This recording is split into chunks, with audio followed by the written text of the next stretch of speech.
Chapter 1. Rebirth from the Flames. A sharp pain throbbed in my head. Paisidi abruptly opened her eyes, still disoriented from the inferno, her gaze fixated on the bed curtains before her. "Your Highness, you have finally awakened," a maid named Qingyu exclaimed, rushing forward in tears. "Your Highness?" Paisidi sat up, feeling an overwhelming weakness that compelled her to lean on her arms. "Please drink some water. You fainted after giving birth to the royal grandson last night, and I was so worried." Qingyu sobbed uncontrollably. Suddenly, memories flooded back. She had just given birth to Heng'er, the royal heir, and had narrowly escaped death. "You should go and rest," Paisidi thought, her heart heavy for the youthful face of Qingyu. Assuming that the newly awakened princess was merely fatigued, Qingyu hurriedly excused herself to prepare some nourishing soup. Indeed, she had only just regained consciousness, but it was the consciousness of herself from 10 years in the future. But a self-deprecating smile crossed her lips as she reflected on her misguided belief that the fire could cleanse everything. Instead, it had returned her to the beginning. The thought of what was to come only intensified her headache. She gazed mournfully at the ceiling, lamenting why fate did not grant her a rebirth to a time before her marriage to the crown prince. Suddenly, a figure appeared. It was the crown prince himself. "I heard you were awake, so I came to see you," he said, his posture tall and his tone gentle. Were it not for the subtle air of distance between them, he would surely draw admiration for his refined demeanor. "Your Highness, I thought I would never awaken again." Paisidi feigned tears beneath the prince's cool gaze. To her surprise, the crown prince simply embraced her in silence. Paisidi met his gaze in quiet acknowledgement. "You have endured much," he uttered dryly. Feeling perhaps a touch of embarrassment, he added, "I will make sure to guide him well from now on." Paisidi's mind momentarily wandered. She had heard those very words before. It was no wonder she had once misplaced her affections, for they sounded like sincere vows. The crown prince furrowed his brow, seemingly pondering how to offer consolation. Realizing her reaction, Paisidi quickly retreated back under the covers. She resolved to keep her distance from men. She could not afford to repeat her past mistakes. Noticing the prince visibly relax, she murmured, "I am somewhat fatigued." "Yes, please rest well," he replied, departing decisively. Once she was certain he had left, Paisidi seized his pillow and struck it furiously. The heartless nature of the imperial family filled her with both anger and helplessness. Her father was the minister of revenue, and she had married the crown prince at the age of 15, giving birth to the royal grandson. After Gu Zheng ascended the throne, he sought to take other women as consorts. Unable to bear it, she acted rashly, forcing the young emperor to declare that had she not been Heng'er's mother, he would have cast her into the cold palace long ago. Though she never found herself in the cold palace, everyone believed she had secured her position. Yet, Gu Zheng only conferred upon her the title of imperial noble consort. While the title was prestigious, it meant a transition from wife to concubine, and she faced considerable criticism. This was an undeniable truth. Her actions had indeed been outrageous. On the day she completed her confinement, she donned a new outfit and prepared pastries to seek out Gu Zheng. Qingyu complimented her beauty as they strolled along the winding path. "You are the only one who knows how to flatter," Paisidi replied with a resigned smile, still unaccustomed to the lively Qingyu.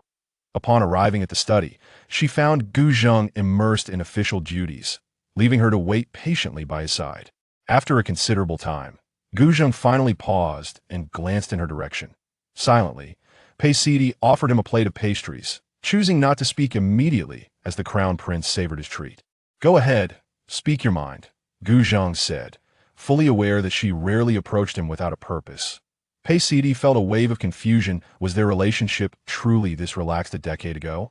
She quickly regained her composure and stated, "I wish to venture outside the palace." Indeed, this was the Gu Zheng of 10 years past, who would occasionally engage in playful banter with her, not the brooding and taciturn young emperor he had become after the passage of time. "You're not yet fully recovered. It would be unwise to go out," Gu Zheng asserted firmly. Paisidi was taken aback, hastily countering that she felt strong enough to tackle a bull. "Just you?" Gu Zheng teased, lightly squeezing her poised fist and unable to suppress a laugh that he then inscribed the character hung on a piece of paper. Paisidi understood its significance but pretended to feign ignorance. "This is the name Father Emperor has chosen for the child, symbolizing righteousness," Gu Zheng elaborated. Noting his diversion from the topic, Pace recognized he wished to keep her from leaving. After expressing her gratitude for the emperor's kindness with a hint of formality, she prepared to take her leave. How about entrusting the child to Mother Empress? Gu Zheng casually inquired. She clenched her sleeves tightly, forcing a calm demeanor as she retorted, "Is that your wish, your highness?" There was no way she would allow Heng'er to be placed in the care of the Mother Empress otherwise. She would end up with a polite yet distant son. Mother Empress believes she has too much idle time on her hands, and your recovery requires your full attention, Gu Zheng said, his tone unwittingly softening as he stroked her hair. This seemingly triggered something within her, and upon seeing the crown princess' eyes glisten with unshed tears, she implored him not to send their child away. He could not help but acquiesce to her request. What about with Mother Empress? Pace deliberately probed. "I will handle that," he replied. "Thank you, Your Highness," she said, her smile returning as her purpose was fulfilled. As she turned to leave, she discreetly wiped away her tears. She found it amusing he remained unchanged, yielding to her gentle approach rather than a forceful one. Yet in other respects, he remained an enigma to her. Throughout their 10 years together, she had believed herself to hold a unique place in his heart. They were youthful spouses, companions through the years. Moreover, during Gu Zheng's time as crown prince, he had no concubines. After ascending the throne, he had no other offspring. Even though his demeanor was often aloof, she assumed it was merely a reluctance to display affection. Until she witnessed him bestowing the title of imperial concubine upon her cousin, Zhang Ziyun, and they exchanged a knowing smile. Her heart had grown cold, but later that night, he came to her in the dark, vowing he would not touch another. Yet she could not bring herself to trust him, unable to discern the truth behind his words. Whether this was merely a performance, she regarded him with cold indifference. Someone so elusive, she no longer wished to decipher. Now, her focus lay more on the lives of her friends and the well-being of her child. Her son, having been taken by the Mother Empress shortly after birth for her care, had grown up in her presence, becoming quite close to Zhang Ziyun, leaving Pace feeling like a stranger at family gatherings in the court. Zhang Ziyun's father was a figure of immense power, his influence soaring in the imperial harem. Zhang Ziyun basked in the indulgence of Gu Zheng and the empress. Mother. Naturally, she found her path fraught with difficulties on one occasion. She inadvertently implicated Qingyu, who was subjected to punishment for a minor infraction at the behest of the empress mother. Qingyu, her devoted maid, bore the brunt of this unwarranted misfortune. In a moment of defiance, she bravely confronted the empress mother. Although the matter eventually fizzled out, her spirit was plunged into despair, struggling to comprehend how she had been driven to such a pitiable state. Reflecting on her past life, she recognized that her excessive caution had both advantages and disadvantages.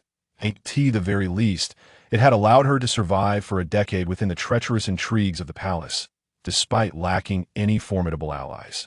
Yet, the outcomes had been far from satisfactory now. As she found herself transported a decade into the past, she feared that this might merely be a fleeting illusion. Upon awakening, would she discover that she was still engulfed in the flames of turmoil? Chapter 2. The Chrysanthemum Banquet. As Pace opened and closed her eyes repeatedly, she summoned Qingyu to her side. Each day, the sight of Qingyu's youthful visage brought her a sense of reassurance. At least, this reality was not a mere illusion. Your Highness, today marks the Empress Dowager's Chrysanthemum Banquet. Shall you wear this garment? Qingyu held up a simple robe. Pace shook her head and replied, "Fetch the pale, yellow palace gown." In the past, it was the Empress who insisted on a more subdued attire. But now that she was aware of the Empress's disdain for her, there was no reason to continue to suppress herself. Although the event was ostensibly a chrysanthemum banquet, it was, in truth, the Empress Dowager's effort to select a consort for several of the imperial grandsons. Thus, the young ladies from various noble families adorned themselves with great care before entering the palace, their vibrant dresses proving even more captivating than the gardens of chrysanthemums themselves. She understood that an opportunity to rescue her friend had finally arrived. Upon her arrival, the Empress Dowager greeted Pace warmly, reminding her to take care of her health. As Pace acknowledged her words, she discreetly observed the gathering. Was the crown princess watching so intently? The Empress inquired with a smile, replying to Mother, I am simply captivated by the grace of the young ladies from noble families. It is quite overwhelming, Pace responded adeptly, though inwardly, she felt apprehensive regarding the empress's flawless faade. Indeed, I share your sentiment. Everyone should disperse and enjoy themselves without the need for formalities. The Empress Dowager laughed heartily, encouraging the guests to indulge in merriment. Unlike before, when she would cling to the Empress out of a desire for a compliant reputation, Pace now wandered freely, feigning nonchalance as she approached Miss Sunday, lightly bumping into Sun Jia's shoulder. She inquired, "Pray, do you have a beloved?" Sun Jia turned, recognizing her, and with a complex expression, offered her congratulations. Congratulations to the crown princess on the birth of the heir. Pace glanced back to confirm that Xingyu was keeping watch for her. She candidly apologized. "I was wrong to deliberately distance myself from you." Sun Jia hesitated, unsure, yet noticing Pace's sincere expression, she felt reassured. Is the crown princess not maintaining her composure? Do not forget those who were once close during times of prosperity. Sun Jia teased. I am indeed no longer so poised. I seek you for a serious matter, Pace replied earnestly. What matter can be discussed here? Sun Jia asked, a hint of unease in her voice amidst the throng of people. I cannot leave the palace gates. If not now, it will be even more difficult later. Pace insisted, ensuring that no one was within earshot. True, you are now the crown princess. It is not as carefree as it once was. Sun Jia remarked with a touch of melancholy. Do you have someone you cherish? Pace chose to address the matter directly. This was of utmost importance, for Sun Jia was soon to marry the fifth prince as a secondary consort. The last news Pace had received about Sun Jia was after her miscarriage, which had left her despondent. Taken aback by such a sudden inquiry, Sun Jia's face flushed crimson. Why do you ask such things? Who is it? Pace clenched her hands tightly, fearing the mention of the fifth prince's name. He is a scholar. Is there anything amiss? Sun Jia felt her own apprehension grow, influenced by Pace's evident anxiety. Pace could not help but sigh. If Sun Fu looked down upon the scholar's words, then Sun Jia would inevitably end up marrying the fifth prince. Was there any way to have him propose this month? Would your father agree? Sun Jia sensed the gravity of the situation and, disregarding her shyness, replied, He is a student my father favors, so he should not oppose the proposal. But is there really a need to rush? Time is of the essence, Pace said, feeling slightly reassured that there was still a chance for a turn of events. She whispered, I have heard that the Empress Dowager intends for you to marry the fifth prince as a concubine. Fortunately, as the crown princess, she casually mentioned knowing some insider information, which was not entirely surprising. At last, Sun Jia understood the reason behind her friend's anxiety and solemnly thanked her, saying, I will handle this immediately upon my return. Pace grasped Sun Jia's hand, hoping for a successful outcome. She could hardly bear to imagine the life Sun Jia might lead as the fifth prince's concubine in her past life, enduring the oppression of the legitimate wife and the disdain of favored concubines. In their previous existence, they seldom interacted openly. The empress disapproved, and as the crown princess, she was distanced from Sun Jia, who was merely a concubine to the fifth prince. The crown prince and the fifth prince were rivals in court. Yet, every time a letter was sent, Sun Jia only reported her safety. Pace often regretted not being more concerned about Sun Jia, wondering if it might have prevented the misfortunes that followed. After the banquet concluded, she returned to the Eastern Palace, still in a daze. Feeling defeated, she realized that she only knew a few events that would transpire over the next decade, and could only do her utmost. If she had power, she would directly prevent Sun Jia from marrying the fifth prince, alleviating her worries. Gu Zheng noticed Pace sitting in a stupor and did not approach her immediately to serve her. He coughed lightly to remind her. When he saw that she had still not reacted, he cleared his throat more forcefully. Pace suppressed her anger, attempting to maintain a calm demeanor as she looked at Gu Zheng. Her mind was in disarray, and she was not in the best mood to be disturbed. How was the banquet today? Gu Zheng inquired, sensing that his crown princess had become rather irritable after giving birth. However, he knew he could not neglect her, as he did not wish to spend the long night alone. Pace snapped back to reality. abandoning her pessimistic thoughts and praying that Sun Jie would resolve matters perfectly after receiving the hint. She nestled against Gu Zheng and said, "There were so many noble ladies today. It was quite overwhelming." Gu Zheng was taken aback by her initiative. She still wore her pale yellow attire, and her almond-shaped eyes squinted slightly, adding an innocent charm. After a prolonged silence, Pei Sidi looked up to find Gu Zheng's gaze filled with desire. She was taken aback, remembering how, in her previous life, she had relished witnessing Gu Zheng's flustered demeanor. Such physical intimacy had become a familiar experience for her. Pei Sidi, surrendering to her impulses, grew indifferent to maintaining her decorum and leaned in to kiss him tenderly. Who said only Gu Zheng was enamored by beauty? She was no less captivated. For the first time in their intimate moments, Gu Zheng felt inexperienced, akin to an unseasoned youth. His crown princess was exceedingly proactive, leaving him feeling like a small boat capsized by relentless waves. In the next moment, he struggled to regain control, only to feel frustrated by her languid expression. Once he had felt like a naive boy, now he felt like a servant attending to a guest. Desire and anger intertwined, leaving him in a tumultuous state. Meanwhile, Pei Sidi was lost in their passionate exchange, unable to contemplate anything else. What drives Gu Zheng to become increasingly resolute? He must refrain from such behavior in the future. Gu Zheng sounded the retreat as night enveloped them, its darkness making it impractical to summon a maid to attend to her. Thus, he carried her to bathe himself. When they finally returned to the bed, he left her with a defiant silhouette. Pei Sidi felt inexplicably drained, devoid of energy to ponder the situation. Yet, from the prince's posture, she discerned an undercurrent of frustration. Before she could fully comprehend her thoughts, she succumbed to a deep slumber. Meanwhile, Gu Zheng resolved inwardly to maintain his distance for a few days, ensuring she understood who held the reins of control. Chapter 3. Pretending to be drunk, how has the Eastern Palace fared in recent days? Gu Zheng feigned nonchalance, perusing the book in his hands, replying to His Highness. "All is well," the chief steward, Quan Fu, answered with utmost respect. Noticing that the crown prince continued to gaze at him, Quan Fu felt a surge of anxiety, suspecting that the crown prince was dissatisfied with his response. Yet, there had been no notable changes within the Eastern Palace of late. What could have captured the crown prince's attention? Has the crown princess ventured anywhere these past few days? Gu Zheng furrowed his brow, wondering why Quan Fu lacked astuteness. As always, Quan Fu replied cautiously. Upon hearing this, Gu Zheng slammed the book shut, a wave of unbridled anger surging within him. After deliberately neglecting her for so many days, how could she remain unaffected? Did she not regard him, her husband, with any significance? Fueled by this irritation, he made his way to the crown princess's quarters.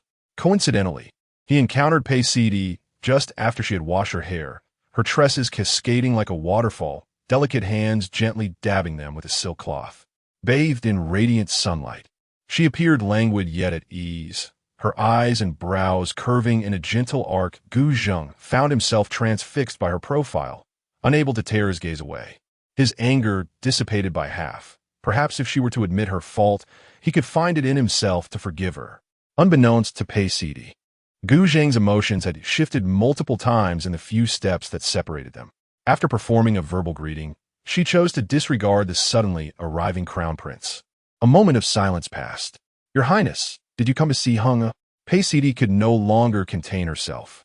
Even a figure as handsome as the crown prince should not merely stare at her in silence. It felt quite unsettling. Initially intending to maintain his aloof demeanor, Gu Zheng feared losing face and reluctantly nodded. The wet nurse approached with the child, assuming the crown prince would wish to hold the baby. Gu Zheng was somewhat at a loss. How was he to handle such a tiny infant? However, the wet nurse, oblivious to his hesitation, noted that the crown prince did not even extend his hands. Pei Sidi felt a wave of emotions. Those unfamiliar with Gu Zheng's cold expression might mistakenly believe he disdained children. She carefully took the child from the wet nurse and said to Gu Zheng, "Your Highness, extend your hands." Gu Zheng stiffly complied, imitating Pei Sidi's gesture. Once he cradled the small infant, he dared not move, feeling as though he was holding something weightless. Like a feather. "Do not be afraid," Your Highness, it's quite all right. I was nervous at first too, Pei Sidi said, finding rare amusement in Gu Zheng's awkwardness. Though Gu Zheng's expression remained unchanged, his ears flushed crimson as he forced himself to refocus on the child. This was his first close encounter. Previously, he had only observed from the cradle's edge. Sensing the unfamiliar presence, the baby opened his mouth and seemed ready to cry. Pei Sidi hurried to soothe him. Do not cry, do not cry. This is your father, your protector. The baby appeared to be calmed, gradually drifting back to sleep. Gu Zheng felt an inexplicable stirring within. Recognizing the strange yet warm sensation of familial affection he had long yearned for. Ah, just a moment ago, all was well this.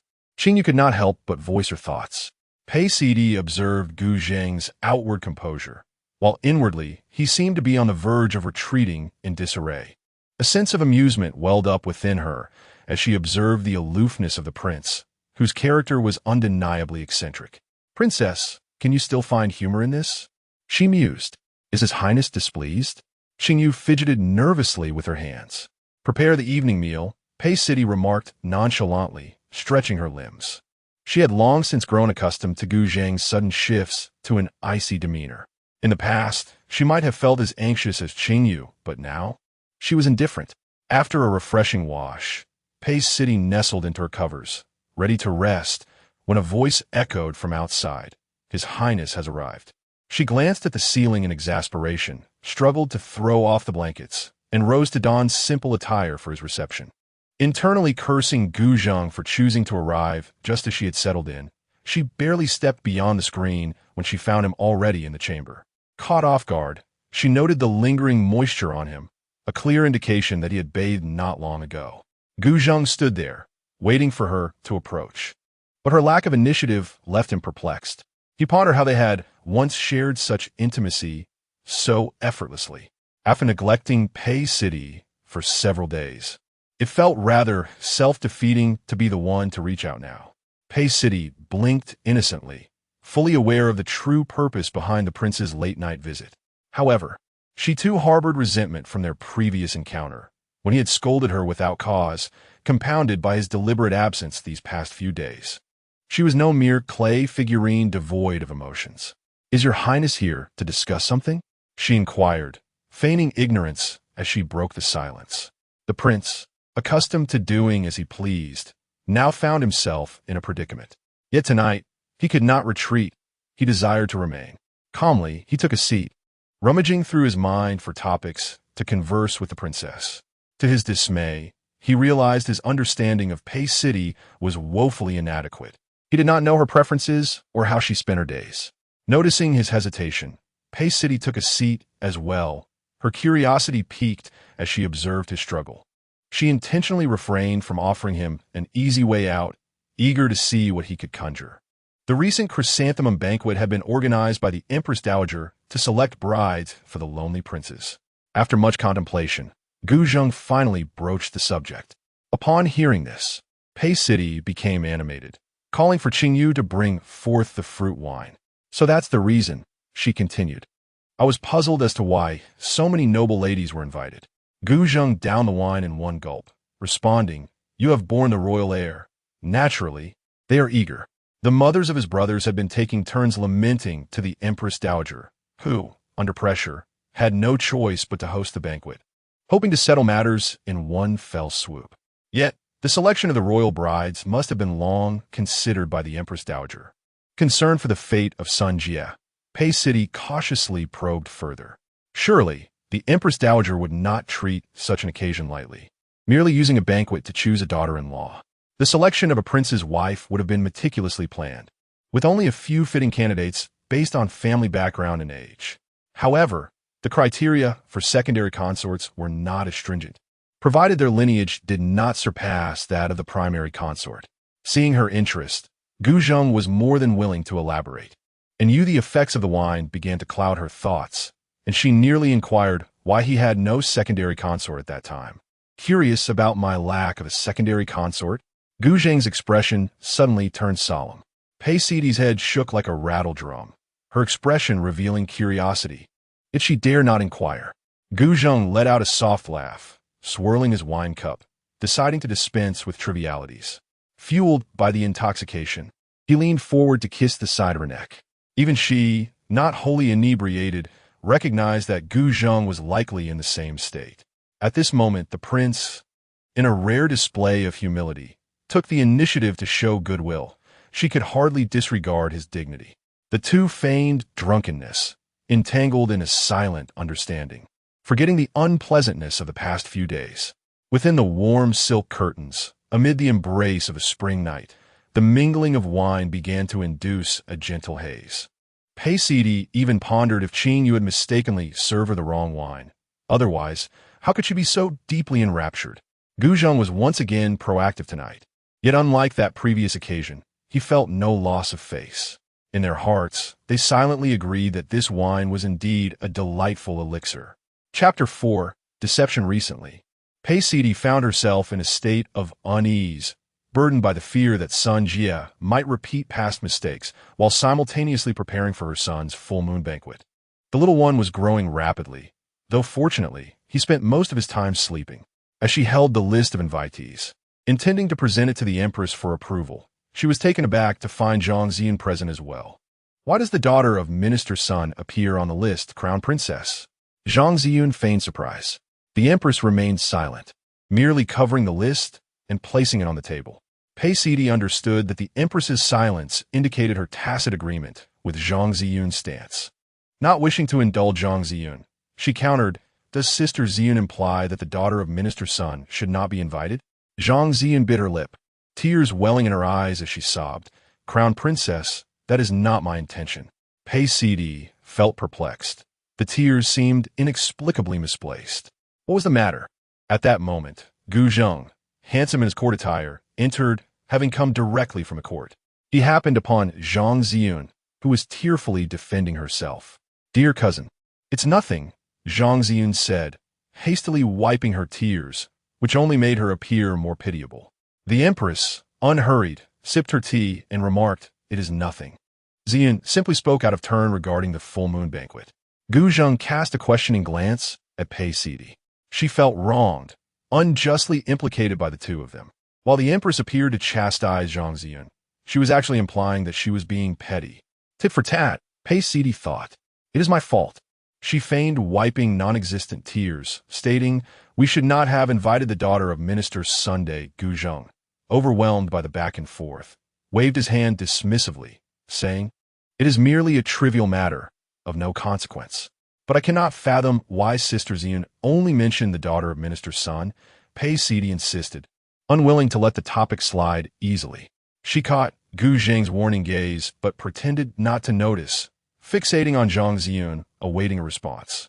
Surprised by the unexpected inquiry, Zhang Ziyun took a long pause before finally managing to explain, "I heard that the crown prince's consort would select from among the daughters of ministers, so it would not be prudent for us to grow too close." "Mind your words," the empress admonished sharply. Realizing her blunder, Zhang Ziyun quickly lowered her head, her expression flustered. Gu Zheng found himself bemused by the unfolding drama, losing interest in staying for the meal, and urged Pei Sidi to return with him. As they approached the East Palace, he deliberately quickened his pace, as if to distance himself from the encounter. Pei Sidi matched his speed, her frustration bubbling within her. She had no intention of granting Gu Zheng any satisfaction. "Your Highness, if you walk so briskly, I can hardly keep up," she teased. Gu Zheng paused, incredulous. Turning back to her, could it be that such a coy tone came from his crown princess? Initially, she had intended to playfully provoke him, but now she felt a twinge of embarrassment. Gu Zheng decided to halt his steps, curious to see what further antics she might conjure. "Very well, I shall wait for you," he replied.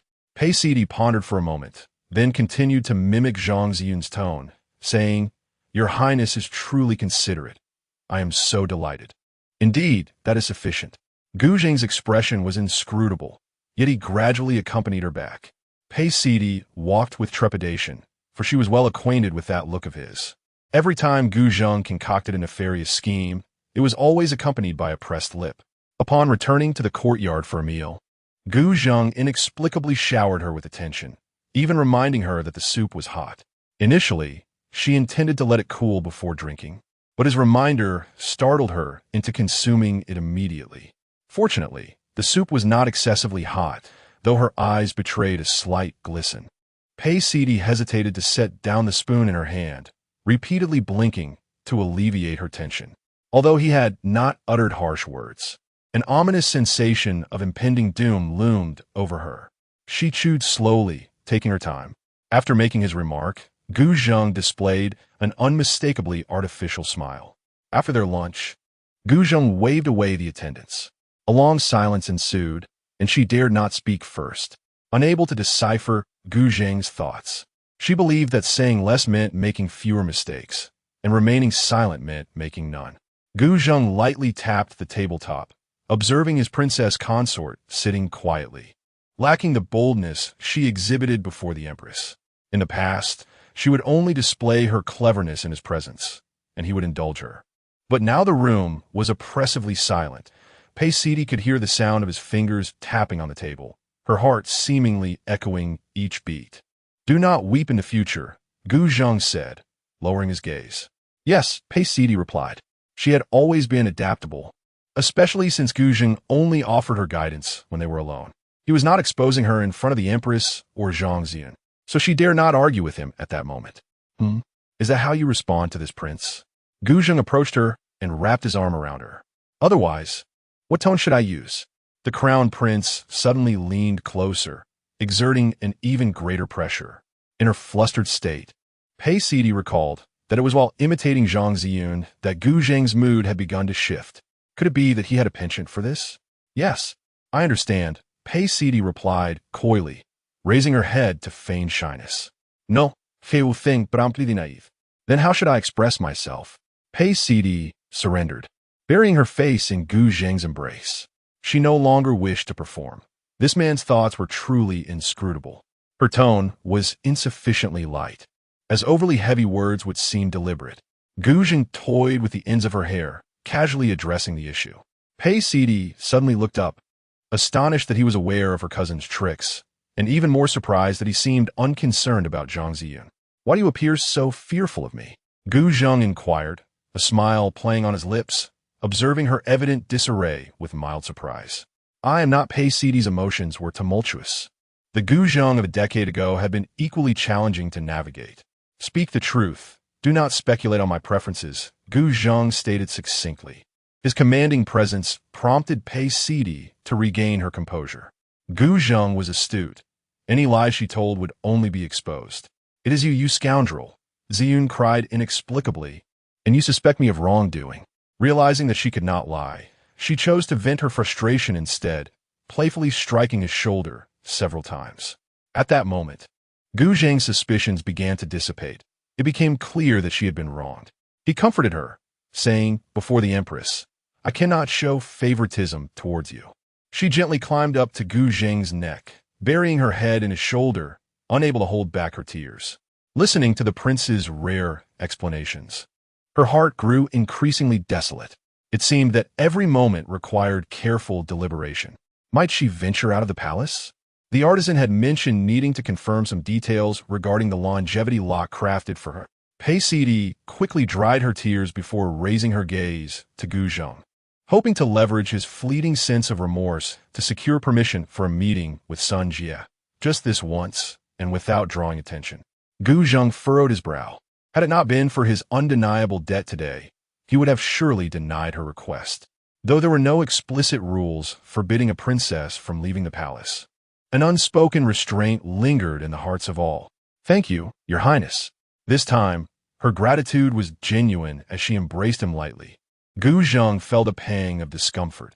Moments ago, she had been able to feign tears before him, yet now, the dampness on his shoulder was palpable through his clothing, and she did not utter a single word about it. Chapter 5. Jealousy. Pei Sidi was genuinely concerned about Sun Jie's marital prospects, so the next day, she arranged to meet at Wuxiang Tower. After donning a disguise, she hurried to the reserved private room. "How is it?" she asked, gripping Sun Jie's hand tightly. "Everything is going smoothly. We shall be wed at the beginning of next month," Sun Jie replied shyly, her gaze lowered. "Does your father not know that the prince's consort will be selecting from among the daughters of officials?" Pei Sidi questioned, puzzled. Such a matter, known even to Zhang Ziyun, should not have been a secret. Huh? My father is certainly unaware. No news has reached the palace. Otherwise, things would not be proceeding so smoothly, Sun Jie quickly denied. Pei Sidi was filled with doubt. She knew Sun Jie would become the prince's consort because she had lived another life. If Zhang Ziyun was aware, it indicated that the palace had no intention of keeping it hidden, yet now Sun's father seemed oblivious. Does your father not feel that your marriage is happening rather swiftly? She temporarily set aside her concerns and teased. I once dreamt that we were wed at the beginning of the month, and he triumphed in the autumn examinations. My father is the sort who prefers to believe in the possible rather than dismissing it, Sun Jie admitted, growing increasingly embarrassed by her own exaggerated fabrication. Impressive. Pei Sidi's eyes sparkled. Though such a tale was absurd, it might indeed strike a chord with Sun's father. Sun Jie, feeling bashful, changed the subject. Enough about me. What about you? Have you been well lately? Very well. My child is nearing 1 year old. You must certainly come on that day. Pei Sidi replied as she savored the roasted duck at Wuxiang Tower, its skin crispy and meat tender, a true delicacy. We had originally agreed to be godmothers to each other's children, Sun Jie remarked, observing Pei Sidi enjoying her meal without the airs of a future princess. Pei Sidi gently patted Sun Jie's shoulder and said, "What matters is that we will live increasingly better lives. Titles are but a formality. After all, Heng'er was a royal grandchild, and if Sun Jie were to be recognized as a godmother, it might bring her unwarranted complications. Indeed, let's drink to that." Sun Jie raised her cup of plum wine. Cheers! After marrying into the Eastern Palace, she had refrained from indulgence for quite some time, as she used to revel in extravagance every few days. Just as she was immersed in the banquet of delectable dishes, a sudden commotion erupted outside, filled with jubilant cheers. Pei Sidi, perplexed, inquired, "What is happening?" "Our Northern Expedition Army is returning to the capital. Did you not know?" Sun Jie exclaimed in shock. She recalled the matter. Having been preoccupied with her own thoughts, she had not noticed when the general returned. "You are quite fortunate to be out today. Let us join in the festivities shortly." Sun Jie urged her to finish her meal quickly. Pei Sidi hesitated, recalling her promise to Gu Zheng to keep a low profile. If they ventured into the crowd, how about we peek out the window when we pass this street? Sun Jie suggested, sensing her discomfort. She nodded in agreement. That could work. Hastily, she devoured a couple more bites of the fragrant pancakes as she adored the culinary offerings at Wuxiang Tower, which showcased flavors from all corners of the world. The palace cuisine excelled in its finesse, whereas the street food was brimming with character. One might think you had been starving for days, Sun Jie chuckled, shaking her head. To be able to eat is a blessing. Pei Sidi tilted her head, unbothered and even slightly proud. Before long, the procession approached, accompanied by an ever-increasing chorus of cheers. They opened the window to gaze outside. Fearing recognition, she had donned a veil, revealing only her striking eyes. The crowd lining the streets was exuberant, while the mounted soldiers exhibited vigor and grandeur. The alternating cheers did not seem to affect them, as they maintained an admirable composure, neither boastful in victory nor despondent in defeat. It was unclear who initiated it, but the young maidens began to crumple their handkerchiefs and toss them towards the soldiers. The commanding general at the forefront remained unfazed, while the younger soldiers behind him were bombarded by a continuous stream of handkerchiefs, struggling to uphold a facade of indifference. Observing the others throwing handkerchiefs, Sun Jie felt compelled to join in the revelry. Pei Sidi's gaze fell upon a rather dashing acquaintance positioned near the front, whose status now appeared to be quite elevated. He was the recipient of the most handkerchiefs, one after another, seemingly oblivious as he stared ahead, ignoring the flurry of handkerchiefs drifting past him. Some handkerchiefs attempted to stubbornly cling to his arm, but soon fell away. Do you think, if someone were to throw one with great force at the red-caped gentleman's face, you'd be angered? Pei Sidi pondered aloud. Unexpectedly, the situation unfolded abruptly. For Sun Jie had indeed done just that. Pei Sidi hardly noticed that the surrounding crowd had quieted down. Her words echoed along the street, leaving her momentarily in awe of either Sun Jie's strength or the unspoken understanding among the populace. The soldiers, sensing the sudden silence, turned their attention to the figure in the red cape, who now sported a handkerchief comically perched atop his head. Some soldiers could no longer contain their laughter, while even the commanding general wore a smile, discreetly covering his mouth. The red-caped gentleman, with prominent veins visible, appeared capable of crushing several of Sun Jie's hand. Slightly bowing, he caught the handkerchief and swiftly focused his gaze on Pei Sidi, who had just spoken. He replied, "The red-caped gentleman has stated that he is not angry," and deftly tossed the handkerchief back to them. The crowd, in perfect harmony, erupted into cheers once more, even louder than before. Particularly, the young maidens lamented that they had not been the ones to throw it, yet none dared to repeat the act. Pei Sidi remained composed behind her veil. As long as she felt no embarrassment, none would perceive it, for she remained unrecognizable. Meanwhile, the red-caped gentleman seemed to casually glance back at her a few times. As the cavalry moved on to the next street, Sun Jie finally emerged from her state of shock, lamenting, how could something so humiliating occur? In her attempt to share her awkwardness with Pei Sidi, she realized that Pei Sidi was veiled. It was difficult for a stranger to recognize her merely by her eyes, leaving her momentarily speechless. How fortunate for you that your handkerchief has returned. Others do not enjoy such privileges, Pei Sidi teased. You, Sun Jie shot her a glare, only to find the absurdity of the situation amusing, leading her to laugh. What she initially thought would be a minor incident unexpectedly escalated later that night, when Gu Zheng suddenly made his move. When Gu Zheng was brimming with mischief, he took delight in spinning his cup. Moreover, he spun the cup absent-mindedly, his slender fingers delicately cradling the vessel.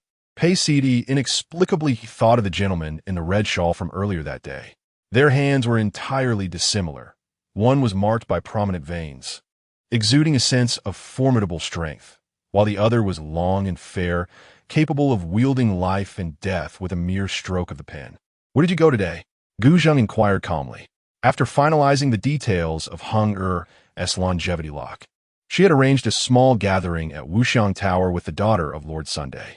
She was uncertain of Gu Zheng's intentions for the day and could only respond cautiously. "Oh, did you encounter the Northern Town Army returning to court? Did you see the gentleman in the red shawl?" Gu Zheng lifted his gaze towards her, as if preparing to hold her accountable. Pei Sidi instinctively sensed that something was amiss. Chapter 6. Isolation confronted by Gu Zheng's inquiries, she blinked, an overwhelming sense of crisis surfacing within her. Forcing a facade of composure, she replied, "I encountered someone today, Sun Jie, the daughter of Minister's son. Threw a handkerchief at me. Had she stepped out only to invite trouble?" Gu Zheng's cup twirled in his hand once more. "I wore a veil, so others could not identify me," Pei Sidi cautiously responded, relieved that no one else was aware of the incident. "Was that longevity lock made at Wuxiang Tower?" Gu Zheng continued to press her. Pei Sidi, uncertain of how much he truly knew, feigned ignorance and, with a hint of shyness, replied, "I was simply tempted. I wished to taste the roast duck inside. With no other matters at hand, there was little reason to venture outside. Was there, Your Highness?" Gu Zheng emphasized the title Your Highness with a weighty tone. Yes, she could only acquiesce. In her previous life, Gu Zheng had been known to confine even his own mother during his fits of madness. Thus, opposing him now would yield no favorable outcome. Therefore, even if she were to be confined, she dared not argue. Perhaps sensing her sincerity, Gu Zheng chose not to press her further. Days passed without a meeting between them. She chuckled bitterly to herself. Had she not been the crown princess of the Eastern Palace, the palace denizens would likely have offered her nothing but cold leftovers. Fortunately, Gu Zheng had no other consorts. Otherwise, she would have endured a barrage of mocking visits from a host of sisters and cousins, which she could hardly bear. The situation in the emperor's harem was even more dire, where numerous concubines vied for favor, the favored ones basking in warmth during winter and enjoying coolness in summer. Yet the ordinary concubines could only expect better provisions, while those in the cold palace suffered immensely. This time was different from the last. Previously, she had committed no transgressions and had not faced confinement. Thus, she had been able to overlook Gu Zheng's neglect without significant consequence. Now, even if she wished to leave her courtyard, guards stood at the door to prevent her from doing so, and she dared not make a forceful exit. Sigh. Qingyu, seeing that no one was around, could not help but sigh. Pei Sidi rested her forehead in her hand, wishing to sigh as well, but her status forbade it. She feared the repercussions of being the subject of gossip. Instead, she inquired of Qingyu, "What troubles you?" Qingyu glanced around nervously before cautiously peering outside. After confirming no one was present, she leaned closer and whispered, "I find the palace exceedingly dull. It lacks the ease of before." Pei Sidi refrained from interrupting Qingyu's lamentations. They had grown up together, and since entering the palace, Qingyu had become her chief maid. In her past life, Qingyu had even stood up to Zhang Ziyun for her, nearly losing her life in the process, which weighed heavily on Pei Sidi's conscience. "Prepare my garments. Go seek His Highness." She could not express her grievances about the palace to Qingyu. Yet she had come to realize that since she could now only rely on Gu Zheng for a better life, there was no reason to remain idle. Upon arriving at the study, she was halted by the guards, who informed her that His Highness was occupied with official duties. Pei Sidi found this situation novel. It was the first time she had been barred from entry. Gu Zheng, wary of the emperor, suspecting him of forming factions, typically engaged only in reviewing documents and practicing calligraphy within the study. The documents he addressed were often trivial matters. Thus, she had always entered directly, but being stopped this time seemed a deliberate instruction from Gu Zheng. Yet, having come this far, turning back would be quite embarrassing. She could only address Chuanfu, saying, "This palace is aware of His Highness the Crown Prince's busy schedule and has specially brought pastries." Chuanfu withdrew to seek the Crown Prince's opinion and soon returned. The servant inquired whether he could bring the pastries inside and requested the Crown Princess to return. Chuanfu respectfully replied, "Please inform the Crown Prince that while the proposal of sending pastries is a mere pretext, the truth is that this palace misses His Highness." Pei Sidi maintained her composure as she spoke. Chuanfu's gaze was fixed on the floor, his astonishment carefully concealed. He turned woodenly to re-enter. Upon reaching the Crown Prince, he regained his senses yet found himself at a loss for words. "What is it?" Gu Zheng inquired, pausing his writing. He resolved to maintain his indifference, aiming to instill a lasting impression. Chuanfu, straining to articulate his thoughts, finally blurted out, "The Crown Princess claims that her intention to send pastries is false. The truth is she wishes to see you." Gu Zheng was taken aback by the sentiment, fearing that her next words might be even more outrageous, and hastily instructed Chuanfu, "Let the Crown Princess in."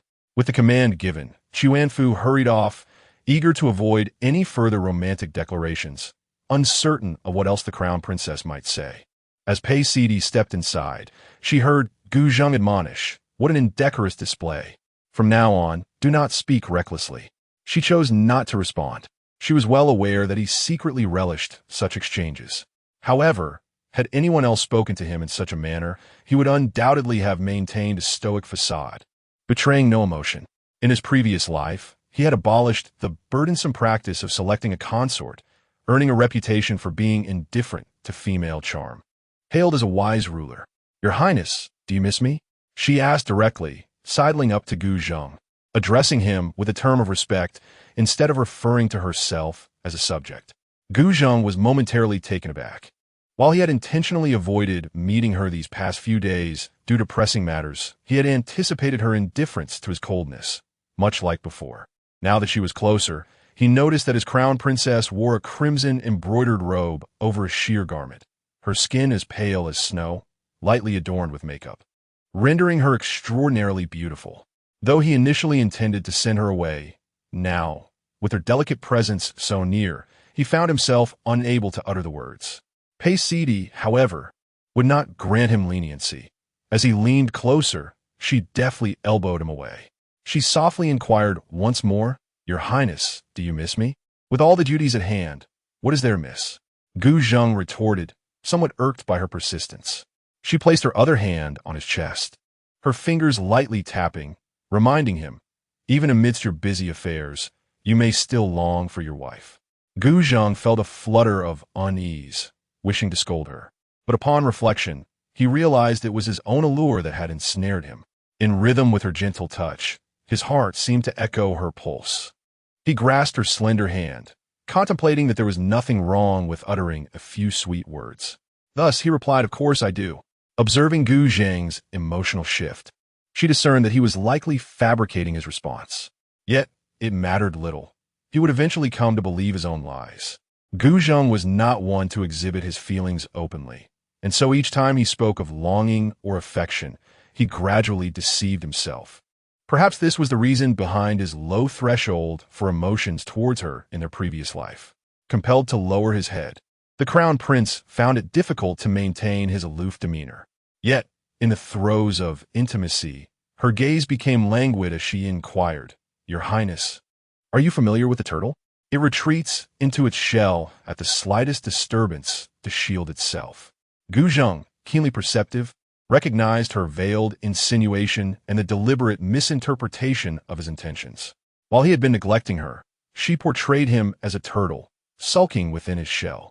However, he could not afford to express his anger, for that would be tantamount to admitting his resemblance to the turtle. Instead, he silently exchanged passionate kisses for tender nibbles, entwined in a delicate embrace. Chapter 7 returned. The individuals of the Eastern Palace now tread with utmost caution, harboring suspicions that His Highness the Crown Prince has fallen under some malevolent influence. After the court session, he coldly remains beside the Crown Princess and the young imperial grandson, maintaining this demeanor for several consecutive days. Everyone is so afraid of drawing attention that they scarcely dare to breathe too loudly. One cannot help but admire the Crown Princess, who manages to maintain her composure next to the Crown Prince. In truth, Paisidi is not as unflappable as she appears. Since that day when she spoke of the turtle, Gu Zheng seems to be in a silent contest of wills with her. Although he does not overtly neglect her presence, he accompanies her with a frosty demeanor, leaving her feeling timid and hesitant to play with her son. The tiny child, easily lulled to sleep, is handed over to the wet nurse. With no one to share the weight of Gu Zheng's oppressive aura, the atmosphere becomes even more stifling. As Paisidi drifts into contemplation, she finds it perplexing that Gu Zheng, who is not easily angered, can instill such trepidation. Gu Zheng, poring over various trivial matters, occasionally looks up to find her lost in thought, a sight that stirs discontent within him. Thus, he inquires, "Is the banquet for Heng'er as full moon celebration arranged?" "It has been prepared and has also been reported to Her Majesty." Paisidi responds, hesitating briefly before voicing her doubt. But how does Sister Ziyun know that the prince's consort is selecting among the daughters of the officials? She is certain that the Empress Dowager has not leaked this information. Otherwise, how could Sun Jie's father possibly acquiesce to his daughter marrying merely a scholar? Perhaps it was something the Empress mentioned. "Why do you care so much?" Gu Zheng replies nonchalantly, continuing his tasks. Paisidi, rendered speechless, slowly articulates, "Because the daughter of the official is a dear friend of mine." Upon hearing this, Gu Zheng pauses momentarily before continuing. "Then you should prepare to reduce your interactions with her. There are 3 eligible daughters of the official, making the chances of selection quite significant. Surely, the selection is not guaranteed." Paisidi feigns ignorance, furrowing her brow. "Ha!" Gu Zheng scoffs, stretching his shoulders as he remarks, "I have 3 younger royal brothers, each allowed 2 consorts. What do you think?" It is no wonder that in her previous life, Sun Jie became a side consort to the 5th prince, given the limited number of eligible women, particularly those of lower status than the legitimate wife. The palace, where blood can be shed without visible traces, indeed leaves no room for error in each step taken. "That is certainly a considerable probability," Paisidi responds perfunctorily, for she cannot reveal that, with her cautionary advice, Sun Jie has already become engaged. Once Gu Zheng has opened up the conversation, he is pleased to speak further. "Do you know why you are the crown princess?" This piques her interest. She is genuinely curious, for it seems illogical that, as merely the daughter of a minister, her lineage does not compare to that of the dukes or the marquis' households. "I shall not tell you," Gu Zheng replies, noticing her intrigued gaze, which dispels her earlier drowsiness, leaving him quite satisfied. Paisidi struggles to maintain her composure. She feels a disconnect. Is this truly her poised and steadfast crown prince? How juvenile he seems in his teasing. She strides forward, grasping the corner of his robe, and playfully implores, "Your Highness, please tell me." Seeing Gu Zheng still engrossed in his official duties, seemingly oblivious to her plea, she decides to sit beside him. relieved that the chair is spacious enough for her to fidget. As they drew close, she whispered insistently, "Your Highness, how can you speak only half the truth?" Gu Zheng, resolutely avoiding her gaze, focused intently on the space between them, determined not to be ensnared again. His demeanor, untouched by the allure of seduction, only served to heighten Pei Sidi's interest, prompting her to boldly initiate the removal of his garments. "This is absurd," Gu Zheng stated coldly, grasping her wrist. "There are still palace attendants nearby. Though they maintain their distance, they certainly would not dare to look up. It is inappropriate to behave so recklessly in broad daylight." Seizing the opportunity, Pei Sidi locked eyes with him, her enchanting gaze sparkling with mischief as she teased, "If your Highness does not divulge the truth, I am quite capable of more audacious acts. Have I been too indulgent with you?" Gu Zheng pondered seriously. Pei Sidi quickly countered, feigning submission, "Not at all. You have been quite fierce these past few days. It is only now that you show any warmth." She could not afford to give Gu Zheng the chance to reflect. Having successfully provoked him, she needed to prevent him from adopting a deliberately aloof demeanor. Gu Zheng lightly tugged at the collar of her garment, creating a slight distance before inquiring, "Are you blaming me?" She deftly clasped his hand, pulling it toward her attire, reasoning that if she could not remove his clothing, she could certainly remove her own. With a soft, provocative challenge, she added, "Indeed, will your Highness punish me for my audacious behavior?" Gu Zheng was taken aback, unaware that his future empress possessed such audacity.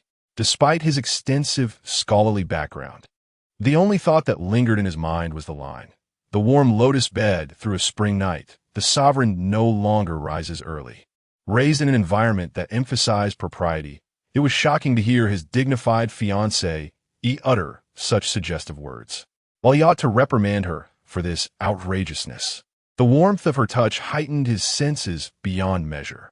She relished in the slight change in his breathing, which became noticeably more constrained, and could not help but laugh. Gu Zheng had always maintained a dispassionate demeanor. Even after ascending the throne, no one dared to converse or laugh boisterously in his presence. Yet she was different. She delighted in rendering him uncharacteristically discomposed in matters of intimacy. As her outer garments slipped down, she promptly halted and quickly donned them again. Then, stepping back a few paces, she curtsied and said, "Your Highness, please continue with your affairs. I shall go check on Heng'er." A surge of unacknowledged frustration ignited within Gu Zheng, feeling once more that he had been toyed with. Her loud curtsy was audible enough for the attendants to overhear, making it inappropriate for him to forcibly take her into the inner chambers. Resignedly, he said, "Come back. I will tell you everything." "Oh," she replied, taking a token step forward. "Come closer." He gritted through clenched teeth, striving to maintain his gentlemanly facade. She complied, standing upright beside Gu Zheng. Yet, the fire of desire within him had dissipated, hindered by his earlier promise. He abruptly pulled Pei Sidi into the inner room, where they whispered furtively, cautious of being overheard. "My father disapproves of the influence of my mother's family. If I were to marry a noble woman from there, it would only bring me more troubles," Gu Zheng explained softly. Realizing that his words might belittle Pei Sidi, he added, "Besides, your beauty captivated me that day." Pei Sidi, upon hearing the initial part of the conversation, felt a surge of astonishment that the crown prince had indeed expressed such sentiments to her. She contemplated covering her ears to shield herself from these strategic musings, fearing that Gu Zheng might later regard her warily for possessing too much knowledge. However, she was unexpectedly caught off guard by the latter portion of his words. In that moment, she found it difficult to discern which revelation warranted her astonishment. The first part signified Gu Zheng's trust in her, while the latter could be interpreted as an overture of affection, albeit one focused solely on her appearance. Such emotional candor from the crown prince was a rare occurrence. Yet, she found herself at a loss for words. She dared not speak ill of the emperor and could not bring herself to agree with Gu Zheng's implicit compliment regarding her own beauty. Chapter 8. Quarrel. Following the celebration of Heng'er's first month, she subtly hinted to Gu Zheng that it was time for her to venture out. Yet, Gu Zheng remained resolute, refusing to yield regardless of her threats or enticements. Does the crown princess truly wish to go? Qing Yu pointed towards the direction of the crown prince's study, a place she had visited countless times. Go. Pacey D abruptly set down her teacup and declared, Fetch me that outfit of white fabric adorned with golden threads. After a swift change of attire, she leisurely made her way to the study, the guards no longer daring to obstruct her. After all, Gu Zheng feared the embarrassment of her potential outbursts. A young eunuch by the door took a glance, quickly lowering his head to announce her presence inside, secretly marveling at their relationship, which resembled the harmonious bond of a couple from the common folk. However, Quan Fu inside did not share this sentiment. He sighed inwardly, knowing that the two would soon resume their familiar banter. This rotund figure pondered how much amusement he would witness daily. Yet, typically when the crown princess arrived, the crown prince would instruct him to wait outside. As expected, Gu Zheng waved him away. When he respectfully retreated, he stole a glance at the crown princess, captivated by her beauty. Dressed in a pristine white gown with golden embroidery, her fair complexion made her appear like a fairy depicted on a porcelain vase. Quan Fu silently nodded in affirmation, thinking that perhaps this time something could blossom. Come in. Take a seat, Gu Zheng commanded, not lifting his gaze. Yes, she replied, choosing a nearby spot to settle. Gu Zheng paid her no mind, focusing solely on his official duties. Ironically, his deliberate effort to concentrate only increased his efficiency. After completing the last character in silence, he found himself at a loss for what to do next. Once he paused, he could no longer ignore the presence of another in the room. An unsettling sensation washed over him, as though she were scrutinizing him. Stealing a glance, he noticed the soft light filtering through the window, casting a gentle glow upon her. The enchanting figure lowered her eyes. Engrossed in the book she held, her delicate features accentuated. The sight of her silent contemplation was utterly captivating. Noticing that Pacey D was not looking at him, Gu Zheng set down his brush and boldly admired her. He even mused that her appearance was quite deceiving, resembling the tranquil and virtuous wives described by officials. Perhaps it was the white garment that elevated her ethereal charm. Gu Zheng found himself drawn closer, shedding the previous distance he had maintained. Just as Pacey D was thoroughly absorbed in her reading, she unexpectedly fell into Gu Zheng's embrace. As she opened her mouth to speak, he swiftly covered her lips. Hold your words for a moment, he urged gently, encircling her carefully. The sensation reminded him of a white jade bracelet he had once secretly purchased as a child, its luster radiant and its touch warm. When his mother discovered his return, she had angrily smashed the bracelet, rebuking him for being distracted by trivialities, never once inquiring if it was a gift for her birthday. Puisidi, unaware of the myriad thoughts swirling in Gu Zheng's mind, felt the strangeness of their proximity. They were not in bed, yet this was the first time they were so close without speaking. Furthermore, Gu Zheng's cautious demeanor made her feel treasured, like a precious gem. The sensation was bewildering, her breath becoming erratic as her eyes darted about, eager to shatter the tension that enveloped them. In that moment, Gu Zheng seemed to have discerned her thoughts. He gently grasped her shoulder, saying, "Do not move, do not speak." The warmth of his breath brushed against her neck, and the heat of his palm seeped through her clothing.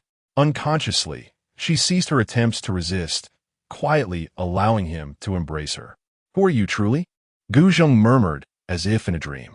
Instinctively, she retorted, "What nonsense are you speaking, Your Highness?" A soft chuckle escaped his lips as he continued. "Is it possible for someone to undergo such a profound transformation overnight, and to become so intimately familiar with me?" Pacey's heart sank further with each word. Gu Zheng was simply too astute. Despite her careful efforts to conceal the truth, she had inadvertently revealed a flaw when she let her guard down. What could she possibly explain to evade this crisis? During her silence, Gu Zheng did not press her.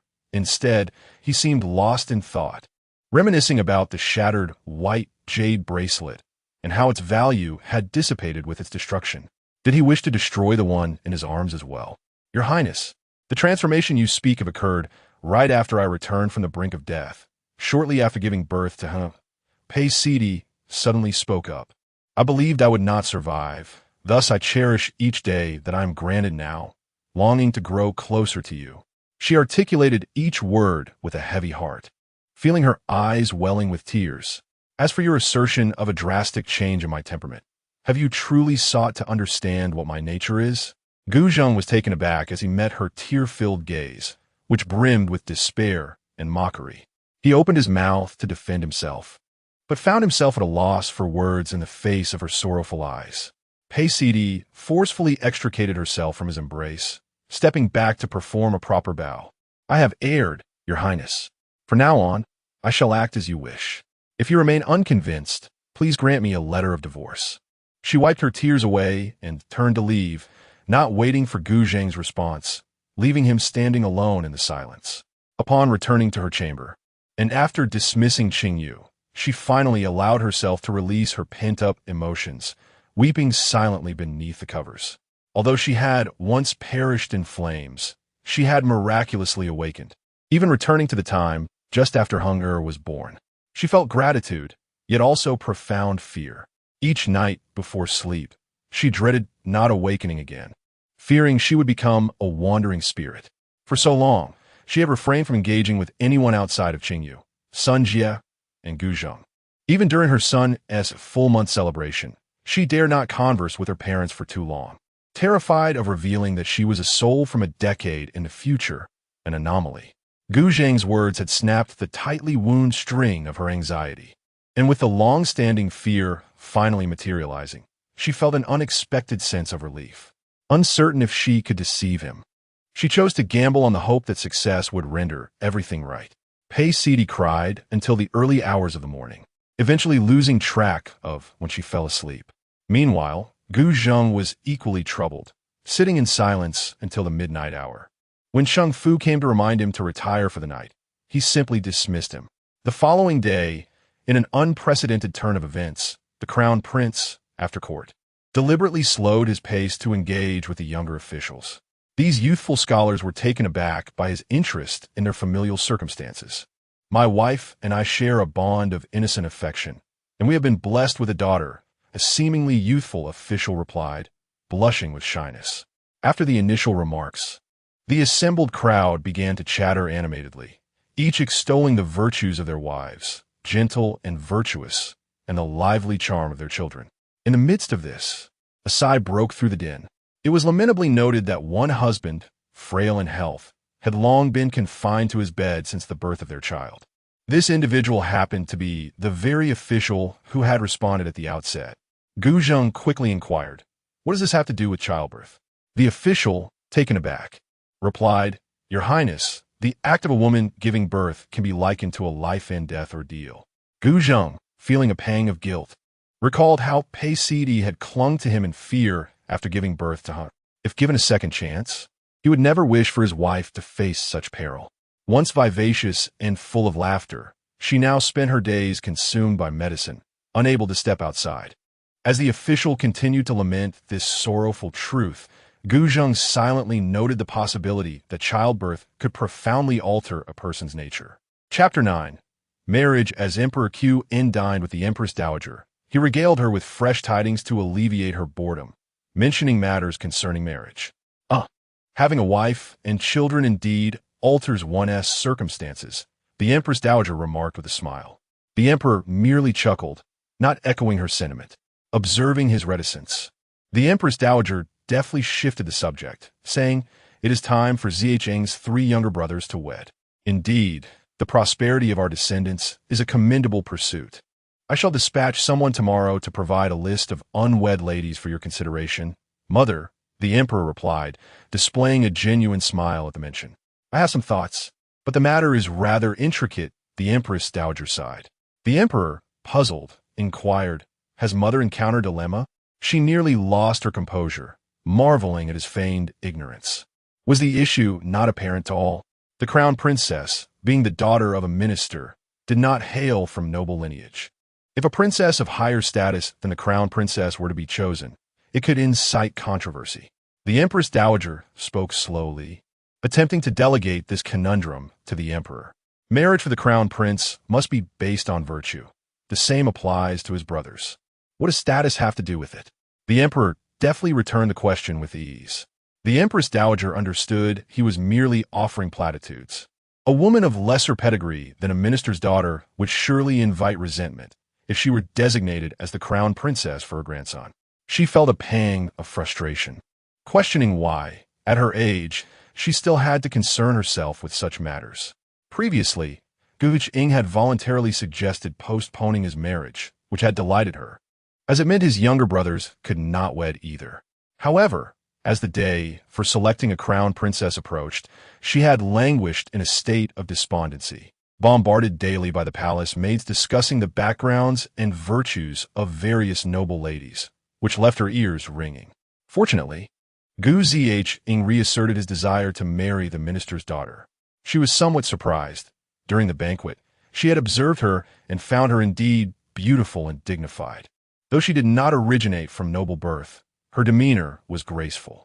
Nevertheless, she questioned Gu Zhing, reminding him that the girl's family could not offer him any advantages, while his maternal kin had suitable candidates. "Have you truly thought this through?" she implored. She recalled how the crown prince, who had always been stringent with his every action, claimed to have fallen in love at first sight. Meanwhile, within the Eastern Palace, Gu Zhing remained oblivious to the emperor and empress dowager's deliberations. His only vexation lay in the difficulty of winning over his crown princess. After the court session, he found solace beside Pist, yearning to converse. Yet his education had been confined to the classics and political strategy, leaving him ill-equipped for casual dialogue. He realized how monotonous his life had become. However, today was different. He gazed at Pist and said, "Grandmother has reviewed the list of unwed ladies. The marriages of my younger brothers should be confirmed shortly." Upon hearing this, Pist merely lifted her head and smiled. Gu Zhing's attempt to engage in conversation faltered abruptly. He felt a profound sense of discomfort. Her demeanor in recent days resembled that of a flawless automaton, even more tender and considerate than when she first entered the Eastern Palace. At the same time, it aligned with his childhood musings. His consort should exemplify the virtues of all women in the realm, and he ought to treat her with the utmost respect, akin to the reverence his father and mother had for one another. Yet, within the depths of his heart, a voice clamored in protest, insisting that it ought not to be this way. He could only muster the courage to continue the conversation. The rightful choice for the fourth prince's consort was initially the second miss of the loyal prince's residence. Yet unexpectedly, the fourth prince was unwilling, insisting on marrying the illegitimate third miss instead. His gaze inadvertently caught the figure of Pist, who paused, evidently intrigued by the topic. He endeavored to make his narrative captivating. It turned out that the two had harbored mutual affection since childhood, and should the fourth prince marry her elder sister, he would be unable to wed her. The fourth prince had been pleading with the empress dowager daily, lamenting the unfortunate fate of this bond. Gu Zhang feigned an air of mystery. Yet, Pist maintained her smile, remarking, "It is indeed a pity," before resuming her reading. Gu Zhang's spirit sank. He had hoped this royal intrigue would capture her attention. Previously, she had employed all manner of coercion and persuasion to unearth critical information. Thus, he had risked offending the fourth prince, deliberately seeking out this matter. The emotional setbacks he faced recently left him disheartened. He skipped dinner, retreating directly to his study. Perplexed, he queried Xuanfu, "Was my story engaging?" Xuanfu nodded affirmatively. The young prince, accustomed to self-importance, found himself at a loss. In the past, no one dared to challenge him, nor had he ever sought to ingratiate himself with anyone. It could be said that he possessed no experience in appeasing others. Meanwhile, Pist remained tranquil in the room, as though Gu Zhang's departure had no bearing on her. The people of Qingyu were astonished, witnessing the prince and his consort engage in a playful game of pursuit. Their antics varied day by day. She chased him, and he pursued her. Such youthful affection surely ought not to unfold in this manner, mused Qingyu. At present, the prince had been repeatedly encountering obstacles over the past few days. To utter a most irreverent observation, when he departed today, the forlorn expression upon his face resembled that of a small dog yearning for its owner's affection. "Consort, why did you not allow the prince to finish?" Though Qingyu refrained from stating it outright, her sparkling eyes were enough to convey the implication. The emperor's will must not be contravened. Facing Qingyu, Pist finally felt a semblance of relaxation. She had been deliberately maintaining her composure these past few days, which had indeed been quite exhausting.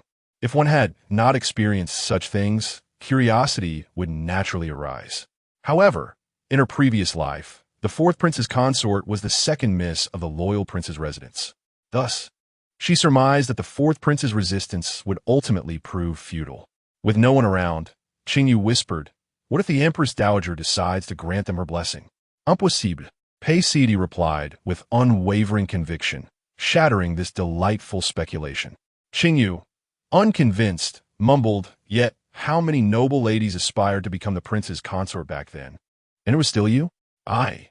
She began to defend herself, only to recognize the absurdity of the situation. By lineage, she did not possess the wealth befitting a noblewoman. In terms of beauty, she was not exceptional. Regarding affection, she was certainly inferior to Zhang Ziyan.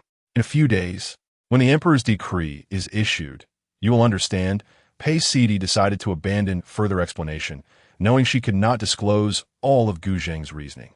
Qingyu clung to her optimism, stating, "Surely the Empress Dowager would not wish to see lovers torn apart." After a moment of hesitation, she inquired, "Your Highness, do you not fear the Crown Prince's reaction to your treatment of him?" Pei Sidi shrugged nonchalantly. "Let him speculate as much as he wishes. Only when he deems himself mistaken will he cease to second-guess my intentions. Is this not a form of suspicion? Allow him to harbor doubts. It may just present a glimmer of opportunity. Yet, the Crown Prince seems quite concerned about you. Are you not apprehensive that he might lose interest if you continue to ignore him?" Qingyu expressed her anxiety. Pei Sidi leisurely sipped her tea before replying. "You said it yourself. It merely appears that way. If it does not belong to me, then it ultimately does not." Qingyu was nearly beside herself with worry. This was not the same as the palace intrigues depicted in the novels. What if her mistress lacked ambition? Would the Crown Prince, having faced repeated setbacks, deliberately bring home a beautiful woman? Unbeknownst to them, Qingyu's fears were soon to materialize. Chapter 10. The concubine. It became evident that Qingyu's concerns were well-founded. It was unclear how the Empress learned that her son spent his days exclusively in the company of Pei Sidi. Consequently, she incited the Empress Dowager to arrange for 2 concubines for Gu Zheng. The Empress Dowager, overwhelmed with emotion, struggled to maintain her composure and inquired, "This is indeed splendid. But does Heng'er know of it?" To which the Empress replied, "Aside from the eldest prince, all have 1 primary consort and 2 secondary ones. As the Crown Prince, if Heng'er were to have only the Crown Princess in the inner court, it would surely invite gossip." The Empress Dowager contemplated this, supporting her forehead with her hand. Yet she hesitated to acquiesce immediately. The Empress had a daughter in her family, but the remaining suitable young ladies had already been arranged for other purposes. Suddenly, where could she find a girl of both noble lineage and virtuous character? Let us discuss this further after Heng'er returns from court, the Empress Dowager proposed, hoping that Gu Zheng would resolve the matter independently as he had done on 2 previous occasions. With her objectives achieved, the Empress took her leave. Just as the Empress Dowager sighed in relief, she was informed that the mother of the 4th prince awaited her outside. The Empress Dowager inwardly lamented the lack of respite. "Your Majesty, what shall I do?" the Defei exclaimed, arriving before her. Once seated, the Defei began to weep loudly. The Empress Dowager, disturbed by the ruckus, could only urge her, "Do not fret, do not fret. The 4th prince is indeed quite foolish. How could he insist on marrying the 3rd miss when the 2nd miss is accomplished in every art and has been close to me since childhood?" The Defei sobbed in complaint. After all, the 4th prince was her own son, and while a mother could voice her grievances, the Empress Dowager could not afford to join in. Thus, the Empress Dowager could only inquire, "Is there any way to persuade the 4th prince?" The Defei hesitated, her expression faltering as she admitted, "The 4th prince is obstinate. He has stated, if he cannot marry the 3rd miss, then," after a long pause, she finally uttered, "he would become a monk." Outrageous! The Empress Dowager, infuriated, warned the Defei, "Such words may reach my ears, but do not let him utter such nonsense before His Majesty." "Of course not," the Defei replied, fully aware of her own misstep. The Empress Dowager, exasperated, pressed her forehead with her hand and wearily said, "As his mother, what do you propose? In the event that the 2nd miss is the main consort, Could the third miss not serve as a secondary concubine? The Defei hesitated slightly. The Empress Dowager wished to dismiss the Defei for in a noble household. The idea of marrying a secondary wife along with a primary consort was unthinkable. If you continue to act as recklessly as the fourth prince, you need not return to my presence, she stated, her expression grave, having previously decreed that the fourth prince was not to be granted an audience. Realizing the Empress Dowager was genuinely angered, the Defei dared not press the issue further and carefully asked, "Are there any other candidates for the primary consort? I fear the fourth prince may become despondent." The implication was clear. She wished to accommodate the fourth prince's desires. The Empress Dowager assented, but His Majesty would certainly not agree, she analyzed with a stern demeanor. The primary consort must be of noble birth, and the daughters of noble families have long been promised to other princes. A lower status is not necessarily a hindrance. The Defei conceded, there are indeed none available. Even the secondary consorts were difficult to select. The intricate relationships among the noble families made it impossible for daughters from the Empress's family to be given to other princes. The Empress Dowager sighed deeply, observing the turmoil in the palace after decades of political strife, and summoned Gu Zheng after court adjourned. Following a brief exchange of pleasantries between the two, the Empress Dowager cut to the chase, inquiring, "Your mother hopes you will take 2 concubines. The Zhang family has a daughter available. Do you have anyone else in mind?" Gu Zheng hesitated momentarily before replying, "Your Majesty, I have no intention of taking concubines." The Empress Dowager appeared somewhat surprised, "But your mother will not concur." "I shall address this matter with her," he assured. "Very well," she nodded in satisfaction, grateful for the rare moment of peace. She offered a gentle reminder, "However, your brothers all have concubines. It would be advantageous for you as well." Gu Zheng was acutely aware that marrying a noblewoman would strengthen familial ties. With the crown princess having given birth less than a year ago, he was reluctant to consider taking a secondary wife at this juncture.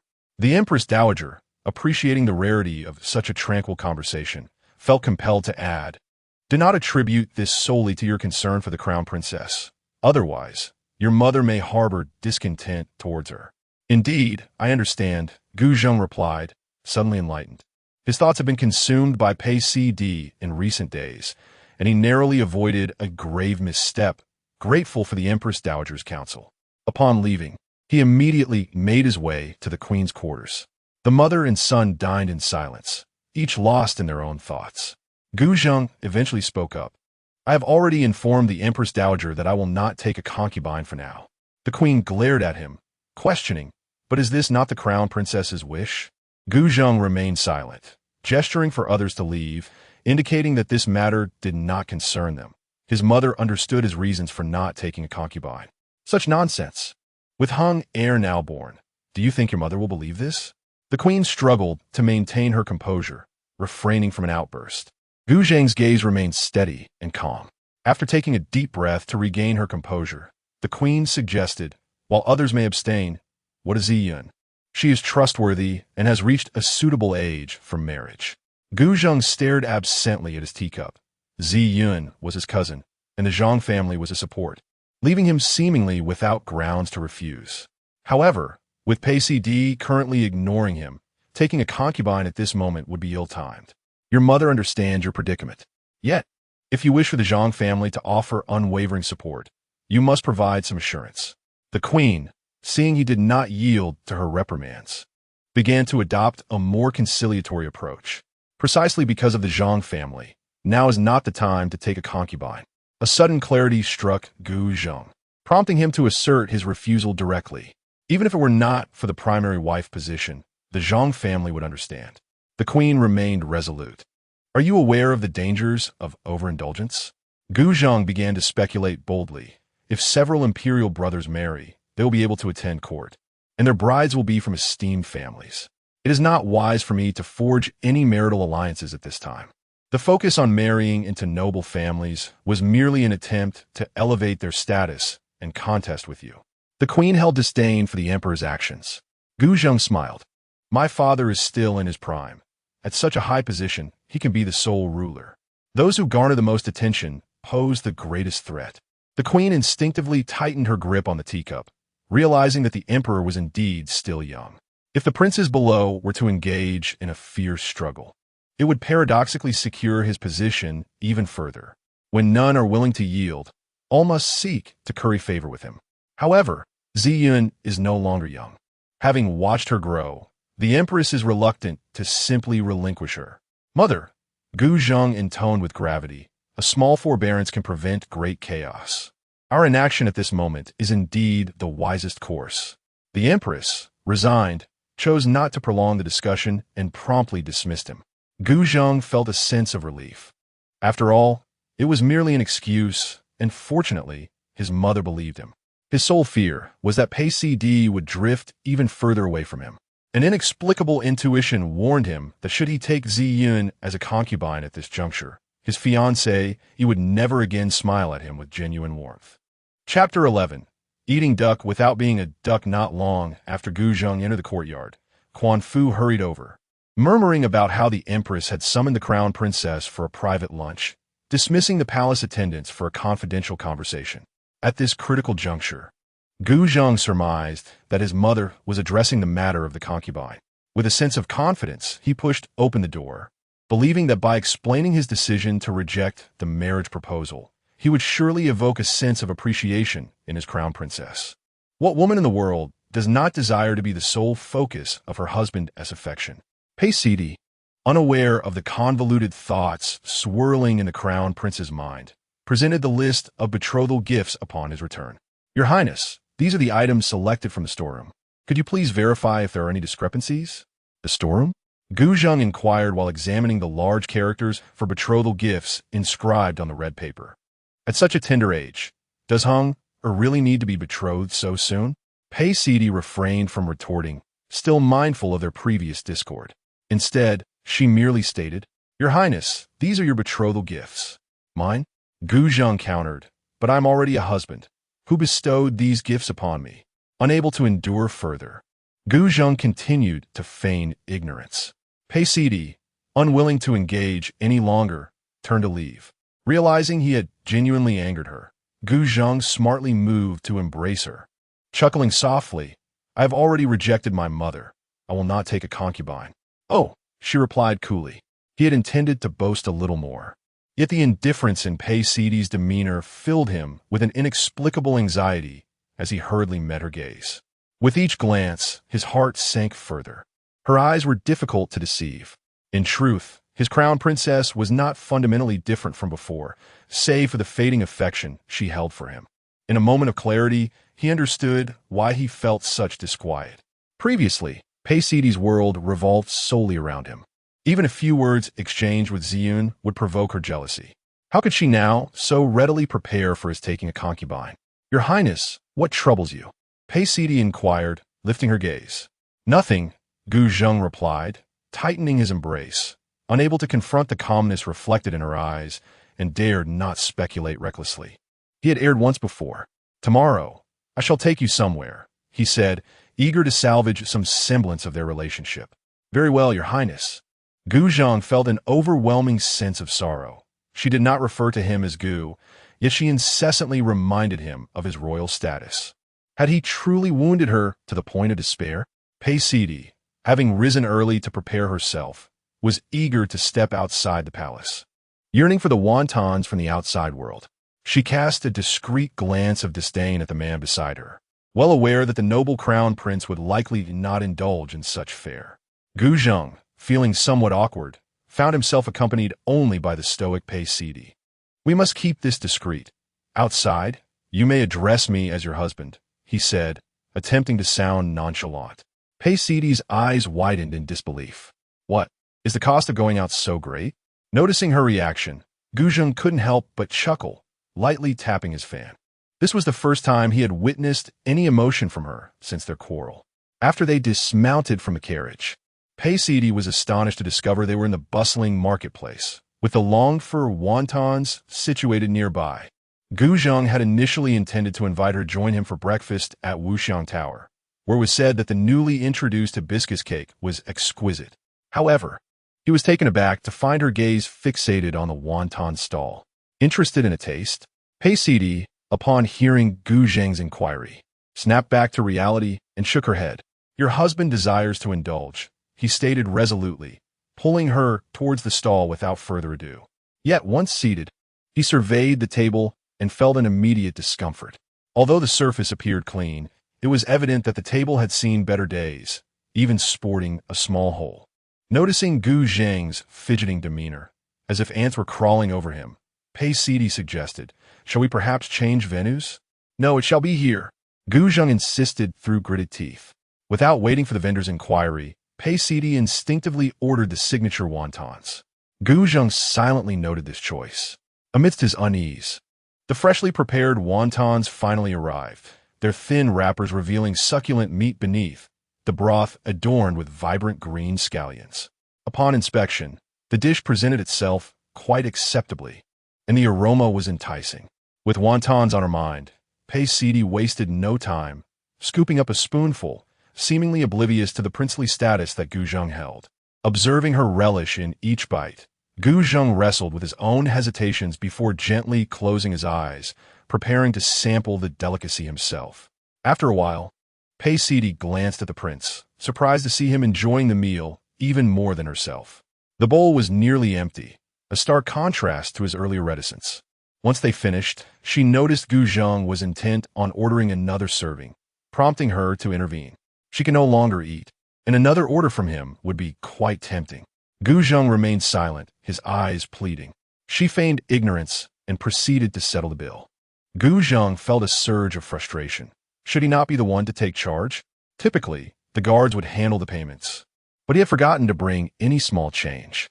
Today, in an effort to create an opportunity for the two of them to be alone, he had opted for a discreet appearance, instructing the guards to blend into the crowd, thus complicating matters. Thankfully, Pei Sidi had brought money along. As they walked side by side, Gu Zheng elegantly unfurled his fan, concealing his mouth as he whispered, "How did you know I hadn't brought any coins?" Pei Sidi's astonished expression spoke volumes, revealing that it was merely a coincidence. "No coins? You dare to take me out without funds?" She teased. "The prince pays. Yet I settle the bill. It must have slipped your mind.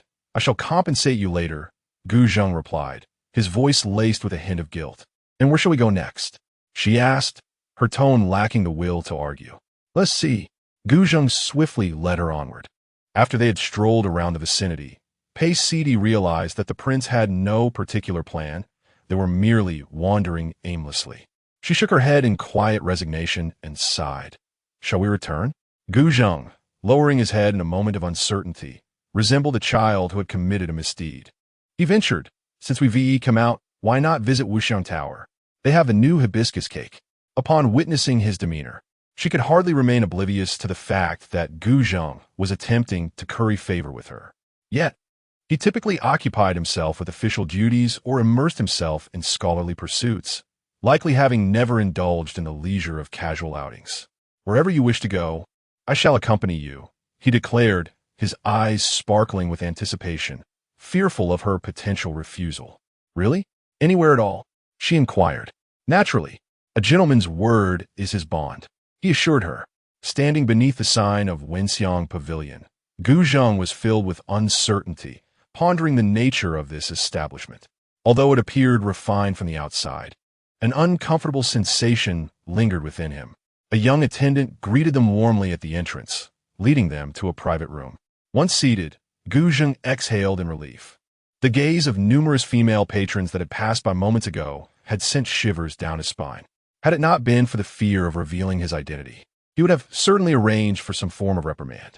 He felt a sense of unease about the place.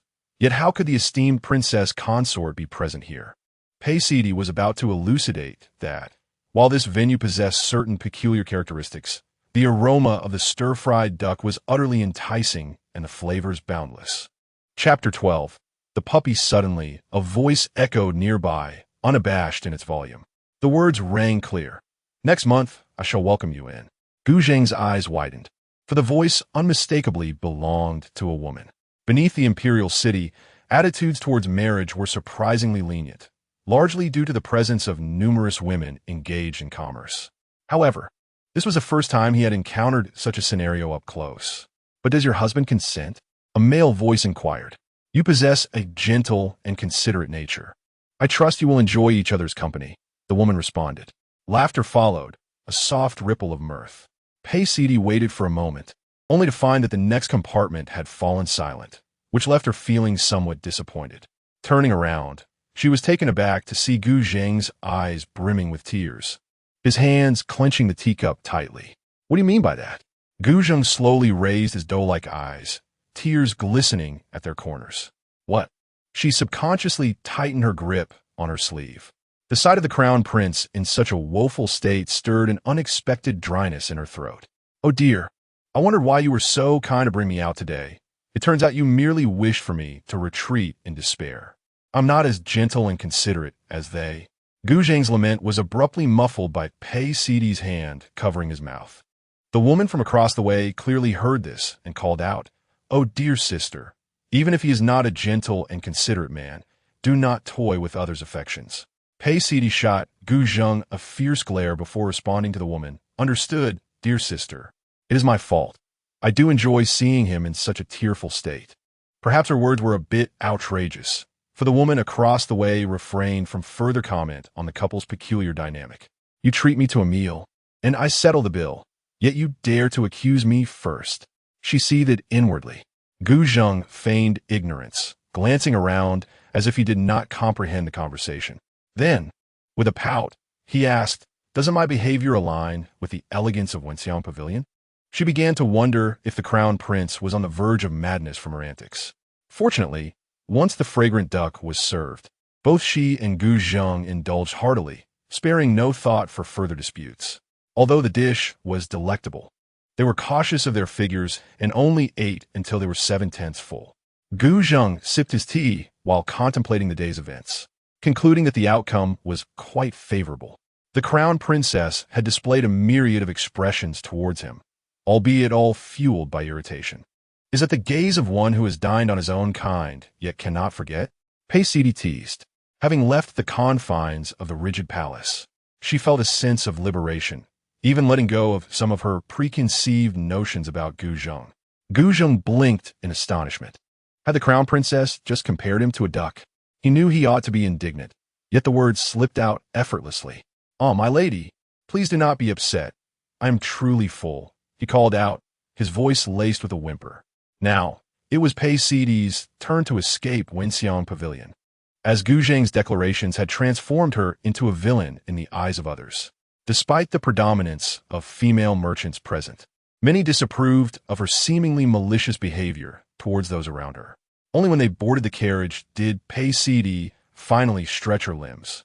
Gu Zheng leisurely waved his fan, reveling in the delightful experience, all because she had deliberately visited Wenxiang Pavilion. His Highness is quite fond of this, he mused.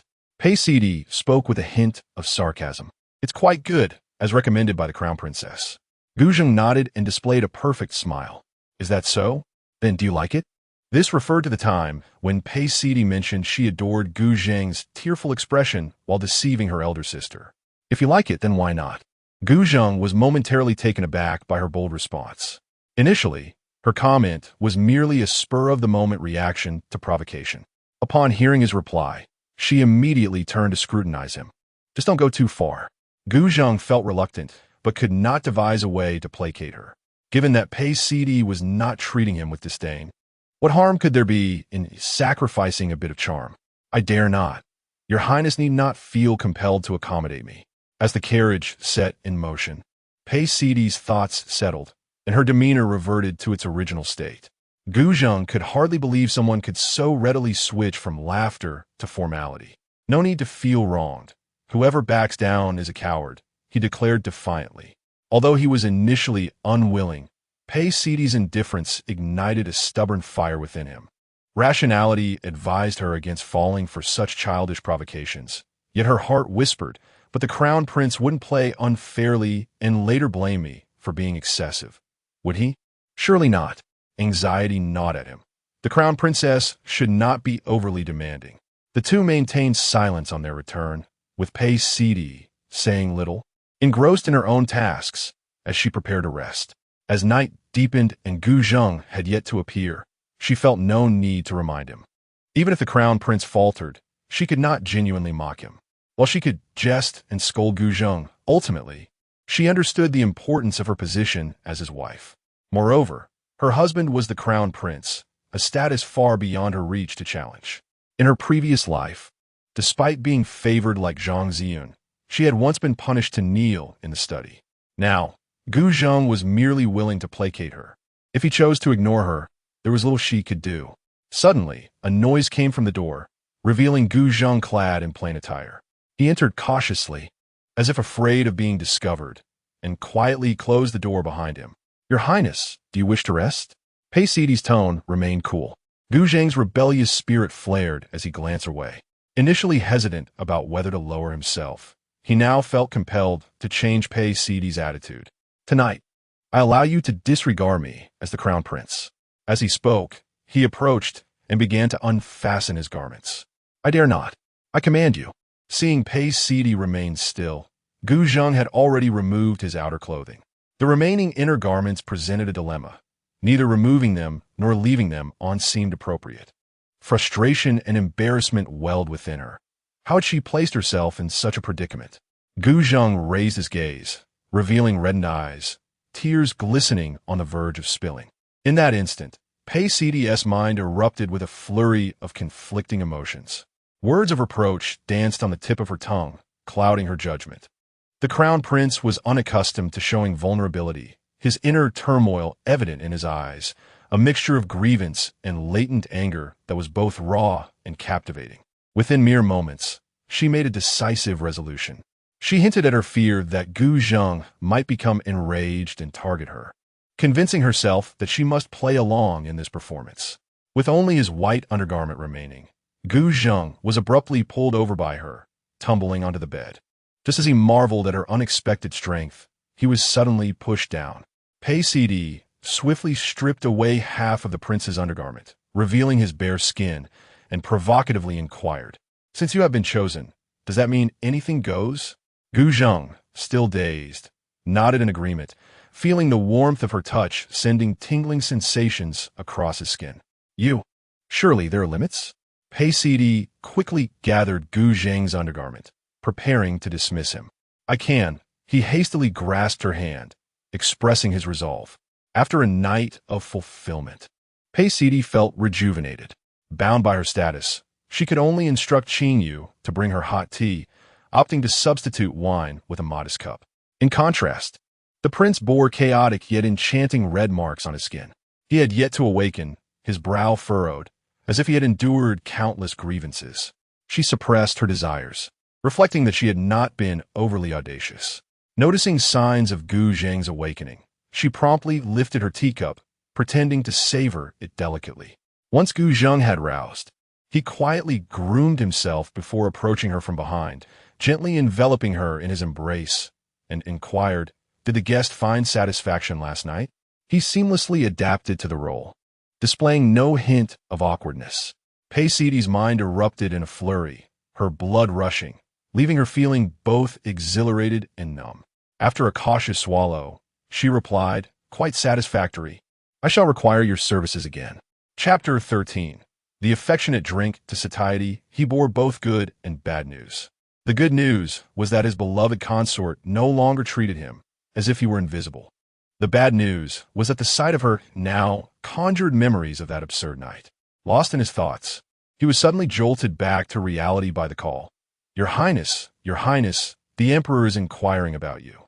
Instinctively, he replied, "I beg my father's forgiveness."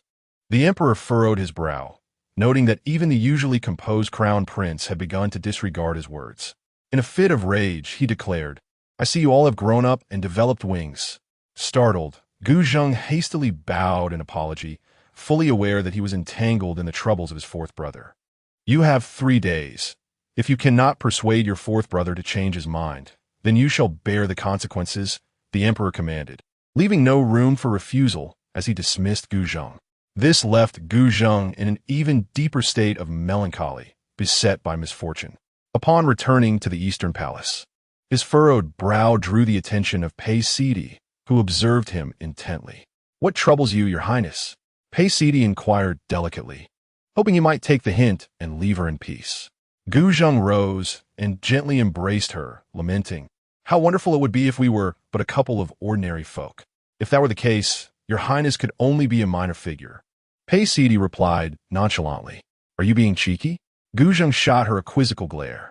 "Then you may be the grand one," she retorted. Her face pinched playfully under his grip as she succumbed to his teasing. "Your audacity is commendable," he mused, finding some solace in her banter.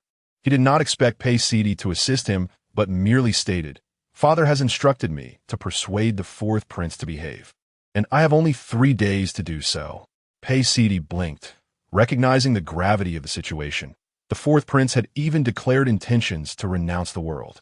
Who could possibly sway him? Gu Zheng resolved to inquire about his fourth brother's intentions the following day and act accordingly. Why must lovers be denied their union? She mused aloud. Gu Zheng chuckled softly. The imperial family is notoriously heartless.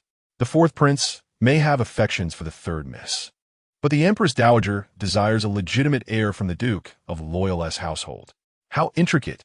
I hope, your highness, that when you select a secondary consort, you refrain from complicating matters further.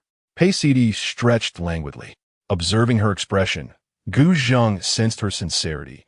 She genuinely seemed unconcerned about his potential secondary consort, even confident that he would indeed have one. "I will not take a secondary consort," he asserted. Pei Sidi opened her mouth to counter, but then recalled that in his previous life he had indeed not taken a secondary consort, merely having various concubines instead. Feeling vexed, she prepared to rise. He grasped her hand, asking, "Do you doubt me? Why do you appear somewhat irked?" Pei Sidi feigned a smile. "Your highness's words are, of course, credible." After a prolonged silence, Gu Zheng despondently embraced her, stating, "I will prove it." Pei Sidi gently extricated herself from his embrace, asking as she walked away, "Prove that the imperial family is devoid of compassion?" His own words rebounded against him, and he clenched his fists in frustration. The following morning, he set off for the residence of the fourth prince. The fourth prince appeared haggard, emaciated, and his eyes bore a haunting emptiness. No matter how callous Gu Zheng may be, he could not utter words to sever the bond of lovers at this moment. Hesitating as he sought a chair to sit upon, was His Highness the Crown Prince here to serve as a mediator? The fourth prince, not one to be easily misled, inquired directly. Gu Zheng regarded him for a prolonged moment, then sighed and asked, "Why must you endure this, fourth brother?" The fourth prince's gaze suddenly brightened, as if recalling a joyful memory, and he resolutely declared, "I only wish to spend a lifetime with her." Gu Zheng felt no stirrings of emotion at this proclamation, inwardly scoffing at the audacity of such a claim about a lifetime so long. The fourth prince, perceptive enough to sense Gu Zheng's disdain, chose not to elaborate further, but instead posed a question. "If you had not married my sister-in-law, would you regret it?" Gu Zheng fell silent. He was particularly sensitive at present, unable to bear any mention of losing Pei Sidi. The fourth prince, steadfast and impervious, would be better off returning to the Eastern Palace. After several moments of hesitation, he implored Gu Zheng to wait, producing a letter from his sleeve. He explained that it was meant for the third miss of the loyal prince's residence and requested Gu Zheng's assistance in delivering it. Gu Zheng merely stood by, making no move to accept it. With a sudden thud, the fourth prince knelt before him, tears streaming down his face as he pleaded, "Second brother, please help me. Father has confined me within the palace, and mother and the others will not support me." Had this been in the past, Gu Zheng would have turned and walked away. Yet now, the words of Pei Sidi echoed in his mind, speaking of the heartlessness of the imperial family. Gritting his teeth, he reached out, taking the letter and hoisting the fourth prince to his feet. "Very well. Even if I agree to convey your message, it will not change much." "Thank you, second brother," exclaimed the fourth prince, elated, as he had not harbored any hopes. The crown prince was the most inscrutable of individuals, rarely forming connections with anyone. Pathetic. Perhaps it was the fourth prince's call of second brother, or perhaps Gu Zheng sought to affirm that the royal family could indeed harbor affection. He cautioned, "I must read this letter before delivering it. However, if you value your life, do not cause the third miss to become distressed." The fourth prince fell silent, struck dumb. Observing his demeanor, Gu Zheng realized his assumptions had been correct, inwardly astonished that such a lovesick soul could exist within the royal family. Do not be foolish. Living is the only way to have a chance. He advised, return and consider your options. To temper the fourth prince's expectations, Gu Zheng hastily added, it may not come to fruition. Yet the fourth prince expressed endless gratitude, believing that even a glimmer of hope was a precious gift. Upon returning and sharing this with Pei Sidi, she could not help but exclaim in astonishment, really? The fourth prince wishes to end his life? Strangely, Gu Zheng felt a sense of pride as he replied, see, even the royal family has its hopeless romantics. She stifled an eye roll and retorted, the fourth prince is but one individual. He does not represent all. Gu Zheng scoffed, understanding that her implication was directed at him. Certain individuals, aware that another sought death, remained unmoved. In my view, the royal family is filled with unfeeling souls, Pei Sidi remarked, veiling her criticism. Gu Zheng, exasperated, nearly named names, but settled for tugging at her ear in frustration. Does the crown princess believe my position is secure enough to eliminate a rival without bloodshed? He asked through clenched teeth. The moment those words left his lips, Pei Sidi was rendered speechless. Indeed, before Gu Zheng ascended to the throne in his previous life, he endured considerable familial strife. The anguish he faced, he had never confided to another. Suddenly, she was startled by a playful tap on her forehead from Gu Zheng. What are you pondering? Do you truly believe that I am such a petty individual? Observing her earnest demeanor, he could not help but sigh. His image had indeed suffered. As they opened the letter, they meticulously examined it word by word for any discrepancies, and then analyzed whether it was an acrostic poem. Gu Zheng even took it to the fire to warm it slightly, searching for any concealed characters. Once assured of its safety, they began to relax. The emotions conveyed were genuine and profoundly touching. Pei Sidi gazed at the overflowing words. Though not a single character professed love, the sentiment was unmistakably present. She gently closed the letter, marveling that even within the royal confines, there existed such passionate souls. Tomorrow, she would deliver the letter to the third miss of the loyal prince's residence. Gu Zheng carefully tucked it away. What? Pei Sidi was taken aback. Your Highness, do you think the third miss is not confined at home? Chapter 14. The push and pull the carriage set off with a gentle sway. Yet Pei Sidi found it difficult to muster any praise for Gu Zheng's plan. Was this truly the best course of action in a situation devoid of alternatives? Gu Zheng himself felt a twinge of guilt as they traveled in silence until they arrived at the residence of the loyal prince. Despite his esteemed status as the crown prince, Gu Zheng adhered to propriety, patiently awaiting the attendants to present the invitation. Moments later, a servant from the loyal prince's household appeared, accompanied by the steward, to offer apologies and hastily usher the crown prince and his consort inside. Before they could reach the inner courtyard, the rotund figure of the loyal prince announced his arrival long before he physically entered the space. Your Highness, Crown Princess, forgive the lack of a proper reception, he boomed. There is no need for such formalities, Your Highness. It is we who fear we may be intruding, Gu Zheng replied, maintaining a humble demeanor. The loyal prince erupted in hearty laughter, showing no interest in the purpose of their visit, instead embodying the role of a warm and welcoming host.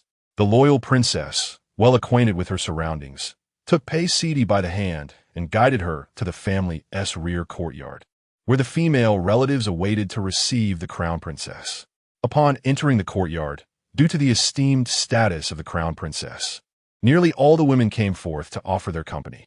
Pei Sidi glanced around, but upon noticing the absence of the third miss, she inquired, Where's the third miss? The loyal princess readily answered, The young lady is unwell and unable to join us today. Upon hearing this, Pei Sidi feigned great concern. Is she ill? Might your Highness allow me to visit her? The loyal princess hesitated, contemplating a refusal, yet Pei Sidi, sensing the hesitation, dramatically wiped away tears. Is it a serious ailment that requires a physician? Your Highness, if I do not see her, I shall be greatly troubled. Faced with this display, the loyal princess dared not obstruct her and discreetly signaled for her personal maid to make arrangements. Upon reaching Xiao Rulu's quarters, The simple yet pristine environment starkly contrasted with the opulence of the royal residence. The circumstances of the third Mrs. situation were painfully evident. Before long, a figure stepped forward, stating, "This servant has seen the crown princess. The third Miss is unwell and cannot disturb such a noble guest." Typically, visitors would feel embarrassed by such repeated hindrances and retreat. However, Paisidi was undeterred. Upon hearing this, she boldly pushed past the obstructing figure, forcefully knocking on the door, exclaiming, open the door, Rulu." The door, not locked, revealed the tearful third Miss gazing in bewilderment. Seizing the moment before anyone could react, Paisidi grasped Xiao Rulu's hand, declaring, "You truly are ill. No wonder you Haven Tea come out to meet me." She winked at Xiao Rulu, subtly signaling their shared understanding. Xiao Rulu, perceptive and quick-witted, feigned a cough, saying, "Indeed, I have not been feeling well lately." "Ah, it seems even the crown princess herself must come to check on you. What a talent you have," Paisidi teased playfully. "Your Highness is magnanimous." "Forgive this young girl, just this once," Xiao Rulu replied softly. The onlookers from the loyal prince's household observed the sisters' affectionate exchange with a hint of bewilderment. Yet their demeanor suggested a long-standing acquaintance. "When did the crown princess and our third Miss become so close?" The loyal princess inquired with a shallow smile that did not reach her eyes. "Why, it was at the chrysanthemum banquet. I felt an immediate connection with Rulu. We seldom have the chance to meet, but today I finally persuaded the crown prince to accompany me," Paisidi replied, her tone light, yet layered with unspoken sentiments. "Indeed, it is rather perplexing. The third young lady has never confided in us." Hearing this subtle mockery from the princess of loyalty, Paisidi could only respond, "It is entirely my fault. After the chrysanthemum banquet, there has been no correspondence whatsoever. Eru, please do not be disheartened." The room fell into silence. Was this not the rhetoric of a debauched young lord? With a handkerchief, Xiao Eru dabbed at non-existent tears, saying, "To have even a fleeting encounter with the crown princess is a privilege. I would not dare to speak of it elsewhere." The members of the loyalty prince's residence remained as still as wooden statues, and Paisidi felt a sense of urgency. Yet, as a guest, she could not hasten the host's departure. "Eru, remaining here is not conducive to your recovery. Let's take a stroll." A sudden thought struck Paisidi, and while she spoke, she discreetly pinched Xiao Eru's arm. "Ahem." Xiao Eru coughed and replied, "Very well. Perhaps you should remain seated, given your condition." It is no wonder that Paisidi spoke in such exaggerated terms. The third young lady, having realized that she might not be able to be with her beloved, had lost her appetite and appeared exceedingly haggard. After Paisidi spoke, she cast a troubled glance at the princess of loyalty and then at Xiao Eru, repeating this action several times until the princess, despite her desire to linger, finally remarked that the ladies of the prince's residence were awaiting them at the pavilion. Upon reaching the pavilion, the second young lady stomped her foot in frustration. "Mother, there is definitely something amiss." Yet the princess of loyalty remained unperturbed. Indifferent to whether the crown princess was merely performing, it ultimately changed nothing. After the members of the loyalty prince's residence departed, Qing Yu stood by the door, vigilant against eavesdroppers. Paisidi cautiously transmitted a letter through her wide sleeves, while the third young lady discreetly opened it beneath the table to read. After finishing, Xiao Eru handed it back to Paisidi with a sigh. Such is the cruelty of fate. Paisidi's heart was equally heavy. They could only assist the fourth prince in delivering messages, with no means to do anything further. "Please, crown princess, inform the fourth prince that Eru comprehends his feelings. This suffices for her in this lifetime, and she hopes he will give more thought to the concubine." Tears welled in Xiao Eru's eyes, for she understood that her words signified a relinquishment, a request for the fourth prince to let go as well. Subsequently, Paisidi briefly explained how they feigned familiarity, urging her to be cautious in front of the princess of loyalty. However, she refrained from divulging any information about the fourth prince's current circumstances. Paisidi hastily departed, not out of fear, but to avoid arousing suspicion among the others in the loyalty prince's residence regarding their clandestine plotting. Meanwhile, the The crown prince and his consort engaged in a performance of cordiality, while the loyalty prince's residents adeptly played their role in this charade. Ultimately, under the host's warm insistence, the couple graciously declined, parting with mutual regret. Once back in the carriage, Pei City finally exhaled, feeling the weight of the world lift. Who among us does not succumb to madness at times, though he merely put on a brave face? Gu Zheng, however, displayed little reaction, leisurely sipping his tea. Pei City gazed at him, realizing he was indeed the future sovereign. This insincere display held no sway over him. She recounted Qiao Erru's sentiments, and for once, Gu Zheng paused, appearing somewhat troubled. What difference is there between this and digging into the heart of my fourth brother? Though he scorned the fourth for causing such familial discord over matters of love, leading to hunger strikes and chaos. However, if even a prince remains indifferent, how could Joel possibly abandon his course? What can a mere woman do? Your Highness, do not forget that our father has tasked you with resolving this matter within 3 days. Pei City inquired, supporting herself with her hand. I have investigated, and the mother of the third miss has passed away, leaving her to endure scorn since childhood. Why not allow her and my fourth brother to escape together like a pair of lovebirds? Pei City clapped her hands in approval, exclaiming, brilliant! Indeed, a masterstroke to eliminate adversaries in one fell swoop. Gu Zheng could hardly contain his fury, clenching his teeth as he retorted, Do you truly see me as such a callous and unfeeling being? Pei City's eyes reflected sympathy, and in this moment of silence, her gaze seemed to inquire, Are you not aware of your own heart? Chapter 15. Disobedience. The fourth prince, Gu Zheng, sat in a state of despair, having just received a message from the crown prince. He understood that, as Joel had indicated, it meant he must relinquish this affection. But why? Why was it that, despite his royal status, he could not marry the woman he cherished? With a creak, the door that had been recently closed swung open once more, revealing the Empress Dowager herself. She did not speak immediately, first observing her son's expression, then surveying the dimly lit room, where the windows were sealed shut, casting an air of gloom. In such a state, it was no wonder he could not win the heart of his beloved. The Empress Dowager was filled with disappointment. It is your unfilial conduct, she remarked. The fourth prince did not dispute her words. The Empress Dowager was particularly incensed by his indifference, his stubbornness rendering him impervious to reason.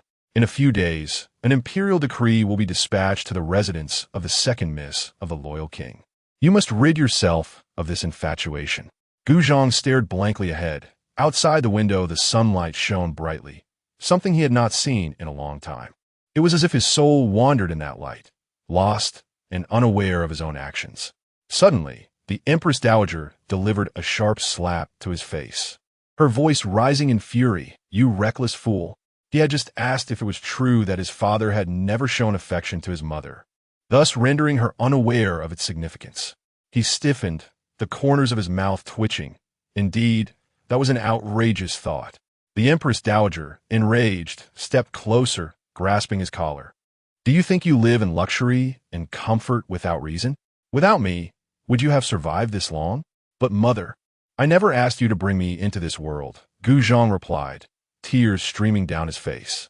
Since childhood, he had been told repeatedly that for the sake of his mother and the family she represented, he must be obedient and strive for his father's attention. You. The Empress Dowager felt shattered, her hopes for her son dashed by his words. What had all her planning amounted to?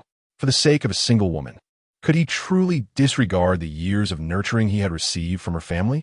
Gu Zheng slowly knelt, bowing his head in deference. It is my unfilial conduct. In the past, he had claimed he would strive harder than the crown prince, that he would bring glory and wealth to his mother. After a passionate outburst, the Empress Dowager found herself drained, pondering when everything had changed. Mother, that was merely your wish. I, foolishly, sought to please you with my words, Gu Zheng confessed, finally revealing his true feelings.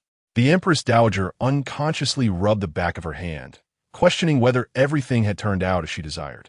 If so, why did she desire it? Yet, how could she not fight for it? If you strive with all your might, I will do everything in my power to support you. She conceded, albeit with a hint of resignation. Gu Zhang, casting his gaze downwards, murmured, "Mother, I am weary. I excel in neither literature nor martial arts. And even the occasional surprise tests from my teachers leave me trembling with fear." "You wretched boy," the Empress Dowager exclaimed, sweeping a cup off the table in frustration.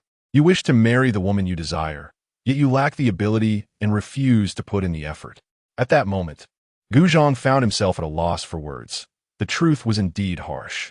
He simply raised his head gently, reminiscent of his childhood. But this time the words he spoke were different. He said, "Mother, I believe that a family united is the greatest joy. I truly do not comprehend anything beyond that." The noble consort felt a wave of confusion, wishing her son would return to his former ways of deceiving her, for at least that offered a glimmer of hope. Slowly rising, as she approached the door, she remarked, "Do not entertain thoughts of self-destruction. Leave the rest to your mother. A mother knows her child best. Methods, such as fasting to the point of death, would only serve to wound her heart as a mother."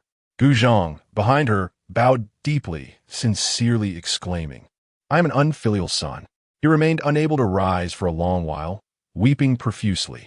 It is said that the noble consort sought out the emperor in the imperial study the following day. Known for never measuring herself against the empress's standards, she, nonetheless, stood her ground even after the emperor's anger, weeping and lamenting, which infuriated the emperor to the point of consuming several cups of calming tea that very evening. Ultimately, the emperor decreed a punishment of 6 months for the noble consort. After all, the family behind her was formidable, no matter how displeased the emperor was. He could not easily cast her into the cold palace. On that same day, after punishing the noble consort, the emperor summoned the crown prince. He first scolded him for his ineffectiveness, followed by a penalty of 6 months' salary for the Eastern Palace. Pei Sidi, upon learning this, was at a loss for words. Gu Zhang was clearly the victim of an undeserved calamity. "My dear, what shall we do? From today onwards, I shall have no money." Gu Zhang embraced her, his tone sticky with affection. "Do not fret. I have already found a new position. Once I transition, I can bring you along as a cleaning maid." After returning from the fourth prince, Gu Zhang insisted that they interact privately as ordinary spouses, eschewing formalities. Gu Zhang widened his eyes, firmly grasping her cheek, demanding, "Who? Which one? When did this happen?" She struggled against him, unable to break free, and could only relent. "I spoke in jest." Even in jest, it indicates you entertain such thoughts. The more Gu Zhang contemplated, the more aggrieved he felt. How could his crown princess even consider leaving over a mere 6 months' salary? Observing his demeanor, Pei Sidi understood he was becoming overly fixated and quickly reassured him. "Such a thing is unfounded. My devotion to your wealth is unwavering. I will not abandon you." Gu Zhang's eyes reddened, yet he felt powerless to act. The shadows left by their previous discord loomed too large. Now, even if Pei Sidi proclaimed her love solely for his wealth and power, he could only endure. Enough of this idle talk. At least there is some good news, is there not? Unable to bear the sight of her tears, Pei Sidi offered comfort. "You have truly become more eloquent." Gu Zhang grumpily embraced her waist, reminiscing about her earlier, more cautious demeanor. The good news was that after the emperor imposed the financial penalty, he still drafted a decree to bestow a marriage upon the fourth prince. Though the third miss would only be a secondary consort, it nonetheless marked the union of lovers. As news of the decree spread, many were enlightened. It turned out that the recent chrysanthemum banquet had secretly served as a means for the royal family to assess potential daughters-in-law. Naturally, some rejoiced while others lamented. The matter had become a foregone conclusion. On this day, Pei Sidi held the storeroom inventory list presented by the chief steward, Chuanfu. After making her marks, she abruptly closed it, instructing Chuanfu to seek the empress's approval. With several princes marrying, they naturally needed to present congratulatory gifts. She cast a sidelong glance and spoke with a tone laced with sarcasm. "Nowadays, certain individuals lack silver but still wish to trade. What nonsense is this?" Chuanfu immediately lowered his head even further, striving to diminish his presence. Meanwhile, Gu Zhang, who was still teasing his son, inexplicably felt as though he had been reprimanded. "Heng'er, your mother is once again dissatisfied with my ineptitude." Gu Zhang dramatically inhaled the plump cheek of his son, feigning indignation. Pei Sidi longed to deliver a couple of blows to him. She did not wish to feel this way. She chided herself for being unable to resist, having fallen victim to his charms. Yet, deep within, she remained unwilling to concede, which was why her temper had been fluctuating recently. The infant, merely a few months old, understood little of such matters, watching the two with quiet curiosity. Fearing he might be caught in the crossfire, Chuanfu had already seized the opportunity to slip away. Chapter 16. Human nature. Gu Zheng gently placed his son back into the crib and approached Pei Sidi from behind, embracing her as he reassured, "Do not worry. Even without my salary for these past 6 months, I will ensure that you and our child do not suffer from hunger or cold." She found herself at a loss for words. How could one truly become upset over a mere 6-month salary? It was merely a matter of her complex emotions towards Gu Zheng. In her previous life, she had donned the mask of composure and grace, placing an undue emphasis on Gu Zheng's significance in her life. She had exhausted all her efforts to become the sole focus of his affections. Once a free-spirited individual, she had gradually lost herself in the monotony of daily life. Now, having extricated herself from that oppressive environment, she began to comprehend many things. The myriad complexities of the world had made her realize that she did not wish to be consumed solely by love. Yet, how had she failed to notice before that Gu Zheng was akin to a captivating enchanter? He was both humble and obedient, and every time she believed her heart was as hard as iron, he would ensnare her soul effortlessly. How she despised this lack of resolve within herself. As she pondered this, she squinted at Gu Zheng. He stood at the threshold between youth and adulthood, his features still bearing the remnants of boyish innocence. With an air of cultured elegance, he wore a jade crown, and the slightly loosened strands of hair only accentuated his youthful charm. Gu Zheng, feeling a twinge of nervousness, tightened his garment and inquired, "What is it? Why do you have that look as if you intend to undress me in broad daylight?" She feigned indifference, averting her gaze, justifying to herself that she was, after all, but a mere mortal. What was wrong with having a penchant for wealth and beauty? "I need to step out of the palace for a while to prepare a congratulatory gift for Miss Qiao-san. Will that be too conspicuous?" Gu Zheng frowned slightly. "Isn't it more conspicuous not to prepare a gift for a close friend?" she retorted, somewhat irked. Gu Zheng felt a pang of guilt. He had previously concocted some excuse for Pei Sidi to meet Miss Qiao-san alone. He had suggested that Pei Sidi pretend to be friends with the third miss and act accordingly. He watched her graceful departure, then glanced at their sleeping son, muttering, "Why does it feel like she is abandoning her husband and child?" Upon arriving at Wuxiang Tower, Pei Sidi pushed open the door to their private room and found Sun Jia engaged in conversation with none other than Xiao Eru, someone she had only recently met. "Busy, are we, new bride?" she teased. Xiao Eru unexpectedly performed a deep bow, and Pei Sidi hurriedly helped her up, exclaiming, "That is too much." Thanks to His Highness the Crown Prince and the Crown Princess for their efforts, Xiao Eru expressed her gratitude. It was but a small gesture. Pei Sidi waved her hand dismissively, signaling that it was of no consequence. However, Xiao Eru did not share that sentiment. During a recent period of uncertainty, when everyone feared repercussions, she and Gu Zheng had been detained and forgotten. Even the slightest act of kindness filled her with immense gratitude, especially one that involved a personal visit with news. Even now, as matters of marriage had settled, the Crown Prince still faced penalties and salary, illustrating the risks involved. "I have gathered you today to discuss a matter," Pei Sidi said, comforting Xiao Eru to take a seat as she revealed her intentions. "I am willing to brave any danger for this cause." A spark ignited in Xiao Eru's eyes. Pei Sidi chuckled, asking, "Do I truly resemble some kind of chivalrous hero? Is the task at hand of such grave consequence?" "However, as the Crown Princess commands," Xiao Eru replied, bashfully lowering her gaze and rephrasing her statement more delicately. Pei Sidi retrieved a scroll from her sleeve, filled with densely packed plans, and handed it to the two individuals for their perusal. Initially perplexed, their eyes widened as they delved deeper into the contents. Sun Jia abruptly raised her head and inquired, "Can we truly proceed with this?" "Certainly, the laws of our dynasty do not prohibit it. I have verified," Pei Sidi replied. though she secretly added to herself that there was no explicit endorsement either. For the sake of caution, she added, "However, if you are unwilling, that is perfectly fine." To her surprise, Xiao Eru nodded eagerly like a chick pecking at grains, exclaiming, "Absolutely, this is splendid." Sun Jie also nodded in agreement. Such an endeavor could not possibly exclude her. "Very well. I rarely have the opportunity to leave the palace, so I entrust you with managing the affairs beyond its walls," Pei Sidi said reassuringly.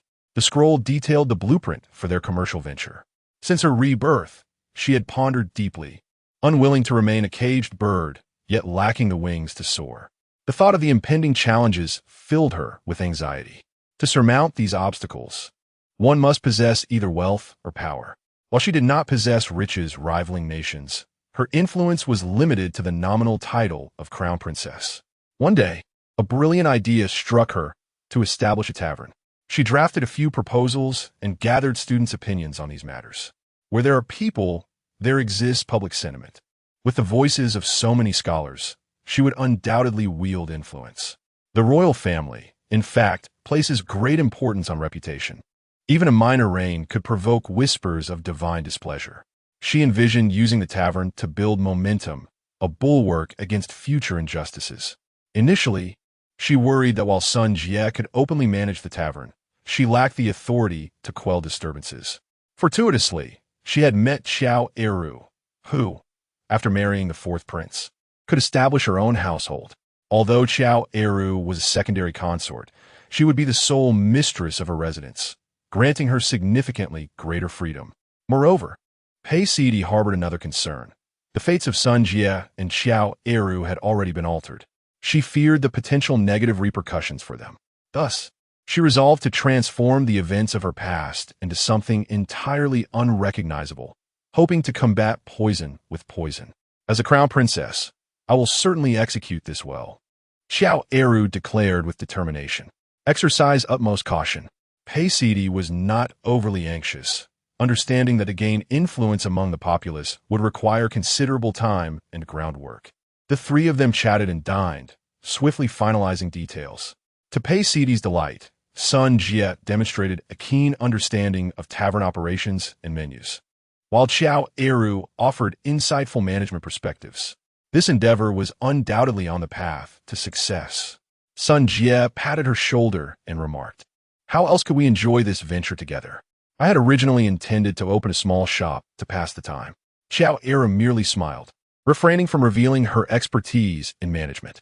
In the past, she often contemplated that if she were in charge, she would undoubtedly execute matters more effectively. After their discussions concluded, they agreed to meet again and parted reluctantly to return home. Upon arriving at her residence, Xiao Eru found her legitimate mother and others gathered in the pavilion. She approached to greet them, only to be met with her legitimate sister's resentful glare. Ever since the imperial edict was issued, her sister had shed her previous facade of calm composure. The reason was simple. As the fourth prince's secondary consort, it meant that her legitimate sister could not marry him. The other princes are already betrothed to others, leaving the legitimate daughter to marry into other noble families. It is difficult not to resent this, as how can nobility compare to the emperor's own offspring?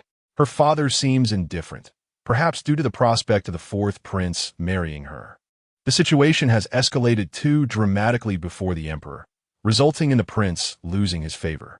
In the eyes of their kin, the fourth prince may hold less esteem than a noble with actual power. Conversely, her legitimate mother has been unusually affectionate towards her, even going so far as to drape an arm around her shoulder and utter endearing words, as if they were truly mother and daughter, which sends an unsettling chill through her. After enduring their company, she finally returns to her own quarters, where she can breathe a sigh of relief. Gazing at the gradually darkening sky, she inhales deeply, knowing that her departure is imminent. Thoughts of the fourth prince, Guzhang, her newly formed friendships, and the plans discussed at the tavern today fill her with boundless courage. Chapter 17. Prototype Pei Sidi was inspired, her pen flowing with divine ease. The play she was crafting was indeed modeled after the affair between the fourth prince and Xiao Eru. The timeless tale akin to the cowherd and the weaver girl had become immutable, Thus, she needed to infuse it with something novel. At that moment, the wet nurse sent someone to summon her, stating that the young prince was wailing incessantly, presumably yearning for his mother, and urged her to attend to him. Reluctantly, she set aside her writing to soothe the child. Upon her return, eager to continue her work, she discovered Gu Zheng holding her script. Her thoughts swiftly shifted from the notion that only the dead could keep secrets to devising a clever excuse for her predicament. Why did His Highness not inquire before perusing it privately? Pei Sidi opted to take the initiative. Gu Zheng, undeterred by the awkwardness, inquired, "What are your intentions?" Such a personal interest in royal matters displays considerable audacity. Gu Zheng was clearly skeptical. What is there to be concerned about? No names have been mentioned, and numerous details have been altered, she retorted. Gu Zheng shook his head, asserting such alterations are insufficient. Those familiar with the truth would recognize it at a glance. And what should be done? Pei Sidi humbly sought his counsel. Gu Zheng pretended to cough lightly, suddenly feigning thirst. "What is this, feeling parched?" he called out, elongating his tone. Maintaining a radiant yet forced smile, she poured him a full cup of tea. "My shoulders ache somewhat," Gu Zheng implied. She raised her hand and tapped it lightly twice, furiously exclaiming, "Ideas are born of the mind and the tongue, not from the shoulders, good sir." "Have mercy, madam," Gu Zheng replied, his eyes sparkling with mirth, readily yielding to her ire. He, undeterred by her fury, asked, "What was your purpose in writing this?" Pei Sidi hesitated. She could hardly confess that it was to incite the populace in the future. For instance, should she find herself in her past life, where Gu Zheng merely appointed her as empress, she might pen a tale of a man who favored his concubine over his wife, a truly heinous act. How could he silence the murmurs of the world? She needed Gu Zheng to be subject to gossip as well. Some matters were better left unknown to His Highness. Pei Sidi resolved to employ a provocative approach. What could possibly be so significant that I should remain in ignorance? Indeed, Gu Zheng was infuriated and determined to uncover the truth. She fell silent and resumed her writing, perhaps due to the interruption of her inspiration. Her words flowed less smoothly now. "If you do not speak now, I shall have no desire to know in the future," Gu Zheng persisted, refusing to relent. Pei Sidi continued her writing, contemplating how to begin her revisions. Thus, one was engrossed in reading with ire, while the other leisurely penned her script, enveloped in silence. As Pei Sidi neared the conclusion, she found herself at an impasse. Just as she paused, Gu Zheng inquired, "What is the matter?" Startled, she retorted, "Did you not say you would not wish to know in the future?" Gazing into Gu Zheng's evidently teasing eyes, she felt a surge of indignation. "Stop teasing. I will speak. I will speak." Pei Sidi surrendered, realizing there was no need for such playful torment.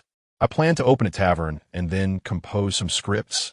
It shall be the same old tales, and I have grown weary of them," she responded, partially evading the crux of the matter, straddling the line between truth and deception. Gu Zheng furrowed his brow and remarked, as the crown princess, "It is rather inappropriate for you to expose yourself to public scrutiny." Before Pei Sidi could respond in anger, he hastily added, "I shall have my mother hand over the keys to the treasury to you."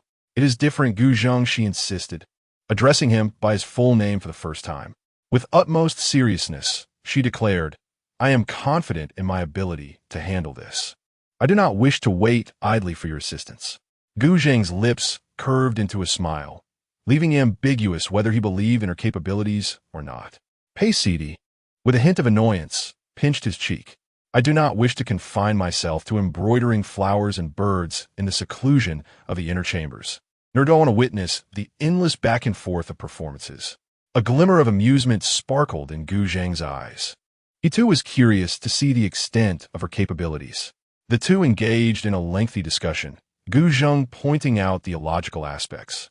They refined the details to be more discreet, and although the essence diverged significantly from the original, it remained a poignant love story at its core. As for the conclusion, Pei Sidi was taken aback. Gu Zheng encouraged her to lavish praise, extolling the decision that fulfilled the wishes of the lovers. She questioned why they should overly glorify the lord represented in the play, who actually referred to the current emperor. "Learn from this," he advised. "When the citizens of the capital sing praises, your father will not target the playwright. On the contrary, in order to preserve this image, he will become more lenient. At this moment, Gu Zheng's eyelids began to droop, and he felt drowsy.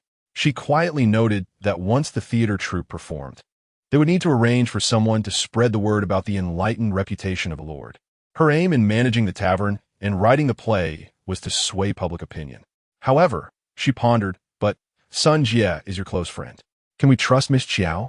Gu Zheng, struggling to maintain his focus, inquired. She is a person of gratitude, Pei Sidi replied. Moreover, I have not transgressed the law. There is nothing to worry about. After a day filled with thoughts of the play, Pei Sidi felt weary. My lady, why do you conclude the play at the marriage of the couple? Gu Zheng succumbed to slumber, leaving her question unanswered. She gazed at his sleeping face and chuckled at herself. Perhaps it was a consequence of overcoming numerous challenges, leading to the estrangement of couples. It is often said that shared joys and sorrows are rare, and typically, only the sorrows are shared. They owed much to the fourth prince regarding the tavern. Gu Zheng and she were unable to make an appearance, yet the fourth prince invested considerable time and effort, even brazenly utilizing backdoor connections, thus ensuring a swift completion of all procedures. Within a month, the 8 Directions Tavern officially opened. They fervently promoted their establishment, offering free performances of the play daily, and on the opening day, patrons were treated to 3 dishes with the purchase of 1. Given its prime location, it quickly attracted a multitude of guests, resulting in a bustling atmosphere. The tavern was designed in a 2-story circular layout, with a grand hall on the first floor and highly private boxes on the second. Directly opposite the entrance stood a prominent stage, capturing everyone's attention. The manager, a clever individual, called out as guests settled and placed their orders. Esteemed patrons, we will present a play daily at noon. We hope you enjoy the performance. Who could resist the allure of a free show? Amidst the enthusiastic applause, a graceful Dan actress stepped forward, her ethereal and melodious voice drawing the audience in deeper. This particular play told the tale of a government official who, in his quest to curry favor with the powerful, sought to marry his daughter to a man of similar age as a second wife. However, the young lady and the young general were childhood friends, and the young general returned home to inform his parents of his desire to marry her. On stage, the flower actress portrayed a heart-wrenching scene. As a pair of lovers faced imminent separation, a righteous spectator vehemently denounced the father, deeming him inhumane. In the private box, Pei Sidi and others were present. The fourth prince, Gu Zheng, touched his own face and remarked, "Who would have thought that the identity assigned to me would be that of a young general?" Everyone shared a mutual understanding, opting for silence, unwilling to shatter the illusions of the young dandy. From this perspective, the adaptation of the story was remarkably successful, even to the surprise of the protagonist. The tale within the performance continued to unfold. Unexpectedly, the young general's parents disapproved of the match. Believing the young lady's family to be of dubious character, they promptly confined the young general. The young lady was also detained by her father, preparing for her impending nuptials. The stagecraft was executed splendidly, as the two exchanged distant glances across the iron bars. Chapter 18. The princess. The audience was filled with indignation. However, the matter of marriage indeed requires consideration of social standing. The young general, consumed by despair, sat in silence all day, refusing to partake in the meals brought to him. His mother, unable to bear the sight, approached to offer comfort, but his obstinate demeanor drove her away in frustration. Among the spectators, someone, unable to contain their emotions, interjected, "Is not the life of one's child more important than such matters?" The rhythmic beat of drums intensified, drawing the attention of those who had previously been indifferent to the performance. Lo and behold, the young general had bribed a servant to facilitate his escape over the wall, yearning to join the young lady in a desperate flight. Yet, a throng of people appeared at the entrance, thwarting their plans and forcing them apart. The general's father, filled with rage, tightened the security measures surrounding them. Meanwhile, the young lady's wedding date was hastily moved up to prevent further complications. Seeing no glimmer of hope, the young general drew a sword across his neck, lamenting under the moonlight. He expressed his shame for failing to honor his parents' sacrifices and lamented his own cowardice. feeling unworthy of the young lady's affections. Fortunately, his concerned mother had come to check on him and quickly urged him not to entertain thoughts of ending his life, assuring him she would find solution. As the play reached this juncture, the performers took their bows.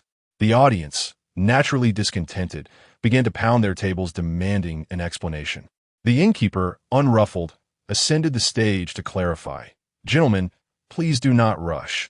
A good show requires time to develop. We shall continue tomorrow." Although met with boos, the patrons, having satisfied their hunger and thirst, hesitated to cause a scene. From the outset, the establishment had set a rule. All participants in the imperial examinations would receive discounts, drawing numerous scholars to the venue. As the performance concluded, discussions erupted among the audience. The impetuous youth openly criticized the general for his antiquated views. Conversely, another table, disagreeing, asserted the importance of social compatibility. The debate escalated, reminiscent of roosters fighting.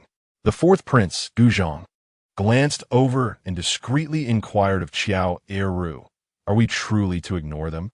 Qiao Eru smiled and shook her head, while the others showed no particular reaction. Guzhong felt inexplicably left out of the conversation. The atmosphere of the court was commendable, with citizens engaging in political discourse and women participating in commerce.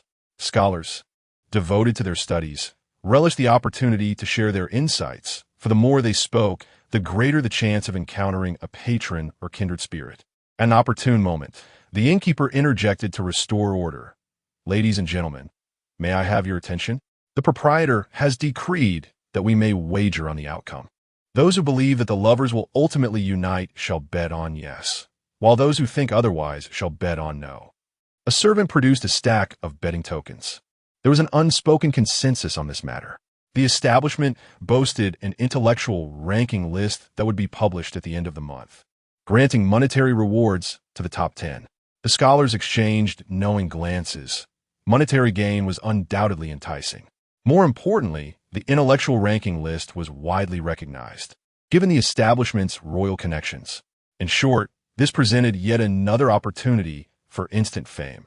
"This is too simplistic," remarked one scholar disdainfully, with only two options. Even sheer luck could yield a 50% chance. The innkeeper laughed heartily, having anticipated this. "Paper and ink are ready. I kindly ask you to pen your arguments."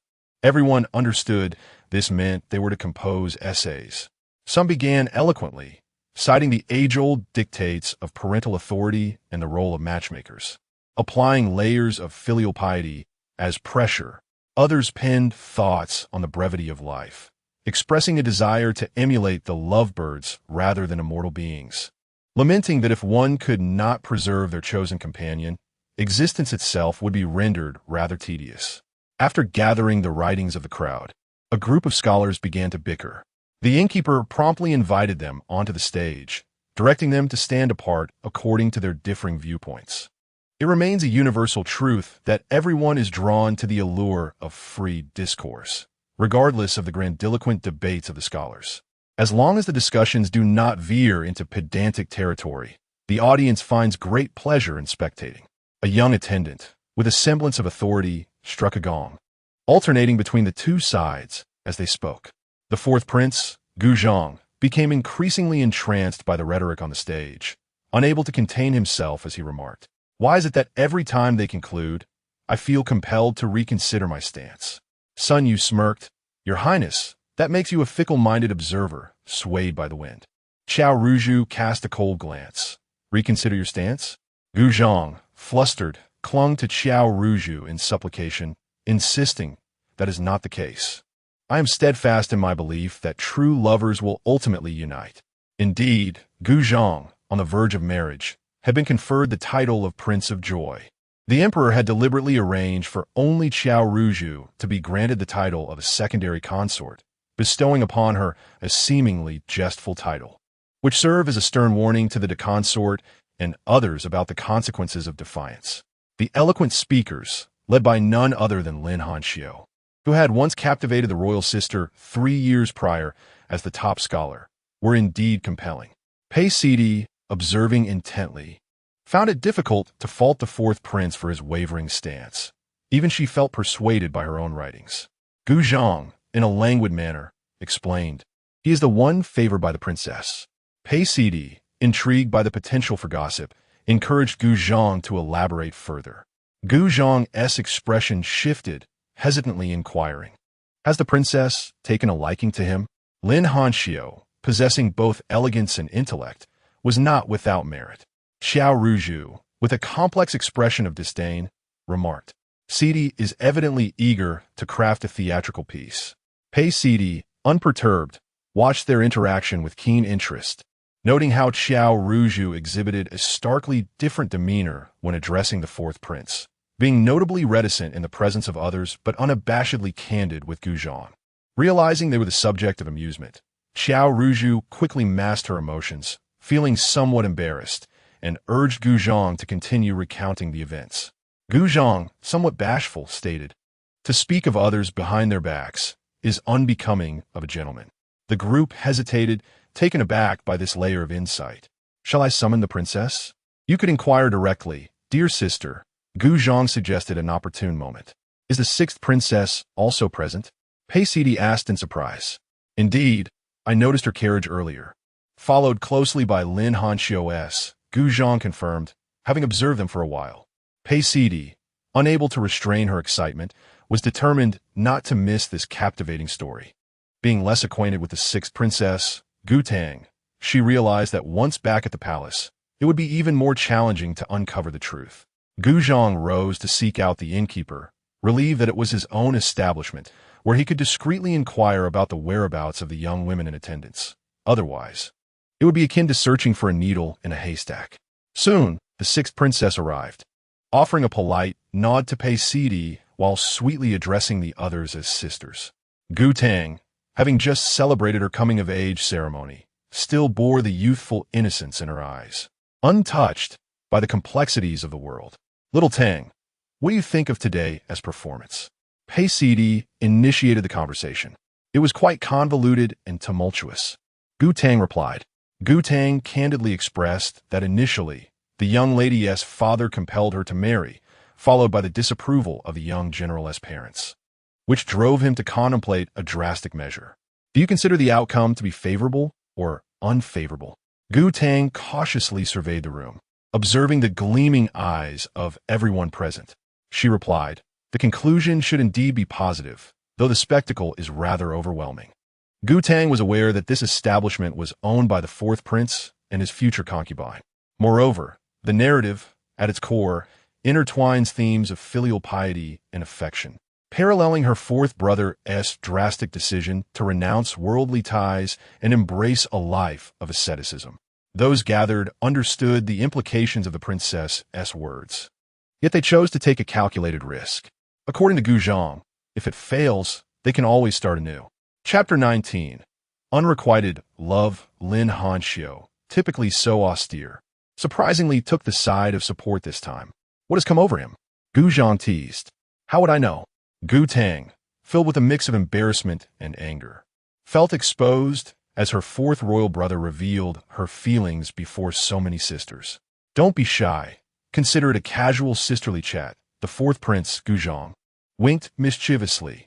She often found herself rendered silent by the fourth prince's unique perspective. Yet, it was Xiao Er who could no longer bear it, recounting the entire sequence of events. Only then did Gu Tang grasp that they were gathering inspiration for a play, which somewhat dulled her sense of having her privacy invaded. "I don't know if you all believe me, but I no longer have feelings for him." Gu Tang, being candid and forthright, felt no need to conceal her emotions. The fourth prince shook his head, proclaiming, "I don't believe it." Neither did he. Gu Tang's gaze drifted to the figure on the platform, a person exuding unwavering pride, passionately defending his stance. Pei Sida observed back and forth, sensing that this was quite the significant secret. In her past life, she knew little of such matters. "But I truly don't have feelings for him anymore." Gu Tang felt a tinge of despondency, unable to comprehend why her previous displays of affection had led everyone to doubt her current feelings. Noticing the shift in atmosphere, Sun Yu hastily instructed a servant to bring out pastries. Downstairs, tensions were rising, not for any particular reason. Apart from the onlookers below, The scholars on the platform each held their own opinions, engaging in a fierce debate. Alarmed, the innkeeper quickly intervened, assuring them that the answers would be revealed the following day, alongside the announcement of their writings. Regardless of correctness, if the prose was outstanding and the argument sound, points could still be awarded. This calmed the group of scholars. Would the imperial sister-in-law like to hear a story? If it were included in the play, it would show him that I'm serious. Gu Tang withdrew her gaze. Although she posed the question to Pei Saida, everyone nodded in unison. As the last piece of pastry was devoured, the story came to an end. 2 years is neither long nor short. It perfectly encapsulates a young girl as budding feelings and ultimately her disillusionment. A wave of sighs filled the air, realizing that the seemingly innocent princess, when in love, sparkled like fireworks, yet could also be so resolute when love faded. However, could this truly be adapted for the stage? Pei Saida hesitated. Gu Tang, though a princess, humbled herself entirely for Lin Hanxiu. If it were crafted into a play and discovered by someone with ulterior motives, Gu Tang nodded affirmatively, believing that such dedication was not shameful, nor was departure a sign of weakness. Upon returning to the Eastern Palace, Pei Saida remained somewhat dazed. Today, watching Gu Tang speak of their first encounter, her eyes sparkled with countless tiny stars, suggesting a beautiful tale. Yet, when discussing the act of distancing herself, her expression shifted to one of unwavering determination. A flicker of envy rose within Pei Saida, yearning for Gu Tang's boldness in love and hate. In contrast, she felt a deeper sorrow for herself. As the crown princess, she found it impossible to easily shed this identity. What's the matter? After a trip outside the palace, why do you seem so burdened? Gu Zheng asked, clinging to her. It's nothing. Pei Saida snapped back to reality. Today's grand opening of the tavern was quite successful. A smile flickered in Gu Zheng's eyes. The entire capital has begun to debate the significance of love. Pei Saida joyfully inquired how Gu Zheng knew this. It is still Lin Hanxiu, the epitome of youthful scholars, who unexpectedly engages in a heated exchange, nearly coming to blows. The news spreads rapidly, from 1 person to 10, and from 10 to 100. Pei Saida suddenly realizes the influence of the flower champion. Gu Zheng finds it amusing, unable to envision the typically composed Lin Hanxiu in a brawl. Regretfully, he remarks, "What a pity I could not witness the scene myself." However, his words today do not reflect the demeanor of a pedant. She ponders, how do you know which one is Lin Hanxiu? How could I not know about a fight brewing in my own restaurant? Pei Saida feels inexplicably guilty. Gu Zheng narrows his eyes and interrogates. Then who is the one nearly embroiled in a fight with him? It would indeed be strange if she knew. Is it because my appearance and stature pale in comparison to his? Gu Zheng questions, scrutinizing her as though she were a fledgling chick. Pei Saida shakes her head, hesitant to say more. Is it due to my inferior knowledge? Again, she shakes her head, hastily embracing him with a meaningful glance before he becomes more fervent. There is a twinge of unease among the gathered scholars. Lin Hanxiu certainly stands out. Gu Zheng does not press further, sarcastically stating, "It seems there's no chance of affection now." Thinking this matter had come to a close, Gu Zheng suddenly rises in the quiet of the night, exclaiming, "Why do young ladies only focus on appearances?" Nonsense. His literary talent is exceptional. Pei Saida sleepily interjects, inadvertently revealing her true feelings. Not hearing a response, she senses trouble and becomes half awake. Turning around, she finds the prince's expression dark and his gaze fixed upon her. All right, I adore you the most. There's no need to be jealous," Pei Saida remarks, momentarily stunned by her own ability to utter such flattering words. Gu Zheng, pleased, reclines back on the bed, casually saying, "I wonder what charm this fellow possesses to captivate even the princess." With her sleep now elusive, she engages in idle chatter. Today, I ran into shouting.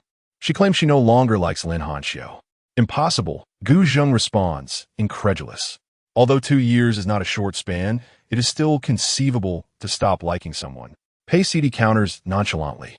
After all, after such a lengthy entanglement with Gu Zheng, has she not also contemplated letting go? Gu Zheng, holding her close, nuzzles her neck. their faces brushing against one another. Previously indifferent to matters of the heart, he remains oblivious to the significance of Pei-Sidi's affections. Now, he finds himself equally perplexed, unaware of where her love has wandered. It is perhaps for the best that the princess does not harbor feelings for him, as their union would yield no favorable outcome. Why? This perspective had never crossed her mind. Marrying a princess entails the obligation of the prince consort to refrain from engaging with influential official positions. After a decade of dedicated study, he is now poised to showcase his talents. Gu Zheng elaborates thoughtfully. Pei-Sidi feels a prick of caution. Though he had previously been indifferent, Xiaodang mentioned that he has recently been quite clingy. Could there be something more to this? Even if he had 10 times the courage, he would not dare to toy with a princess. Gu Zheng scoffs. Pei-Sidi rolls on her back, stretching her arms to occupy half the bed, sighing true. But what is the point of his actions? Is it only the unattainable that holds value? The moonlight cascaded upon her face, casting shadows from her delicate nose, while her bright eyes arched with the innocence of a carefree child. Gu Zheng, observing the scene, felt an inexplicable surge of tenderness within him as he crossed the boundary she had drawn with her hand. While ostensibly defending Lin Hangzhou, he was in truth voicing his own grievances. Could it not be a moment of conscience awakening, a newfound appreciation for what truly matters? Pei-Sidi, with her mouth half open, contemplated whether he had lost his senses. After a moment's reflection, she refrained from speaking and simply urged him to sleep, noting his confusion. You wouldn't understand. Gu Zheng, feeling thwarted, turned away, presenting his back to her. Pei-Sidi gazed at his silhouette, her expression suddenly tinged with sorrow. How could one not understand? She recognized that Gu Zheng was, in essence, referring to his own transformation. Yet, she hesitated to wager on the sincerity behind his words, choosing not to pursue the matter further. Chapter 20. Apology. The following day, the patrons once again congregated at the tavern. This time, Gu Tang was present. After being warmly invited the previous day, she decided to join in for the opera. Within the tavern, many guests placed their orders yet refrained from hastening the arrival of their dishes, instead clamoring eagerly for the performance to commence. Fortunately, the staff was adequately prepared. Otherwise, the patrons might have resorted to smashing their tables in discontent. The manager, having soothed the patrons in the inner hall, now had to venture outside to apologize to those without seats, bustling about in a flurry. Sun Yu, observing the scene, felt a pang of compassion. Shall we offer the manager a raise? Pei-Sidi and Xiao Eru, naturally, shared his sentiment and nodded in agreement. Just then, the troupe took the stage, rescuing the manager from his duties. Finally able to catch his breath, he sat down to wipe the beads of sweat from his brow. On stage, the narrative unfolded, recounting the events of two lovers caught while eloping. The young general, despondent, contemplated death, yet his mother, unable to bear his despair, promised to assist him. The actress portraying the heroine gazed at her reflection, mourning her fate as she penned a sorrowful letter. I would rather be a shattered jade than a complete tile, she lamented. In the wake of their thwarted escape, she would choose death over becoming a mere pawn in her father's attempts to curry favor with the powerful.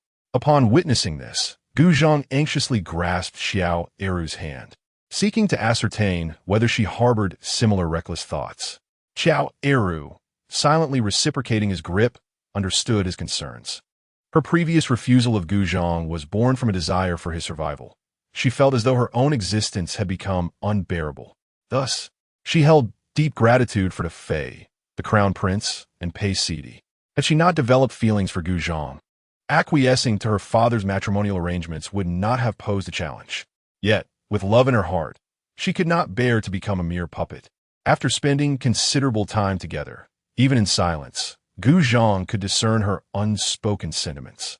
Overcome with fear, he embraced Xiao Eru tightly, realizing they might have been destined to become ghostly spouses in the afterlife. Lost in their emotional embrace, they only came to their senses when the music of the opera filled the air, reluctantly parting ways.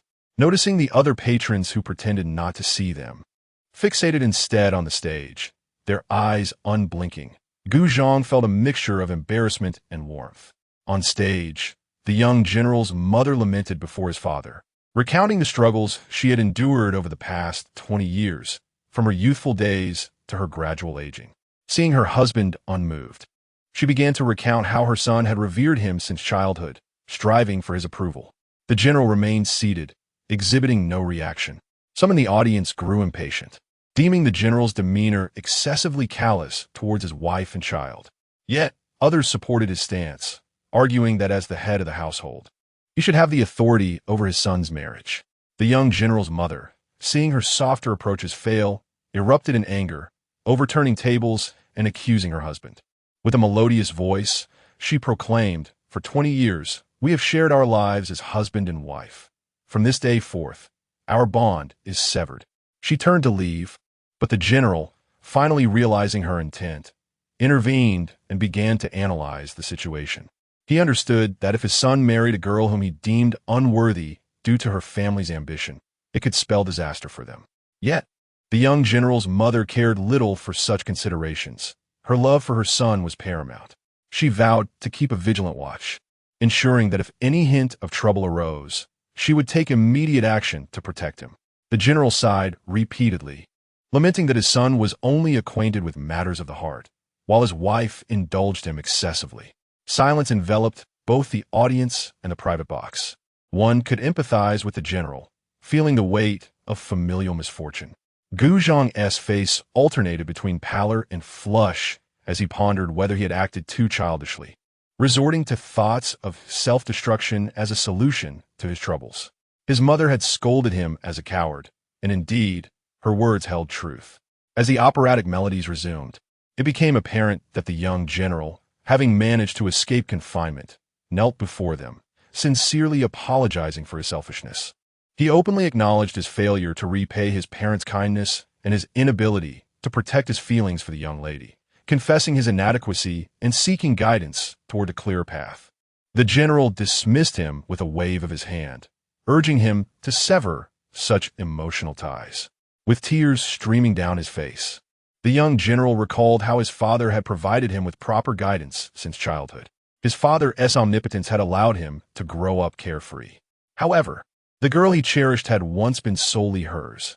Now, she was burdened by his uselessness. He knelt, pleading for his father to help him find a resolution. The audience, initially mere spectators, were moved by the performance, their hearts entwined with a mix of tension and hope for the young man's dreams to materialize.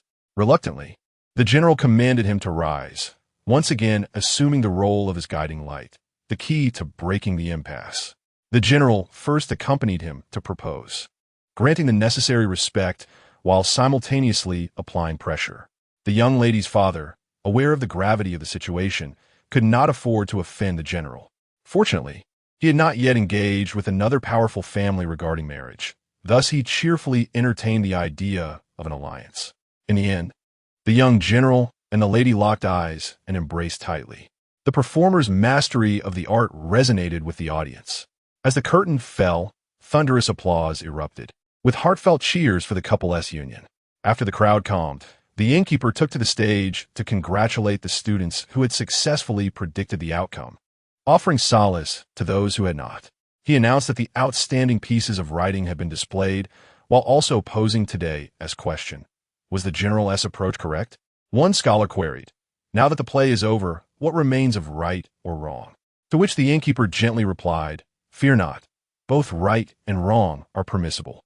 Those who exhibit exceptional talent shall receive commendation." What constitutes exceptional talent? The retired Mr. Chiu, serving as a judge, was indeed qualified. The articles he had selected yesterday were now showcased on the board for all to examine. The audience buzzed with excitement. Mr. Chiu's literary prowess had garnered the emperor's admiration. Yet his disdain for bureaucratic constraints found him judging pieces in a tavern. Understanding this context, the scholars approached today's question with renewed diligence. Upon completion of their writings, they revisited yesterday's remarkable works, inevitably recognizing their own shortcomings. Gu Zhang, in a fit of despair, exclaimed, "Sister-in-law, why do I feel so acutely anguished?" "Perhaps the truth lay in the fact that you are unwilling to confront it," replied Pei Sidi cautiously. Gu Zhang, in a fit of frustration, lamented his own ineffectiveness. Joel reassured, attributing the establishment of this restaurant, including the invitation of Mr. Chiu, to his own efforts. Sun Yu and Pei Sidi nodded eagerly, acknowledging the reliability of the fourth prince in such matters. The manager was also someone he had employed. After absorbing the comforting words of those around him, Gu Zhang gradually regained his composure. He had recently felt a wave of frustration, pondering why, as a man of the world, he could not be the exceptional one. "I am sorry," Pei Sidi said, lifting her teacup in apology, "for having inadvertently hurt your feelings in laying the groundwork for the final narrative. Fourth Prince, having grown up in the royal household, you possess a rare innocence that enables you to protect your beloved and treat your friends with genuine sincerity. There is no need for you to belittle yourself." Gu Zhang, momentarily taken aback, felt a wave of reassurance wash over him, alleviating much of his previous despondency. After a moment, he replied, "It is quite all right, Your Highness. I understand the gravity of the situation and will ensure the successful management of the restaurant." Chapter 21. Inebriation with the allure of Mr. Chiu's selection. The reputation of the tavern was once again elevated, coupled with the incident where the renowned scholar nearly engaged in a brawl. It could be said that the establishment was enjoying unparalleled acclaim in a short span of time. Many dignitaries, having heard of this, flocked to join the revelry, drawn by the popular play. Naturally, they noticed the articles posted on the board, two of which were penned by Lin Hanxiu, showcasing his exceptional talent. One piece recounted how a general bravely challenged the prejudices of lineage for the sake of his son, serving as a paragon of enlightenment. In its conclusion, it articulated the notion that true heroism should not be determined by birth, echoing the aspirations of those humble scholars who toiled diligently for merit.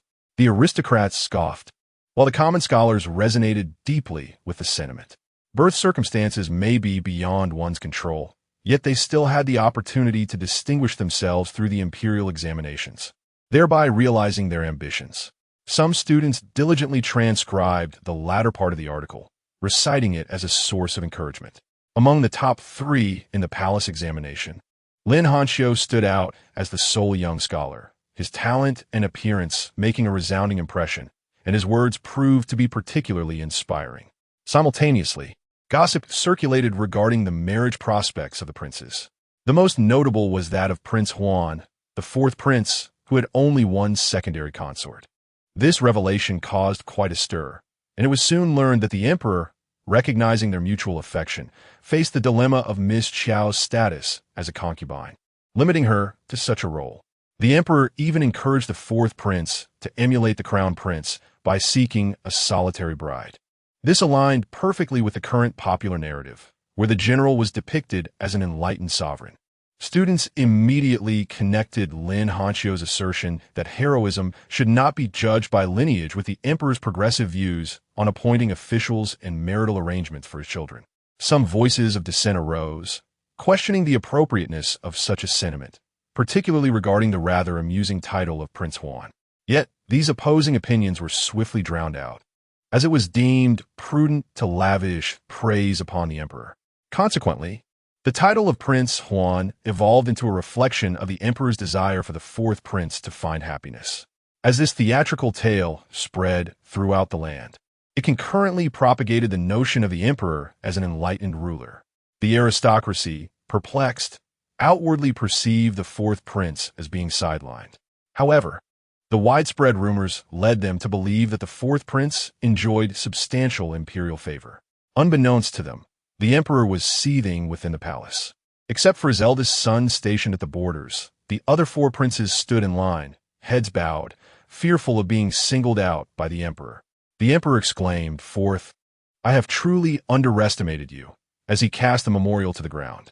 Local officials, unaware of the origin of this sudden flattery, were all eager to extol the emperor's wisdom, inundating him with praises over the past few days. The fourth prince, Gu Zhang, knelt firmly, as if he could hear the weight of fate.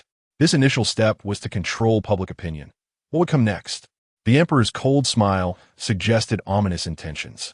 Gu Zhang, upon hearing his words, felt an intense urge to prostrate himself and plead, "Father, I dare not I." Meanwhile, the crown prince, Gu Zhang, helplessly realized that Gu Zhang was rendered speechless by fear. After all, the implication of their father's words was tantamount to treason. Gu Zheng followed suit, kneeling to intercede. Father, my fourth brother has always been loyal and kind.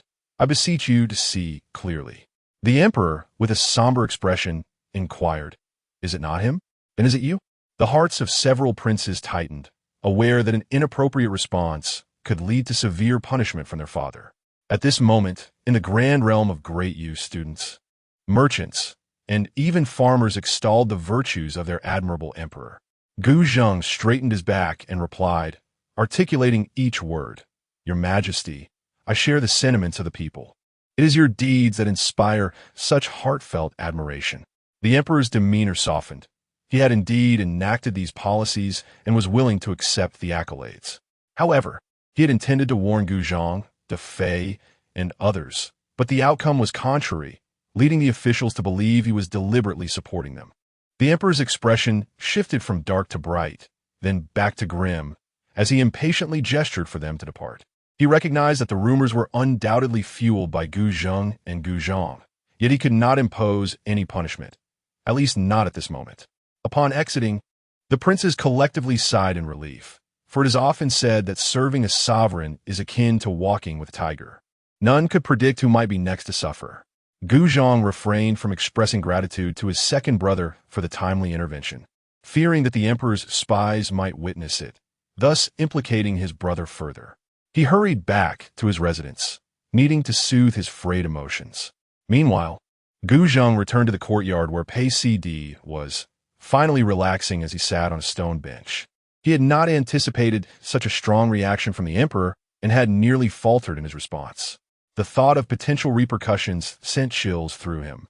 Pei Cd approached with their son's crib. The chubby baby, now several months old, had a fair and tender complexion.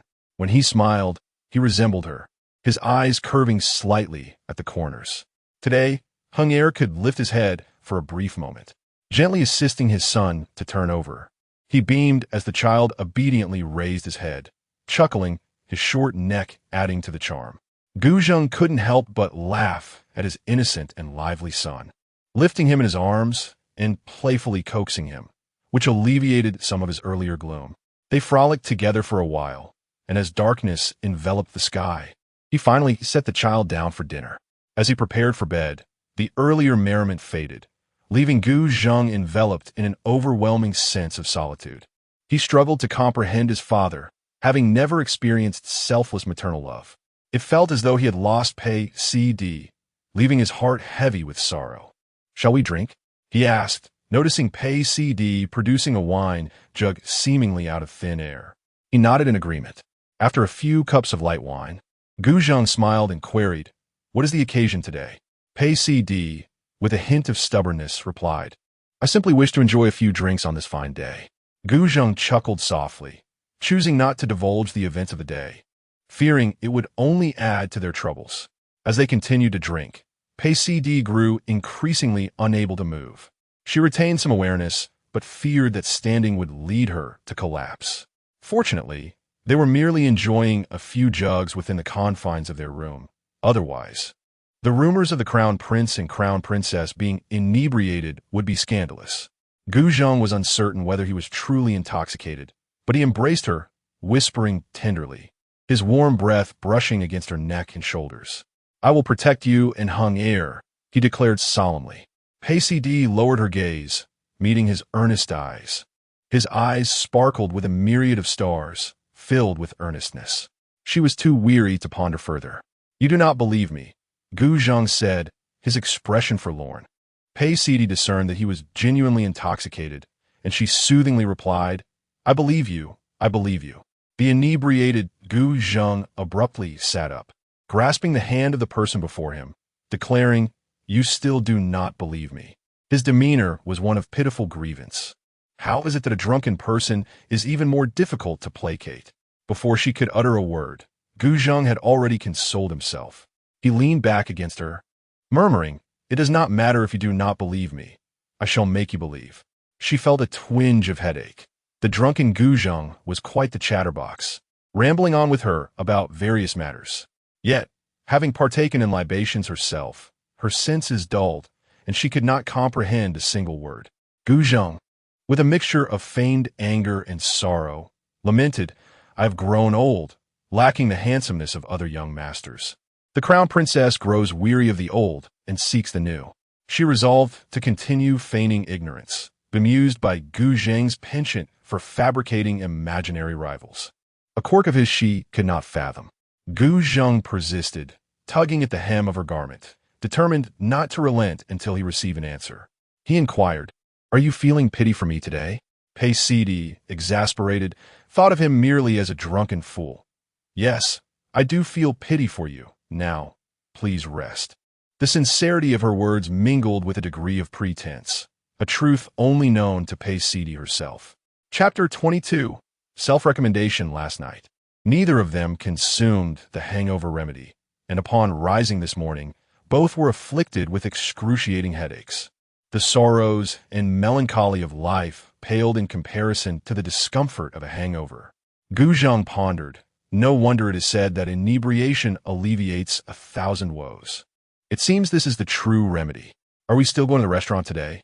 Gu Zheng inquired while preparing for the day. Pei Sidi, with a hint of confusion, responded, "Can we still go out? I have already left the palace twice this month." "Certainly, today I have a day off. Consider it an outing with me," Gu Zheng replied. Upon hearing this, Pei Sidi immediately instructed Qing Yu to prepare for their departure from the palace. Upon arriving at the private room, they discovered a gathering of familiar faces, including Gu Tang. Second brother, the fourth prince Gu Zheng, called out sincerely. Gu Zheng exchanged a discreet glance, signaling him to remain quiet. Understanding the implication, Gu Zheng obediently took his seat. Pei Sidi observed the two brothers, perceiving their interaction as a riddle. Gu Zheng's demeanor yesterday had been peculiar, suggesting that something had transpired that he wished to keep from her. The presence of the crown prince loomed heavily, resulting in a prolonged silence among the group. It was Gu Zheng who finally broke the stillness by introducing the day's theatrical performance, once again centered around the tale of a young general. The preparation of a play is an endeavor that consumes considerable time, and with many attendees unfamiliar with the story, it was reasonable to stage it more than once. Fortunately, the chefs exhibited remarkable skill. Even in the absence of a performance, patrons continued to flock to the establishment. Gu Zheng observed for some time, noting that the restaurant operated with impressive efficiency, far exceeding expectations for a business that had only recently opened.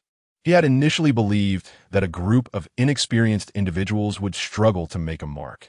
At that moment, a servant knocked at the door, announcing that Scholar Lin Hanxiu requested an audience with the fourth prince. The proprietor, hesitant to make decisions, sent the servant to inquire. "Ah." Gu Zheng raised an eyebrow. His interactions with Lin Hanxiu were infrequent, and he sensed that Lin might have ulterior motives. "Tell him to return. There are many matters to attend to at the restaurant," Gu Zheng instructed the servant.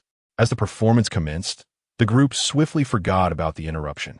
For Gu Zheng, the play was a novel experience, while the others found a delightful reminder of the past, growing increasingly engrossed in the unfolding story.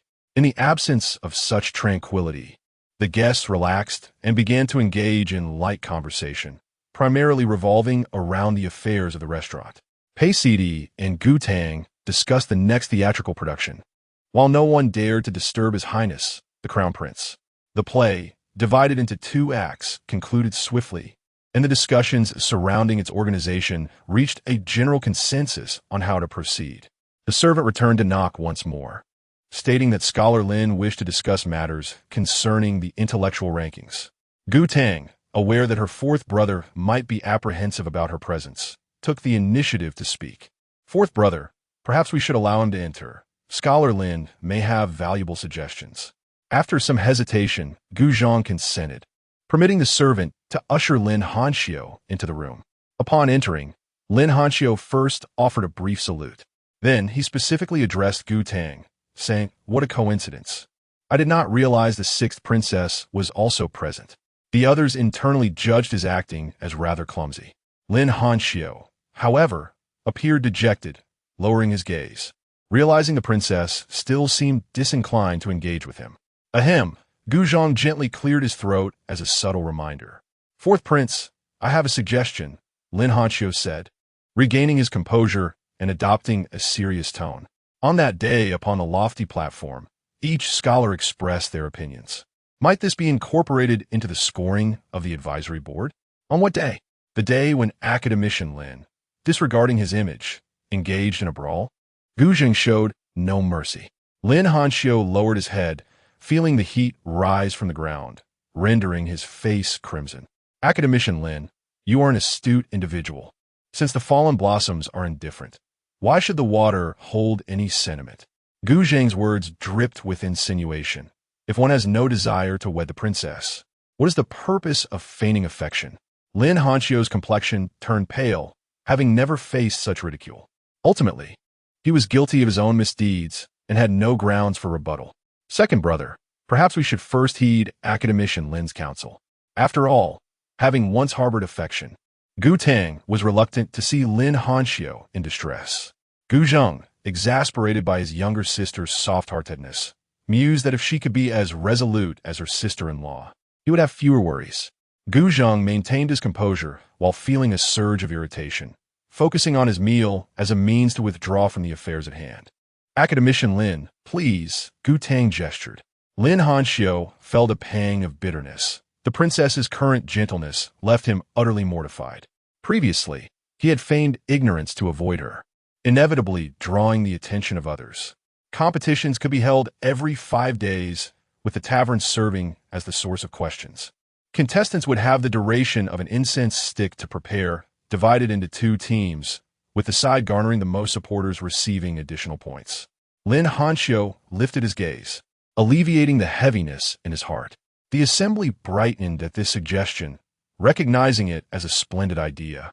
The advisory board's scoring, reliant solely on theatrical performances, was exceedingly slow, making it difficult to establish any significant disparity. The fourth prince, Gu Zheng, was also aware of the pros and cons, yearning to discuss matters intimately with Lin Hanxiu. However, upon noticing his irritable second brother, he refrained from speaking further. Ultimately, the decisive voice belonged to Pei Sidi. She instructed Lin Hanxiu to take a seat and elaborate.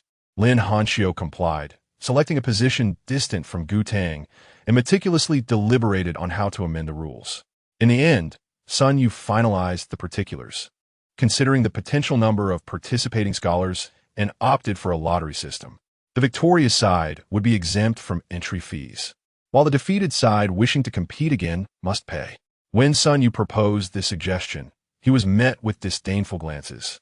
Astonished that he could devise a method for profit, Sun Yu argued his case, asserting that a loss indicated insufficient capability, and with so many scholars, one could each have the opportunity to compete. Gu Tang felt a twinge of envy as she observed the lively banter among them, a scene far from ordinary. Despite their differences in status, they engaged freely. Ultimately, consensus was reached to trial the proposal, with modifications to follow if necessary. Lin offered himself as the questioner for the tavern, fully aware that his reputation paled in comparison to Mr. Chiu's, thus proposing a modest fee of merely 2 taels of silver per month. Is this agreeable? Lin Hanxiu inquired earnestly. The fourth prince, Gu Zheng, gasped in disbelief. Had he become so subdued? Scholars are inherently proud. Lin Hanxiu's humble demeanor led him to believe the tavern was a coveted entity. Gu Zheng, however, coldly retorted, Lin Hanxiu, do you even comprehend what you are doing? Lin Hanxiu pressed his lips together and replied, I am fully aware, sir. If this is merely to settle your lingering grievances, is that not rather selfish? Gu Zheng did not even deign to cast a glance in his direction. Academician Lin, whether you feel indebted to me or harbor other sentiments, there is no need for such a disposition. The past was merely my one-sided sentiment. Gu Tang's gaze was resolute. No, the fault lies with me, Lin Hanxiu hastily retorted, disregarding the presence of others, confessing his innermost feelings. I am well aware of the princess's intentions, yet I am burdened by numerous concerns. Observing the princess's silence pains my heart. This is but a fleeting moment. Besides, do you not set aside your anxieties regarding official positions now? Gu Zheng feared that his younger sister's compassion might lead her astray. Thus he laid bare the entire situation. Gu Tang, initially hesitant, found herself swayed by the young man's earnest regret. Upon hearing her second brother's words, she suddenly regained clarity. To serve as an advisor like Mr. Chiu is not without merit. Lin Hanqiu's eyes sparkled with intensity. You possess great talent. Would you forsake the welfare of the populace for personal affection? If you are not a person of noble intentions, how could you ever be worthy of the princess's affection? Upon hearing this, Gu Tang felt no sense of emotional stirring. Rather, she was consumed by a surge of indignation. Chapter 23, Restart. Why is the matter of love so intricate? Pei Sidi engaged in light conversation with Gu Zheng in the carriage. Just moments ago, Gu Tang had fiercely reprimanded Lin Hanqiu, leaving him looking as wilted as a frostbitten eggplant. This was due to his self-destructive tendencies. Shouting S words were indeed justified. Even if he were to become an advisor, he would never stand in the court advocating for the people's welfare. What difference does it make? Pei Sidi pondered. Is it not the same if Lin Hanqiu strategizes from behind the scenes? Gu Zheng lightly tapped his folding fan and replied, without being in the court. Without facing the people, all schemes are hollow. If the emperor disregards them, they can only unite in desperation, clinging to the pillars of the grand hall, their hands glistening with oil. After jesting, Gu Zheng adopted a serious tone. If one remains merely an advisor, they will be but a shadow throughout another's life, the outcome of which remains unknown. Pei Sidi nodded in understanding. After all, advisors could only offer ideas and nothing more. Do you wish to return home next month? Gu Zheng playfully pinched her cheek. A glimmer of excitement sparked in Pei Sidi's eyes. It was indeed delightful. With Gu Zheng painting such a vivid picture, he appeared increasingly charming to her. She could venture outside the palace once or twice, but prolonged stays were not permissible. Recently, her outings had been consumed by handling Sun Yu's marriage affairs or matters concerning the tavern, leaving her with no time to visit home. The atmosphere between the two remained warm as they returned to the Eastern Palace, exchanging sweet nothings along the way. This caused Quan Fu to feel quite uneasy, as if a chill had settled upon him, compelling him to rub his arms vigorously. Before they could enter, a eunuch, visibly anxious, hurried to report matters to Quan Fu. Upon listening, Quan Fu's expression shifted dramatically, and he rushed to inform them, Your Highness, Her Majesty the Empress awaits you inside. A sense of foreboding enveloped the two. Given the hour, it surely did not bode well. Mother, they released each other's hands and bowed respectfully. The Empress, sharp-eyed, noticed their earlier hand-holding but chose to remain silent, continuing to amuse her niece, Zhang Ziyun, while playing with the little prince. What brings you here today, Mother? Gu Zheng inquired cautiously. Is it not permissible to visit without cause? The Empress replied coldly. Gu Zheng promptly fell silent. It was wise to speak less to err less. Unaware of adult conflicts, the child was captivated by the rattle drum in Zhang Ziyun's hands, occasionally erupting in delighted laughter. Gu Zheng and Pei Sidi exchanged knowing glances, realizing how easily their son could be entertained. The Empress harbored great fondness for this child, not solely due to the familial bond but also because of his fair, tender complexion and his joyful smiles directed at her, which were utterly endearing. Holding him tenderly, she coaxed away his drowsiness before entrusting him to the nurse for a lullaby. With a hint of reproach, the Empress remarked, You two are quite affectionate, losing track of time in your playful antics. Why not bring the child to my residence? I shall care for him for a while. Upon hearing this, Pei Sidi lowered her head, her hands instinctively clenching into fists. Could it be that history was destined to repeat itself? No, Mother. I must see Heng'er after court. I cannot bear to be apart. Gu Zheng immediately rejected the suggestion. Visiting my residence would be no different. You would have more time together. The Empress feigned ignorance. Mother can visit often. Gu Zheng stood his ground resolutely. The Queen slammed the teacup onto the table, asserting, I did not mean to negotiate. Has the Crown Prince become muddled after sitting in this position for too long? A profound silence enveloped the room. For the higher the rank, the heavier the oppression. Mother, you cannot take Heng'er away. If you are displeased with me, I will accept my punishment. Gu Zheng lowered his head, his expression one of anguish. There was no room for discussion. The Queen rose and departed. The wet nurse swiftly took the child and her belongings away. Gu Zheng attempted to pursue them, but a few palace guards stood firmly in place, creating a barrier. Fearing for the child's safety, he dared not make any sudden movements. He turned to intercept the queen. She pressed him directly. Does the crown prince intend to disregard filial piety? Am I not even allowed to leave my chamber? Gu Zheng felt powerless to retract his hands. Pei Sidai's tears brimmed, yet she stifled her cries. Once everyone had left, she collapsed in despair. Gu Zheng embraced her, feeling the weight of recent mockery directed at the fourth son, who had contemplated renouncing the world and fasting to self-destruct. Now, the pain had turned to him, and he found himself at a loss for alternatives. The very notion of filial piety bore down upon him mercilessly. When Pei Sidai wept herself to exhaustion and fell asleep, he held her tenderly. At no moment had he yearned for power more than now. He had vowed to protect them, yet he watched helplessly as his son was taken away. Understanding the depth of this anguish, Gu Zheng felt both heartache and self-reproach, resenting his inability to act and the queen for placing him in such a dilemma. His gaze, vacant, lingered on the drapery as he swiftly formulated a plan. In the dead of night, he was roused from a hazy slumber by Pei Sidai's frantic gestures and cries of, "Don't go, don't go." The intensity of her nightmare was palpable. Gu Zheng held her tightly, continually reassuring her, "Do not fear. Heng'er will return soon." Gradually, she calmed and drifted back to sleep. The following morning, upon opening his eyes, Gu Zheng noticed Pei Sidai lost in thought at the writing desk. He understood that she would take time to process, and he dressed and washed with utmost care. Any words of consolation felt hollow. Only the return of Heng'er could alleviate her sorrow. As he prepared to attend court, he gently embraced her. Pei Sidai clung to him like a drowning person grasping a lifeline, her voice trembling as she asked, "You will find a way? One to you?" Gu Zheng's eyes ached as he forced a smile. "Yes, soon." Once he departed, Pei Sidai wiped her tears and began to rewrite the story of the princess. She could not afford to remain passive. Had she acted sooner, had the tavern possessed greater influence, her child would not have been so easily taken. The pen in her hand was a sword of words. She understood clearly that Gu Zheng was equally troubled by the events of the previous night. Thus, she refrained from blaming him and refused to let him bear the weight of guilt alone. Her sole aim was to resolve the issue. She would not engage in anything that did not contribute to a solution. Pei Sidai lifted her gaze to the ceiling, encouraging herself. She had already made significant progress compared to the past. Difficulties were merely challenges awaiting resolution.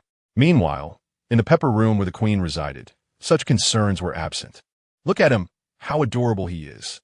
The queen embraced her little grandson and inquired of her trusted wet nurse. The little prince possessed a charming countenance, destined to grow into a handsome young man like the crown prince. The wet nurse, knowing just the right words to flatter the queen, responded, "He resembles his father?" The queen, reflecting on Gu Zheng's recent behavior, felt less than pleased. With a sudden shift in expression, she smiled brightly at her grandson. "You must never emulate your father. Your Highness, you may be overly harsh on the crown prince." After all, the wet nurse had watched Gu Zheng grow up, and she felt pity for him after yesterday's events. "If I do not push him, others will, and he will receive no respite." The queen, dismissive of the wet nurse's concerns, focused intently on amusing her grandson with the rattle. Chapter 24. The Flood After the Morning Court Session. Gu Zheng quietly approached his fourth brother, Gu Zheng, lowering his voice to ask, "How many people can you still reach on your end?" "What?" Gu Zheng replied, bewildered. "I need your assistance. Tomorrow, when you attend court, petition on my behalf for permission to go to Minzhou to address the flooding crisis," Gu Zheng succinctly explained. With wide eyes, Gu Zheng asked, "Second brother, why would you choose to take on such a burden?" "I will explain later, but you must help me tomorrow," Gu Zheng urged, fearing he had lingered too long, and hurriedly departed. Without pause, he returned to the East Palace, composed several letters, and entrusted them to a loyal guard to deliver outside the palace. Once everything was arranged, he lacked the courage to face Pei Sidai. When Xuanfu approached to inquire about dinner arrangements, he waved his hand dismissively, feeling utterly devoid of hunger. Unexpectedly, shortly thereafter, Pei Sidai arrived with food. The palace maids swiftly set the table and discreetly distanced themselves. He remained silent, uncertain of how to confront the situation. "Let us eat, Your Highness," Pei Sidi urged, trying to maintain her spirits. "Are you calling for a puppy?" Gu Zheng managed a faint smile in response. Pei Sidi chuckled softly, but as she prepared to speak, tears threatened to spill. She quickly raised her head to prevent them from falling. The two silently finished their meal, which was rich in flavor and color. Yet, for these two disheartened souls, it held no taste, usually unnoticed. The absence of Heng'er's small bed and the sound of his babbling left a hollow feeling within them. The palace maids quietly removed the dishes. Without the young prince, the once lively East Palace felt desolate. That night, Gu Zheng held Pei Sidi close and said, "Tomorrow I shall present my petition, requesting to go to Minzhou to remedy the flooding." "Why?"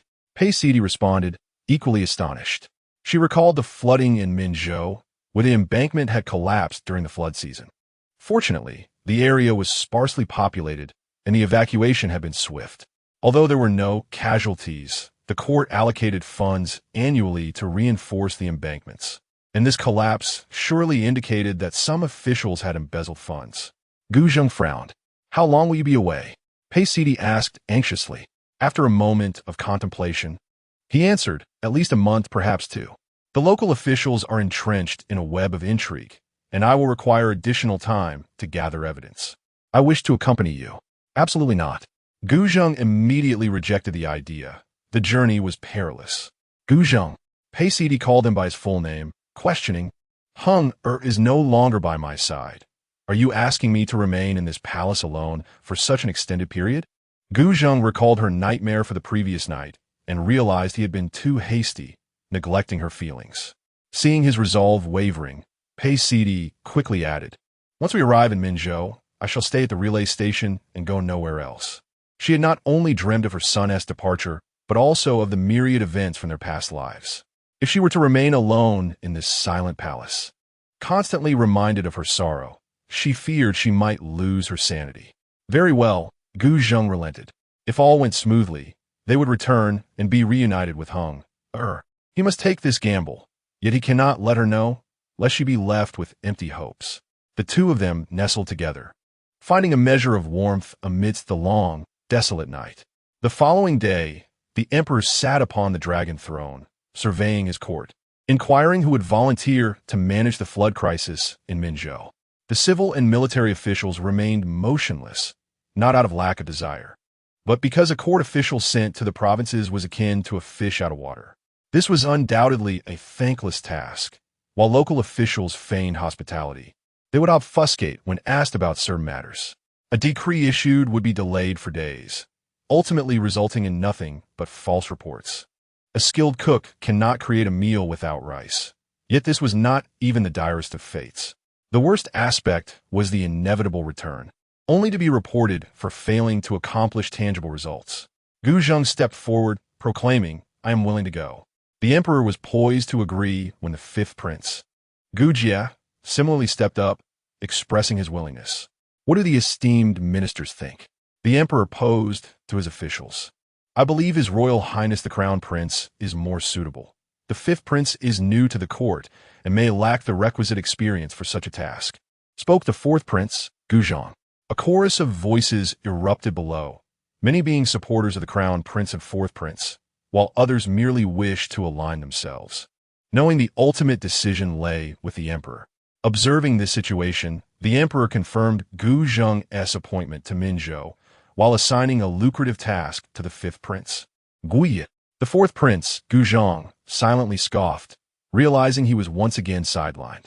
After court, the emperor summoned Gu Zheng to the imperial study, where he had matters to discuss. "Upon your arrival in Minzhou, exercise utmost caution," the emperor instructed as he revised memorials. "Yes, a strong dragon cannot overpower a local snake. If you uncover nothing, return at the earliest opportunity."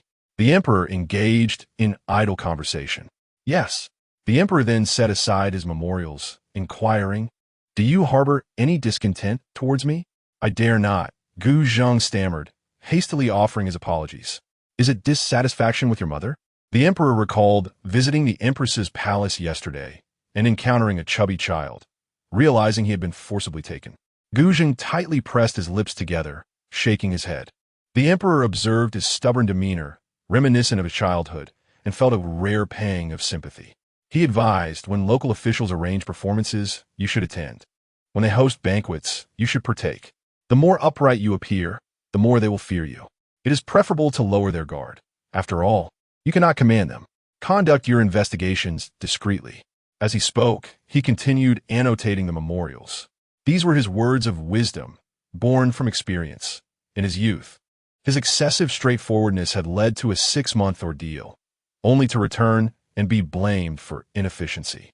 Thank you for your guidance, Father, Guzheng acknowledged, contemplating the viability of this approach. Exiting the imperial study, Guzheng made his way directly to the empress's residence, the Jiahuang Hall. The empress, having received word in advance, promptly instructed the wet nurse to take the young prince to a side hall for rest, not wishing Guzheng to see him. I have come to pay my respects, mother. Guzheng glanced around, unable to spot the familiar small figure. Heng'er is resting, the empress replied, savoring her tea. Guzheng could hardly conceal his disappointment. Mother, I shall set forth to Minzhou the day after tomorrow. Why? The empress furrowed her brows in dissatisfaction. To address the flooding. Guzheng replied succinctly. You must be out of your mind. The empress exclaimed in exasperation, raising her teacup as if to hurl it, yet hesitating at the thought. With a self-deprecating smile, Guzheng remarked, Mother, did you not say my position as crown prince is precarious? If I manage the floods in Minzhou effectively. Manage what? This is far from ordinary. Before Guzheng could finish, the empress hurriedly interrupted. Then it dawned upon her that Guzheng had deliberately chosen this path. Realizing this, the empress composed herself. Do you think this will coerce me? No, mother. I am merely fulfilling my duty as crown prince. This will not be the last time. Guzheng knelt and bowed his head. In the end, Guzheng emerged victorious, albeit at the cost of receiving a teacup from the empress. Chapter 25. Disrobing, Guzheng instructed Quan Fu to prepare the luggage for their journey to Minzhou. Pei Sidi was busy drafting a script about the princess and Scholar Lin, yet she had not completed it. By the time both were finished with their respective tasks, darkness had begun to descend. Pei Sidi stretched, for although writing a script seemed straightforward, it required intricate logical coherence. As she settled at the dining table, she heard a sharp intake of breath from Guzheng. What is it? Did you injure yourself while serving the dish? It's nothing, Guzheng replied, feigning calmness. Pei Sidi was unconvinced and immediately reached to remove his clothing. Guzheng clutched the collar with his left hand, protesting, in broad daylight, you would cause a scandal. Despite his solitary resistance, his garment was soon torn open. Pei Sidi's gaze fell upon the delicate, jade-like bone of his shoulder, revealing a dark purple bruise. The contrast against his fair skin made the injury appear even more alarming. It's nothing, don't worry. It will heal in a couple of days. Guzheng felt a warmth bloom in his heart. Who is worried? He retorted, urging her to eat. However, Pei Sidi averted her gaze, her reddened eyes betraying her concern. She refrained from inquiring how he was injured, for within the palace, how many could inflict harm upon the crown prince? Guzheng found the meal tasteless. Every lift of his arm sent sharp pangs through him, a reminder of his mother's wrath.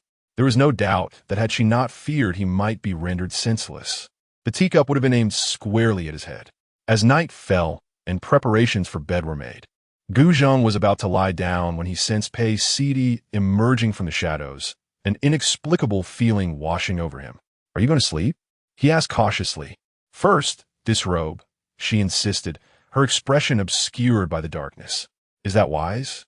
We depart from Minzhou at dawn. Guzheng hesitated, conflicted. Yet, Pei Sidi remained silent, forcefully pinning him down and swiftly tearing away his clothing. Guzheng, lost in thought, suddenly felt pressure on his injury and gasped in surprise. Are you attempting to murder your husband? At his words, Pei Sidi applied the ointment with greater vigor, eliciting cries of pain from him. Enough, enough, he pleaded, unable to jest any longer. After a prolonged struggle, Pei Sidi, exhausted, prepared to cease her ministrations. Only then did she notice the smile playing at the corners of Guzheng's mouth, as if he had been observing her for quite some time.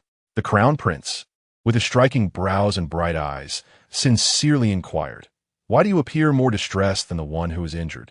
Paisidi shot him an indignant glare and intensified her rubbing, successfully altering his expression to one of alarm, prompting him to beg for mercy.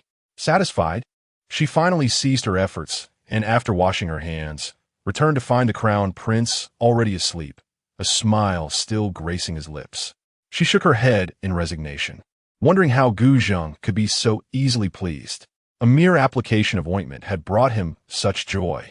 They drifted into a peaceful slumber, both tacitly avoiding mention of their farewell to the empress, well aware of her current displeasure.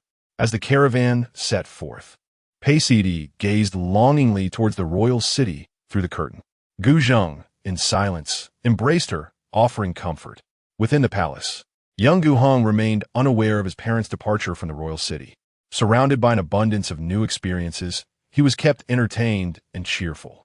Occasionally, when he remembered his parents, he would start to cry, only to be surrounded and soothed by the palace maids.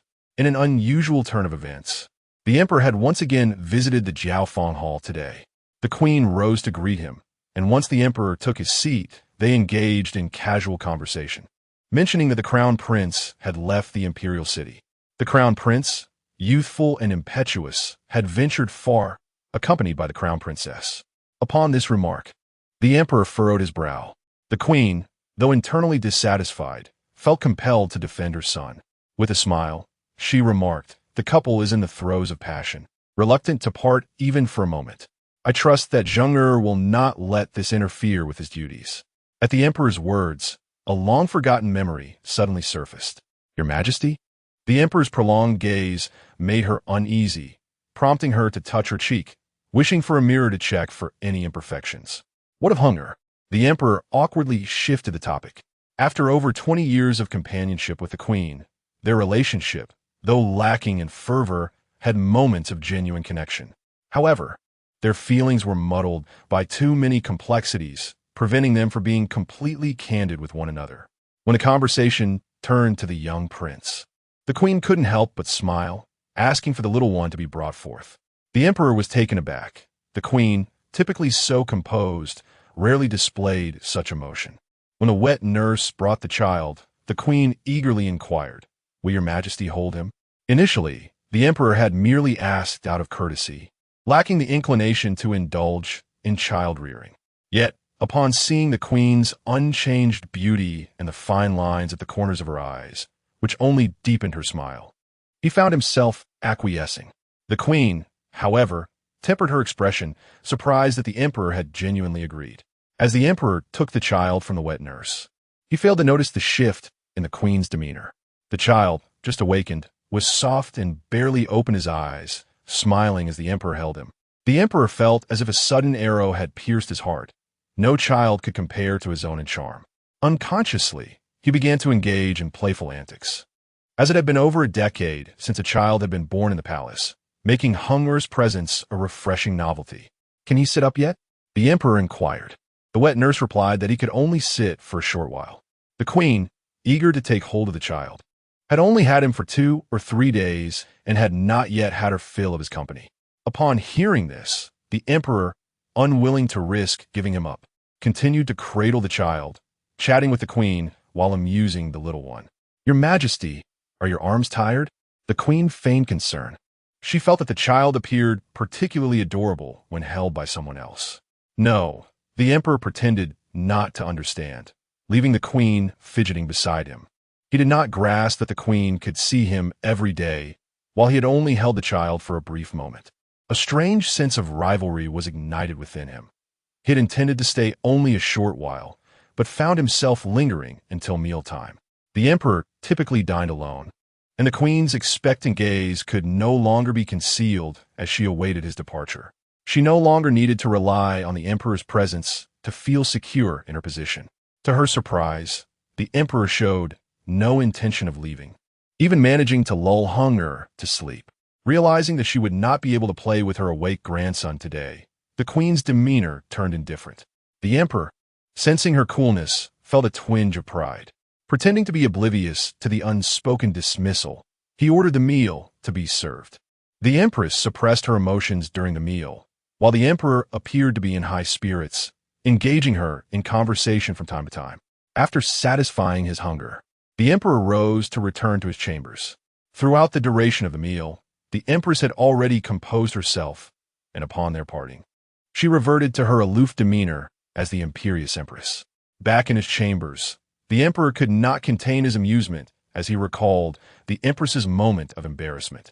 Initially, he stifled a quiet chuckle, but soon broke into hearty laughter, having held it in during the meal. The chief eunuch, perplexed by the emperor's mirth, inquired, "Your Majesty, is it the young prince that brings you such joy?" The emperor cleared his throat and replied, "Indeed, tell me, is there any child more delightful than he?" Naturally, there was none. The emperor nodded with satisfaction, thoroughly pleased with the day's events, whether it involved subtly undermining the empress or playing with the child. Chapter 26. The displaced people. The carriage had been traversing the roads for several days. At first, Paisidi was lively enough to engage in conversation, but soon she became drowsy, sleeping day and night. As the autumn winds rose, a few strands of breeze filtered through the curtains. Gu Zheng, having perused a report, turned to find that Paisidi had unwittingly kicked off her blanket. He instinctively covered her again, concerned about her well-being on this long journey. He found himself more attentive than he had anticipated. Unbeknownst to him, he was becoming quite adept at caring for others. In the palace, she lived in luxury, sheltered from the elements, and yet she insisted she could not be without him. How could he not feel the same? Admittedly, he had grown up in the imperial city, and apart from annual visits to the summer palace, this was his first time attending to affairs in remote locales. Along the way, they beheld a myriad of landscapes. The further they strayed from the imperial capital, the more quaintly rustic the dwellings became. As they journeyed on, the condition of the homes deteriorated, some appearing quite dilapidated. The novelty of their expedition began to wane, and Gu Zheng was acutely aware of the myriad responsibilities awaiting him. Upon reaching the towns near Minzhou, they were astonished to find displaced people everywhere, barred from entering the city gates. As their carriage passed, the gazes of the crowd were piercing, sending shivers down one's spine. At the outset of their journey, they had split into two groups, one taking the main road to obscure their approach, while Gu Zheng's group disguised themselves as merchants, swiftly gaining passage from the guards. Once inside the city, they took respite at an inn. How could this be? Paisidi exclaimed incredulously, recalling the assurances that Minzhou had suffered no casualties. Gu Zheng pondered the situation.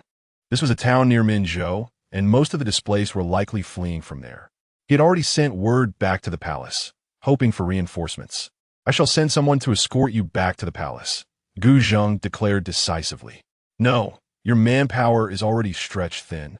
It would be a waste of time to send some back with me," Paisidi countered vehemently. Before Gu Zheng could issue another firm command, she grasped his hand and implored, "Did we not already request additional troops? Let us remain here a while longer to ascertain the situation of the displaced outside." Gu Zheng remained tense, unwilling to allow Paisidi to stay here in peril. "Had I known it would come to this, I would not have come to cause further trouble. You know we cannot afford to scatter our guards any further," he insisted. Paisidi continued to persuade him. "The guards cannot simply linger at the inn. They must venture out to gather intelligence. If we divide our forces to protect me back to the palace, our progress will be hindered. Resolving the matter takes precedence," she reassured him. "We shall stay at the inn. Let half of the guards protect us while the other half gathers information." Gu Zheng could only acquiesce to this arrangement. He realized that he could not personally engage with the displaced. Should any misfortune befall him, it would only burden the guards further. With heavy thoughts weighing upon him, he forced himself to sleep early, though discomfort plagued him, causing him to toss and turn.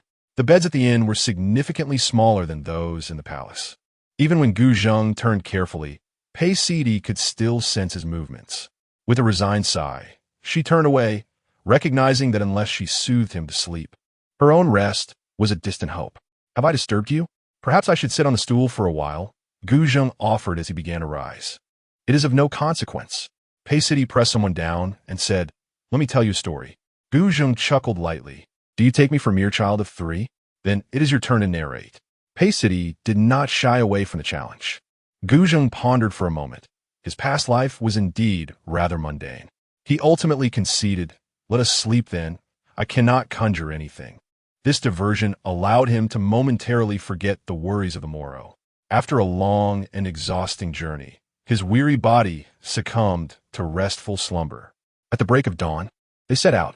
Clad in simple garments, Gu Zheng and Pei City indulged in dim sum at a tea house. The local cuisine was predominantly composed of coarse grains, yet it remained palatable. Nearby, a group engaged in hushed discussions, observing that the pair appeared to be from out of town. Gu Zheng glanced down at his attire, perplexed as to why it would suggest he was an outsider. After all, there were no inscriptions on the fabric. In their locality, such handsome individuals were a rarity. Unbeknownst to them, the adjacent table continued their discourse, believing they were oblivious. They relaxed, realizing it was not their clothing that drew scrutiny, but rather their status as outsiders.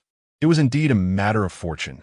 Both were strangers, yet while some were homeless beyond the city walls, others indulged in abundance. The neighboring patrons expressed their sentiments. Just days ago, I sought to leave the city, but those people fixed their gaze upon me, compelling me to retreat, one lamented. His companions laughed at his timidity, but he defiantly raised his voice. Their eyes were like those of desperate fugitives. Who knows if they were not the displaced citizens of Minzhou? This topic evoked shared sentiments, rendering them hesitant to delve deeper. Gu Zheng and Pei City exchanged glances, silently agreeing to settle the bill and return. Presently, the situation appeared dire. Indeed, the displaced citizens were those from Minzhou. However, the report from the Minzhou governor indicated no casualties, asserting that the citizens were promptly provided for. As noon approached, a messenger returned with news, corroborating what they had heard in the morning. Outside the city were the flooded fields and homes of the displaced, yet further details remained elusive. They dared not approach the refugees as soldiers patrolled the vicinity. For 2 consecutive days, they found no avenue to proceed. Gu Zheng decisively declared that they would enter Minzhou tonight to rendezvous. The imperial officials traversed the official roads, which would delay them considerably. They should have arrived by now. The soldiers at the city gate inspected their travel documents, and soon, someone came personally to welcome them and escort them to the relay station. The governor was also present at the station. Upon seeing Gu Zheng, he extended all courtesies, mentioning an evening banquet arranged to honor the crown prince and the imperial envoy. Gu Zheng engaged in a brief exchange of pleasantries with him, but eventually, the governor could no longer maintain the fathom and took his leave. Once the governor departed, Gu Zheng eagerly anticipated meeting the imperial envoy, hoping it was not someone with whom he had conflicts. Otherwise, the task ahead would become exceedingly arduous. When the door opened, Gu Zheng was taken aback. It was not his adversary, but rather the bookish Lin Hanxiu. He closed the door, only to reopen it, yet it was still Lin Hanxiu. With a resigned sigh, Gu Zheng entered and shut the door behind him. With an involuntary tone of melancholy, he inquired, "Have you discovered anything noteworthy along the way?" In truth, Gu Zheng posed the question casually, not expecting the scholar to have any significant insights. Lin Hanxiu furrowed his brow, seemingly hesitant to respond. "Let's speak candidly. We have come here with the intention of accomplishing our task." Gu Zheng gestured towards the table, perceiving Lin Hanxiu's hesitation with a discerning eye. The surroundings appeared excessively pristine. Throughout our journey, we encountered numerous beggars in various counties, yet here, astonishingly, not a single one could be found. Lin Hanxiu voiced his thoughts, speculating that perhaps arrangements had been made in advance to maintain an appealing facade, which is why he had not seen any. He hastily added, "How can there be no beggars in a place like Minzhou, which has recently suffered from a flood, especially when even the imperial city still harbors destitute children? It is akin to trees shedding their leaves while the ground remains devoid of withered foliage.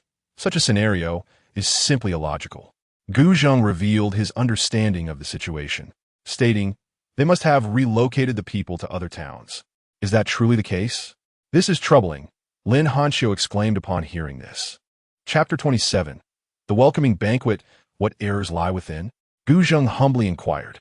The prince did not arrive together, and the governor must surely seek to ascertain from where the prince entered the city. At this moment, the governor might be relocating the refugees, Lin Hanxiu despondently remarked. If the governor of Minzhou harbors any trepidation, he will undoubtedly question the soldiers guarding the city about which town the crown prince traversed. Consequently, they may relocate the populace once more, rendering it nearly impossible to find them amidst the vast sea of humanity. Curiously, Gu Zheng refrained from further remarks, seemingly unconcerned about the potential relocation of the refugees. He instructed Lin Hanxiu to tidy himself in preparation for the evening's welcoming banquet. Lin Hanxiu, perplexed, responded, "Your Highness, we are here to attend to matters." "Attending to matters does not preclude one from dining. Just follow my lead," Gu Zheng replied nonchalantly. The evening's banquet proved to be more formal than he had anticipated. Perhaps due to his status, there were no chaotic performances of song and dance. After several rounds of wine, many guests were rendered somewhat drowsy.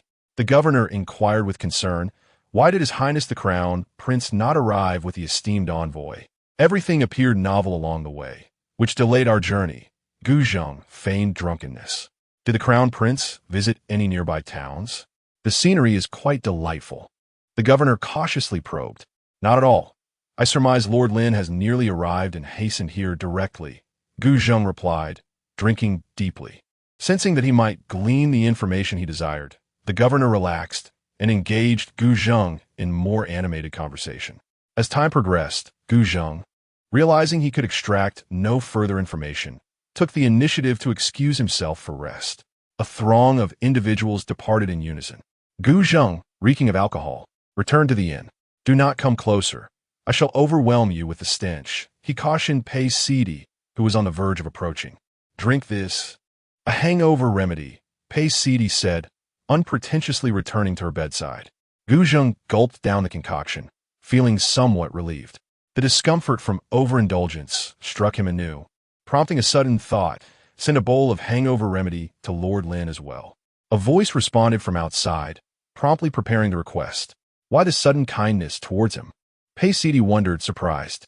Had their shared drinking session improved their rapport? Business is business, and personal matters are separate.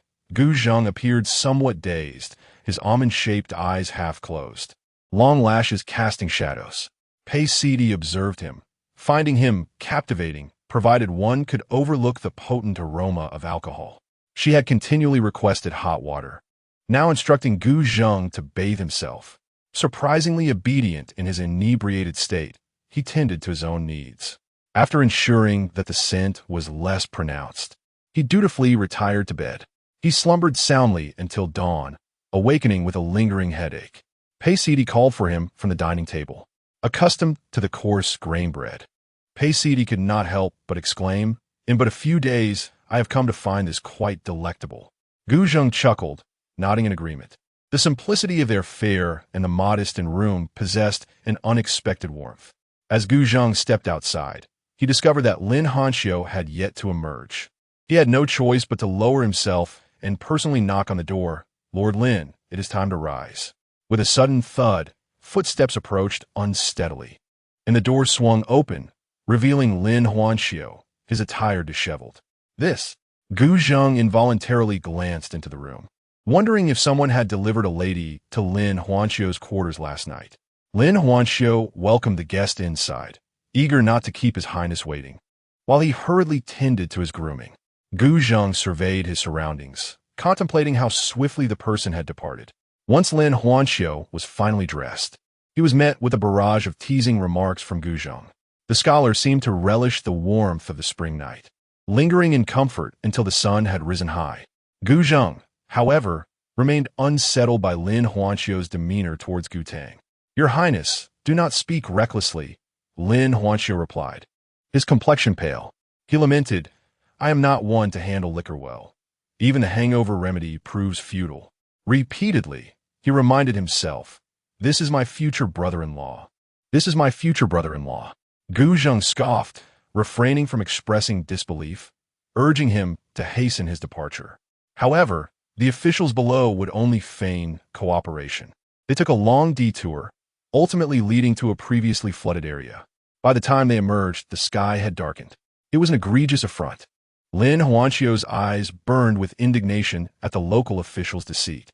Starting tomorrow, You will engage with them while I seek information elsewhere, Gu Zheng resolved, realizing that trailing them in circles served no purpose. Lin Huanxiu hesitated.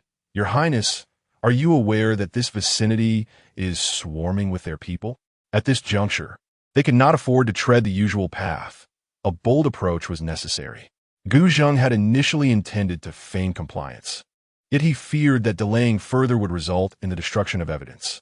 The following day, the junior official responsible for their reception was surprised to find only Lin Huanxiu present.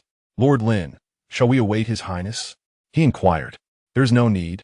Lin Huanxiu replied, feigning impatience. His Highness wishes to explore, and I will accompany you on the investigation. The official dared not oppose, but before leaving, he discreetly conversed with his attendant, who exited ahead of them. Meanwhile, Gu Zheng casually strolled with Pei Sidi. He sensed that aside from his guards, another group was trailing him. Perhaps due to the recent flood, the streets appeared desolate, the occasional breeze lending an eerie stillness reminiscent of a ghost town. The chilling atmosphere deepened with each step, prompting Gu Zheng to inquire the attendant from the relay station about more vibrant locales. The attendant provided several suggestions, and Gu Zheng chose the nearest, instructing him to lead the way. Upon arrival, the area was indeed livelier. The street boasted taverns, establishments selling cosmetics, fabric shops, and rice merchants. They were merely diverting attention, meandering aimlessly. Pei Sidi was drawn to a jewelry shop, insisting they enter. Which styles you fancy, miss? The shopkeeper, recognizing their distinguished demeanor, personally attended to them. This one, Pei Sidi said, pointing to an exquisitely crafted longevity lock. Excellent choice. Is merely 2 taels of silver. Unmoved by the flattery, Pei Sidi turned to leave. 1 tael, 1 tael. The shopkeeper hastily urged her to stay. Pei Sidi turned around and cheerfully settled the bill. Beside her, Gu Zheng appeared somewhat bewildered, witnessing a bargaining scene for the first time. You truly seem to have snagged a bargain. Business has been sluggish lately, and we are merely charging you the cost for this longevity lock, the shopkeeper lamented. Pei Sidi did not respond, happily clutching the item as she exited. She was no fool. Regardless of how exquisite the longevity lock appeared, it was hardly worth 2 taels of silver. Hasn't Heng'er already received a longevity lock? Gu Zheng recalled. This one is for his first birthday. I shall keep it safe for now, Pei Sidi said, gently swaying the small longevity lock in her hand. Yet, it was evident that it was intended for herself.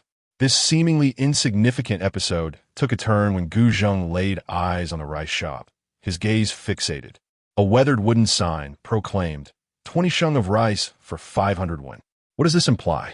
With gold fetching 1 tael of silver, one could acquire merely 20 sheng of rice for the price of half a tael of gold.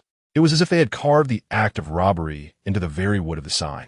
Pei Sidi, noticing his reaction, quickly turned to shield the young servantess gaze and tugged Gu Zheng toward the cosmetic shop. Chapter 28. The ledger they strolled until nightfall, utterly exhausted. Upon returning to the inn, a servant presented a bowl of pristine white rice, accompanied by 3 meats and a vegetable. Gu Zheng, intent on teasing, inquired, What kind of rice is this? I refuse to accept anything of inferior quality. The servant, perceiving the prince's privileged nature and the inherent flaws of the powerful, honestly replied that it was priced at 500 coins for 20 liters. Gu Zheng nodded in acknowledgement. Fair enough. Is this the best rice you have? In the prince's residence, the rice from Minzhou is all of the same variety. Very well, you may leave, Gu Zheng concluded, no longer pressing the servant. He exchanged a silent glance with Pei Sidi, their meal devoid of flavor. Contemplating the plight of the displaced people, the sight of rice, as precious as gold, weighed heavily on his heart. I shall seek out Lin Huanxiu. If you are weary, you may rest, Gu Zheng declared, intending to gather intelligence. Lin Huanxiu wore a troubled expression, candidly admitting that today had been a mere exercise in futility.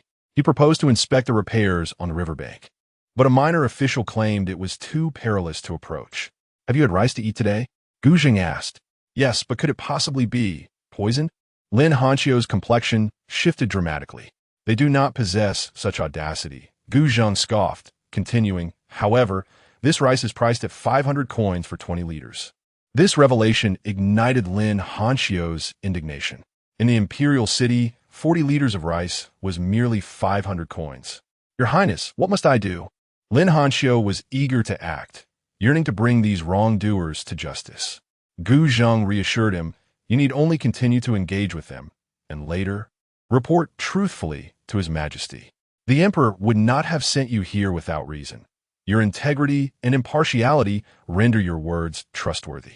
Though reluctant, Lin Hanxiu recognized that, despite his nominal position as a special envoy, he lacked the authority to investigate these local officials. Any mention of accountability would likely result in the immediate disappearance of all evidence by the following day. Meanwhile, the magistrate was also reporting to a mysterious figure, stating, My lord, as instructed, we have ensured that he is only allowed to observe from a distance. The enigmatic man nodded in satisfaction. However, the magistrate hesitated before adding, Today, the prince was seen wandering leisurely with a beautiful woman, seemingly unconcerned about the flooding situation. Did the prince exhibit any unusual behavior? The mysterious figure inquired. None. Our people have been shadowing him closely, the magistrate confirmed. And what of the displaced individuals? All have been relocated to other towns. They should remain undetected, the magistrate asserted. Confident in his meticulousness, he further noted, I reviewed the prince's travel documents. He did not pass through there, so further relocation is unnecessary. It is best to avoid unnecessary complications. The enigmatic man smiled. This is merely an ordinary flood. No matter how they investigate, the outcome will remain unchanged. The magistrate nodded, assuring that no traces would be left behind. Neither the magistrate nor the mysterious figure anticipated that someone had departed with a trunk full of travel documents. They came and went as they pleased. For several consecutive days, Lin Hanxiu found himself in a daze aboard the carriage. Upon dismounting, it was as if he were at roll call. Below, a minor official summoned the arranged individuals, detailing the extent of the riverbank repairs. Bring forth the ledger. I shall return to scrutinize it. Ever since Lin Hanxiu discovered the true nature of these individuals, he has shown them little regard. The minor officials refused, stating that the ledgers were too numerous and disordered and could only be examined within the precincts of the yamen. Left with no alternative, Lin Hanxiu began his study in the account room.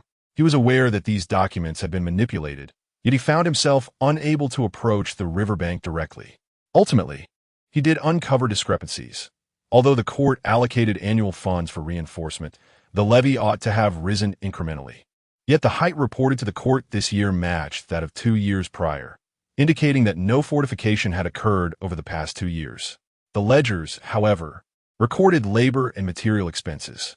Lin Hanxiu quietly transcribed the details, noting the merchants responsible for supplying materials and the quantities procured. When someone called for him to return, he calmly tucked the papers into his clothing and departed.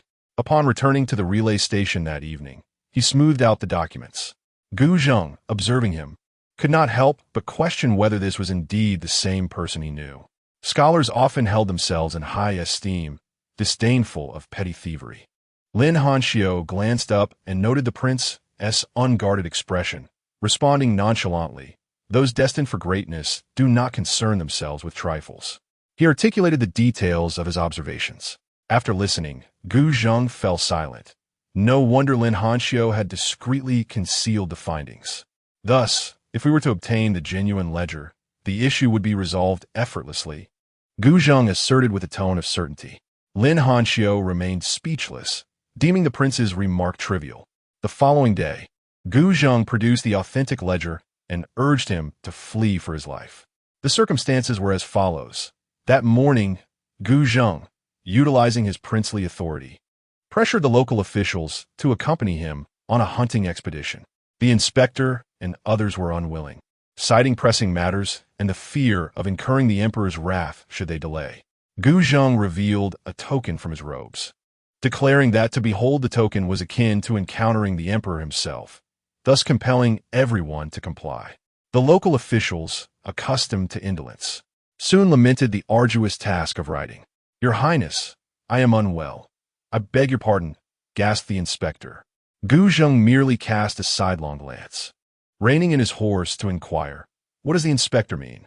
Is it insufficient to accompany me to assess the flood conditions? Must you also find excuse to alleviate your spirits? Internally cursing, the inspector feigned, "Your Highness misunderstands. I merely wish to rest for a moment." He assumed Gu Zheng was perturbed by the lack of engagement with the flood issue. Gu Zheng nodded in satisfaction, instructing everyone to halt until the inspector had sufficiently rested. Under the scrutiny of all, the inspector initially intended to wait for them to depart before sneaking back. However, compelled by circumstance, he found himself once more on the move, ultimately being carried back in a state of disarray. Amidst the chaos, none were aware that intruders had infiltrated the inspector's residence. Swiftly, drawing on their extensive experience, they deduced that valuable items were concealed within the study's secret chambers. The guard successfully pilfered the ledger and, after concealing their presence, rendezvoused with Gu Zheng. Gu Zheng quickly assessed the situation and hastened to notify Pei Sidi and Lin Hanxiu to gather their belongings and make their escape. As they exited the city, they were intercepted by the guards. Gu Zheng remained calm and unperturbed, instructing the guards to summon the inspector. "Let us venture to the neighboring county to continue the hunting expedition that remains unfinished from today." The governor, after consuming several bowls of medicine, gradually regained his composure. He had scarcely warmed his bed when he was informed by someone below. "Let him go." The governor, reflecting on the events of the day, felt a surge of dizziness. The prince's character is so reprehensible that it is no wonder his position is unstable. With a clenched fist, the governor struck the bed, determined to hold him accountable in the memorial. After granting passage, they spurred their horses, hastening through the night. After all, no one could predict when the governor would regain his senses. The mysterious figure arrived as scheduled that evening and inquired, "Have there been any peculiarities today?"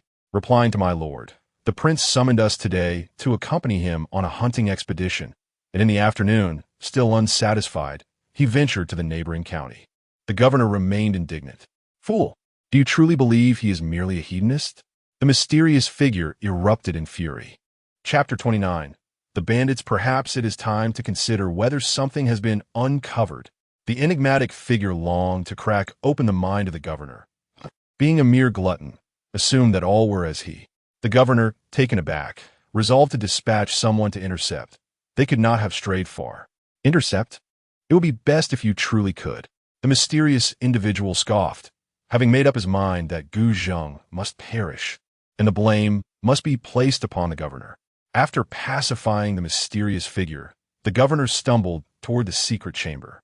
He rummaged through the contents, finding everything in order, save for the long-hidden account book of genuine purchases, which had vanished. The governor sank to the ground, cold sweat breaking forth. Realizing he had fallen into Gu Zheng's trap, he immediately stepped outside, reinforcing his search efforts, nearly mobilizing the entire state in the quest for the missing crown prince. Simultaneously, he reached out to several notorious bandit factions, ruthless and unscrupulous. In this regard, he and the mysterious figure were of the same mind, believing that only the dead could keep secrets. Gu Zheng was unaware that a mere ledger had driven these two to the brink of desperation, plotting to eliminate the crown prince. Their party set forth, traveling light and enduring several days of jarring travel. Just as the guards sent into the city returned, one shook his head and reported, "Your Highness, your likeness along with that of Lord Lin is plastered everywhere, with a reward of 10 taels for any information. Why do we not simply enter the city and contact the local official for assistance?" The crown prince, fatigued and worn, questioned. Lin Hanxiu, a mere scholar, found his strength nearly depleted. This was a town near Minzhou, where collusion might be afoot. The governor, emboldened, dared to issue a manhunt for them. "What do you think?" Gu Zheng remained composed, for the displaced citizens had already been driven to other towns. There was no choice but to establish a camp in a secluded area. Fortunately, among the guards were skilled woodsmen, adept at catching fish and fowl. As the enticing aroma of grilled fish wafted through the night, though lacking in seasoning, such as salt, the freshness was a delight.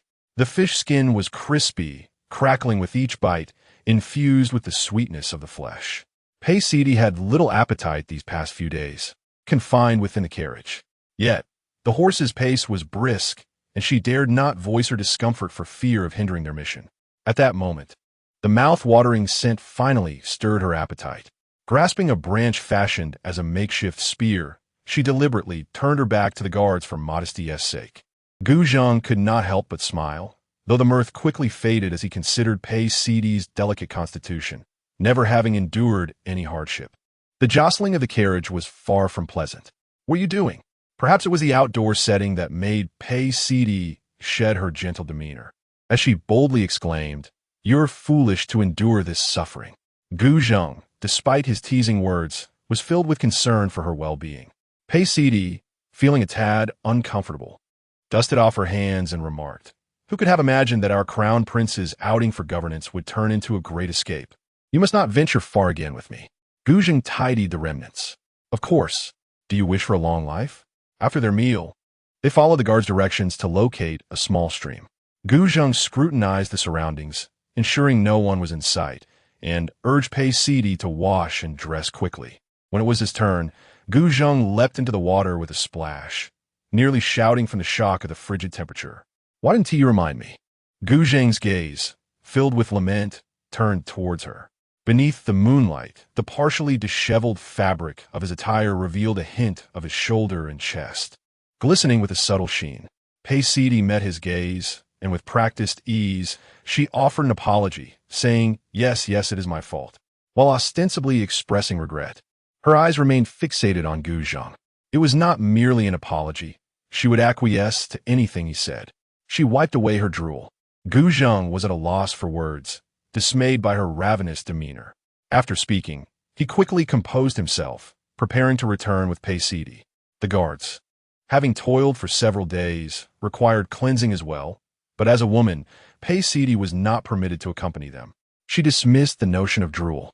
Her attention remained unwaveringly on him. In the imperial city, Gu Zhang had not seemed so alluring. Here, in the stillness, it was just the two of them.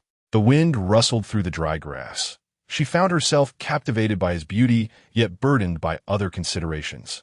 This tantalizing feeling only deepened her intrigue. Lost in thought, she paused. Had Gu Zhang not perceived her in a similar light? No wonder his expression had been peculiar. He was simply better at concealing his thoughts. Before she could fully grasp this revelation, Gu Zhang had already emerged from the water, dressed. Suddenly, a voice echoed from a distance, "Elder brother, do you think once this task is completed, we can wash our hands of it all?" Pei Sidi and Gu Zhang exchanged glances, sensing something was amiss.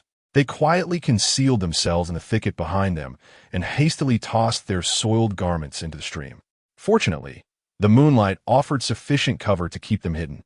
They intended to sneak back to avoid unnecessary trouble. Yet another voice, presumably that of the leader, broke through the night, of course, after murdering the crown prince. "If you don't want to wash your hands of this, you won't be able to escape the underworld." Initially retreating, Pei Sidi and Gu Zhang were taken aback by this revelation. This momentary pause caught the keen eyes of a bandit. "Elder brother, there's a shadow. Pursue." Upon hearing this, Gu Zhang sprang to his feet, pulling Pei Sidi into a run. "You head towards our camp. I'll draw them away," he declared decisively.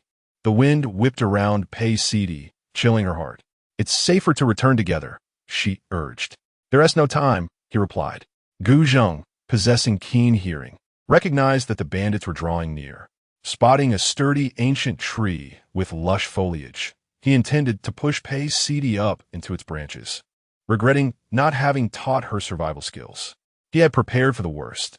If Pei Sidi couldn't climb, he would have to expose himself to divert the enemy. To his astonishment, Pei Sidi swiftly scaled the thick trunk, even perching on a branch and waving at him.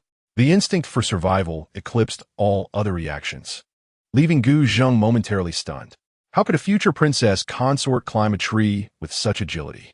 He hastily followed her, placing a hand over her mouth to stifle any sound. He too held his breath, attentively observing the situation below. The dense foliage, coupled with the faint moonlight, rendered visibility poor. Suddenly, a dozen or so bandits emerged, each robust and burly, scouring the surroundings. "Old Five, could it be that you were mistaken?" someone questioned. "How could they vanish so suddenly?" "It cannot be," he replied. "I distinctly saw a shadow." Doubts began to creep into his own mind. Perhaps it was merely a wild hare. Our time is limited. We must rise early tomorrow. After several days of relentless searching, the inability to locate the prince was becoming increasingly vexing. Initially, Old Five, who had claimed to see the shadow, chose to remain silent upon hearing these words. After all, he had merely caught a fleeting glimpse from a distance, believing he had seen a dark figure dart away. Chapter 30. Illness. A dozen bandits retreated with a clamor, and it was not surprising that they were naive. They quickly regained their speed. If they were human, their presence would not have vanished entirely.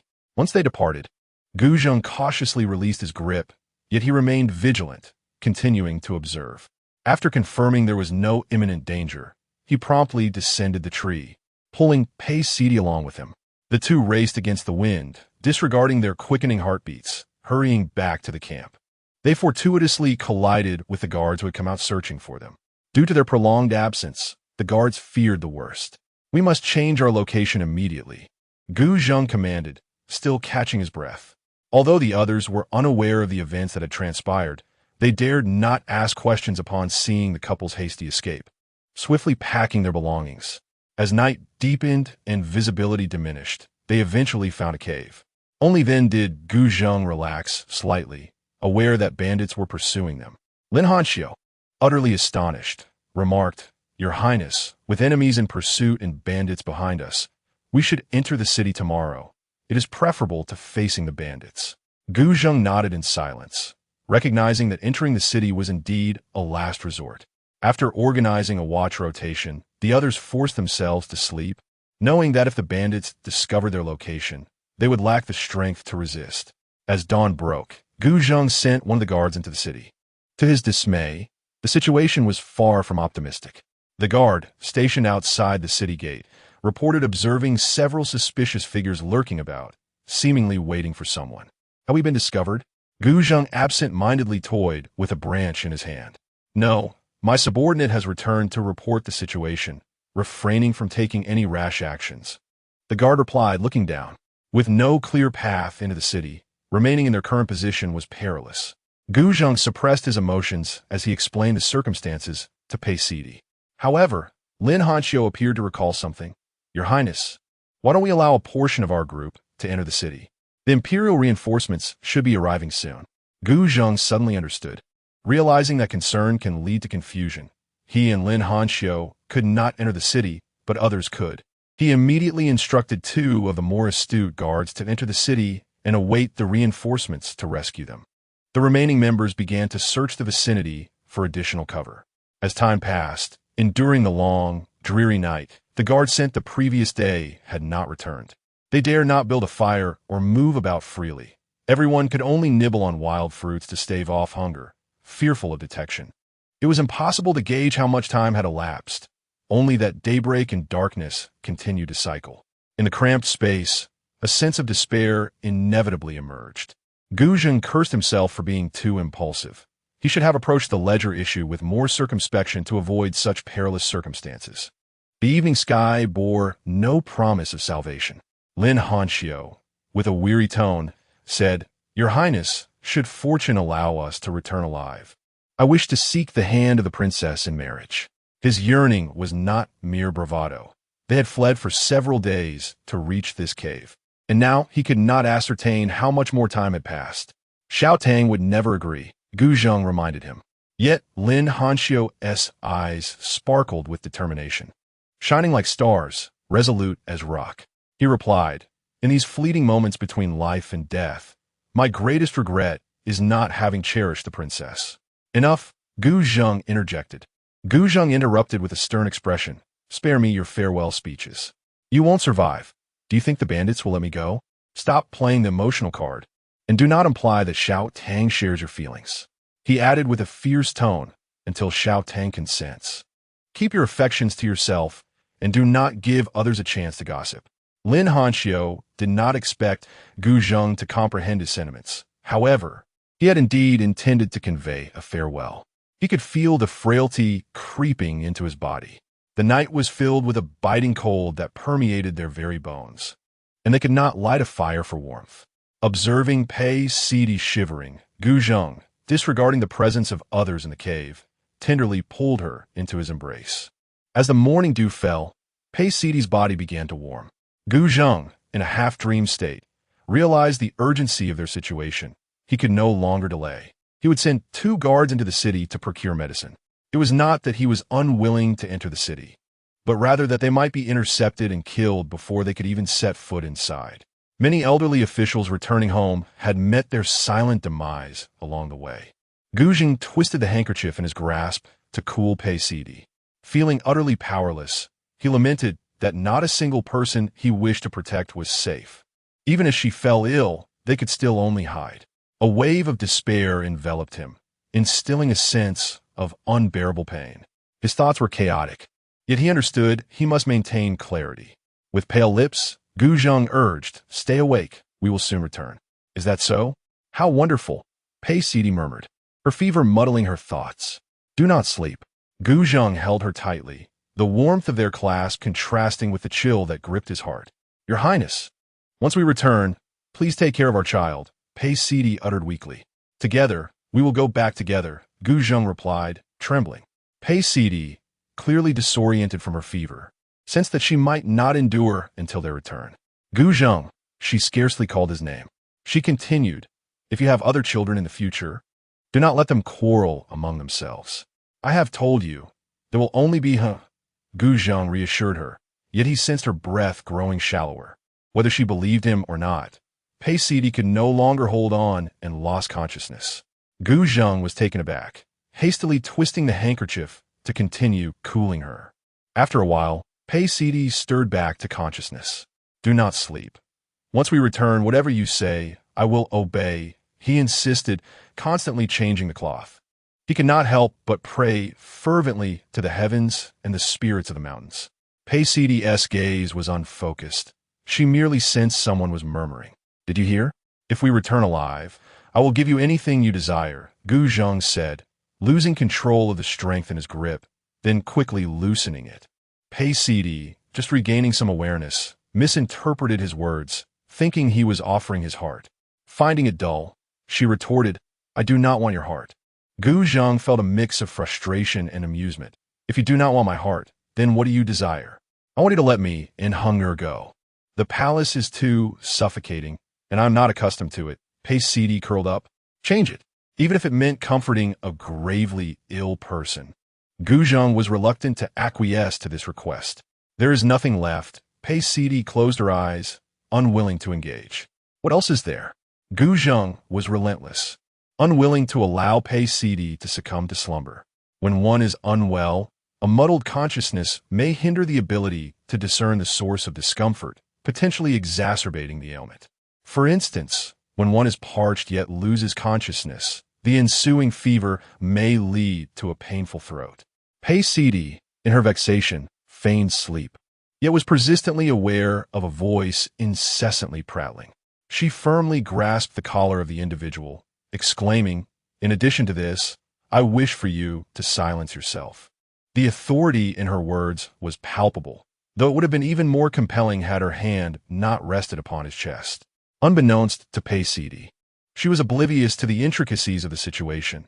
She merely felt the delicate touch, cool to the skin, compelling her to caress it again and again. Gu Zheng, suppressing his emotions, subtly adjusted his position to shield himself from the prying eyes of others. His feelings were complex, yet she discerned clearly.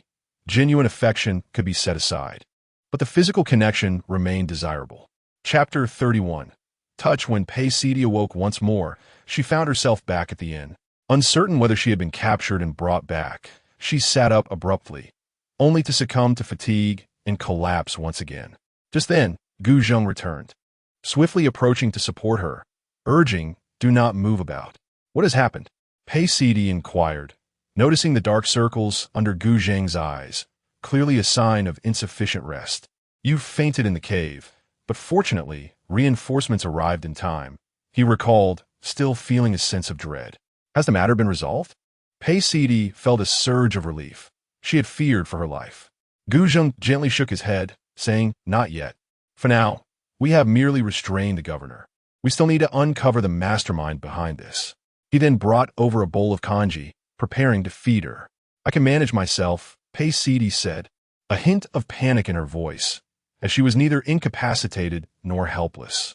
However, Gu Zheng cleverly evaded her attempt, insisting, "Come now. You're ill and should not feign strength. Have I not been caring for you these past few days?" As Pei Sidi opened her mouth to protest, a spoonful of congee was deftly inserted, forcing her to remain silent. Outside the window, the sunset blazed like fire, casting vibrant hues across the sky. Gu Zheng fed her with meticulous care, the sunlight casting delicate shadows on his lashes, imbued with warmth and tenderness. Initially, Pei Sidi felt awkward and wanted to refuse, but upon witnessing Gu Zheng's earnest demeanor, she gradually relaxed. After finishing the congee, Gu Zheng even took a handkerchief to gently wipe her face. Pei Sidi could hardly conceal her astonishment, her doe-like eyes wide as she observed his actions.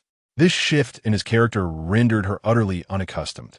She felt a chill run down her spine, discomforting her throughout. "We shall rest for another 2 days before returning," Gu Zheng stated after tidying up. "Will you not stay to help resolve this matter? This situation is intricate and may even involve a struggle for imperial power. Our presence here could complicate matters further." Gu Zheng frowned, having not anticipated such developments. "How could this be?" Pei Sidi exclaimed in disbelief. "It is not merely a common flood. It entwines with these complexities. You must not accompany us next time," Gu Zheng reiterated with exasperation.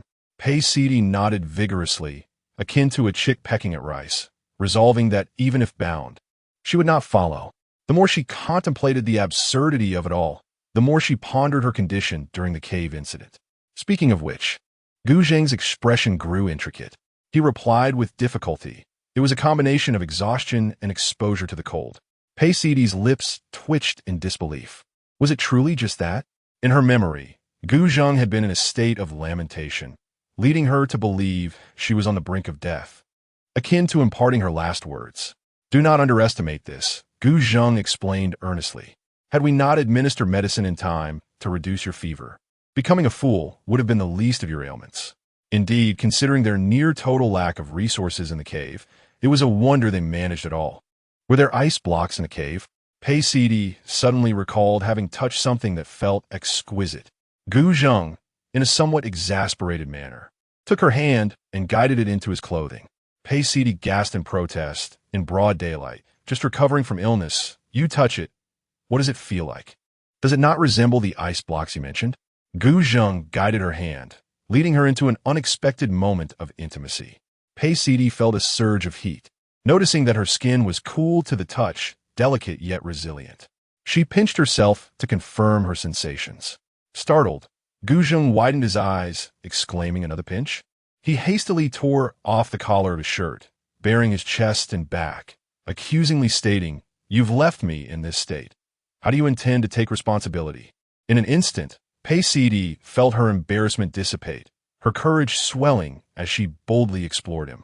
Then, she promptly lay down, covering herself with the blanket, declaring, "I am tired."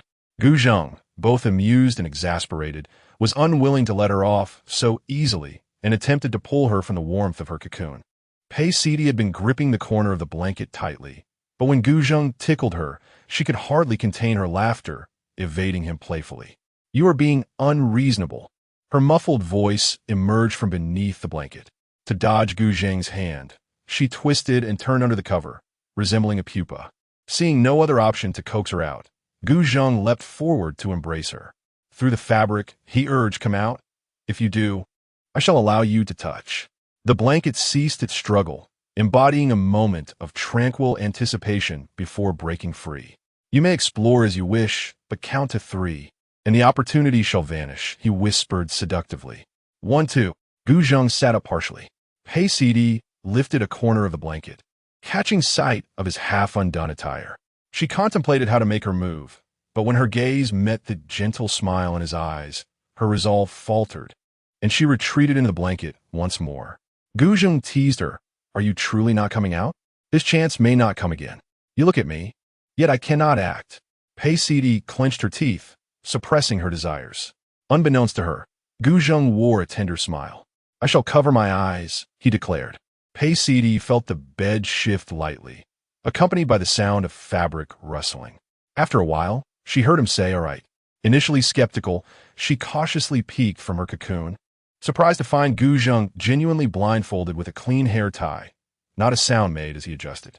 The blindfold accentuated the strong contours of his nose and the tension in his closed lips.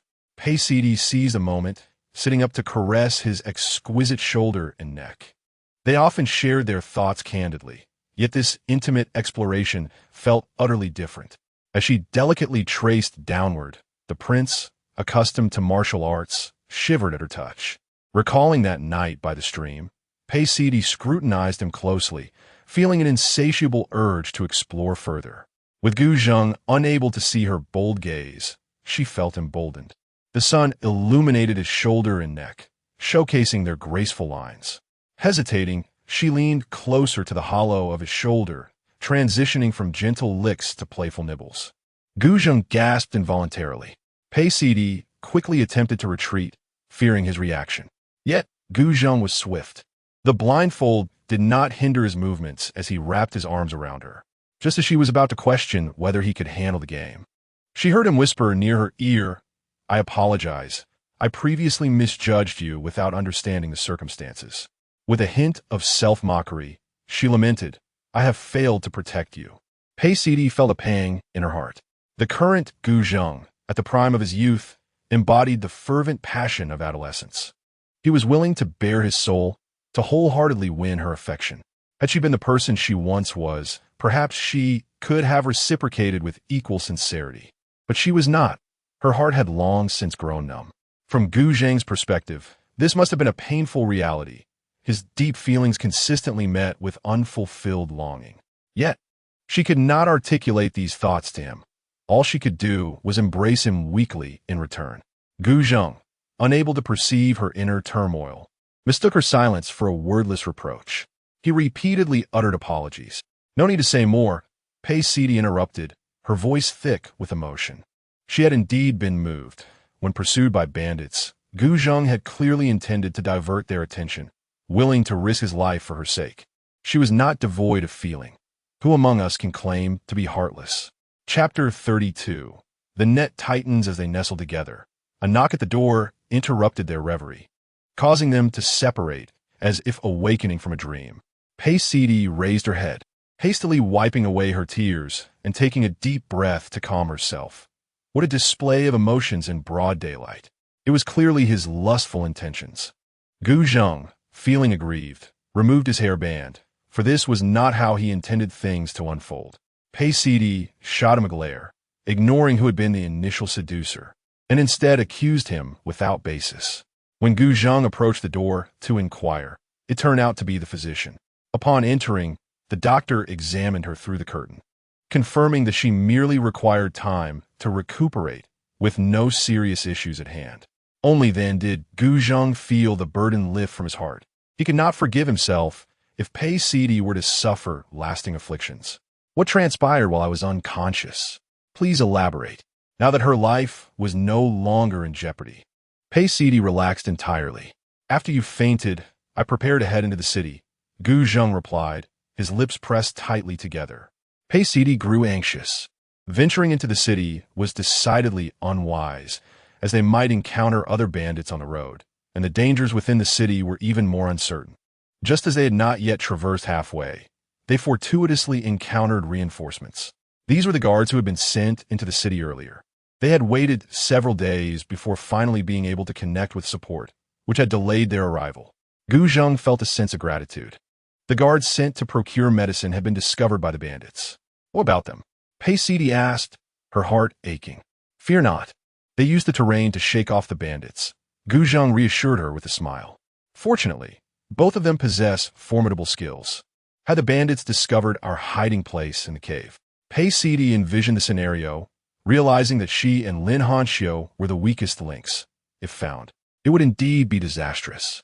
This time, the reinforcements were from the Northern Town Army, a full contingent of 500 elite troops who had forcibly apprehended the governor. Gu Zheng furrowed his brow. Minzhou had long relied on the governor for management, with no significant disturbances for many years. It could be said that the governor was akin to a local emperor, easily capable of deceiving the higher authorities. Did they directly take him? Paisidi inquired, puzzled. One could say that those with great skill also possess great audacity. General Liu, leading the charge, entered the city and without hesitation apprehended the man.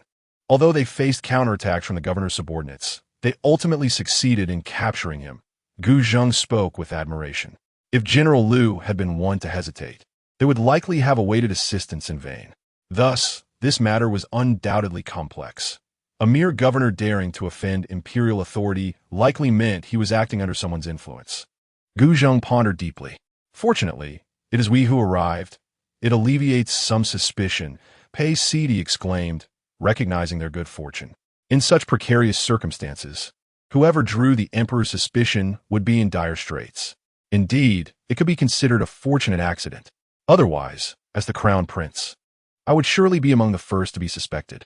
Gu Zheng feared that the seeds of suspicion, once sown, would take root and flourish. Tonight, we shall host a modest banquet to express our gratitude to General Liu.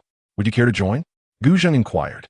Paisidi nodded, affirming that it would not be an exaggeration to call it a matter of life and death. During the evening feast, General Liu and Lin Hanxiu sat on opposite sides, while Paisidi and Gu Zheng occupied the main seats. Gu Zheng introduced, "This is General Liu Mingyu." Paisidi raised her teacup, using tea in lieu of wine as a gesture. Liu Mingyu reciprocated in kind. Given the presence of ladies, they all opted for tea instead of alcohol. All were of similar age and shared the burden of worries concerning the tumultuous affairs of Minzhou. The meal, however, proved to be anything but tedious. What began as casual conversation inevitably turned to the intricate situation in Minzhou. They had initially thought it was merely a matter of corrupt officials, only to discover the presence of traitors lurking beneath the surface. The governor dared to disseminate news of the crown prince's disappearance throughout the region, colluding with bandits with intentions of murder. To suggest his motives were innocent would be met with disbelief. Is he still refusing to divulge anything? Gu Zheng inquired, his brow furrowed. Liu Mingyu shook his head. The governor had endured a day and night of interrogation, yet had not uttered a single word. Have his family members been taken? Lin Hanxiu asked. After a thorough search, it appeared that his legitimate son was already missing, while the rest of his family remained intact. However, despite Liu Mingyu having thoroughly scoured the governor's residence, no additional evidence had surfaced.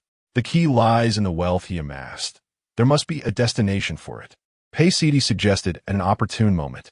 Liu Mingyu nodded, acknowledging this as a viable line of inquiry. The sum was undoubtedly considerable. It would be implausible to conceal such a large fortune without a trace. At that moment, a rustling sound emanated from the window. The group became alert and retreated. With a thud, a ragged figure tumbled through the window, breathless. Liu Mingyu drew his sword, pointing it toward the intruder. "Your Highness, I am Niuwu." The man hastily rose to identify himself, even brushing his hair aside in fear of obscuring his identity.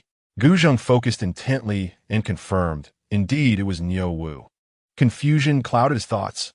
Why not enter through the door? Why climb through a window? The guards outside were numerous, and I was unaware of the specific situation. But upon seeing your Highness dining here, I thought it best to enter through the window. Niuwu explained, his voice growing softer. You should return, clean yourself up, and rest. Gu Zheng empathized with Niuwu's arduous journey. Suddenly, Niuwu's expression grew resolute, taking on a more serious tone as he recounted his recent observations. It turned out that the displaced persons were residing near the flood-affected areas. Their homes remained intact, yet the soldiers had forcibly driven them out that very night, driving them to nearby towns. The others present were taken aback. What is the situation? Just a few days prior, soldiers had come to escort them away, and Niuwu had mingled within the crowd to follow. It was only upon reaching that place that he managed to slip away. Do you remember how to get there? Liu Mingyu asked urgently. I marked the way along the route. Niuwu affirmed with a nod. You must rest now. Tomorrow will be arduous, and you should seek them out early, Gu Zheng advised, observing Niuwu's evident fatigue. Exhausted from his journey, Niuwu promptly bowed and took his leave. To ensure their safety, Liu Mingyu deemed it necessary to ascertain Niuwu's background. He inquired, Your Highness, "Who is Niu Wu?" Before entering the city, I specifically instructed Niu Wu to follow the displaced persons, Gu Zheng replied, demonstrating his preparedness. It was no wonder Pei Sidi had declined Gu Zheng's offer, opting instead to have someone else escort her home. Due to the limited elite forces available to Gu Zheng, any further dispersion would only heighten the peril. Lin Hanxiu suddenly realized why Gu Zheng seemed unperturbed by the relocation of the commoners. It was evident that he had established a hidden line of communication. It was a serendipitous twist of fate. Gu Zheng had summoned reinforcements and, prior to entering the city, had arranged for individuals to infiltrate the throng of refugees. Once gathered, they stealthily extracted the financial records, only to be fortuitously rescued by the reinforcements during their escape. Each element of this plan was intricately linked. The failure of any single component would render the entire endeavor futile. Gu Zheng briefed Lu Mingyu and Lin Hanxiu, stating that he would not partake in the subsequent events. Niu Wu would remain to assist them, while he and Pei Sidi would return to the imperial city on the morrow. The group understood implicitly that if this affair involved treasonous elements, the presence of the crown prince would only lead to further entanglement. They would be subjected to scrutiny, with suspicions arising regarding whether the crown prince had orchestrated the evidence to defame others. Consequently, all their efforts would be overshadowed by doubt. Chapter 33. Childhood sweethearts. Upon returning to her chamber, Pei Sidi couldn't help but reflect on Gu Zheng's cunning nature, as if he were plotting every 10 steps. "Do you know Lu Mingyu?" Gu Zheng suddenly questioned from behind her. Pei Sidi found herself at a loss for words. How could she respond? Childhood friends? Innocent companions? Gu Zheng stepped in front of her, persisting with his inquiries. "So you truly know him?" Standing face to face, enveloped in the hazy night and flickering candlelight. The scene should have been enchanting. Yet, Pei Sidi stood frozen, unable to move. "When did this happen?" Gu Zheng continued his relentless questioning. Pei Sidi stiffly made her way back to the bedside. In situations like this, how should one respond? She didn't wish to fabricate a lie. But if she spoke the truth, what if Gu Zheng became jealous? Gu Zheng remained silent, seemingly intent on waiting for a response. "Before we moved to the capital, our families were neighbors." Pei Sidi mustered the courage to speak the truth. "You've known each other since childhood?" Gu Zheng gritted his teeth, articulating each word with precision. Pressured by his interrogation, she felt increasingly uncomfortable. "What is the matter? You're allowed to have your cousin Ziyun, yet I cannot have an old friend?" Pei Sidi retorted with a hint of sarcasm. Gu Zheng feigned ignorance, glancing around as if searching for answers. The situation had taken a sudden turn. Pei Sidi, undeterred, continued. "What if Lu Mingyu and I have known each other since childhood? Now, we must avoid suspicion, yet some people still doubt us. And what about those certain individuals?" Gu Zheng glanced out at the moonlight. Initially, Pei Sidi merely sought to turn the tables, but the more she spoke, the more aggrieved she felt. If she were not destined to be a princess, perhaps she could have found a companion for life, brewing tea and sharing simple moments with her husband, occasionally gathering with a few friends. How different from her current reality, where she had neither freedom nor safety. Feigning nonchalance, Gu Zheng glanced back and noticed Pei Sidi lost in her thoughts, her eyes glistening with unshed tears. His heart raced with concern, and he quickly apologized. "I'm sorry. I shouldn't have been so jealous." Overwhelmed, Pei Sidi wept in his arms, pondering why, in this second life, she still found herself bound to him. If only she had acted sooner, perhaps she could have altered Sun Jia's fate as well. Gu Zheng tenderly comforted her, aware that she had endured far too much recently. After Heng'er was forced to leave her, he had thought it would be a simple hardship. It had turned into days of relentless flight. After a considerable time, Pei Sidi finally regained her composure. With a voice still laced with sorrow, she said, "Your Highness, it's getting late. Let us rest." Gu Zheng dared not speak, silently hoping that with the dawn, everything would improve. As the night wore on, he became increasingly perplexed, wondering how he had posed the first question, yet found himself on the receiving end of scrutiny. As dawn broke, they set out on their journey. Fortunately, within the carriage, he could catch up on sleep. After a night of reflection, Pei Sidi's emotions had stabilized. The bond she shared with Gu Zheng and Minzhou was ultimately ephemeral. In the chapters of Gu Zheng's future, there would undoubtedly be others. This was an insurmountable chasm between them. When pursued by bandits, she felt touched by Gu Zhang's unwavering support. But what of the intrigues of power? The emperor and empress, once youthful companions, were now estranged, each wary of the other. From the perspective of Gu Zhang's princely position, the intricacies of his strategy reveal the inscrutable nature of the emperor's heart. She found herself in a daze, pondering what her true path might be.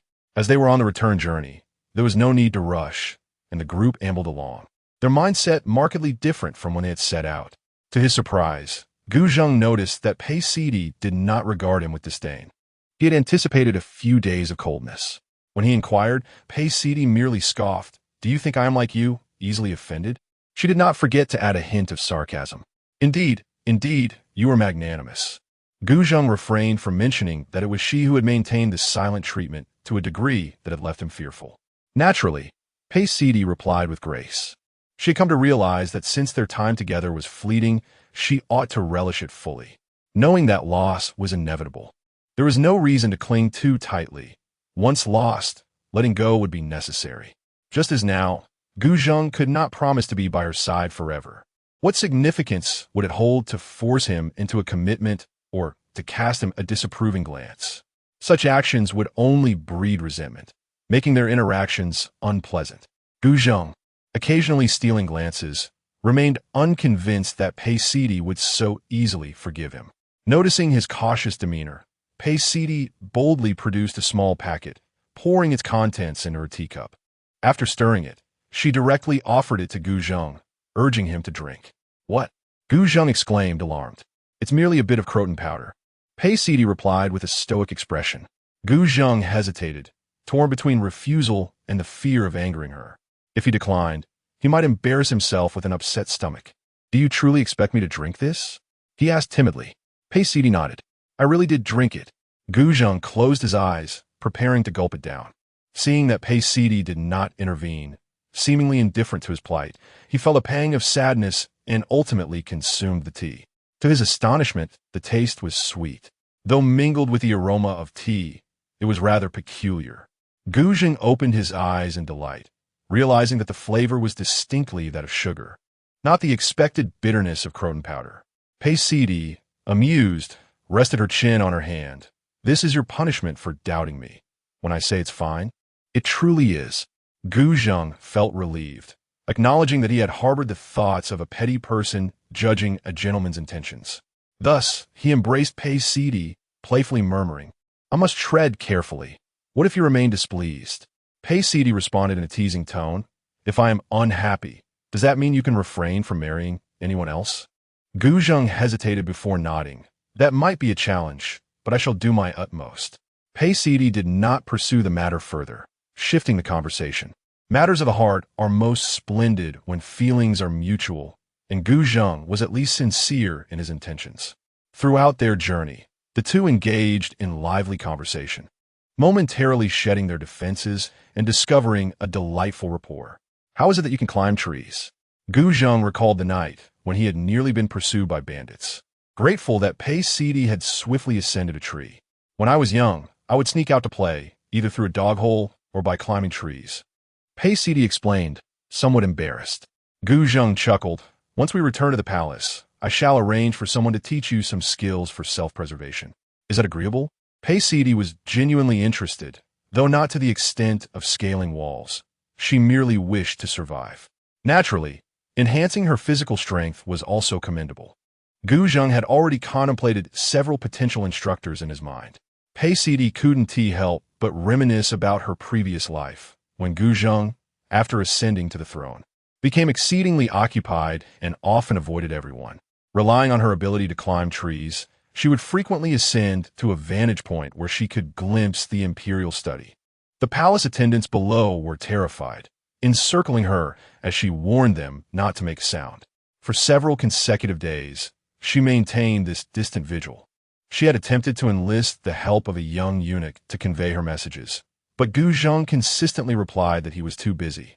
It was not until one day, when she locked eyes with Gu Zhang, who had stepped out to stretch his limbs, that she perceived the shock and anger in his gaze, even from a considerable distance. Chapter 34. Transformation Gu Zheng stormed over, his anger palpable as he pointed at her, shouting whether she had a death wish. He then turned his ire towards the palace attendants, demanding to know why they indulged her so. It was the first time she had witnessed such fury from Gu Zheng, rendering her speechless. After a tirade, he ordered the remaining trees in the palace to be felled. Now, Pei Sidi understood that the past could not be reclaimed.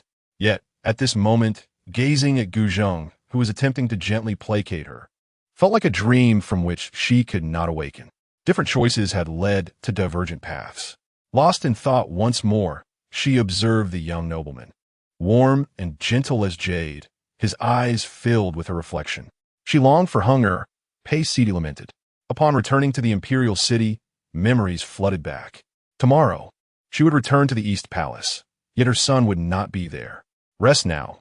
You'll see him tomorrow, Gu Zheng encouraged, brushing aside the stray strands of hair from her cheek. Pei Sidi presumed he meant they would see their child in the empress's palace. But the empress would surely conceal the child from her. After a night of restless slumber, Gu Zheng roused her gently. Once they entered the palace, they would need to walk back to the East Palace, a journey she perceived as exceedingly long. After freshening up, Pei Sidi prepared to accompany Gu Zheng to the empress's chamber, yet he insisted she rest a bit longer. This seems illogical, Pei Sidi thought uneasily. I will handle it. You need to sleep. I fear you might stumble on the way, Gu Zheng replied, dressing swiftly. After a moment's contemplation, Pei Sidi relented, reclining on the bed. Take care, Your Highness. As Gu Zheng donned his attire and turned around, he found Pei Sidi already settled into slumber. He leaned closer and whispered, Wait for me. Hurry, hurry. Pei Sidi blushed. The distance between them was uncomfortably close, their breaths mingling, and she could feel the warmth of his presence at her neck. Time slipped away, and she was roused by the sound of a childess laughter. Startled, she sat up and noticed Gu Zheng cradling their son. Pei Sidi sprang to her feet, overwhelmed with joy as she rushed to take the child in her arms. Although their separation had not been lengthy, perhaps just over a month, the thought of not seeing her child daily was a painful ache. Heng'er, do you remember your mother? She asked, holding the child close. The 7-month-old could hardly speak yet, merely gazing at her with a smile. After such a long absence, her child still beamed with joy upon seeing her. Pei Sidi fondly pinched his chubby cheeks. Little Gu Heng, noticing the attention, grinned even wider. Unable to suppress her own laughter, Pei Sidi's heart sank at the thought of another impending separation. Why didn't you wake me sooner? She inquired of Gu Zheng. You just returned. Gu Zheng felt wronged. Pei Sidi, uncertain of his sincerity, chose not to press further. She wanted to cherish every moment with her son. As Gu Zheng observed Pei Sidi's joyful interaction with their child, he noted her unceasing smile. Heng'er should take his afternoon nap, he gently reminded. The wet nurse beside them displayed a look of delight, clearly eager to express her thoughts. Pei Sidi's exuberance began to wane. Would they truly have to part so soon? The wet nurse, visibly anxious, wrung her hands, while the little prince's expression revealed his mounting fatigue. When Heng'er awakens, he will still be able to see. He shall not depart from us again. Gu Zheng could not help but chuckle as he revealed the truth. Pei Sidi, filled with unexpected joy, her eyes sparkling, understood that Gu Zheng would not deceive her regarding this matter. Thus, she willingly relinquished Heng'er to the nurse. Tomorrow, I shall have the female instructor teach you martial arts. Officially, she is a lady-in-waiting of the Eastern Palace, so it is not an unfair arrangement. Gu Zheng instructed regarding the plans for the following day. Who is she? Pei Sidi inquired, her spirits elevated. Gu Zheng replied, She is the daughter of General Zhou. She wishes to accompany her father to the frontier. However, family members of commanders cannot leave the capital. Wouldn't that be a waste of talent? She possesses such commendable aspirations. To only teach me martial arts seems an underutilization of her abilities, Pei Sidi remarked, feeling a bit insecure. Gu Zheng shook his head, saying, That is incorrect. Upon first hearing she was to enter the Eastern Palace, she immediately refused. Yet, upon learning she would be teaching you, she quickly agreed. Pei Sidi did not believe she possessed such allure, yet she was curious about one matter. She asked Gu Zheng, How could you accomplish so much in just one morning? Reporting peace to the emperor and empress, retrieving Heng'er, and arranging for her instructor. If Gu Zheng were not endowed with extraordinary capabilities, it would be difficult to explain. Today happened to be a day of rest, with the emperor and empress together. Mrs. Zhou brought her daughter into the palace. It was all mere coincidence. Gu Zheng sighed, grateful that the emperor was present, allowing him to bring Heng'er directly back. Otherwise, it could have delayed for several days. Pei Sidi suddenly realized, thinking Gu Zheng indeed had remarkable powers. From the expression on her face, Gu Zheng knew she was lost in fanciful thoughts again. Meanwhile, in the empress's palace, after Mrs. Zhou and the others had departed, the emperor and empress remained, exchanging puzzled glances. "Your Majesty, are you not leaving?" The empress, feeling vexed, inadvertently spoke her thoughts aloud. Realizing her slip, she was relieved that the emperor did not take offense. "Today I am on leave, specifically to keep you company." The emperor indicated for the chief steward to bring forth the meal. The empress wore a smile, yet inwardly pondered, what was the matter with the other concubines? This month, it has been common to see the emperor in her palace, often holding Heng'er without letting go. "Should I have Heng'er bring the child back?" the emperor casually inquired. The empress tactfully declined, stating, "I trust they can care for him themselves. The young couple is still quite young. Having another child would not be difficult." The emperor continued to persuade her. For a moment, the empress felt swayed, but recalling Gu Zheng's resolute demeanor, she dared not take the risk. She soon realized the emperor's ulterior motives, intentionally trying to sow discord between her and her son. Thus, she feigned a teasing tone, saying, "I simply have not seen such a small child in ages. Caring for him would indeed be exhausting." The emperor pondered this. "That's true. I remember when Heng'er was born, you wouldn't even hold him." The empress felt no qualms. Such a tiny child, how could she dare to touch him? However, she played along. "Indeed, your Majesty remembers." The emperor chuckled lightly. "It has been 20 years in the blink of an eye. Heng'er has grown from a tiny infant to now. It seems I am aging." "Your Majesty, you truly have a knack for belittling yourself," the empress responded, not like others, who would simply flatter the emperor. Stepping outside, who could fail to perceive that you are indeed the elder brother of Zheng? The empress, with a blend of admiration and envy, remarked, "It is often said that time spares no one. Alas, it seems to have bypassed His Majesty." Her words were not without foundation. The esteemed emperor, now in his 40th year, has maintained his physical prowess through years of diligent exercise. And though hints of age can be discerned in the furrows of his brow, he remains robust and vigorous. The concubines, devoted to their skincare regimens, find that fine lines inevitably begin to trace the corners of their eyes.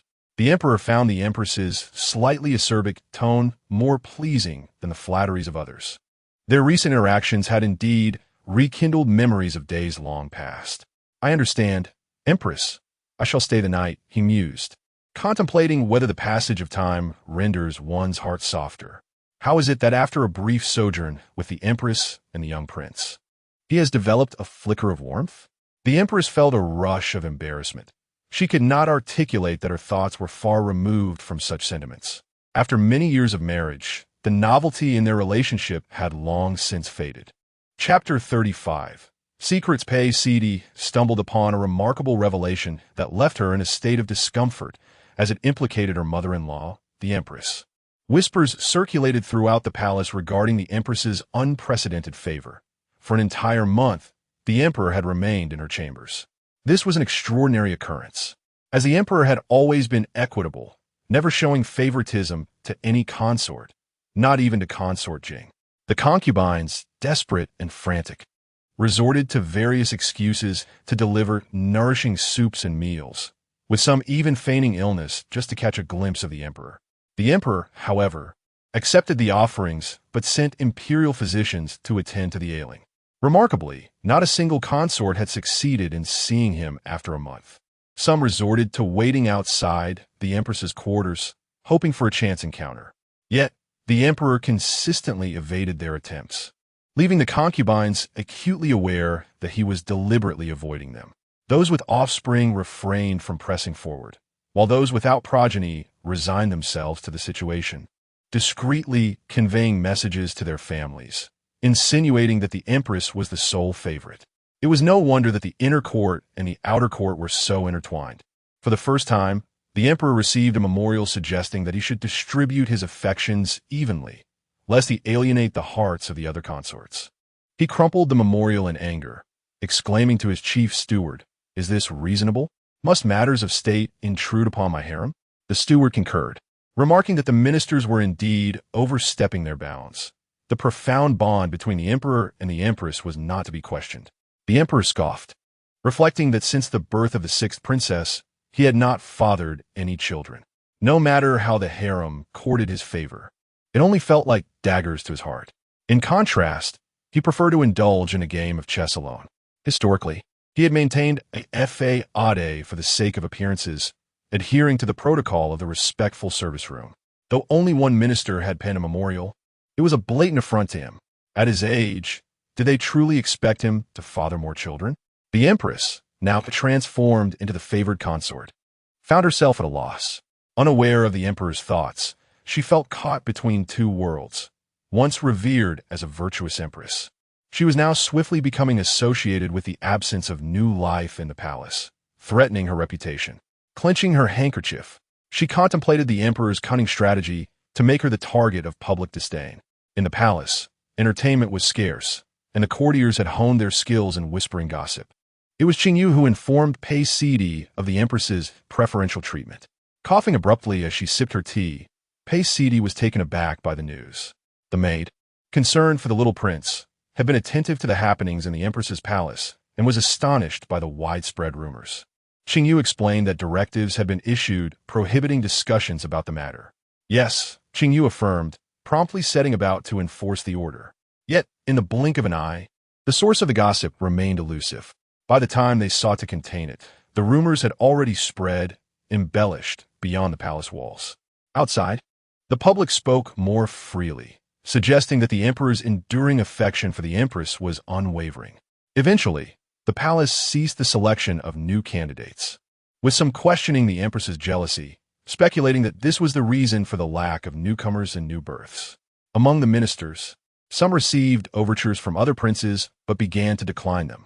After all, it appeared that if the empress were the beloved of his majesty, the position of crown prince held by Guzheng was exceptionally secure. The last person who petitioned the emperor for equal treatment was assigned to toil in the mines. Yet this did not deter a relentless stream of officials from resolutely offering their counsel. The emperor, in a fit of anger, questioned the assembly, "What is your intent?" When the sun of heaven's wrath was ignited, countless officials fell to their knees in submission. Those who dared to meddle in the emperor's affairs sought to presume control over him, as if they could govern him in place of a late sovereign. The emperor slammed the armrest of his dragon throne, the gravity of his words resonating throughout the hall. If they aspired to be immortalized as loyal subjects, it was essential for them to maintain their rank. Initially, several officials who intended to risk their lives in council exchanged glances, none prepared to leave. The matter was left unresolved, and it was indeed inappropriate for them to have raised such a petition. The new emperor required prodding to ensure the continuation of the lineage, as a prosperous progeny was the foundation of the dynasty. However, it was unreasonable to expect the emperor to bear another child immediately. While the ministers decided to spare the emperor, he had no intention of sparing them. Some were demoted, while others found themselves banished to the borders, all under the pretext of being ineffectual. The court was rife with trepidation, as no one knew when the axe might fall.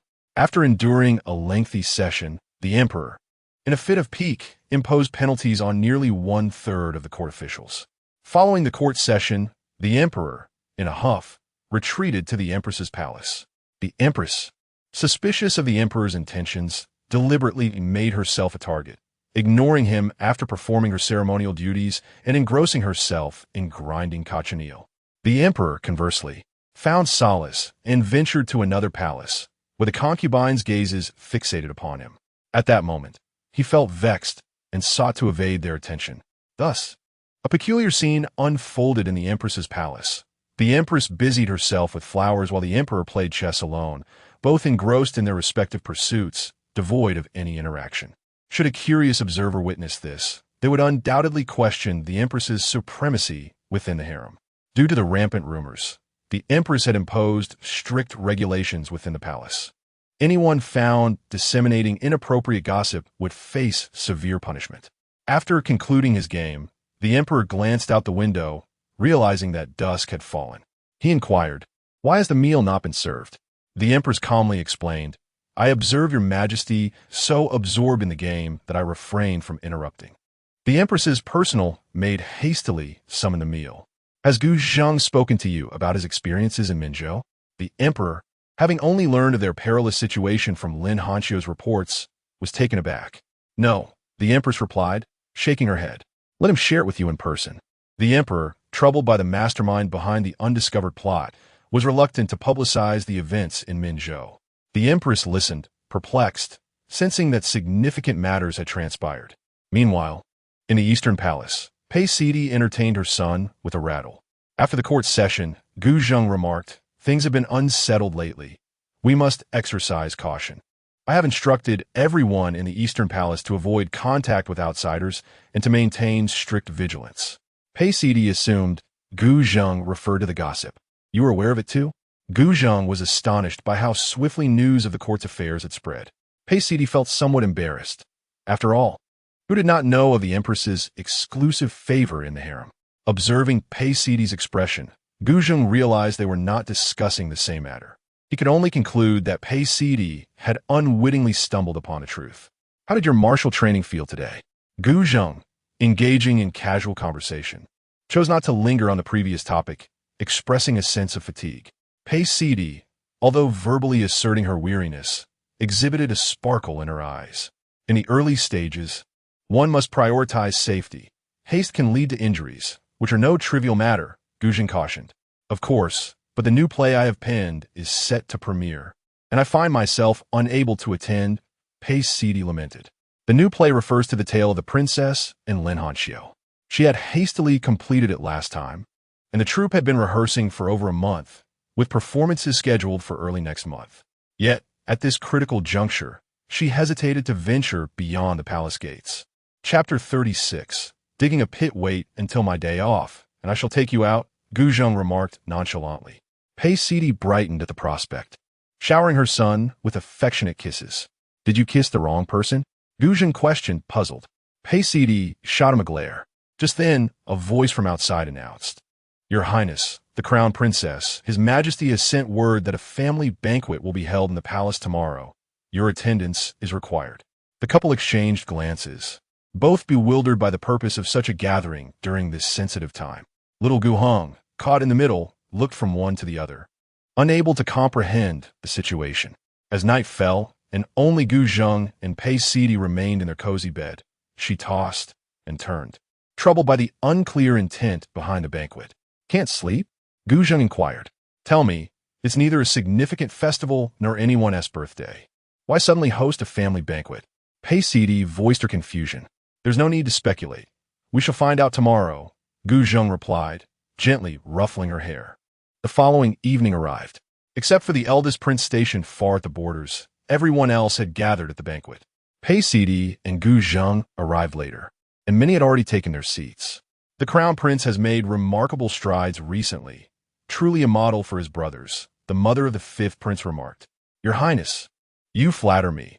I am merely fulfilling my duties," Gu Zheng humbly responded, returning the compliment. The Empress Dowager remained unfazed and continued her subtle provocations, stating, "I believe the fifth prince is still too young and should learn from you, Crown Prince. Your words ring true, and I too believe my second brother has accomplished his task admirably. To my second brother, I raise a toast," the fourth prince, Gu Zheng, interjected, attempting to ease the tension. Gu Zheng clinked glasses with him from afar, acknowledging the gesture. Gu Zheng's mother, the Defei, shot him a glare, wishing to reprimand him, but constrained by the presence of so many.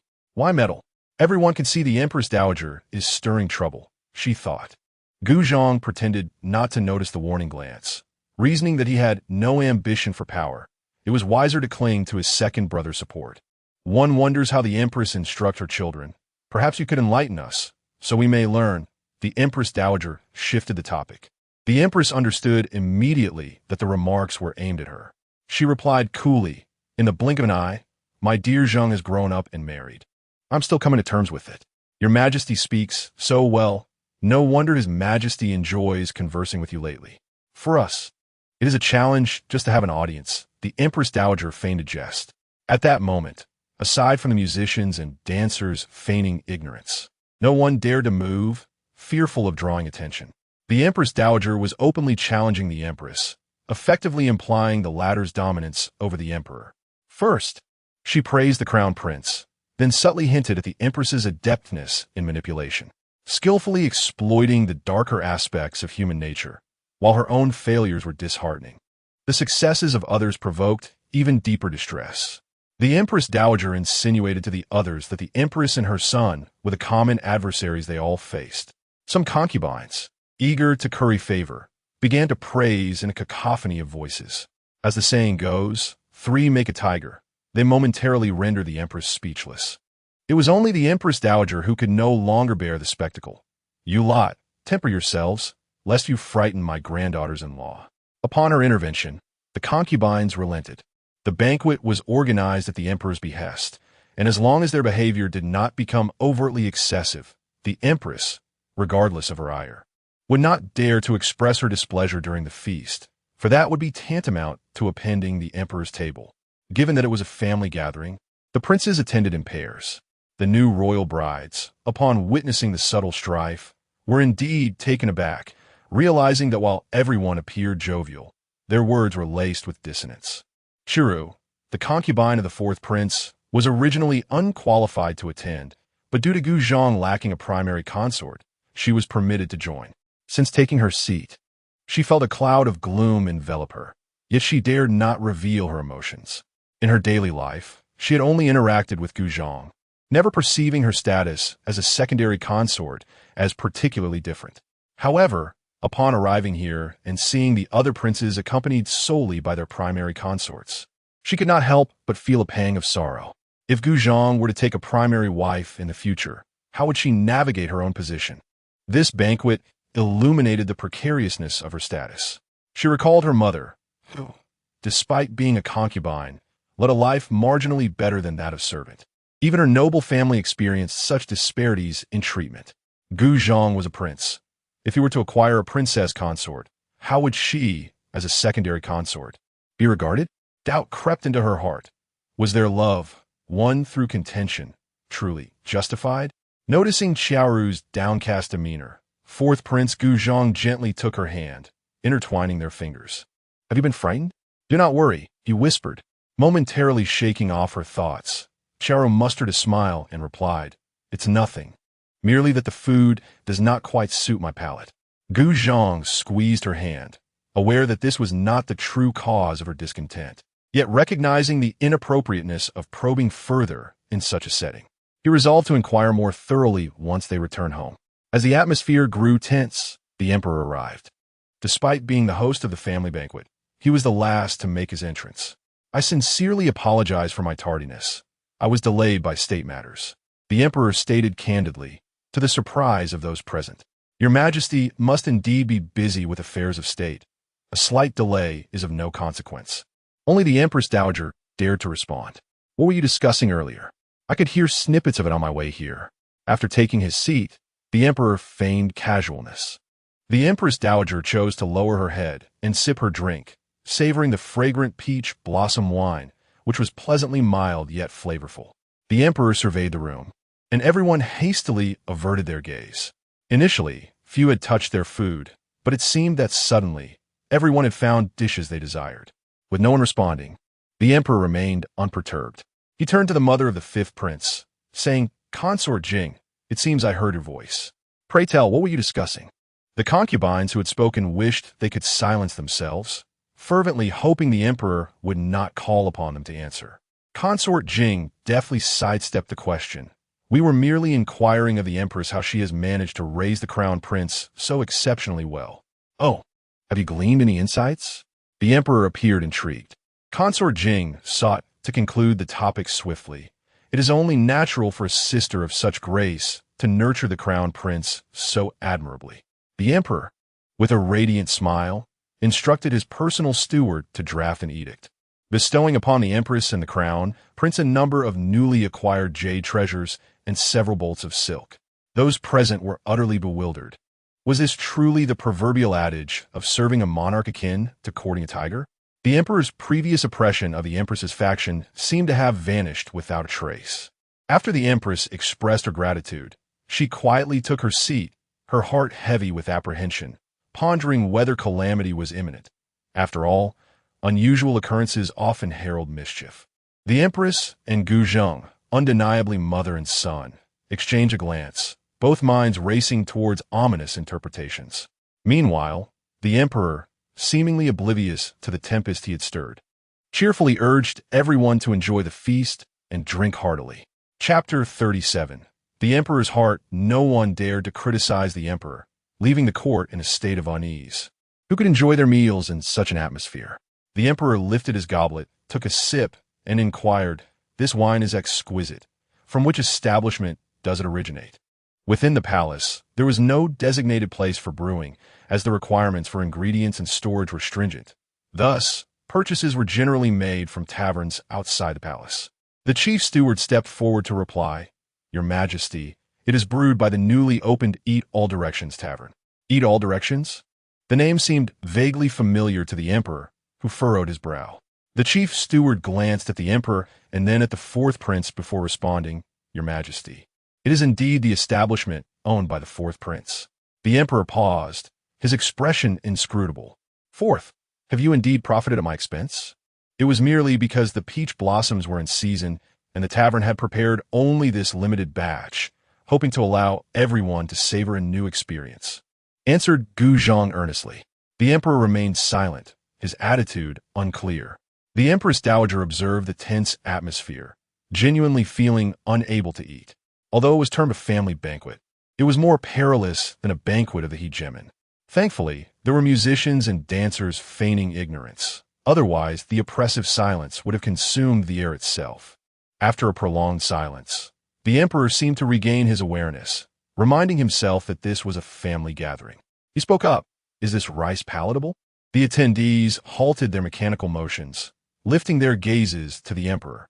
Unconcerned whether anyone responded, he continued, "In Minzhou, one can purchase 20 liters of rice for 500 coins, barely sufficient for a month's sustenance." The assembly was perplexed. Why had he suddenly mentioned Minzhou? "Lady Jing, how much silver is your bracelet worth?" The emperor inquired, his tone indifferent. Lady Jing instinctively touched her bracelet, about to disclose its worth, but hesitated, finding the sum too extravagant. "What? Does my word carry no weight now?" The emperor's cold gaze pierced through her. "Your Majesty." Lady Jing had intended to feign innocence, but as she observed the emperor's expression grow increasingly frigid, she trembled and replied, "Your Majesty, 200 taels." A collective gasp arose among the attendees. Indeed, their households were not devoid of luxury. However, with 20 liters of rice costing 500 coins, the 200 taels for the bracelet could sustain an ordinary family for a lifetime. In that moment, they all glanced in unison at the exquisitely crafted bracelet adorning Lady Jing's wrist.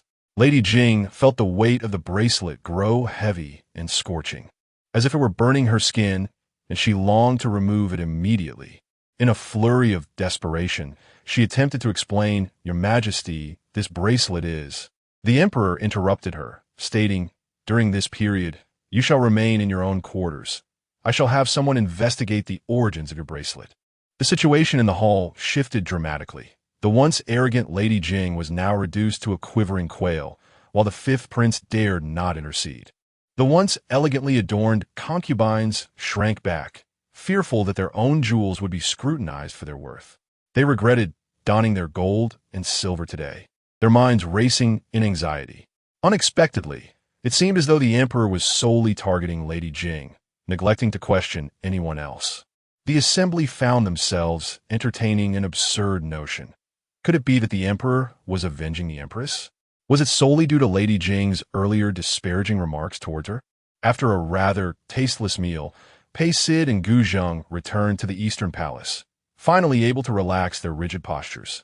Pei Sid massaged her shoulders and remarked, "It seems we must tread carefully for the time being. Although the emperor has directed his ire solely at the concubine Jing, who can predict his next move? Perhaps my actions have altered the course of events, leading to unforeseen scenarios that defy my previous experiences. Naturally, we must first secure all luminous items within the palace. Guzheng pursed his lips. Despite most of them being imperial gifts, he was reluctant to take any risks. Not only they, but even the emperor had not anticipated such changes. In just one night, the palace transformed from opulence to simplicity, as if swept by an autumn breeze. The concubines, once fond of flaunting their extravagant adornments, had removed their golden hairpins. Initially, there were still colorful garments, but soon all donned white attire. The emperor, during his leisurely strolls, found the sight somewhat refreshing at first. The beauties, stripped of their heavy makeup, exuded a certain elegance. However, one fateful night, when he ventured into the imperial garden, he was startled by the sight of several concubines huddled together. This was utter nonsense. How could the palace be devoid of their silver? The emperor erupted in fury within the empress's quarters. "What does your majesty mean?" The empress inquired, perplexed. "Do you not see what they are wearing?" "One might think that something dreadful has transpired in the palace." The emperor frowned. The empress smiled gently. "If your majesty dislikes their plain attire, I shall have a word with them." Observing the empress, who remained in her usual attire, unaffected by the others, the emperor felt reassured. Yet he remained irked, exclaiming, "Is this reasonable? In the dead of night, dressed in such stark white, and gathering to giggle like schoolgirls."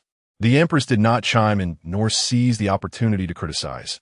She simply listened quietly. As the emperor vented, he realized it had been a long time since he had spoken so at length, feeling a sense of relief. Upon reflecting, he regarded the empress beside him and found the scene familiar. Back when she was still the crown princess, she had always remained composed, no matter what he expressed. His jealousies, his rebellious thoughts, she had witnessed it all. His feelings toward her were intricate. He held both love and respect for her, though his affection was destined to be shared with many. Could he be blamed for this? Perhaps the beauty of the night prompted the emperor to utter a few sincere words. Despite the rapid shift in topics, their years of companionship allowed the empress to quickly discern his meaning. He was referring to the recent gossip regarding her favored status. "As husband and wife, I am willing to be the sword in your majesty's hand without regret." The empress smiled warmly at the emperor. Observing his demeanor, she felt a sense of ease wash over him. She understood that his reproaches did not imply she could truly lament her circumstances. Moreover, with the presence of numerous young women in the palace, whether the emperor loved any of them or none at all, it was ultimately in her favor. The emperor called the empress by her maiden name, expressing his gratitude for her adept management of the palace, yet still harboring some concerns. Regarding the recent floods in Minzhou, Guzheng has played an indispensable role. What do you think should be his reward? The queen harbored disdain in her heart. Recognizing that the emperor's convoluted thoughts stemmed from his fear of her maternal clan's formidable influence and the potential threat posed by Heng'er, who might usurp his power in the prime of his life. While his majesty was merely adhering to customary rewards, she still felt a simmering resentment towards him. Upon visiting Heng'er, she was taken aback by his demeanor, as he seemed to regard her with a wariness typically reserved for wolves. The queen feigned indignation, initially hoping to witness a quarrel between the two. Should a true dispute arise, she would inevitably intervene to mediate. The emperor shared this sentiment, initially aiming to gauge the queen's ambitions, yet found himself inexplicably engaging in placation. "Why are you at odds with him?" The queen let out a cold huff, instinctively crossing her arms, a subconscious manifestation of her disagreement.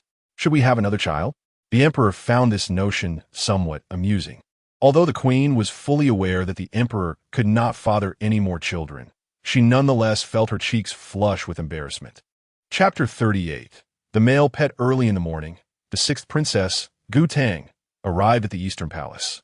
Pei Di was playing with her son and quickly instructed Qingyu to invite Gu Tang in. "Little Tang, you're here so early," she said, rising to greet her. "Today marks the premiere of a new play. I wanted to ask if you would be attending." "Your Highness," Gu Tang replied, presenting her premeditated inquiry. Pei Di wore a puzzled expression. Recent unrest in the palace had made it tacitly understood that discretion was paramount. She could only respond, "It is not convenient within the palace at the moment. Sun Jie and the others can manage." Gu Tang absent-mindedly nodded, and they exchanged a few casual remarks. Noticing Gu Tang's distracted demeanor, Pei CD inquired, "Are you worried that the performance will not go well?" "Not at all. The troupe at the tavern has exceptional skills," Gu Tang exclaimed. As it was not about the performance, Pei CD suddenly had an epiphany and teased, "Ah, you must be curious about Lin Han Xiao?" "Yes," Gu Tang admitted, feeling somewhat embarrassed. "We were pursued by bandits, our lives hanging by a thread." Lin Han Xiao lamented that his greatest regret was not cherishing you. Poi si dispochi succinctly and impartially. Gu Tang fell silent, seemingly in turmoil. After a considerable pause, she finally asked, "What do you think I should do, Your Highness? What are your feelings towards him?" Pei CD gently countered with a question of her own. Gu Tang shook her head, her expression rife with confusion. "I truly do not know. I had resolutely decided to cease my affections for him, yet I find myself worried about him unconsciously. Do you think I am indecisive?" Gu Tang chuckled bitterly, her eyes filled with self-mockery. "No, how others perceive you does not define who you are," Pei CD said, unable to bear the sight of Gu Tang's despondence. They then conversed about matters concerning Minzhou, during which Gu Tang learned of the complexities surrounding it, explaining Lin Han Xiao's continued presence there. "Little Tang, why must you be so cautious? If he shares your sentiments, why not give it a try?" Pei CD advised. Gu Tang's smile held a hint of bitterness. "Your Highness, he is a man of great potential, destined to rise to prominence. Should Princess Shang take him as a husband, it would only hinder his future. In the past, I was oblivious to the consequences, blindly pursuing him and even angry at his lack of perception. Now that I am aware, I cannot bear to see him languish in unfulfilled aspirations." Pei CD recalled Lin Han Xiao's resolute expression, convinced that he would not easily relinquish his ambitions. After Gu Tang departed, she strolled around the palace with her son, contemplating the third act of her play. As evening approached, Gu Zheng returned. Pei CD tucked a small flower behind her son's ear. Little Gu Hong, feeling something but unable to grasp it, kept reaching out with his short arms, flailing in delight. Gu Zheng spotted this and scooped up his son, planting a kiss on his cheek. "Heng'er is so adorable. If only we could have a daughter." Pei CD fiend ignorante. "I heard from Quan Fu that little Tang visited today." Gu Zheng playfully waved the flower around, causing the child to grasp at it excitedly. "Yes." She asked if the play was going to be performed and if we would be attending. Pei CD chuckled at her son's clumsiness. Gu Zheng thoughtfully replied, "We have a day off in 2 days. We can go out together. Please let her know." His agreement was resolute, yet Pei CD found herself hesitating. At this moment, might our departure from the palace attract too much attention? Sneaking out through the back door is an option. It is not as if we are to announce our exit with drums and gongs. Gu Zheng remained unconvinced. Pei CD, in a state of deep conflict, expressed, however, "I wish to return home for a brief visit. The last time I saw my family was during Heng'er's full moon celebration, and now Heng'er is already 8 months old. Then let us visit my in-laws in the morning, and by noon we shall head to the restaurant." Gu Zheng responded absently, as he attempted to soothe his son, who was crying due to his inability to obtain a flower. Thanks to the empress's intervention, both parents feared being accused of neglecting their child, which led to Heng'er being held tightly in their arms. Upon hearing this, Pei CD turned to Qing Yu, instructing her to prepare their belongings for the palace's exit in a couple of days, ensuring to pack Heng'er's items as well. Gu Zheng felt somewhat flustered. He had not anticipated his son to possess such a strong temperament, his tear-filled eyes glaring at him. "Is that permissible?" Pei CD asked, somewhat dazed. Gu Zheng smiled gently and nodded in agreement. He was not fond of social interactions, and due to his father's suspicions, he dared not approach his in-laws, even though Pei CD's father held merely a position as a minister. Moreover, Pei CD's family lacked significant influence, and no one in the palace had explained the rules to her in detail. She had to rely on her own intuition, proceeding with caution in her actions. Has Xiao Tang mentioned Lin Han Xiao? Gu Zheng suddenly recalled. "Yes, I told her that if she were to maintain 10 or 8 suitors, Lin Han Xiao would surely withdraw." Pei CD jested. However, Gu Zheng responded with a hint of sarcasm. "Why would you suggest such a thing to others?" She glanced at the fallen leaf beneath her feet and reflected on the swift arrival of autumn. Gu Zheng fell silent, contemplating the past few days spent trying to cultivate a rapport with Pei Cd's father, his father-in-law, who had consistently avoided him, pretending to admire the scenery. It appeared that Pei Cd had indeed mastered the art of feigning ignorance perfectly. She hurriedly summoned the palace maids to bring forth their meal, knowing that if Gu Zheng continued to inquire, the truth would be revealed. The couple dined quietly, while Heng'er was taken by the wet nurse for a nap. Today, they had a dish of Longjing shrimp, the shrimp translucent and delicious. Pei Cd could not help but indulge a few extra bites, thinking that if this dish were to grace a restaurant, it would surely be a bestseller. What kind of suitors are you envisioning? Gu Zheng asked abruptly, coughing. Pei Cd, lost in thought while savoring her shrimp, was startled. Gu Zheng gently patted her back, his words laced with mockery. Are you getting overly excited? Indeed. Pei Cd shot him a glare. I desire those who are tall, handsome, understanding, and skilled in martial arts. You might as well just mention Lu Mingyu's name. Gu Zheng replied, feeling increasingly uncomfortable, as these criteria seemed to align perfectly with Lu Mingyu. It was not that he was inadequate. Rather, he was acutely aware of his own limitations. As a youthful general, Lu Mingyu's martial prowess clearly surpassed his own. As for being understanding, best not to dwell on that. Pei Cd, on the other hand, found it absurd, as this had nothing to do with Lu Mingyu. Regarding her brothers who engaged in cockfighting and dog racing, she harbored no other thoughts. After a prolonged silence, Pei Cd took several deep breaths. Restraining herself from striking him, she softly inquired, "What is the reason for your jealousy on such a late night?" Gu Zheng awkwardly turned his head, replying, "There is none. However, since returning from Minzhou, you have mentioned him more than once." At this point, Pei Cd looked at Gu Zheng with suspicion, asking, "Could it be that you have taken a liking to him?" Gu Zheng was taken aback, indignantly retorting, "What nonsense are you talking about?" Yet, he found the situation amusing and embraced Pei Cd, unwilling to let go. "Release me. Your jealousy is overwhelming," Pei Cd teased. "It is not my fault. Had I not married you, you would likely have become a businesswoman, taking on numerous male lovers," Gu Zheng mused. He recalled that Pei Cd had previously taken him to a brothel, realizing she could indeed engage in such activities. "That has nothing to do with Lu Mingyu. You're not allowed to be jealous of him any longer," Pei Cd asserted, tugging at Gu Zheng's ear. "You even defend him and did not oppose the notion of taking male lovers," Gu Zheng lamented. Chapter 39. The red mark. Gu Zheng lowered his gaze, his thin lips pressed together, seemingly enduring. Pei Cd felt that Gu Zheng was being unreasonable, fully aware that she could not bear to see his aggrieved expression. She had no choice but to guide him like a child, asking, "Do you think it's possible for me to be with Sun Jie?" Gu Zheng initially shook his head, then hesitated before nodding. Pei Cd placed her hand on her forehead in exasperation. Today, she and Gu Zheng had to act a little mad. Gu Zheng, looking pitiful, lay back on the bed, never having contemplated this before. He had to be wary not only of men, but also of women. Observing his dejected demeanor, Pei Cd hesitated before approaching him. "You are overthinking. I'm your crown princess." He sat up earnestly in response. "You know, I've always desired more than just a person." How could she not understand? This was a blatant request for her heartfelt sincerity.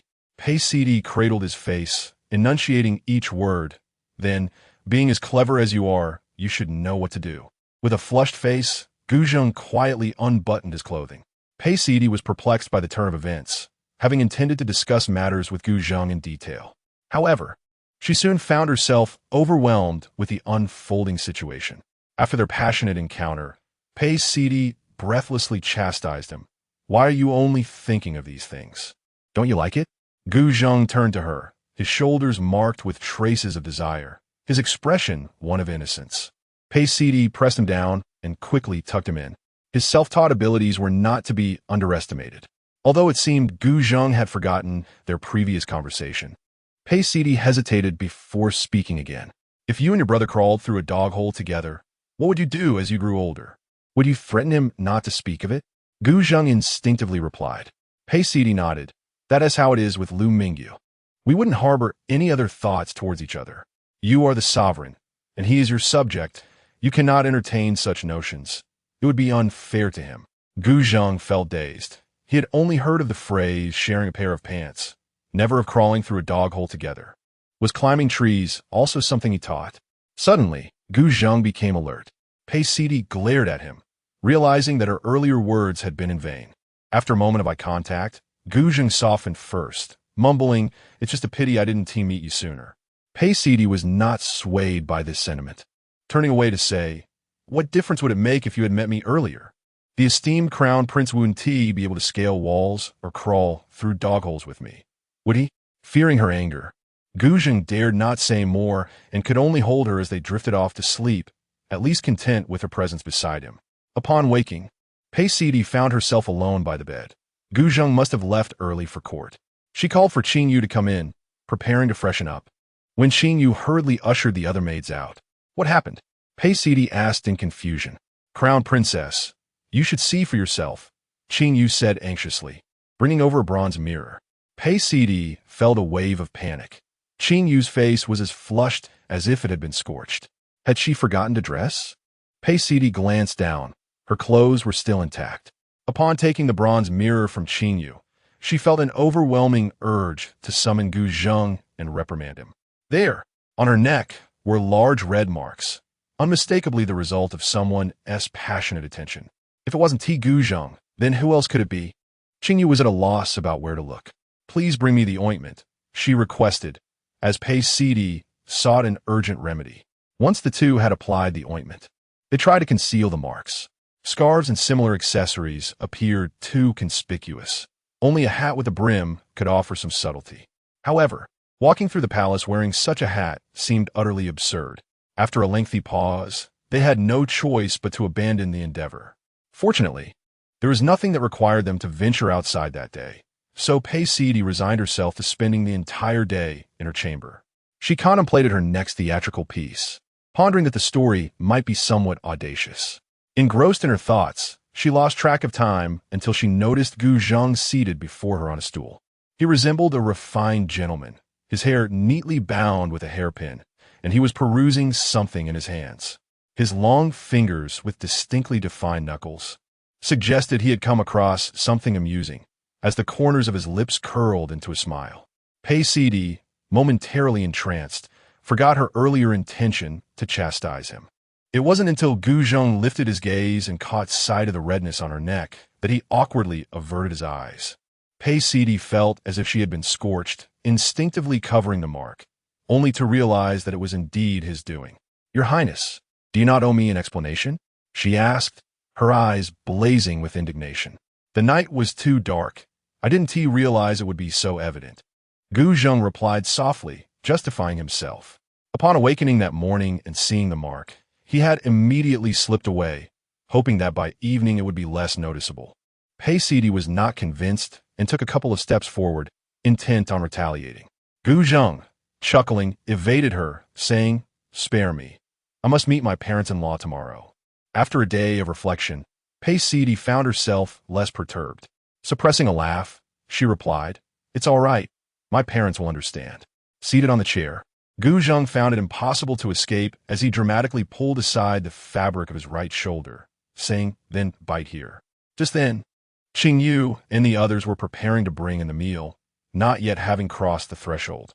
Hearing Pei Sidi's loud call of, "Don't come in yet," Qing Yu, who had walked ahead, caught sight of the vague silhouettes of the two and quickly grasped the situation. Forcing herself to remain composed, she instructed the others, "Let's wait outside." Observing Pei Sidi's flustered demeanor, Gu Zheng busied himself with adjusting her clothing.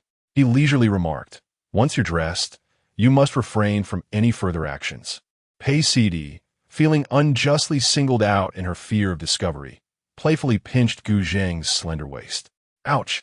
he gasped involuntarily. Startled, Pei Sidi quickly covered his mouth. Although Gu Zheng had only revealed half of his shoulder moments ago, she was oblivious to how the palace attendants might interpret it. The sound he made now only invited further misunderstanding.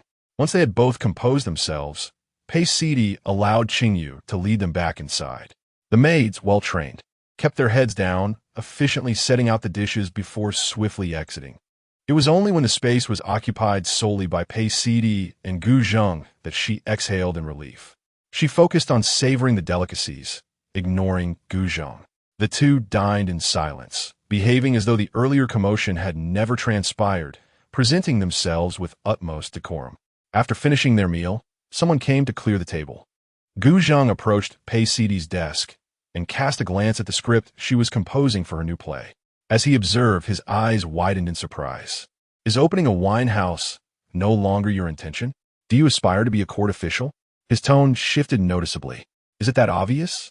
Pei Sidi asked, a hint of trepidation in her voice. You might as well have inscribed the names of the emperor and empress, Gu Zheng remarked, shaking his head in exasperation. The script depicted a gentleman who, despite having a devoted wife, found himself drifting apart from her due to various entanglements of interest. After enduring numerous trials, he ultimately realized that his youthful bride was, in fact, his one true love. Shall we revise it together? Pei Sidi inquired cautiously. Gu Zheng felt a pang in his heart. Is it impossible to abandon the notion of writing about the palace? Pei Sidi's gaze wandered, yet her tone remained resolute. We must seek fortune amidst peril. Chapter 40, Gifts. Gu Zheng's expression was rarely out of control, his brow furrowed in a complex manner. Pei Sidi stammered. Isn't this kind of story quite common? Besides, the ending is good. She refrained from voicing her true thoughts, for writing this piece relied on the unpredictable whims of Emperor Qin. The rehearsal would span a month, during which the emperor and empress might become estranged once more.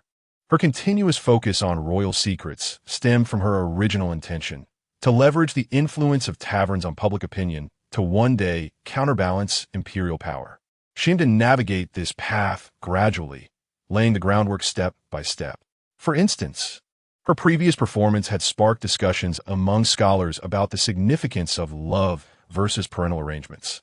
The response to Gu Tang and Lin Hanqiu's upcoming piece would soon be unveiled upon their exit from the palace. Should she persist in her endeavors, subtly and gradually? Even if Gu Zheng were to grow distant, he would still harbor some reservations. With even a glimmer of hope, she was unwilling to regress to her past life. This is inappropriate, Gu Zheng objected. Pei Sidi huffed, not pressing the issue further. After all, she herself had felt a twinge of anxiety while writing. What are you doing? We must leave early tomorrow, Gu Zheng stammered, attempting to remind her. Pei Sidi pushed him, insisting he bathe first, playfully threatening to kick him in if he delayed any further. With a sense of trepidation, Gu Zheng complied. After bathing, he found a room devoid of her presence. Suddenly, Pei Sidi emerged from behind a screen, pulling him forward while extinguishing the candlelight. Gu Zheng gaped in astonishment, finding her grip unexpectedly strong. Still in a daze, Pei Sidi propelled him onto the bed, or rather, he was flung onto it. Before he could react, she pounced on him. Realizing what was happening, Gu Zheng attempted to sit up, but Pei Sidi swiftly pushed aside his garments and nipped at his shoulder. Gu Zheng gasped, the sensation not painful but startling. Pei Sidi switched to gentle licks, causing him to shudder. He sought to move, but one hand was pinned down. He could only place his other hand on the back of Pei Sidi's head, breathlessly murmuring, "Don't overdo it. We have to leave tomorrow." Pei Sidi took his words to heart, leaving him in a disoriented state. As Gu Zheng prepared to rise and assert himself, she pressed him down, declaring they would not continue, as they had to depart the next day. Gu Zheng stared at the ceiling, feeling as though he had lifted a stone only to have it fall back upon his own foot. One person lay awake throughout the night, while the others slept soundly. The following morning, Pei Sidi eyed Gu Zheng's dark circles and inquired, "Your Highness, why did you not rest well? Do you have something on your mind?" Indeed, in light of the many palace attendants present, Gu Zheng could only respond coldly, his gaze filled with unspoken grievances. As he turned to leave, he felt a twinge of soreness in his arm and discreetly glanced at his shoulder. To his shock, it bore a myriad of marks, bruises of purple and red intertwining. Gu Zheng's eyes widened in silent inquiry, directing a wordless question at Pei Sidi. "Did you do this?" Pei Sidi replied with a playful smirk. "It was too dark to see." With that, she laughed and walked away. Gu Zheng felt a lump in his throat, wanting to stop her. However, a wet nurse appeared with a child, and as more people gathered, he could only watch Pei Sidi flaunting herself before him. Once they boarded the carriage, Gu Zheng remained irate. Pei City cradled the child, her peripheral vision catching a glimpse of the crown prince, who resembled a fish, puffed up with air. Heng'er, having never ventured beyond the palace gates, gazed out the window with immense excitement, flailing his limbs in delight. The nearly one-year-old child possessed remarkable strength, and several times Pei City almost struggled to hold on to him. Gu Zheng, noticing Pei City's slight difficulty, swiftly scooped the child into his arms, inadvertently straining his shoulder as he cast a lingering gaze at her. Pei City quickly turned her attention to the splendid scenery outside. Perhaps sensing himself in the embrace of someone stronger, Heng'er wriggled and laughed with even greater vigor. Gu Zheng encircled the child with his hands, allowing him to bounce joyfully. The carriage was filled with Heng'er's laughter as they arrived at the minister's residence. Father, mother. As the carriage came to a halt, Pei City immediately lifted the curtain and dashed out. The minister and his wife stood at the entrance with their hands clasped, and upon seeing her, they approached with cheerful smiles, asking, "Where's the child?" Pei City turned back to point at the carriage, but before she could say he was inside, Gu Zheng emerged with Heng'er in his arms. The couple's previously radiant smiles instantly faded as they prepared to bow. Gu Zheng, holding the child, hesitated to leap down from the carriage to stop them, quickly gesturing for Pei City to intervene. She placed her hands to halt them, saying, "Let's go inside and talk." The couple stiffly turned and walked alongside their daughter. "Why didn't you mention that the crown prince came along?" Pei City's mother, Qin, muttered softly. "I forgot," Pei City replied, clicking her tongue. Her mind was solely focused on the fact that Heng'er could join them, completely neglecting to mention the crown prince's presence. Upon entering the parlor, Pei City confidently directed the servants to place the items down. The crown prince, meanwhile, held the child, presenting the scene more akin to a royal visit to his maternal home. The minister and his wife, keen observers, noted Pei City's relaxed demeanor and her natural rapport with the crown prince. Initially, the couple felt somewhat restrained, despite their status as members of the royal family. Lacking any substantial background, and with the minister himself deliberately avoiding social interactions, their visits had been infrequent. In their minds, Gu Zheng was first and foremost the crown prince, followed by their son-in-law. Father-in-law, this inkstone is from Xuanzhou. The ink it produces is richly dark and glossy, improving with age. Gu Zheng suggested that Pei City hold the child for a moment while he retrieved the prepared gift. The minister cast a glance at the beautifully gilded painting on the inkstone, deducing that this was no ordinary piece. Upon learning it was from Xuanzhou, his eyes sparkled with excitement. A lover of literature and the arts, how could he resist such a fine treasure? Qin nudged him, noticing his captivated gaze. The minister cleared his throat, composed himself, and said, "Your Highness, this is indeed too precious. It's inappropriate." Such inkstones were rare, with Xuanzhou producing only 3 each year. Gu Zheng, perceptive to the dynamics, responded, "A fine sword is a gift for a hero. Thus, this exquisite inkstone is rightly bestowed upon my father-in-law. Where can be put to good use?" Pei City, concerned that her parents would continue to refuse and leave Gu Zheng in an awkward position, quickly interjected, "Father, please accept it. It is a rare occasion for him to visit, so what harm is there in receiving a gift?"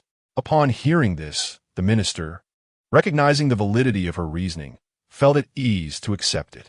Qin, observing the smile at her husband's lips, could only shake her head in resignation. Gu Zheng, with his meticulous mind, naturally seized the opportunity to win over his mother-in-law by presenting the second exquisite box. Upon unveiling it, a collection of lustrous and plump pearls emerged, glistening with a radiant sheen. Not only did Qin's family marvel at the sight, but even the young Heng'er gazed in awe, eager to touch them. "Mother-in-law, these are EC pearls. Please accept them and craft some jewelry," Gu Zheng offered with both hands. "How can I accept such a gift?" Yusha responded. Yet her hand instinctively reached out to take the pearls, her cheeks flushing with embarrassment. This subconscious action of hers was even more pronounced than that of her husband. "We are all family. There is no need for such formality," Gu Zheng reassured her. "Even His Highness the Crown Prince does not stand on ceremony. As elders, you two should not remain overly polite, lest it create distance." The Minister of State warmly invited Gu Zheng to play a game of chess. primarily because Gu Zhang's unexpected arrival had caught him unprepared. Chapter 41. Return. Seizing the moment, Qin Shi discreetly pulled Pei Cd away, whispering, "Will accepting the gifts we just received have any repercussions for you?" Pei Cd looked up in confusion. Might the crown prince deem us superficial and consequently look down upon you? Qin Shi spoke plainly, feeling quite vexed about accepting the gifts. If he were truly sincere, he would have bestowed something far more lavish. If he were indifferent, even a basket of eggs would seem extravagant. Pei Cd gestured for her mother to remain at ease. Hearing this, Qin Shi felt a measure of relief and teased, "How is your relationship with His Highness?" Embracing her child, Pei Cd pouted. Given that the child is already born, one could say it's quite good. Noticing they had distanced themselves, Qin Shi quietly remarked, "You've endured much, dear. Your mother thinks of you day and night, yet hesitates to enter the palace for fear of causing you trouble." A wave of emotion washed over her, and she couldn't help but feel her eyes moisten. The bond between mother and daughter was palpable, causing Pei Cd's eyes to glisten as well. Quickly adopting a light-hearted demeanor, she said, "Mother, I shall visit you whenever I leave the palace." Qin Shi looked at her with concern, saying, "In our home, your father is the only one of any consequence. Be cautious in the palace." Qin Shi understood all too well the precarious position of a crown princess without a solid foundation, and could only pray for her daughter's safety. Little Gu Heng, feeling neglected by the adults on either side, crossed his arms and began to pout. Qin Shi couldn't help but laugh at the child's adult-like gestures, asking, "Whom have you learned this from?" Heng'er. Upon receiving attention, the child eagerly opened his arms for a hug. The trio frolicked for a while, but Pei Cd soon inquired about the time, realizing it was nearly noon. She turned to seek Gu Zheng, as they were to visit a restaurant for a performance. Gu Zheng was still engaged in a game of chess with his father-in-law, the two enjoying light conversation devoid of political matters. The scholar, well-versed in a myriad of topics, shared amusing anecdotes, rendering the atmosphere far from dull. "Are you returning so soon?" Qin Shi expressed her reluctance. Pei Cd nodded with difficulty, aware that their time outside was limited. At the opportune moment, Gu Zheng suggested leaving the child behind, promising to return later to fetch him. This proposal immediately endeared him to Qin Shi. Pei Cd and Gu Zheng were reassured as they made their way to the restaurant, not for lack of desire to accompany the scholar and his wife, but rather because the latter found the idea too conspicuous and declined. Upon entering the restaurant, they pushed open the door to their private room, greeted by a bustling crowd. Sun Jie, Qiao Eru, the fourth Prince Gu Zheng, and the sixth Princess Gu Tang all turned their heads. The moment they spotted Gu Zheng, there was a brief pause before Sun Jie was the first to recover. Rushing forward to embrace Pei Cd, Pei Cd nearly stumbled from the force of the hug, and before she could speak, she heard Sun Jie exclaim, "You've lost so much weight. I missed you dearly." Pei Cd reassured her, "It's nothing. I'll regain it in no time." Sun Jie had just learned from Gu Tang that Pei Cd had gone to Minzhou and had even been pursued by bandits. Now, as she circled around Pei Cd to inspect her, confirming that she was merely thinner, she felt a sense of relief. After everyone settled in, they engaged in light conversation. Pei Cd observed that they still appeared somewhat reserved, much like her parents. She turned to Gu Zheng, pondering whether he was regarded as a fearsome figure by others. Gu Zheng, catching Pei Cd essegaze, understood Ertoft simplicity. Lowering her stature to mingle with the crowd, it took but a few words for him to enchant those present, nearly leading them to toast and forge brotherhood with him. Pei Cd, rendered speechless, could hardly blame their lack of composure. The fault lay solely with Gu Zheng's astute understanding of human nature.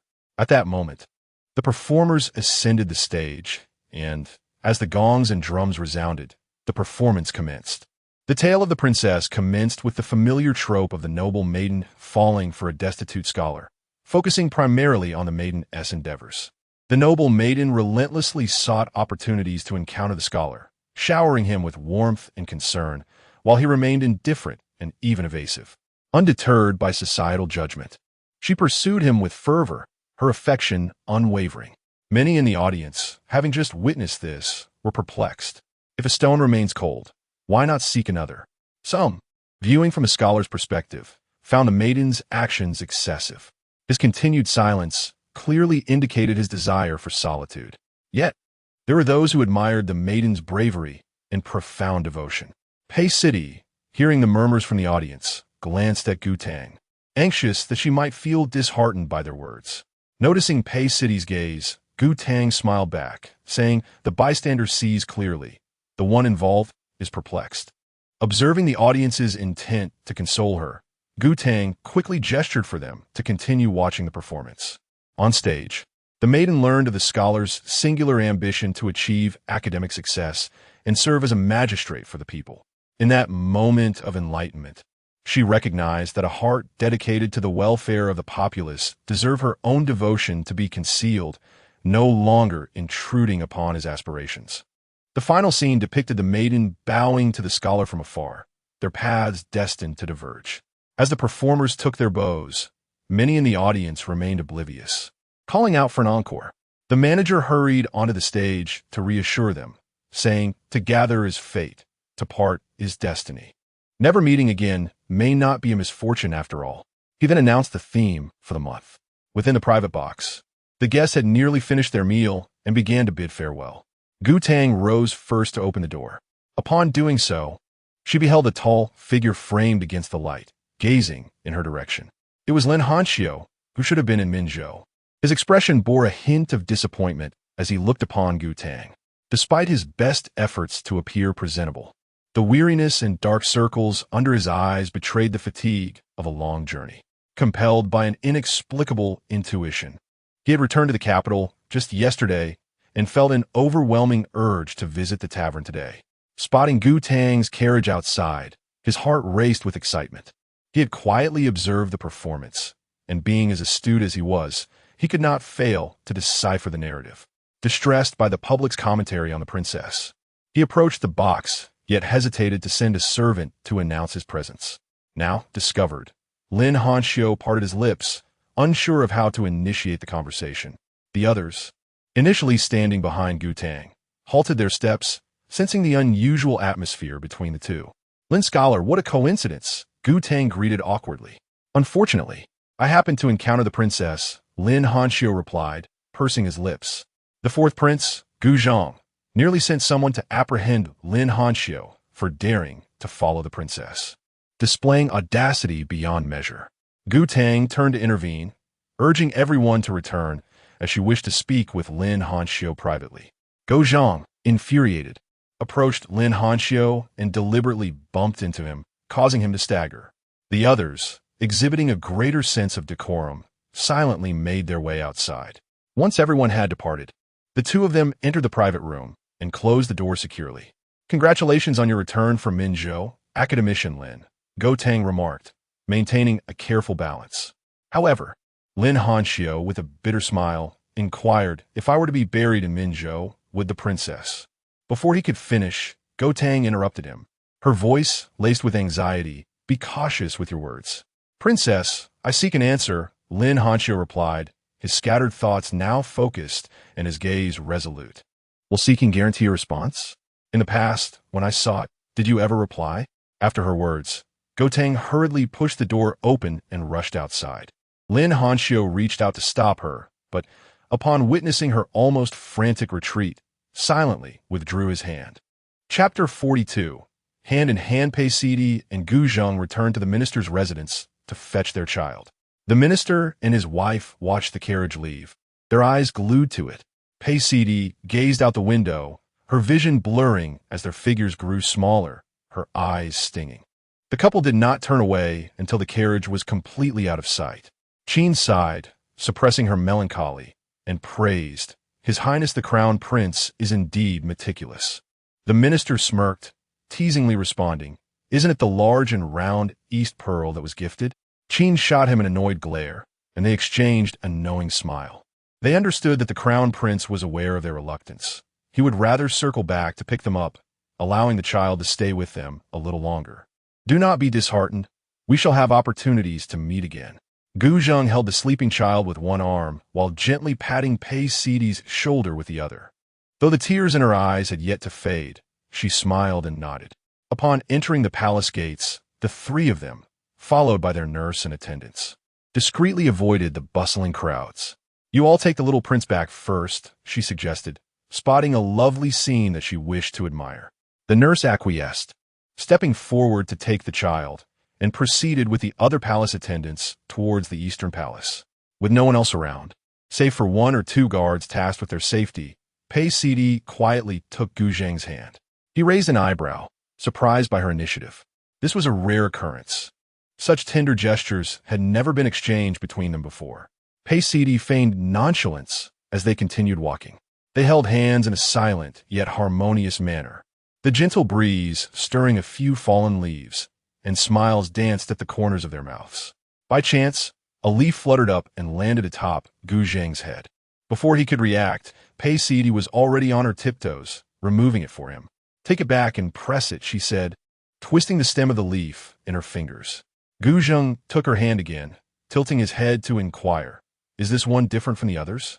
He observed the vibrant red maple leaf on the ground, the one in Pei Sidi's hand, and even glanced at the tree above. "If it hadn't fortuitously landed on you, it would be no different from the others. I have preserved every leaf that has fallen upon me since childhood." Pei Sidi's eyes crinkled in delight, radiating joy. Gu Zheng found her assertion unfounded, yet her happiness was infectious, prompting him to smile in return. He was blissfully unaware that Pei Sidi had begun to regard him with equal importance. As they chatted amiably, they strolled towards the Eastern Palace, enveloped in a warm atmosphere. At the entrance, the steward, Chuan Fu, was anxiously awaiting their return. Upon seeing them, he felt a wave of relief wash over him. As Gu Zheng entered the Eastern Palace, Chuan Fu hurriedly approached him. "Your Highness, the Empress visited just now. After seeing the little princess sleep, she departed," he whispered. Gu Zheng understood and instructed Pei Sidi to enter and check on their son while he sought out his mother to converse. Pei Sidi felt a twinge of regret for having momentarily left their child behind only to be caught by the Empress. "Do not fret, everything is fine," Gu Zheng reassured her. After calming her nerves, he hurried towards the Empress's quarters in the Jiaowang Hall. The Crown Prince is indeed a busy individual, even dismissing this palace's visit. The Empress sips her tea with grace, yet her words are devoid of mercy. "I dare not." Gu Zheng readily admits his fault. "Please, sit down." With so many palace attendants present, the Empress cannot afford to consistently show him leniency. Gu Zheng surveys the room, noting the presence of several unfamiliar faces. He glances at the Empress, observing her fingers stained with spilled tea as she scribbles on the table. Being astute, Gu Zheng chooses to sit beside her, shielding her actions from others' view. "Mother, in the days since Heng'er returned, he has been constantly speaking of you." Gu Zheng deliberately mentions trivial matters. The Empress, undeterred, continues her writing while retorting, "Are you still fabricating tales about a child? Heng'er can barely write a few characters." Gu Zheng notices the Empress's writing become reckless, abruptly severed by a horizontal line. He nods silently, continuing, "I could discern Heng'er's intentions." The Empress feigns annoyance, tossing her handkerchief onto the table, perfectly concealing the water stain. With a touch of sincerity, she states, "If you do not take good care of the child, I shall not be so accommodating next time." After exchanging pleasantries for a while, the Empress excuses herself, claiming discomfort, and sends Gu Zheng away. On his way back to the East Palace, a young eunuch approaches, requesting his presence in the imperial study, stating that the emperor wishes to see him.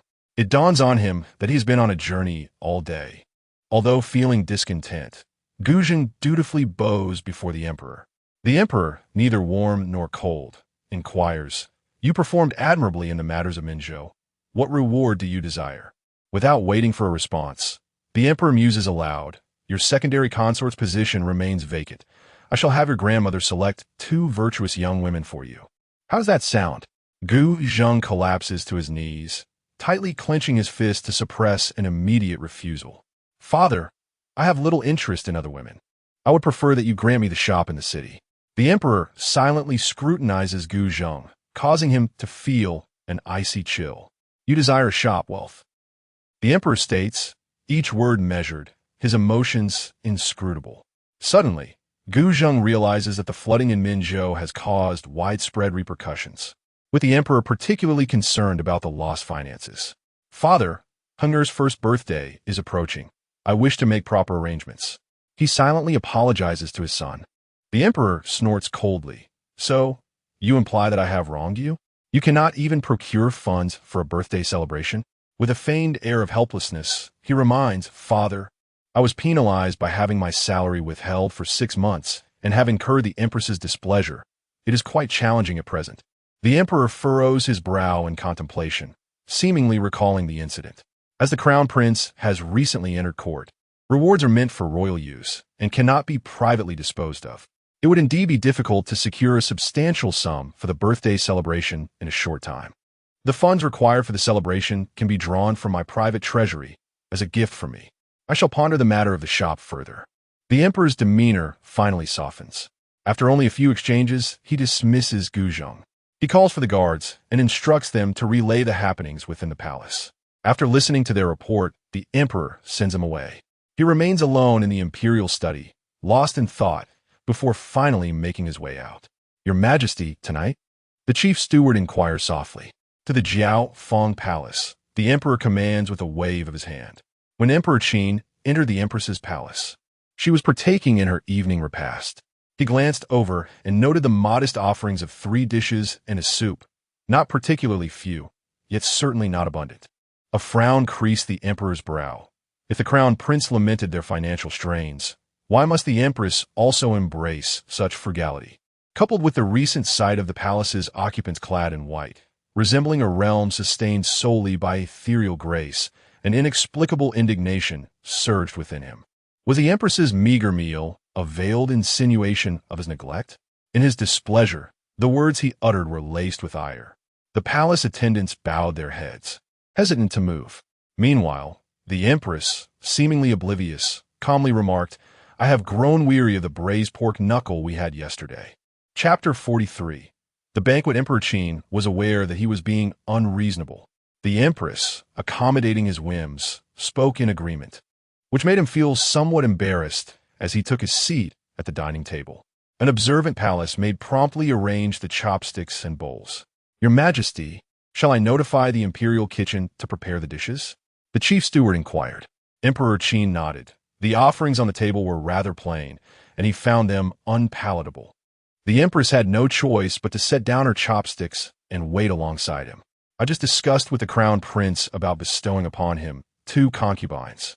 Yet he astonishingly expressed a desire for a shop instead of beautiful women.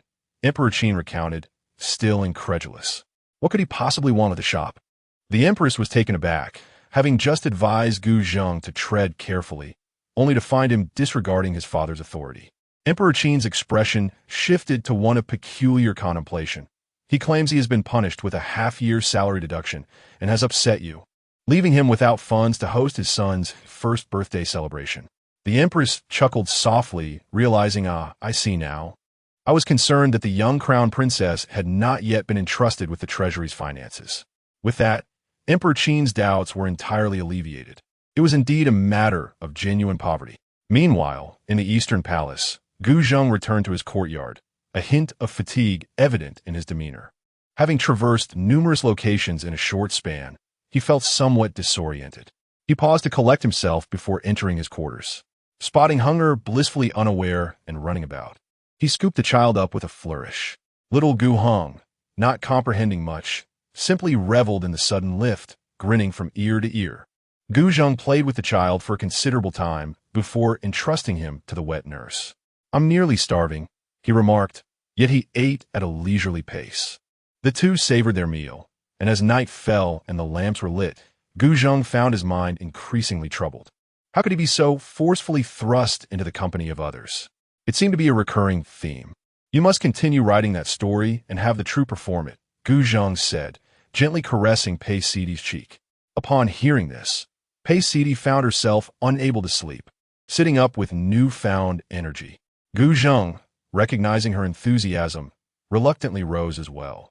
It's not that I can write everything. It requires revision, and once completed, show it to me. Pei Sidi eagerly discussed the finer details of the script with him, seizing every opportunity to engage. As the conversation progressed, Guzheng's eyelids grew heavier, and only then did Pei Sidi realize the toll the day had taken on him. She quickly urged him to rest, reminding him of the early rise that awaited them. He was indeed weary, having visited his in-laws and dined with his parents earlier that day. At that moment, he was not only physically drained but emotionally exhausted as well. Pei Sidi observed him fall into a deep sleep, a trace of worry flickering across her brow, stirring within her an inexplicable sense of compassion. Upon waking, Pei Sidi noticed the familiar empty space beside her, signifying that Gu Zheng had likely gone to court. After partaking in her morning meal, she began to meticulously revise her script, recalling their discussions from the previous evening. Just then, a messenger from the Empress Dowager arrived, summoning her to gather at the pavilion. Who will be present? Pei Sidi asked, dressing and preparing herself. It seems the guest list is quite extensive, including the princesses from outside the palace. Qingyu replied quietly. Pei Sidi was astonished by the scale of the gathering. However, knowing that even the princesses from outside the palace would attend, she felt no need to rush. She made her way there at a leisurely pace and coincidentally encountered the sixth princess, Gu Tang, along the way. Upon encountering familiar faces, Pei Sidi finally felt a sense of relaxation. When the two arrived, a multitude of high-ranking concubines surrounded the Empress Dowager. After exchanging formal greetings, they chose a more distant position to take their seats. After a considerable wait, several princesses from outside the palace arrived. And since the fourth Prince Gu Zheng had only a secondary consort, Xiao Ruru was present as well. Pei Sidi and Gu Tang noticed Xiao Ruru and quickly waved her over to join them. There was no need for formality today. It was merely a casual gathering, as the Empress Dowager cheerfully explained. Everyone agreed, and the dancers and musicians from the Siue Pavilion entered in succession. The dancers twirled gracefully with their backs to the maple trees, while the musicians played and blew their instruments, creating a moment of delightful ambience. As the performance concluded, the fifth prince's mother, Lady Jing, known for her incessant chatter, addressed the Empress Dowager. Your Majesty, I have heard of a tavern outside the palace that showcases incredibly fine performances. The Empress Dowager, intrigued, responded, can it truly surpass the Siue Pavilion within the palace? Lady Jing measured her words carefully. In terms of skill, it certainly cannot compare to that of the palace. However, what makes it delightful is that they possess their own unique plays. Noticing the curiosity piqued among the attendees, Lady Jing continued, last month, they performed a tale about a young general eloping with his beloved. The Empress Dowager frowned in confusion. Setting aside whether it is cliché, such an elopement seems illogical. Lady Jing chuckled behind her hand. That is precisely why it is unexpected. This month, they are presenting a story of a nobleman's daughter who falls in love with a poor scholar, relentlessly pursuing him. The Empress Dowager shook her head, immediately perceiving it as trite. She pondered whether a woman should possess more self-respect. While Lady Jing spoke, her peripheral vision remained fixed on Gu Tang.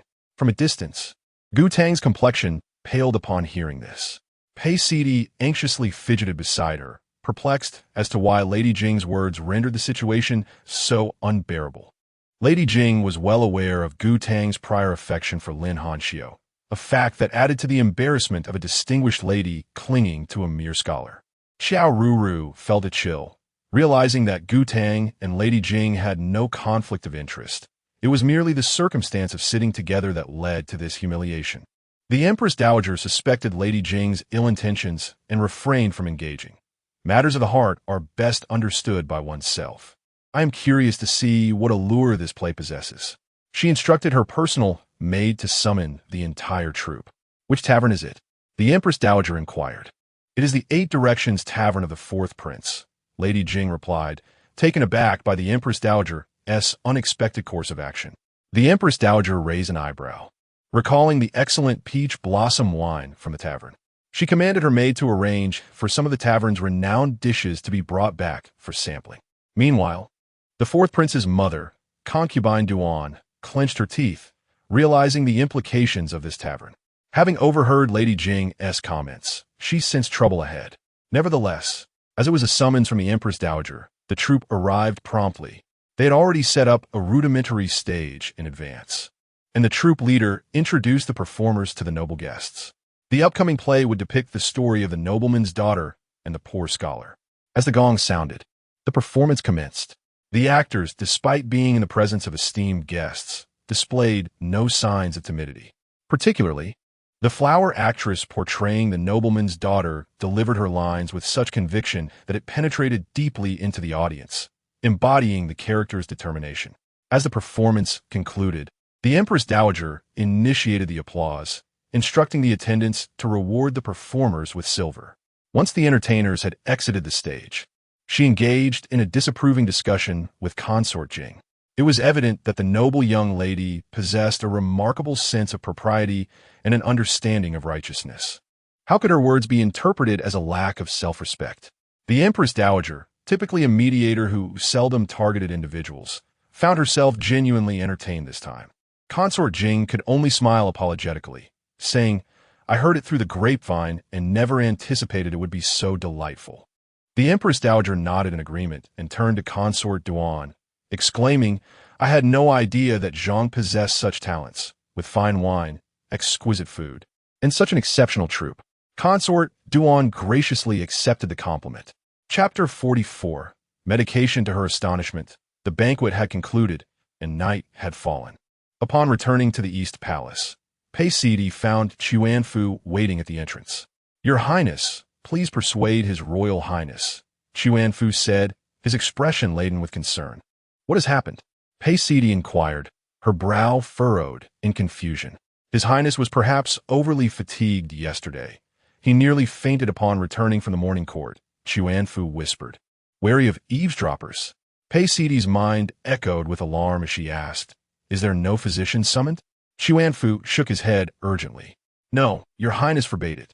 Without hesitation, Pei Sidi strode into the courtyard and entered the room, where she found Gu Zheng crouched down, watching their son scamper about. Observing the joyful scene between father and child, she slowed her pace. Upon noticing her, their son beamed and rushed into her arms, prompting Pei Sidi to affectionately ruffle his little head. She instructed the wet nurse to take the child outside, and then ordered Qingyu to summon the other palace attendants to fetch the evening meal. In an instant, the room was left with only Gu Zheng and Pei Sidi. "Get up," she said, approaching Gu Zheng. Caught off guard, Gu Zheng stood abruptly, his vision momentarily darkening, almost causing him to falter. Pei Sidi steadied him and questioned, "How can a young prince be in such a weakened state?" Gu Zheng, feeling a surge of indignation, wished to retort, but faltered, muttering softly, "You praised me as vigorous just the other day." Pei Sidi, furious yet amused, countered, "Why did you not call for the physician?" "A little rest will suffice," Gu Zheng insisted stubbornly. Pei Sidi fell silent, gazing at him intently.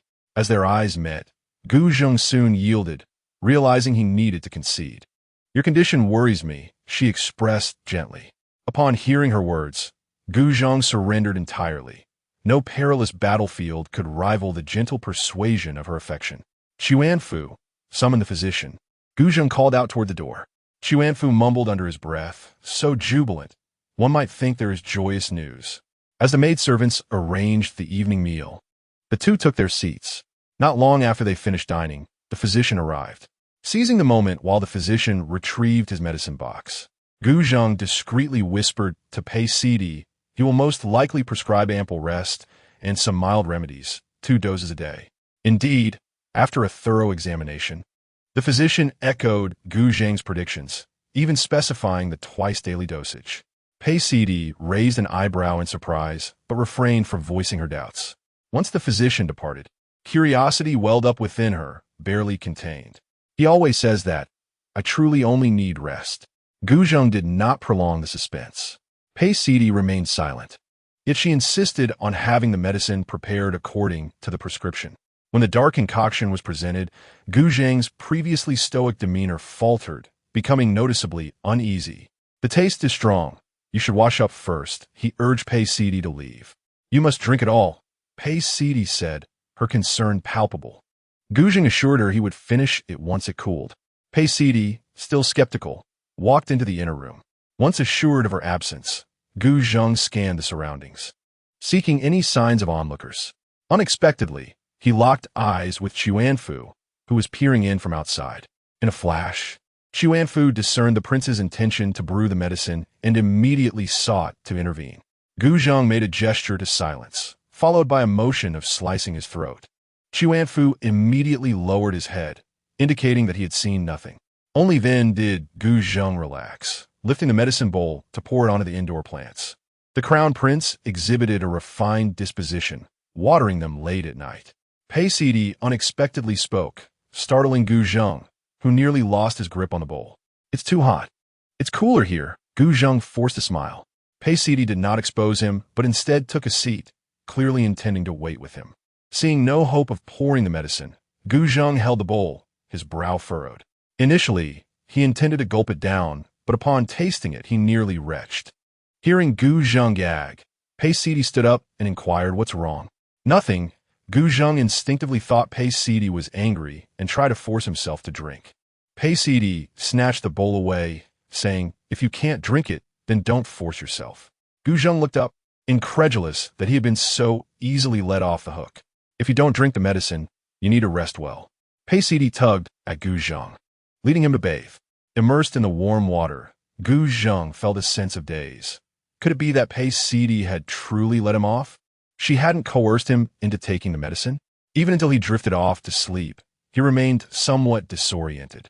It was no wonder he felt moved. Throughout his childhood, he had been admonished to take care of his health, while no one paid heed to the harsh, bitter concoctions prescribed by the physician. Whenever he voiced dissent, his mother would resort to threats and temptations, and the palace attendants would kneel and plead with him. It seemed a monumental error if he did not drink that bowl of medicine, if he did not endure that bitterness. When the two lay in bed, Gu Zheng looked at Pei Sidi and said, "You're different from them." Pei Sidi did not inquire who they were, nor did she ask why Gu Zheng refused to drink. She simply caressed him, urging him to rest early. Otherwise, she would have someone heat the medicine. Gu Zheng immediately turned his back. The following day, Gu Zheng went to the morning court. Xuanfu typically awaited the end of court to greet the crown prince. Thus he was still in the East Palace. The medicine prescribed by the physician yesterday was quite effective. Pei Sidi requested Xuanfu to prepare more in the form of small sugar pills, ensuring it would not be too bitter. Make sure their isn't too strong a medicinal scent, Pei Sidi added as Xuanfu prepared to leave. A broad smile spread across Xuanfu's face as he replied. If the crown prince knew how much the crown princess cared for him, he would surely be delighted. Upon hearing this, Pei Sidi instructed, "Tell the physician it's my request. Don't mention the crown prince." Xuanfu promptly agreed, cheerfully departing. Qingyu approached, her face adorned with a smile similar to Xuanfu's, teasing. "The crown princess is so concerned about the crown prince." She deliberately elongated her tone. Pei Sidi blushed, playfully chasing after Qingyu to scold her. Little Gu Hong, bewildered, unaware of the situation, thought they were playing a game, giggling as he followed behind. After a brief bout of playful banter, Pei Sidi finally sat seriously at her writing desk, resuming her work on a new script. She wrote for several hours, and after lunch, exhausted, she fell into a deep slumber. Who says using one's mind isn't a form of exercise? Crown Princess, Miss Zhou has arrived. Qingyu softly called to awaken Pei Sidi. Pei Sid stood up immediately, tidying herself briefly before stepping out to meet her nominal master. "Zhou Ru, what brings you here so early today?" Pei Sid inquired. As Zhou Ru handed over a food box, she replied, "If I don't come, wouldn't I be the most pretentious female official of the Eastern Palace?" Pei Sid glanced at the neatly arranged pastries, recognizing them as delicacies from her family's restaurant. With a smile, she remarked, "Who would dare to criticize you? You are, after all, my esteemed master of martial arts." Zhou Ru, having wished to accompany her father in defending the frontier, felt that serving as Pei Sid's instructor was a considerable underutilization of her talents. Thus, while Zhou Ru held the title of a female official in the Eastern Palace in name, she was not genuinely engaged in any duties. Due to a sense of unrest within the palace a few days prior, Pei Sid had requested Zhou Ru to postpone her visit until today, when she could resume her teachings. Chapter 45. Foundation. Under the meticulous guidance of Zhou Ru, Pei Sidi practiced each movement with unparalleled seriousness. This set of martial arts techniques was introductory. The foundation laid would determine its efficacy.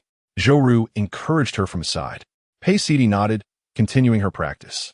As sweat streamed down her back, Zhou declared, "Your Highness, we shall conclude today's training. Improvement comes with persistent effort over time." Pei Sidi, panting and regaining her breath, acknowledged the truth in her words. After merely a brief session, she felt utterly exhausted. The two settled at a table to savor the delicacies Zhou had brought. "Your Highness, what do you think of the pastries from this restaurant?" Zhou inquired. "Quite delightful," Pei Sidi replied, sampling a lotus blossom pastry. Zhou, brimming with excitement, remarked, "This establishment has drawn quite a crowd, had I not arrived early." Realizing she sounded as if she were boasting, she quickly added, "Not too early, though." Noticing Zhou's momentary fluster, Pei Sidi intervened. "The Empress Dowager praised them yesterday. I owe it to you that I am able to enjoy them so soon." Zhou, momentarily taken aback, thought to herself how beautiful the princess was, her smile akin to a gentle spring breeze. She swiftly regained her composure. "Then I shall bring some different treats tomorrow." Pei Sidi nodded in agreement, planning to offer Zhou a token of gratitude in return. "Have you seen the performances at this restaurant?" Zhou asked. "Naturally, just a few days ago, the Empress Dowager summoned them to the palace." Zhou's eyes sparkled. "Do you not find it quite distinct from other operas?" For the first time, Pei Sidi listened quietly as an outsider. Zhou animatedly recounted the tale of a noble young lady enamored with a poor scholar, her gestures exuberant. Yet, she soon deflated, adding, "From the perspective of the poor scholar, the noble lady's behavior could be rather frightening." "Frightening?" Pei Sidi queried, puzzled. "If one party remains unresponsive while the other fervently seeks opportunities to meet, isn't that a form of entrapment?" Zhou's mood darkened at some unspoken thought. Pei Sidi contemplated this alternate viewpoint. She had written from Gu Tang's perspective, unconsciously leaning towards the pain of unrequited love, never considering the feelings of the other party. In this light, Lin Hanxio's previous indifference, neither providing false hope nor cruel words, might indeed be seen as dignified. Mutual affection is elusive, without interaction. How does one differ from a mere passerby? Pei Sidi articulated her reflections. Perhaps some affections are simply fated to yield no outcome. Zhou responded with a hint of frustration. With the floodgates of conversation opened, she could not help but vent again. The opera scripts at this restaurant are well written, yet their monthly advisory board only permits students to express their opinions. They are filled with tedious, convoluted rhetoric. Pei Sidi straightened her posture, intrigued. Tedious and convoluted? Having spent little time outside the palace, she had yet to peruse the articles on the advisory board. Indeed, every time I attend a performance, I hope to find like-minded individuals on the board, only to be met with archaic expressions right from the start. Zhou scoffed. Pei Sidi nodded inwardly, realizing she must discuss this matter with the fourth prince, Guzhong. Such issues needed addressing. "Your Highness, please do not mention that I said this to the fourth prince." Zhou only then realized that she had spoken unfavorably about another's establishment in front of someone else's sister-in-law. Pei Sidi chuckled and inquired, while refraining from disparaging the establishment, "Would it be acceptable to suggest he make some changes?" Zhou's eyes brightened, and she nodded in agreement. She often found herself visiting the establishment to enjoy the performances, never tiring of them, and naturally wished for its continued improvement. The playwright of the recent story about the young general was unknown to her. Initially, she assumed it would be a cliché de romance, only to discover it held deeper significance. Zhou exclaimed, "If it weren't for the article by academician Lin, I would have missed the point entirely. It speaks not only of social standing, but also of one's pursuit of love." She gave a thumbs up, though this young general is a bit cowardly. Zhou shook her head, recalling the character from the play. Pei Sidi stifled her laughter. Zhou's forthright nature was indeed a reason for her boldness in addressing those stationed at the borders. After conversing for quite some time, Zhou reluctantly bid farewell. Pei Sidi teased, "Why the sorrow when we shall meet again tomorrow?" Zhou finally smiled as she departed. After sending Zhou off, Chuanfu presented Pei Sidi with a medicinal pill prepared by the imperial physician. She tasted one. It bore little medicinal flavor blended with red dates, releasing a delightful aroma of date paste upon her palate. Guzhong returned hurriedly just before dinner. I've been quite busy these past few days. If I return late, do not wait for me. His mind was preoccupied with unresolved matters, causing him to eat absent-mindedly. Pei Sidi frowned, recognizing Gu Zheng's stubborn habit of neglecting food when engrossed in work. You cannot address matters better by skipping meals, she remarked discontentedly. Gu Zheng mistakenly thought Pei Sidi was upset and apologized, saying he was simply too busy to focus on her. Pei Sidi poked his arm, reminding him, when you concentrate solely on work, you are more prone to mistakes. There is no need to be distracted during meals. After Gu Zheng finished eating, Pei Sidi handed him the pill. He looked at the dark pill with a slight arch of his brow, but did not move to take it. If His Highness dislikes taking medicine, then let us try it in a more palatable form, Pei Sidi said, resting her chin on her hand, watching with great interest. Gu Zheng felt somewhat disheartened. It seemed he still had to take the medicine. He reluctantly picked up the pill, preparing to swallow it as though facing punishment. To his surprise, the sensation was different. It reminded him of date cake. As he chewed, he glanced at Pei Sidi. She smiled at him and said, "The dignified crown prince can also fear bitterness and appreciate sweet remedies." There was an unrecognized tenderness in her tone. Gu Zheng rushed over to embrace her, exclaiming, "How embarrassing! The physician must surely be laughing at me, saying I cannot endure hardship. Each person is born unique. You need not feel compelled to drink medicine," Pei Sidi said, taking advantage of his embrace. "Must you be so mischievous?"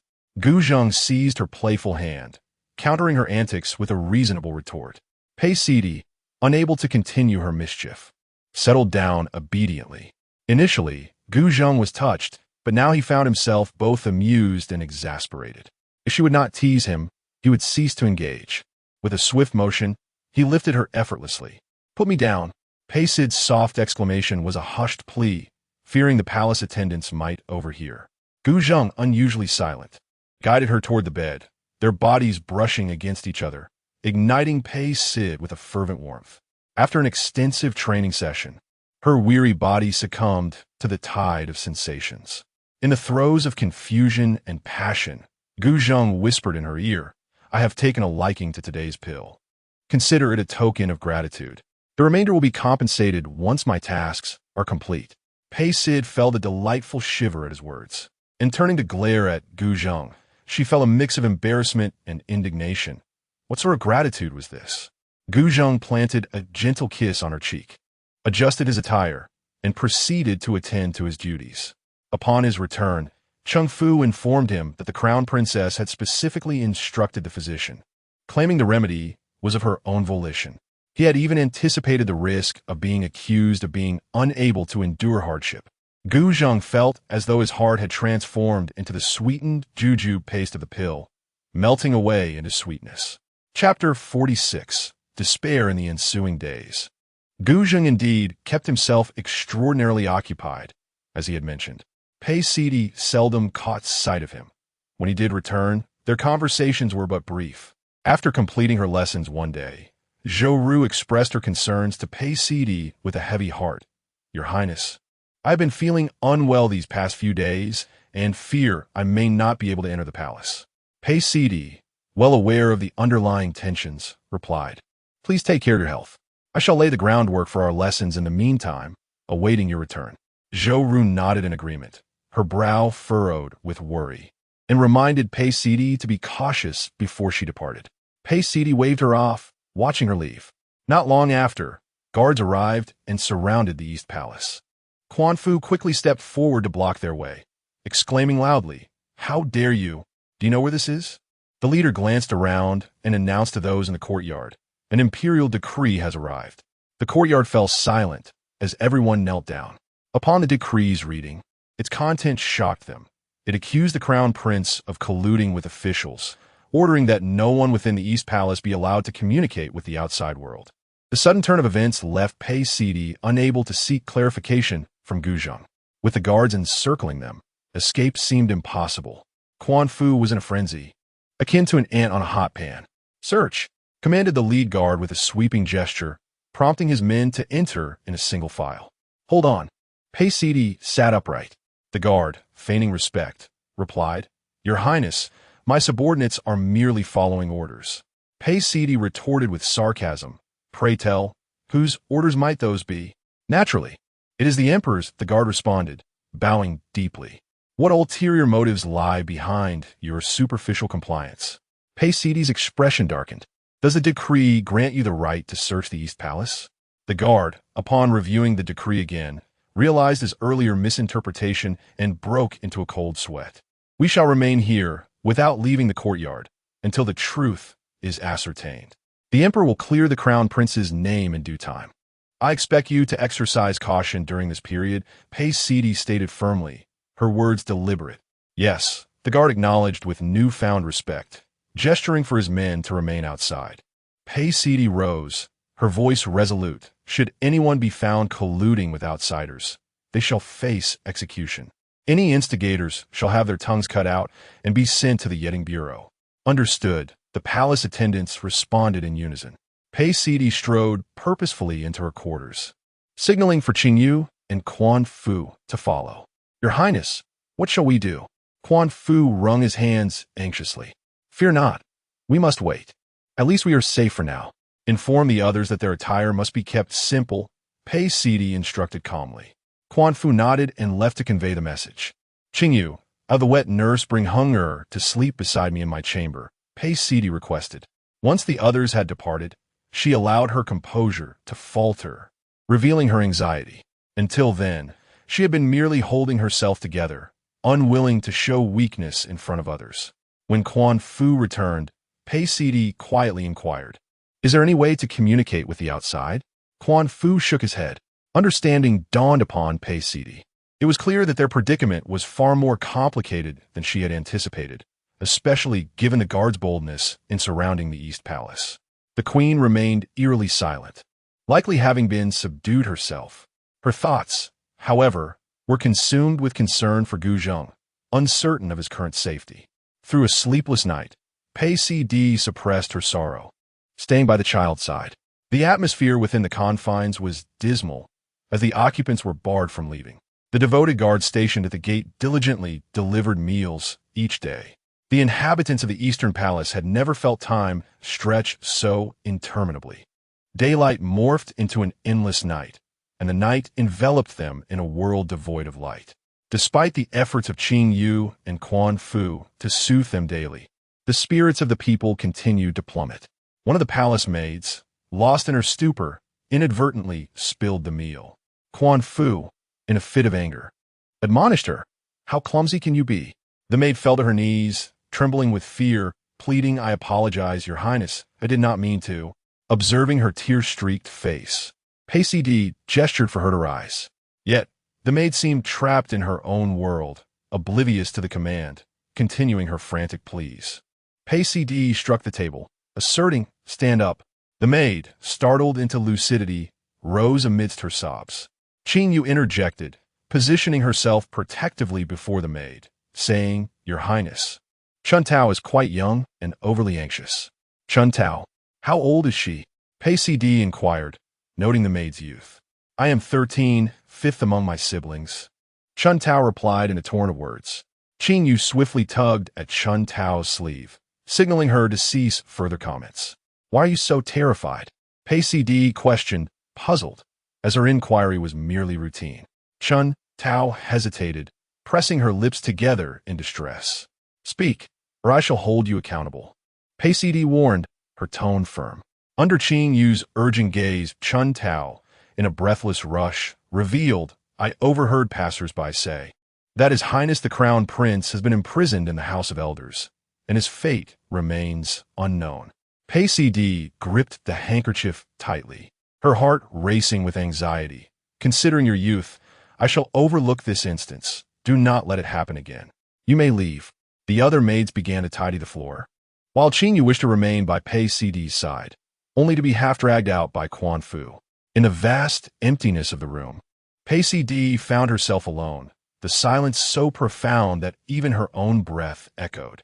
Her eyes stung with tears, a blend of familiarity and estrangement enveloping her. In her previous life, she often sat in solitude, yet never had she felt such profound anguish. The helplessness gnawed at her, and her longing for Gu Zheng intensified. How could he, A prince have fallen to such depths? Did those in the house of elders subject him to torture? Unconsciously, she pinched herself, only releasing her grip when the pain registered. The following day, Qing Yu and Quan Fu waited anxiously outside, fearing Pei Cd might succumb to despair. Yet, she appeared unaffected by the previous day's news, maintaining an air of normalcy. Observing her calm demeanor, the others gradually felt reassured. During lunch, seizing a moment of privacy, Pei Cd quietly asked Quan Fu, "Has anyone from the Empress's palace contacted you?" Quan Fu shook his head, as if they had been forgotten. Pei Cd frowned. Having never encountered such a situation in either of her lives, she found this abruptness disconcerting.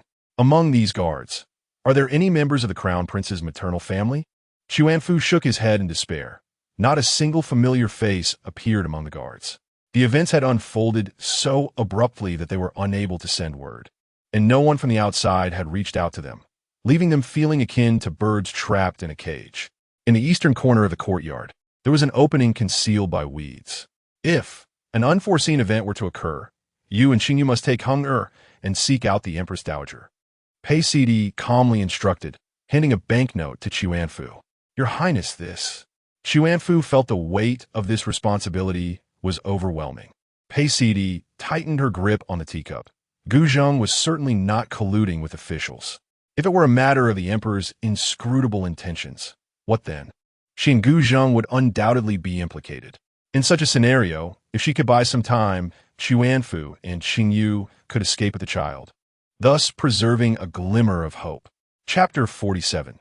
The House of Imperial Clan, perhaps the tranquility of the Eastern Palace had lulled the guards into a false sense of security. Or perhaps they deemed the occupants incapable of causing any stir, leading to a slight relaxation in their vigilance. On this particular day, Pei Cd met with an individual who claimed to be sent by the Empress. You say you are from my mother's side? She inquired, allowing only Chuanfu to accompany her, while Qingyu and the wet nurse tended to the child. The newcomer nodded earnestly, and the guard reported, I have managed to find an opportunity. The situation within the House of Imperial Clan is dire for the Crown Prince. Upon finishing, the guard produced a jade token from his bosom and handed it to Chuanfu.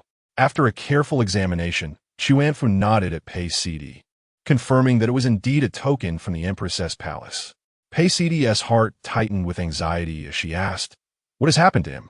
The guard, seemingly reluctant, turned his head away and replied, The House of Imperial Clan houses all the royal relatives, and naturally, the Crown Prince is not afforded any special treatment. What does my mother require of me? Pei Cd forced herself to maintain composure. The Empress fears there may be items detrimental to His Highness. We request that the Crown Princess lead the way, the guard stated with a bow. Pei Cd pointed behind him, the study. Let's take a look. As the guard turned, she seized the opportunity and swiftly incapacitated him with a precise strike. Crown Princess, this, Chuanfu exclaimed softly. Pei Cd gestured towards the unconscious figure. Search him. See if he possesses anything else. Without hesitation, Chuanfu knelt and meticulously searched the guard, ultimately discovering only the jade token. She placed the token into her fragrance pouch and instructed Chuanfu to summon the Weiwei. Chuanfu hesitated, perplexed by the necessity of such actions. Go, Pei Cd insisted. Offering no further explanation, Chuanfu had no choice but to hurry outside. Remaining behind, Pei Cd kept her gaze fixed on the unconscious man, her hand poised on the dagger concealed within her sleeve, ready to strike if necessary. Before long, Chuanfu returned, accompanied by a group of guards. The Weiwei, noticing the fallen guard, inquired, Crown Princess, what has transpired here? Ask yourselves why a guard lies unconscious, Pei Cd retorted. The Weiwei clasped his hands in salute, pledging, I shall ascertain the truth. He then signaled for other guards to carry the man away. As they passed, Pei Cd noted the peculiar expression on the Weiwei's face. Every room in the courtyard must have someone watching. She instructed Chuanfu carefully. After a moment's hesitation, Chuanfu finally voiced her concern. Crown Princess, why did you strike him down? How could my mother send someone to retrieve so-called evidence? Pei Cd countered, why would the Empress send someone for such a purpose? Chuanfu, somewhat abashed, responded, in my moment of haste, I nearly fell into a trap. I shall ensure that they keep a vigilant watch over these rooms. Pei Sidi harbored a suspicion, but had no one to discuss strategies with. The following day, the Wei Wei entered, bowing and requesting Pei Sidi to go to the house of Imperial clan to persuade the crown prince to confess. With a stern expression, Pei Sidi replied, "If he is truly guilty, the house of Imperial clan should be the one to convict him." The Wei Wei did not contest her words, but persistently urged her to visit the house of Imperial clan. "Allow me to prepare," Pei Sidi stated, turning to leave. "Crown Princess." Both Xuanfu and Qingyu wished to dissuade her from going. "Keep a close watch on Heng'er and act accordingly," she instructed. Pei Sidi did not wish to exude negative emotions, yet she found herself compelled to visit the ancestral hall. It was a polite invitation, yet how could one refuse? Outside the courtyard stood the somewhat impatient Wei Wei, who, upon seeing Pei Sidi, maintained a facade of utmost respect. "Please lead the way, my lord," she said coldly. Xuanfu and Qingyu could only fret helplessly, unable to accompany her. Xuanfu observed Pei Sidi's manner of conducting herself and felt an unsettling familiarity. It was strikingly reminiscent of the crown prince's demeanor. Upon exiting the palace, the carriage traveled steadily to the ancestral hall. Wei Wei, wielding an official token, encountered no obstacles and led her directly inside. Outside, the sky was clear and bright, but within, a somber gloom prevailed, with only a few small windows offering scant light. Rows of railings segregated individuals. Even the nobility received the same treatment, some bearing gruesome injuries. As Pei Sidi walked through, she was taken aback, her concern for Gu Zheng intensifying. At the end of the corridor, several cells made of brick appeared far more comforting. The jailer opened the cell where Gu Zheng was held, and Pei Sidi cautiously stepped inside. The poor lighting made it difficult to see, and as she entered, the cell door slammed shut behind her. Outside, someone called out, "Crown Princess, time is limited." A man, who had been languidly sitting on a pile of straw, immediately tensed and stood upon hearing the words "Crown Princess." Following the faint light, Pei Sidi recognized him as Gu Zheng. "Don't cry," he urged, his eyes brimming with tears. He reached out to wipe her tears, but as he lifted his hand, he winced in pain from an injury. "What happened?" Pei Sidi asked, her voice tinged with urgency. Gu Zheng replied nonchalantly, "It's nothing. I just slept on a pile of straw and bumped my back." Pei Sidi blinked and tears began to fall. She understood that the reality was far more complex than he let on. However, given the current circumstances, they were all struggling for survival, and there was no need to press for clarity, which would only lead to further discomfort. Gu Zheng grasped her hand, his worry ever present since he had been inexplicably detained. Now, she appeared somewhat haggard, yet at least she was safe. "Take good care of Heng'er," he whispered cautiously, wary of eavesdroppers. Pei Sidi strained to hear him, leaning closer, but was met with the sharp scent of soap on his clothing, which was merely a simple garment. Her eyes reddened once more as she softly replied, "How dare they treat you this way? How dare they?" Gu Zheng was at a loss for words, only able to embrace her. "Never admit to things you haven't done. We stand upright and fear no shadows." Pei Sidi suddenly remembered this point and cautioned him to be mindful. "Do you trust me so completely? Can I not trust you?" Pei Sidi retorted. Gu Zheng paused before affirming, "Of course you can." This prompted Pei Sidi to voice her suspicions, warning Gu Zheng not to be deceived. As for the Empress and the East Palace, there was at least no immediate threat to life. Moreover, she had noticed an unusual stillness within the palace, with guards positioned outside several courtyards. This indicated that the situation extended beyond just them. If this was indeed a scheme orchestrated by the emperor, they needed only to maintain their composure to survive. There exists a hole on the eastern side of the courtyard. Should any danger arise, take Heng'er and flee, while I await your safe return, Gu Zheng urged, gripping Pei Sidi's hand tightly. "Very well," Pei Sidi replied, though her surface calm belied the urgency in her heart. She continued, "Do we have any news from the outside?" If possible, she wished to act rather than remain passive. Gu Zheng shook his head. He had been preoccupied with official duties when he was abruptly brought here, leaving him no opportunity to contact others. Moreover, the guards here were as unyielding as iron, showing him no favor whatsoever. The gravest concern was that even those from the empress's family had also been restrained, Gu Zheng lamented. Just then, a guard outside knocked on the door, reminding them that time was running short. Pei Sidi retrieved a porcelain vial from her sleeve, stating, "This is an external medicinal ointment.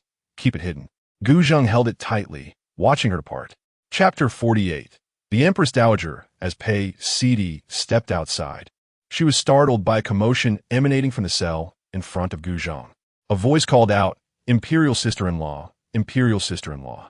Recognizing the voice of the fourth prince, Gu Zheng, Wei Wei urged her to leave promptly. "Imperial sister-in-law, how is she?" Gu Zheng pressed anxiously against the door. "I do not know. She should be fine," Pei Sidi replied, though her uncertainty lingered. With a stirred demeanor, Wei Wei insisted she hurry away. Upon returning to the Eastern Palace, Xuanfu and Xingyu finally felt a sense of relief. "Your Highness," Xuanfu expressed his concern. "It is nothing. He merely appears to have grown more unkempt." Pei Sidi feigned nonchalance. Xuanfu accepted her words, unaware that the imperial clan court had indeed dared to employ torture against the crown prince. That night, Pei Sidi reflected on Gu Zheng's charges of collusion with officials, noting the peculiar circumstance of the fourth prince also being imprisoned. Could it be that the emperor had been coerced? Why else would his own sons be cast into the dungeons like mere dumplings? Meanwhile, the atmosphere in the prison grew lively. Initially, the several isolated cells were unaware of each other's identities. Following the exchange between Pei Sidi and the fourth prince, the prisoners realized they were all brothers imprisoned together. "What is going on, second brother?" inquired the fifth prince, Gu Jie, with a heavy tone. "I do not know," Gu Zheng replied candidly. Third brother, the fourth prince, Gu Zheng, began to pound on the cell door. A prolonged silence ensued as they hoped that the third prince, Gu Qi, had not been captured. "Keep it down. Do you not fear discovery by the guards?" Gu Qi had not intended to engage, yet the gathering of brothers indicated that the situation was grave. 2, 3, 4, 5. Gu Zheng counted the numbers. They could not help but cast doubt on the absence of the first prince, who was stationed at the border with a formidable army. Would he silently infiltrate the imperial city and have their father imprison them? "Is there any way to contact him?" Gu Jie, the youngest, asked, his tone surprisingly steady. "Calling out to heaven yields no response, nor does calling out to the earth," Gu Qi responded dismissively. "Third brother, why are you so unconcerned?" Gu Zheng exclaimed in exasperation. "Besides waiting for release, is there any other option?" Gu Qi retorted, stifling a yawn. Suddenly, Gu Zheng interjected, "What were you all imprisoned for?" "I am accused of colluding with officials," he said. "Since we are all imprisoned, what does it matter anymore?" Gu Zheng remarked, "Colluding with 4 merchants," he added, referring to his public facade of running a tavern. "Receiving bribes," piped in Gu Jie, whose mother adorned herself with expensive jewels. Gu Qi remained silent for a long while, leaving the others puzzled as to how a prince with an idle title found himself in this predicament. "Third brother, speak up. In such times, what is there to fear?" Gu Zheng urged. "It is similar to your cases," Gu Qi replied dismissively. Frustrated, Gu Jie struck the cell door, demanding, "What is it then? Be honest." "Spreading rumors." Gu Qi gritted his teeth in response. The brothers widened their eyes in disbelief. Spreading rumors? What a ludicrous charge. Yet the essence of their plight was clear. They must devise a plan to escape. "Enduring 800 beatings a day is unbearable," one lamented. The third prince, Gu Qi, sought to obscure the truth within the confines of the prison for individuals engaged in hushed whispers. As night passed in the Eastern Palace, Pei Sidi awoke and stepped outside, only to hear a commotion at the entrance. How audacious to dare obstruct the Empress Dowager! The Dowager's personal maid, indignant, pointed at the guard captain. The guard captain casually clasped his hands, replying, "This subordinate only heeds the emperor's command." The maid, intent on furthering the argument, was interrupted as the dowager descended from her palanquin. With a commanding presence, she declared, "You are bound by duty. I shall not make things difficult for you." The guard captain stood with an air of satisfaction. However, the dowager's tone shifted. "Pray, inquire of His Majesty whether this is indeed the exemplary behavior expected of a ruler, behaving as a disloyal subject." The guard captain lowered his head, caught in a dilemma, unable to offend either party. "Go," the dowager commanded firmly. He knelt on one knee, head bowed. The dowager, accompanied by her maid, strode confidently into the palace. Your Majesty, we pay our respects. Pei Cd led the courtiers of the Eastern Palace in greeting. Good child, you have endured much, the dowager remarked. Though her encounters with Pei Cd had been few, the weariness on the young woman's face was unmistakable. Pei Cd lifted her gaze, meeting the dowager's concerned eyes. Please, enter, the dowager gestured toward the door. Once they were inside, the maid closed the door behind them. Your imperial grandmother, are you well? Pei Cd inquired cautiously. The dowager nodded, her heart heavy. This old frame of mine, even if His Majesty acts foolishly, he dares not impose upon me. Have you seen father? I shall seek him shortly, the dowager replied, her frustration evident as she slammed her palm on the table, having confined the palace consorts, locked the Eastern Palace, and even imprisoned the princes. If these actions were not instigated by the emperor himself, they would undoubtedly be deemed treacherous. Pei Cd urged, your imperial grandmother. You cannot act alone. If entering the Eastern Palace requires imposing filial piety upon the guards, how much more so would it be at the heavily fortified Qianxin Palace? He defies authority. Does he not fear the ridicule of the world? The dowager was incensed. Pei Cd recalled that in a past life, Guzheng had dared to imprison his own mother, making it plausible that the emperor might do the same. Your imperial grandmother, at this moment, only you possess the freedom to traverse the various palaces. Do not act impulsively.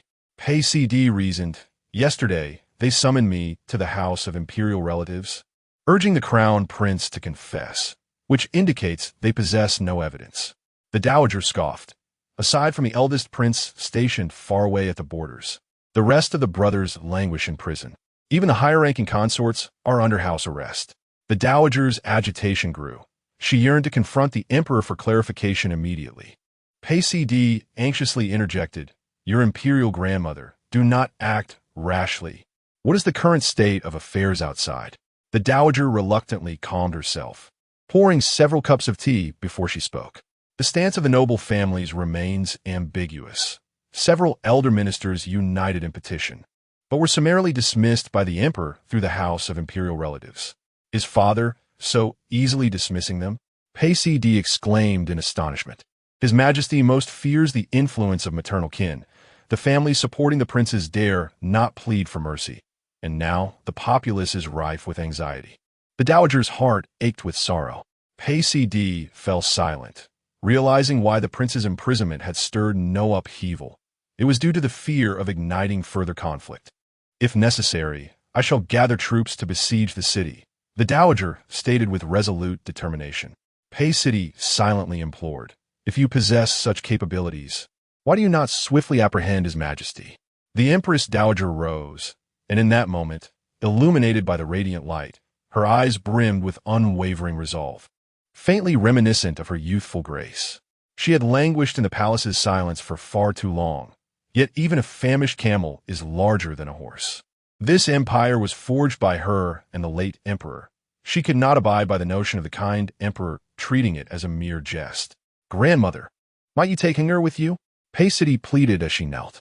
The Empress Dowager extended her hand to assist her, her gaze as benevolent as ever. As they prepared to depart, the Wei attempted to obstruct their path, for according to the edict, the young prince was also prohibited from leaving the Eastern Palace. With a gentle wave of her hand, elite soldiers advanced, encircling the Wei and his entourage. Do you still wish to impede our passage? The moment the Empress Dowager's words fell, the soldiers swiftly drew their blades.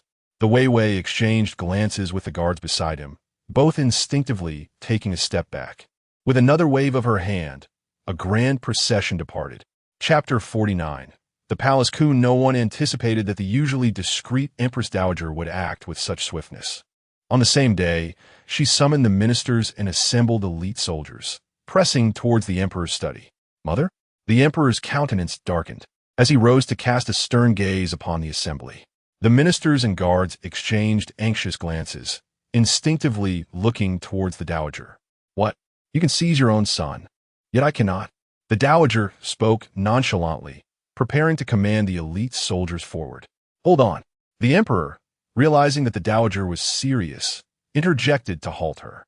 The dowager raised her hand, instructing the soldiers to pause.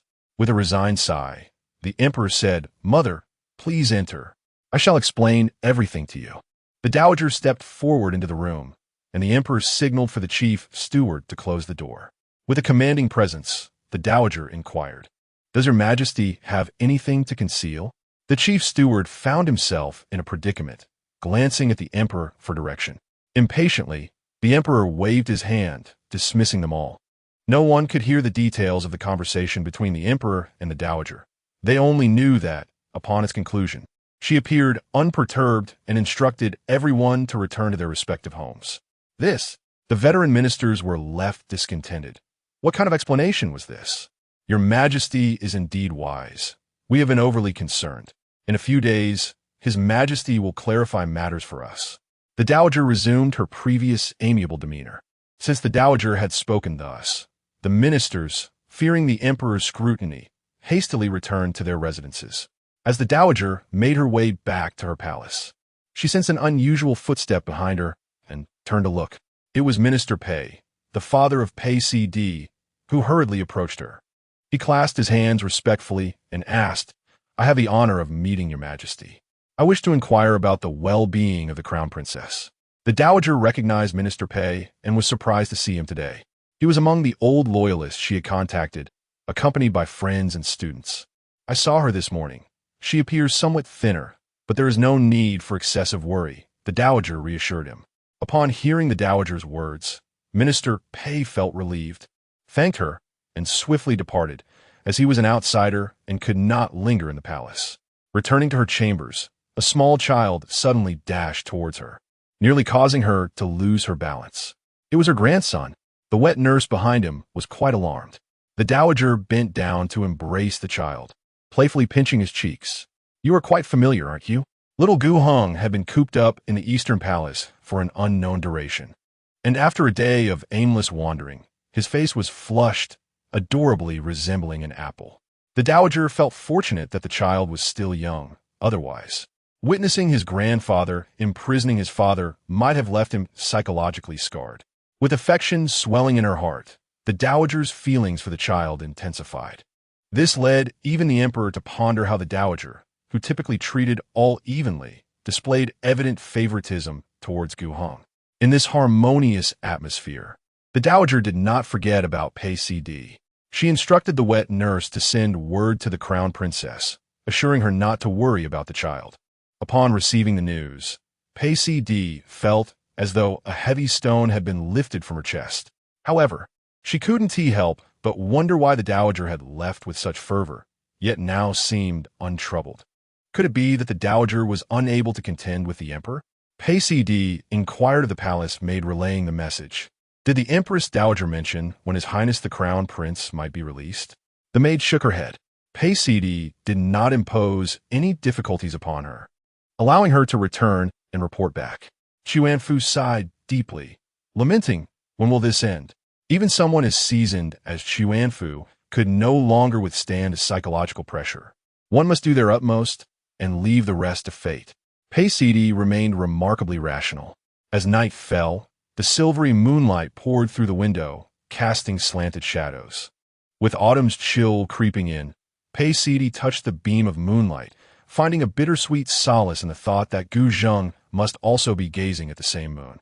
Yet, she recalled that the small vent in his cell would likely obscure his view of the moon. Gu Zheng, Pei CD murmured to herself, allowing her melancholy to surface only in solitude.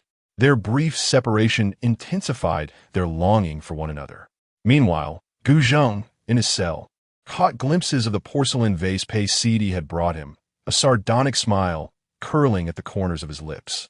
Was this what it meant to long for someone through an object? The bone-deep yearning tormented him relentlessly.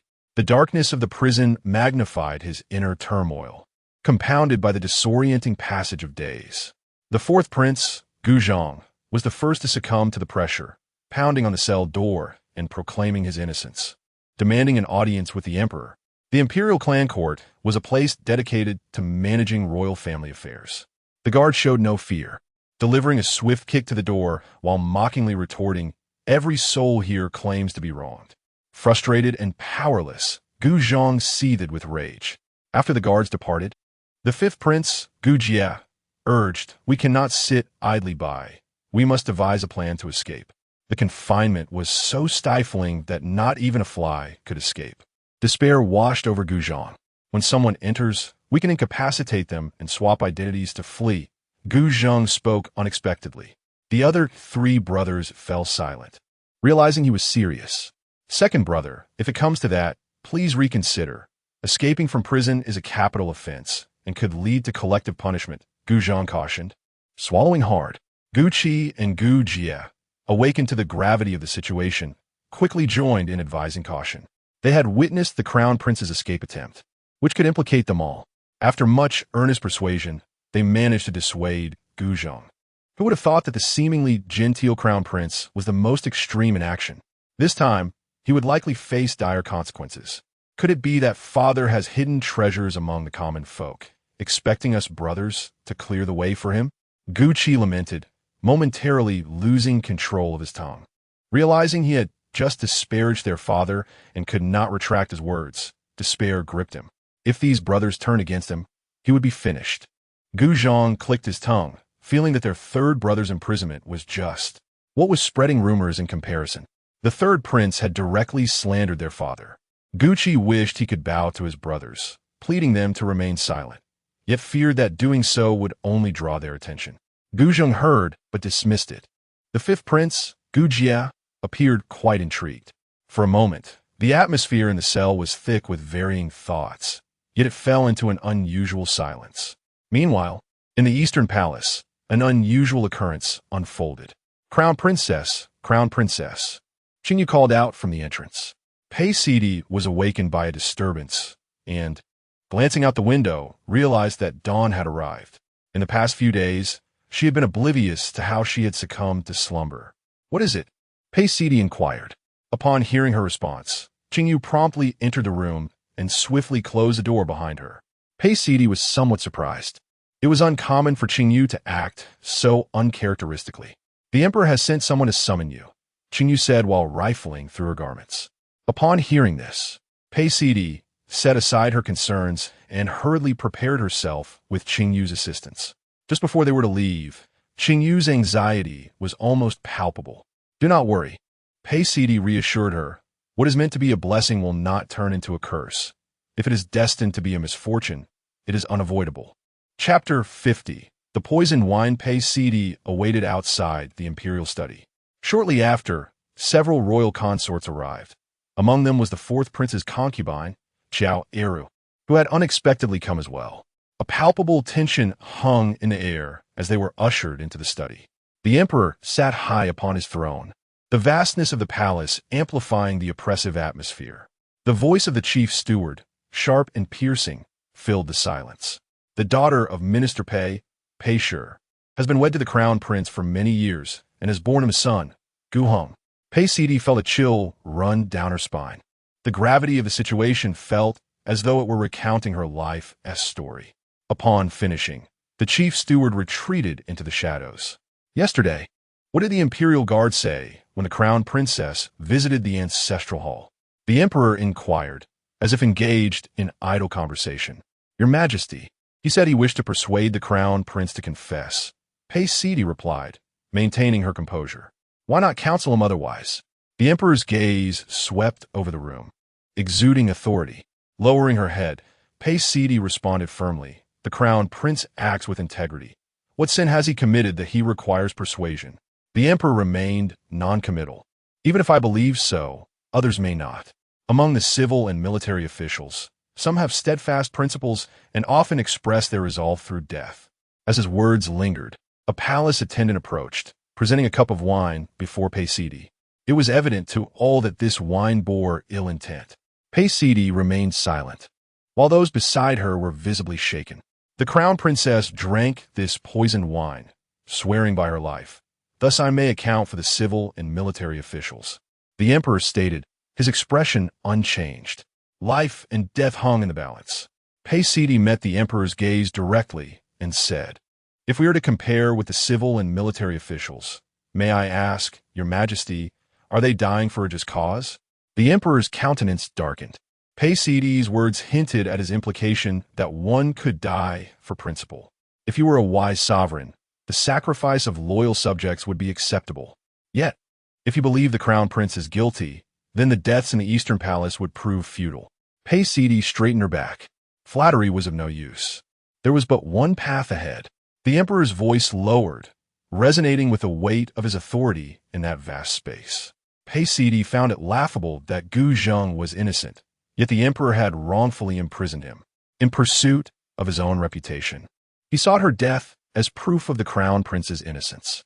"Crown princess, please." The attendant once again extended the wine cup. Seeing this, Xiao Eru, the fourth prince's concubine, hastily interjected, "Your Majesty, those who dare to counsel through death are loyal subjects. A wise ruler listens to such advice and prevents loyal subjects from taking their own lives." Initially, the emperor had not focused on the others present, but upon hearing her words, he squinted and asked, "Are you from the fourth prince's household? Do you all understand that your husband's faults do not warrant death?" The third and fifth prince's consorts had been uncertain whether to plead for clemency, but upon hearing this, they realized that pleading further would only exacerbate the situation. They suppressed their desires to intercede. Xiao Eru was about to urge once more when Paisides grasped her hand gently, shaking her head. If death was unavoidable, Paisides did not wish to involve her further. Paisides performed a deep bow, her movements slow yet resolute. The other royal consorts could not help but be moved.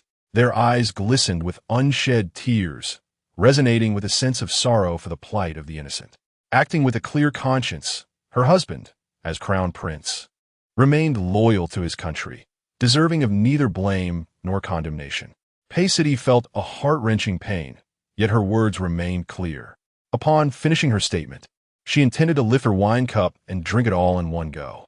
At that moment, a commotion arose from behind as someone stumbled forward. In a daze, Paisides' cup was abruptly snatched away, and she noticed the newcomer's wrists were stained with blood. This sudden apparition startled everyone.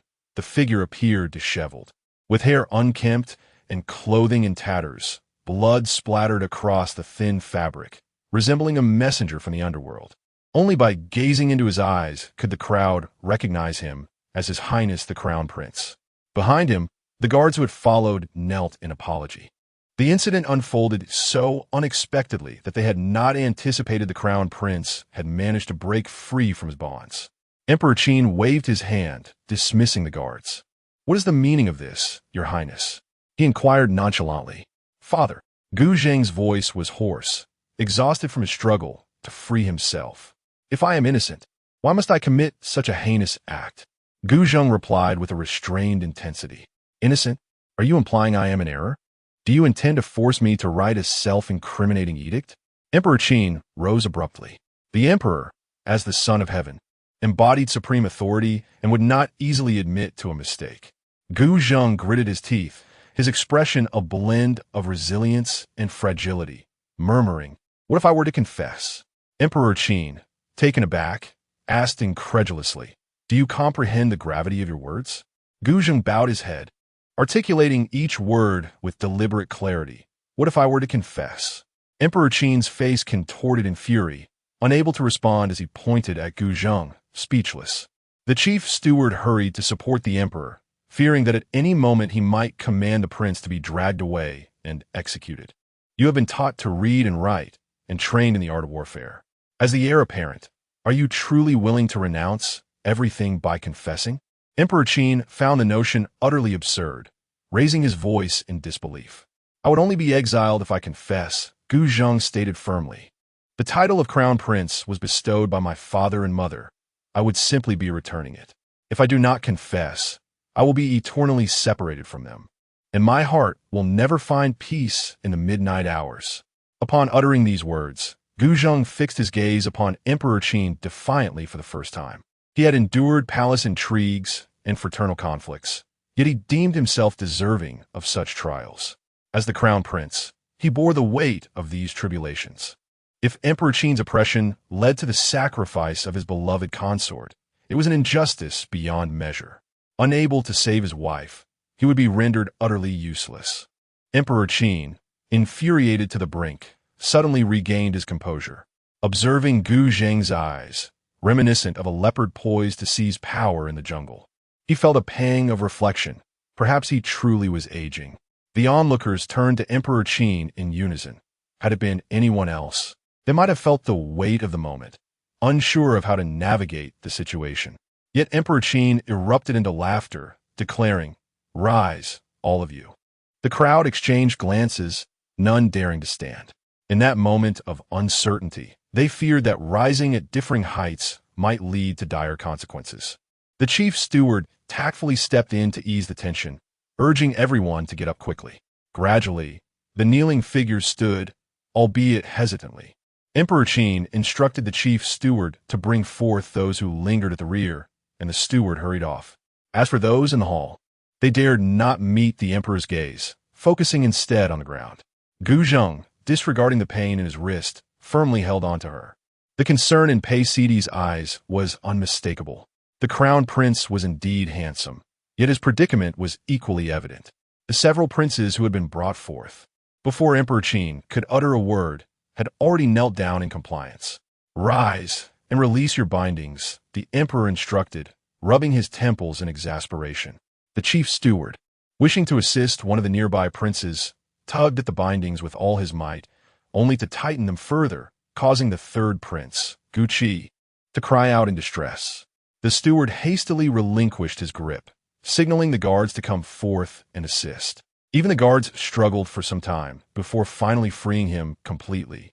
The onlookers exchanged glances filled with complex emotions, inadvertently drawn to the crown prince's blood-stained wrists. Perplexed as to how he had managed to extricate himself, Pei Sidi observed this with a heavy heart, her lips pressed tightly together, unable to fathom the extent of Gu Zheng's agony at that moment. Chapter 51. Instruction. For a moment, silence enveloped the room, an eerie stillness that left everyone speechless and motionless. The emperor, aware that he had instilled fear in those present, took the initiative to clarify. The calamity in Minzhou had not claimed any lives, yet hundreds have been rendered homeless, forced to sell their children. While you at their age enjoy lives free from want, they wander far from home, subsisting on tree bark and grass roots. The emperor gestured towards his waist. As he spoke, he scrutinized the expressions of each individual, understanding that without empathy, it is challenging to grasp another's suffering. He directly addressed the crown prince, saying, "You believe that losing a wife brings unbearable sorrow. Yet among the refugees, how many families can never be reunited?" Gu Zheng clenched his fists, feeling the visceral pain of his words. The emperor continued, "Third brother, you have always been rather indolent. Do you know the sting of a whip? Among the refugees, young men are conscripted as laborers. Do they have the luxury to cry out in pain?" Gu Qi jolted, recalling that he had been struck that very morning. The emperor then turned his gaze to the fourth prince, Gu Zheng, and inquired, "A few days ago, you cried out for justice to the jailer. Where do others seek redress?" Gu Zheng lowered his head, feeling a disconcerting sense of guilt. The emperor's gaze halted upon the fifth prince, Gu Jie, as he pondered for a long while before asking, "Fifth brother, if someone were to exploit their position and cause such dire circumstances, how should they be dealt with?" Gu Jie felt a sudden jolt in his heart and replied candidly, "According to the law, they would face banishment at the least or execution at the worst." The emperor nodded and resumed recounting the tragedies in Minzhou. In Minzhou, rice is precious. Those who cannot afford it resort to foraging for wild vegetables. Each individual is gaunt and emaciated, compelled to sell their children for mere sustenance. One child is worth 3 bags of rice. The emperor raised a finger and continued, "It is only a step away from cannibalism.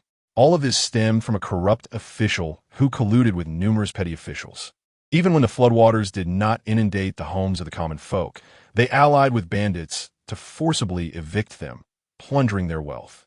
They used the ill-gotten gains to indulge in revelry, constructing lavish estates sprawling over hundreds of acres." After delivering this painful account, the emperor, overwhelmed, closed his eyes in anguish. The listeners, too, were transported into the scene, envisioning the refugees in tattered clothing, devoid of shelter. Once he regained his composure, the emperor remarked, Minzhou is remote. I never fathomed it had become a hell on earth. This is my failing. Fifth brother, are you willing to address these corrupt officials? The fifth prince, Gujia, stared in astonishment, reluctant to accept the burden. He recalled his uncle's insistence that he must take on this task, and a sense of foreboding crept over him. The emperor furrowed his brow, as if weighing the decision. Yes, your majesty, I accept the command, Gujia said through gritted teeth. The emperor seemed to expend his last reserves of energy as he stated, the people can support a boat, but they can also capsize it. Those in high positions must understand the hardships of the populace. Only by uniting can we achieve prosperity. The assembled individuals stood in shame, particularly the princes, who had been born into privilege. Had it not been for this calamity, they would have never comprehended the despair of those who have no means to seek justice. Return now, and take your rest, the emperor concluded. The emperor glanced over, perceiving that this time, despite the pressure, there was some effect in rectifying their behavior. Pei Sidi, concerned for Gu Zhang's injuries, took the lead in urging him to depart first. The remaining few swiftly followed suit. Only the third prince, Gu Qi, made fervent gestures for his wife to exit ahead of him. As the emperor frowned in confusion, Gu Qi suddenly knelt, causing his back injury to flare up, and he grimaced in pain. Father, I seek to express my contrition, Gu Qi declared as he adjusted his posture. What is it? The emperor instinctively sensed that it was not good news. When I was at the House of Nobles, I thought your intention to punish us brothers stemmed from the public perception of us as lost treasures of the sea. Gu Qi's voice dwindled to a whisper. The chief steward's expression faltered, exasperated by the third prince's candidness. Begone.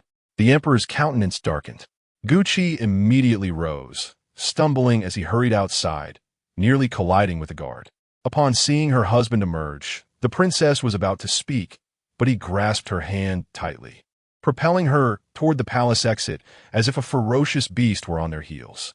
Pei Sidi carefully guided Gu Zhang, treating him as one would a fragile jade artifact. Despite his physical agony, Gu Zhang felt a warm comfort within. Time seemed to stand still at that moment, dissipating all worries, their tightly clasped hands providing each other with the most reliable sense of security. Upon reaching the gate of the Eastern Palace, the guards had already retreated. Gu Zhang paused at the entrance, hesitating to enter. Pei Sidi looked up at him. You should go in first, if Heng'er is in the courtyard. Play with him for a while. Aye. Gu Zhang glanced at himself, resembling an escaped prisoner, fearing he might frighten the child. Pei Sidi then enlightened him, explaining, Heng'er is with the Empress Dowager. Only then did Gu Zhang step inside. His Highness the Crown Prince has returned. Chun Tao, prepare the pomelo leaves, called out a voice. Qing Yu, sharp-eyed, noticed Pei Sidi leading someone. If not for Gu Zhang's face, she would hardly believe it was indeed the Crown Prince. Chun Tao, initially listless while tidying up, perked up at the announcement and rushed to the entrance. Upon spotting the Crown Prince, she froze momentarily, her eyes widening. In an attempt to cover her surprise, Chun Tao hurried away to inform her fellow maids, shouting, His Highness the Crown Prince has returned. Pei Sidi could not suppress her laughter, urging Gu Zhang, hurry and wash up, otherwise the Crown Prince's illustrious reputation will be tarnished. The sight of her radiant smile eased Gu Zhang slightly. Chun Tao and the others were quite efficient. The bath was soon filled with water and floating pomelo leaves. Once they finished, they swiftly departed. As Gu Zhang began to undress, his arms, bound for so long, felt numb and weakened. After much effort, he managed to remove his clothing, only to be troubled by the sight of blood on his hands. Just as he was about to call for Quan Fu's assistance, the door creaked open, as if someone were entering. Gu Zhang, alert, demanded who goes there. Unless summoned, entry was strictly forbidden. Pei Sidi, holding medicine, was startled by his sudden exclamation. Gu Zhang emerged from behind a screen and, upon seeing Pei Sidi, smiled amiably. I hope I did not frighten you. Pei Sidi shook her head, thinking it unreasonable to chastise an injured man. What brought you here? It cannot be, Gu Zhang began, grabbing a garment to cover himself. I am here to apply the medicine. Pei Sidi retorted with an air of annoyance. Gu Zhang, unwavering, remarked, You must wait until the washing is complete. It is hardly the appropriate time to apply medicine. His gaze bore down upon her. as though she were a predatory wolf in the realm of desire. Generally, one would feel a profound embarrassment under such scrutiny, often retreating in haste. Yet, Paisidi chose a contrary path, stepping forward to pull aside the clothing that Gu Zheng had draped for concealment. Indeed, what lay beneath was far more alarming than the outer garment suggested. Unsightly scars marred her skin, in addition to the bloodied marks on her wrists. Other signs of injury were evident. Paisidi yearned to inspect further, but Gu Zheng recoiled in evasion. "Please, allow me to see," Paisidi implored, her voice tinged with a quivering sob. Chapter 52. Cherished Gu Zheng reluctantly released his grip, allowing Paisidi to circle around him, observing intently. "Does it hurt?" Paisidi queried as she moved behind him, only to discover his back was marred with a multitude of whip marks. Gu Zheng turned, and indeed, he beheld tears cascading from Paisidi's eyes like pearls. He reached out to wipe them away, his tone laced with indulgence. "I told you not to look. Now you've seen and are crying, and I am the one left to console you." Paisidi raised her head, quickly drying her tears, urging Gu Zheng to tend to his wounds, as she needed to apply medicine. "Not going out?" Gu Zheng teased. "What are you trying to prove? Can you wash yourself now?" Paisidi's voice still carried a hint of nasal congestion. What else could Gu Zheng say? He complied obediently. As he stepped into the bath, he heard his princess consort instructing him to raise his hands high, and he could only sit in an awkward posture. The hot water enveloped his wounded back. To spare Paisidi any worry, Gu Zheng stifled a cry of pain. He felt her delicate touch as she carefully wiped him down, devoid of any sensuality. When she reached his back, droplets of water fell onto his shoulder, bearing a slight warmth. Gu Zheng understood that his princess consort was shedding tears for him in silence. Once the washing was nearly complete, Paisidi avoided the injuries, grasping Gu Zheng's hand to rinse him off in another clean basin, meticulously washing away the congealed blood. Throughout the process, Gu Zheng remained silent, allowing Paisidi to tend to him. After dressing and stepping outside, they found the physician had just arrived, waiting in the courtyard. "Please," Paisidi addressed the physician. Upon entering the room, the physician arranged his instruments with a furrowed brow as he began to apply medicine and bandage the prince's wounds. "Your Highness, the wound on your wrist may leave a scar. Try to avoid scratching it," the physician said, hesitantly. Gu Zheng dismissed it with indifference, politely thanking the physician. Before leaving, the physician instructed that all Fu should send someone the next day to collect the tonic pills he had prepared at the request of the princess consort, which were now fortuitously needed. "Fool," Paisidi remarked, eyeing Gu Zheng's wrist slathered in ointment. "Is there such a thing as a clever fool like me?" Gu Zheng retorted. "In a critical moment, I saved the damsel." Paisidi chuckled at his boastful demeanor, more like a clumsy bear saving the beauty. The more awkward, the more it fits. Gu Zheng shot her a glare. In a life-and-death situation, he certainly did not care for appearances. "I'm just teasing you, my prince. You possess remarkable valor. Even if you emerge from the palace with an air of menace, you would still be a striking young man." Paisidi generously lavished her praise upon him. After hearing her words, Gu Zheng felt a wave of comfort wash over him, and the pain from his wounds seemed to diminish. However, he lowered his gaze and inquired, "Are you afraid?" "Today." Paisidi lazily propped her chin on her hand. "What use is fear?" Gu Zheng faltered, realizing that at this moment, any comfort would feel utterly hollow, although the cup of wine might have been harmless. He felt relieved to have broken free from his restraints and intervened in time. Paisidi observed Gu Zheng's expression, akin to a child returning home only to find the door barred. She stepped forward and patted his shoulder. "Surviving great adversity brings great fortune. Don't speak of life and death. I won't let anything happen to you." Gu Zheng leaned closer, his tone unusually solemn. "All right, I believe you," Paisidi responded. The flickering candlelight danced against the enveloping darkness outside. The two embraced, their energies resonating in perfect harmony. If Gu Zheng were a leopard, how could Paisidi ever be timid? To walk alongside a wild beast was to gamble one's life. The next day, she awoke to find the space beside her empty once more. After freshening up, she resolved to confront Gu Zheng. "Where is His Highness?" Paisidi inquired of King Yu. "The emperor has not specified when the princes are to return to court, so they are currently at leisure. He must be in the study. Bring breakfast to him. Pei CD commanded the others, turning back to fetch the ointment. Upon arriving at the study, the guard at the door was about to announce her presence when she silenced him with a gesture. Furious, she rushed inside, finding Gu Zheng, resilient despite his physical limitations. Diligently working, his sleeves rolled up, the scars on his arm appeared even more alarming after a day, jagged and bruised with hints of purple. Unable to lift his hand, he had relied on Quan Fu to assist him in turning the pages of his books. The two resembled a chick pecking at grains, one eagerly flipping pages while the other nodded in rhythm. Pei CD's anger at his disregard for rest began to dissipate. "What brings you here?" Gu Zheng's eyes sparkled with interest. As she arranged the breakfast, she replied, "I came to see what the crown prince is doing so early without resting. I couldn't sleep, so I thought I would check in," Gu Zheng explained. "I must tell you to be more cautious in the future, with your body in such a state. How can you work so hard? Are you not giving others a chance?" "PCD Fiendanja." Gu Zheng, chastised, dared not retort, murmuring that he understood. Quan Fu interjected to clarify, "Your Highness, this morning the Emperor sent gifts, and His Highness arose early to avoid disturbing you." Pei CD, intrigued, asked, "What gifts?" Gu Zheng waved for everyone to leave, and once they had departed, he revealed just a slap on the wrist and a sweet date. "Then you could have continued resting," Pei CD remarked, unaware that her tone resembled that of a parent soothing a child. "I cannot rest. I have been unable to attend to my duties for several days, and court convenes the day after tomorrow," Gu Zheng lamented, feeling the weariness in his arm. Pei CD waited until the porridge cooled before bringing it to his lips. Gu Zheng instinctively recoiled, though his hand could not move much. He did not wish for her to feed him. "I can have Quan Fu come in.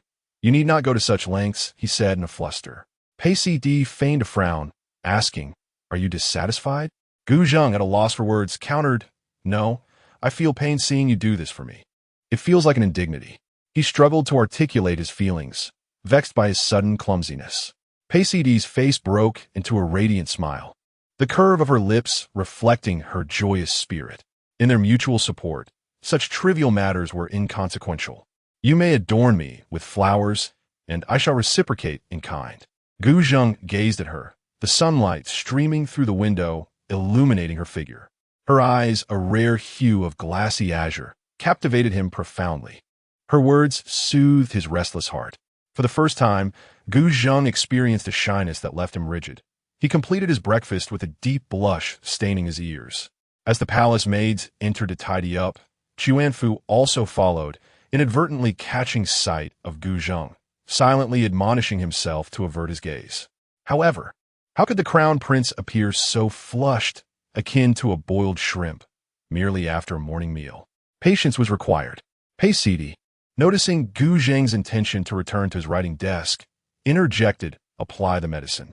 Pei CD picked up the ointment for his wounds, gently grasping his hand, meticulously applying the salve with the care one might use to sculpt jade. Gu Zheng attempted to withdraw his hand, but to no avail. Pressing his lips together, he remarked, "It's unsightly. Let Chuanfu handle it." Upon hearing this, Chuanfu stepped forward, eager to take the ointment. "I can manage it. The steward should take a moment to rest." Pei CD continued her delicate task, while Chuanfu, understanding the situation, stepped back, conceding gracefully. Chapter 53.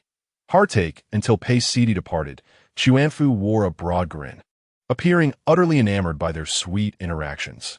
Gu Zheng feigned a desire to deliver an elbow jab, prompting Chuanfu to exert effort in suppressing his smile. Resuming his reading, Gu Zheng returned to his desk and sat. Chuanfu hastened over, flipping through the pages while exclaiming, "The crown princess truly cares for you." Gu Zheng's lips curled in a satisfied smirk, "Of course. By the way, when you visit the Imperial Hospital, ensure they provide more scar-reducing ointment for me." Gu Zheng gazed at his grotesque arm, indifferent to the potential scars. However, should his crown princess ever come to despise them, that would be unfortunate. "Understood," Chuanfu replied. The master and servant resumed their reading, pecking at the pages like chicks at grain, until Gu Zheng felt dizzy and Chuanfu's hands ached. Finally, Gu Zheng commanded a halt. How many days had passed? So much had transpired. Gu Zheng furrowed his brow, the records detailing events during his absence. After such a lengthy perusal, he had only managed to finish a few volumes. "Your Highness, it has been nearly 10 days, Chuanfu informed him, having counted the days diligently. Gu Zheng raised an eyebrow, astonished that he had lingered at the Zhongren Bureau for so long. A sigh escaped him. His crown princess must have endured considerable hardship during this time. Upon returning from the imperial study, he had yet to inquire about the situation in the East Palace. Anxious, he hoped it had not been too difficult. Xuanfu's words shattered his hopes. On the day, the guards unexpectedly besieged the East Palace, claiming the crown prince had formed factions for personal gain and demanding an immediate search. Panic ensued among everyone. It was the crown princess who remained composed, managing to halt the chaos. Xuanfu, reflecting on the incident, admired her decisiveness. The crown princess ordered that no one in the East Palace incite unrest. It seemed that Chun Tao had somehow learned of the uncertainty surrounding your highness's fate at the Zhongren Bureau. Xuanfu cautiously glanced at Gu Zheng as he recounted this. Gu Zheng's voice trembled. Continue. No wonder Pei Sidi had secretly brought him medicine for his wounds upon entering the Zhongren Bureau. She must have been frightened. Seeing that Gu Zheng bore no ill will towards Chun Tao, Xuanfu pressed on. The crown princess, fearing a grave incident, instructed me and Xingyu to ensure the young prince's escape through the side courtyard. A chill coursed through Gu Zheng's heart. Pei Sidi's actions clearly indicated her belief that she might not escape, or perhaps she intended to sacrifice herself to buy time. Before his arrival at the Zhongren Bureau, a guard had approached with a decree from the empress, instructing the crown princess to seek evidence against you. Xuanfu shuddered at the memory. Gu Zheng felt a surge of tension, eager for Xuanfu to finish his account. The crown princess had seemingly acquiesced, but as the guard turned his back, she had knocked him out. After handing him over to the head of the guards, no explanation had been provided since. Xuanfu relayed the events in rapid succession. The empress had taken the young prince when she departed, and subsequently, His Majesty summoned the crown princess to the imperial study. I was deeply worried, but thankfully, you both returned safely. After recounting the events, Xuanfu realized how remarkably calm Pei Sidi had been in her response. Upon hearing the full account, Gu Zheng rose anxiously, ready to rush out the door. Your Highness, where are you going? All Fu, perplexed, called out from behind. Find someone. Gu Zheng uttered before dashing away. After running to several locations without finding Pei Sidi, he nearly roared, Where is the crown princess? The maid, trembling, replied, In the bedroom. Ignoring his own image, Gu Zheng rushed towards the chamber. As he ran, he began to regain his composure. Upon entering, he saw Pei Sidi calmly organizing her belongings with an air of serenity. Gu Zheng felt a lump in his throat and, fighting back tears, asked, What are you packing these for? Surprised by his early arrival, Pei Sidi approached him, saying, You're just in time. I was about to visit the Empress Dowager. Which gift do you think would be best? She was genuinely torn. After all, the Empress Dowager was a formidable matriarch with no shortage of exquisite items. However, the Dowager had made a special trip to the Eastern Palace and had protected Heng'er, a kindness she would not forget. Gu Zheng glanced over the items and thought they might not sufficiently impress the Empress Dowager. He suggested, The Empress Dowager enjoys wine. Perhaps we could procure a few jars from the tavern and include this. He gestured towards the exquisitely carved bodhisattva made of pure white jade. Pei Sidi mused for a moment and agreed. It was neither too extravagant nor dismissive. Xingyu, go arrange it now and make sure the door is shut. Gu Zheng urged impatiently, his heart feeling as though it were riddled with wounds. Xingyu, concealing her shock, quickly gathered the items with the others. Before exiting, she exchanged a glance with Pei Sidi that suggested something intimate might transpire between them in broad daylight. What's wrong? Pei Sidi inquired softly. Gu Zheng suddenly embraced her, his heart, battered and broken, seeking solace in her presence. The wounds, Pei Sidi reminded him, hesitant to move for fear of aggravating his injuries. What should I do? Gu Zheng's voice broke, tears streaming down his face, overwhelmed by guilt. What have you heard? Pei Sidi knew Gu Zheng wouldn't act without reason. He opened his mouth to speak, but no sound emerged. Don't rush. Take your time, she encouraged gently, sensing his turmoil. You must be exhausted these past few days. Why haven't you spoken to me? Gu Zheng finally found his voice. Isn't everything resolved? Besides, you're suffering too. Paisidi had noticed the wounds on his back, some fresh, others scabbed over. The imperial clan court had surely not afforded him any leniency because of his status as crown prince. But I promised to protect you all, Gu Zheng lamented. These last few days, she had to maintain her composure, keeping the eastern palace stable while worrying for his safety. Gu Zheng's heart ached for the psychological burden she bore. Fool, big fool, he muttered. Paisidi attempted to glare at him, but Gu Zheng quickly prevented her from looking up, fearing she would see his tear-streaked face. Don't think just because you're injured that I won't act, Paisidi retorted fiercely, though her demeanor showed no intention of doing so. At a time like this, you should seek praise, do you understand? How can I be aware of all that you have done if you do not express it? Gu Zheng remarked. Paisidi retorted with a disdainful curl of her lips. If you were truly heartless, then no amount of effort on my part would bear fruit. Besides, my actions are not driven by a desire for admiration.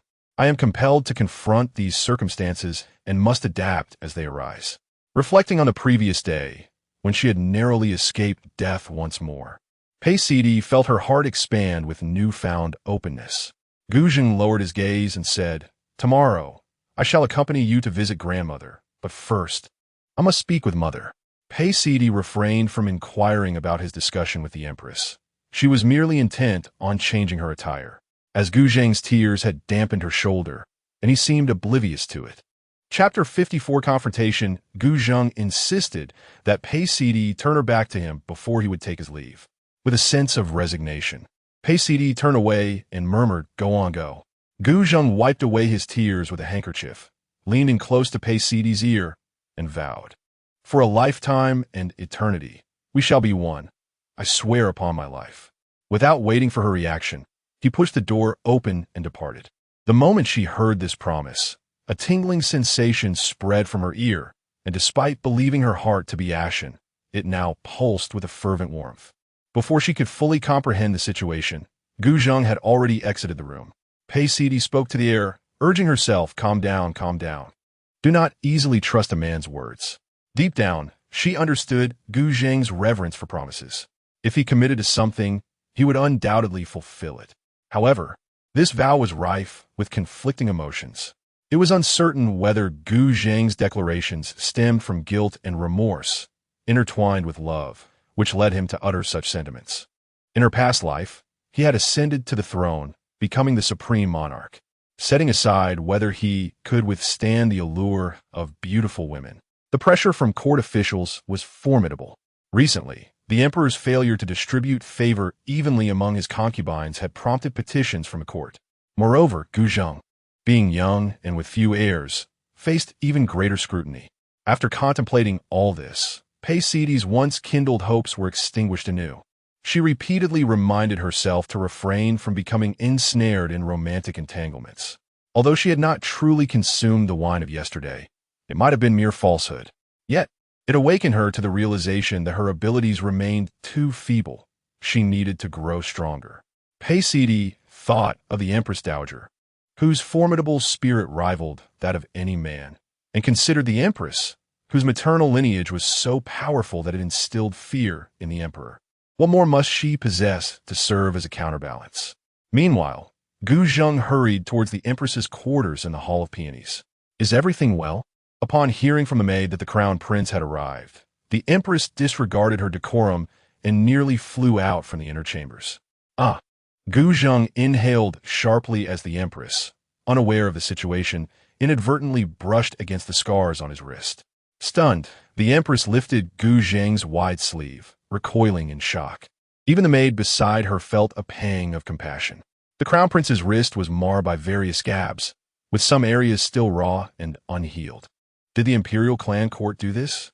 The Empress, filled with maternal concern, was eager to hold them accountable. No, it was my own doing while I was tying ropes. Gu Zheng clarified, knowing that the imperial clan court acted under orders and did not wish to shift blame onto them. Thus, he concealed the whip marks on his back as well. Gu Zheng dismissed the surrounding palace attendants. The Empress, still grappling with disbelief, sat down, heartbroken. Mother, please tell me the truth. Were you aware of this incident? Naturally, I was not. I thought it was merely a matter of placing a few of his own people. Never imagining it would escalate to a news blockade, the empress replied angrily. Gu Zheng pressed his lips together, realizing no wonder my maternal grandfather dared not act. It turns out he was unaware of the actual circumstances within the palace. The queen coldly remarked, "Your father seems to be merely educating you brothers on the surface. But in truth, he is threatening everyone. He possesses the capability to execute his plans with flawless precision. This serves as a warning to you, to the palace concubines, and indeed to the court officials. He could dispose of anyone without a trace."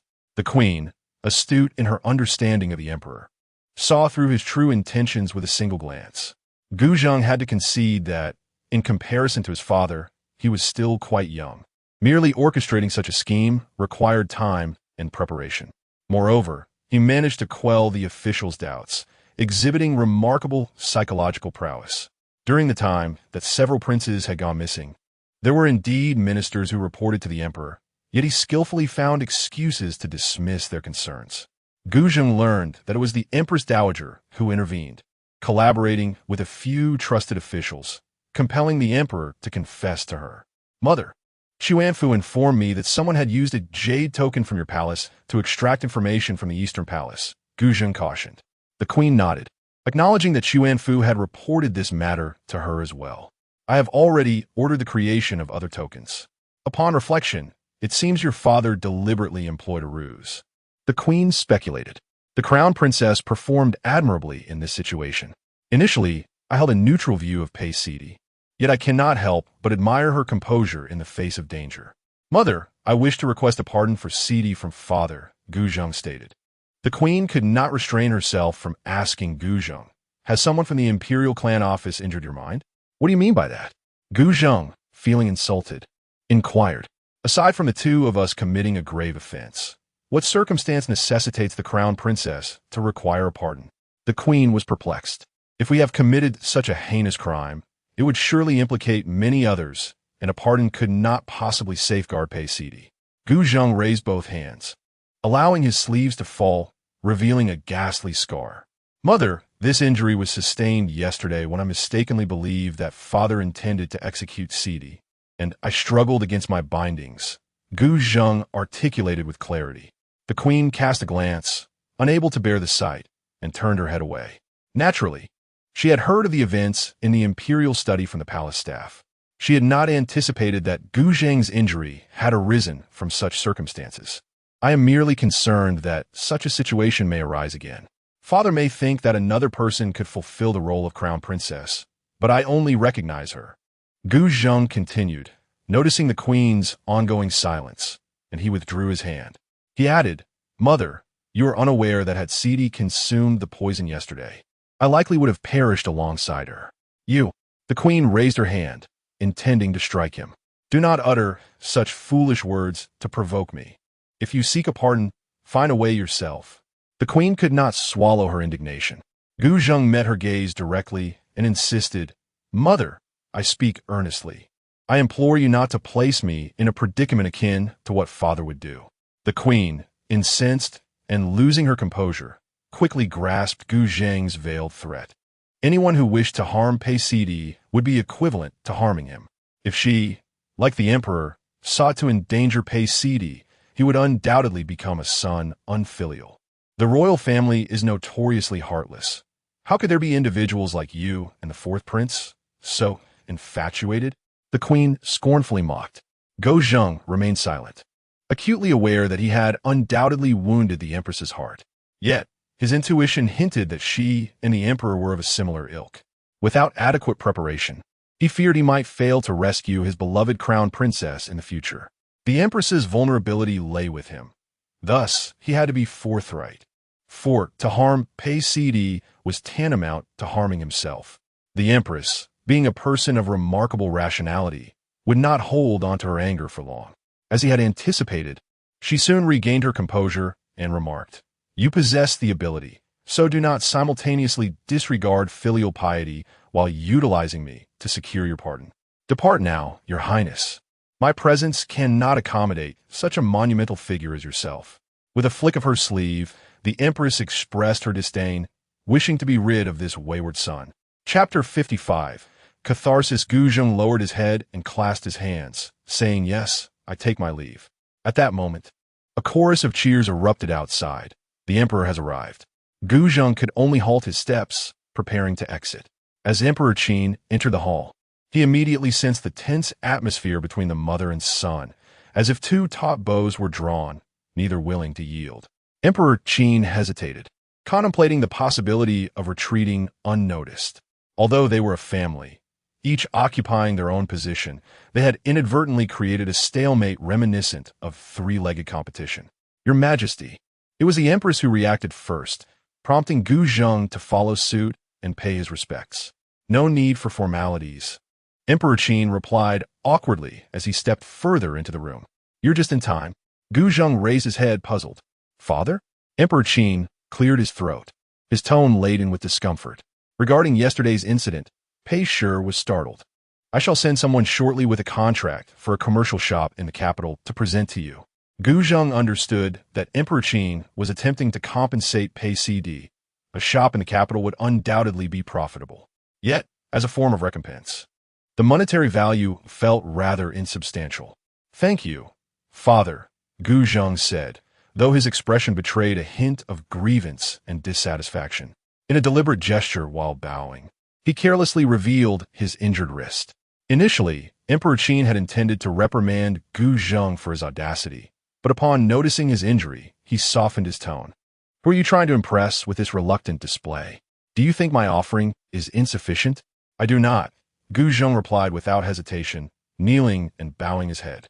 Emperor Qin raised his eyelids, unable to comprehend Guzheng's demeanor, wondering whom he sought sympathy from. "I have already granted you an entire street of shops. You have merely suffered some minor injuries and narrowly escaped poison. Are you not satisfied?" The empress interjected. Emperor Qin was no fool. He recognized the veiled accusation of his stinginess in the empress's words. It became clear that Guzheng's pitiable act was an appeal for the empress's compassion. "I merely experienced a fright.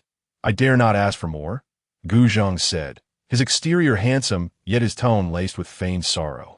The emperor felt his frustration mounting as the mother and son played their roles in this theatrical exchange.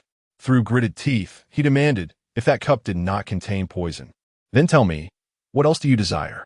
"I wish to request a pardon for Pei Shi," Guzheng stated boldly.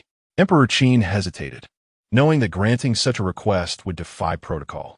He rubbed the armrest of his chair, declining, "I can offer 10 measures of pearls, but a pardon is out of the question.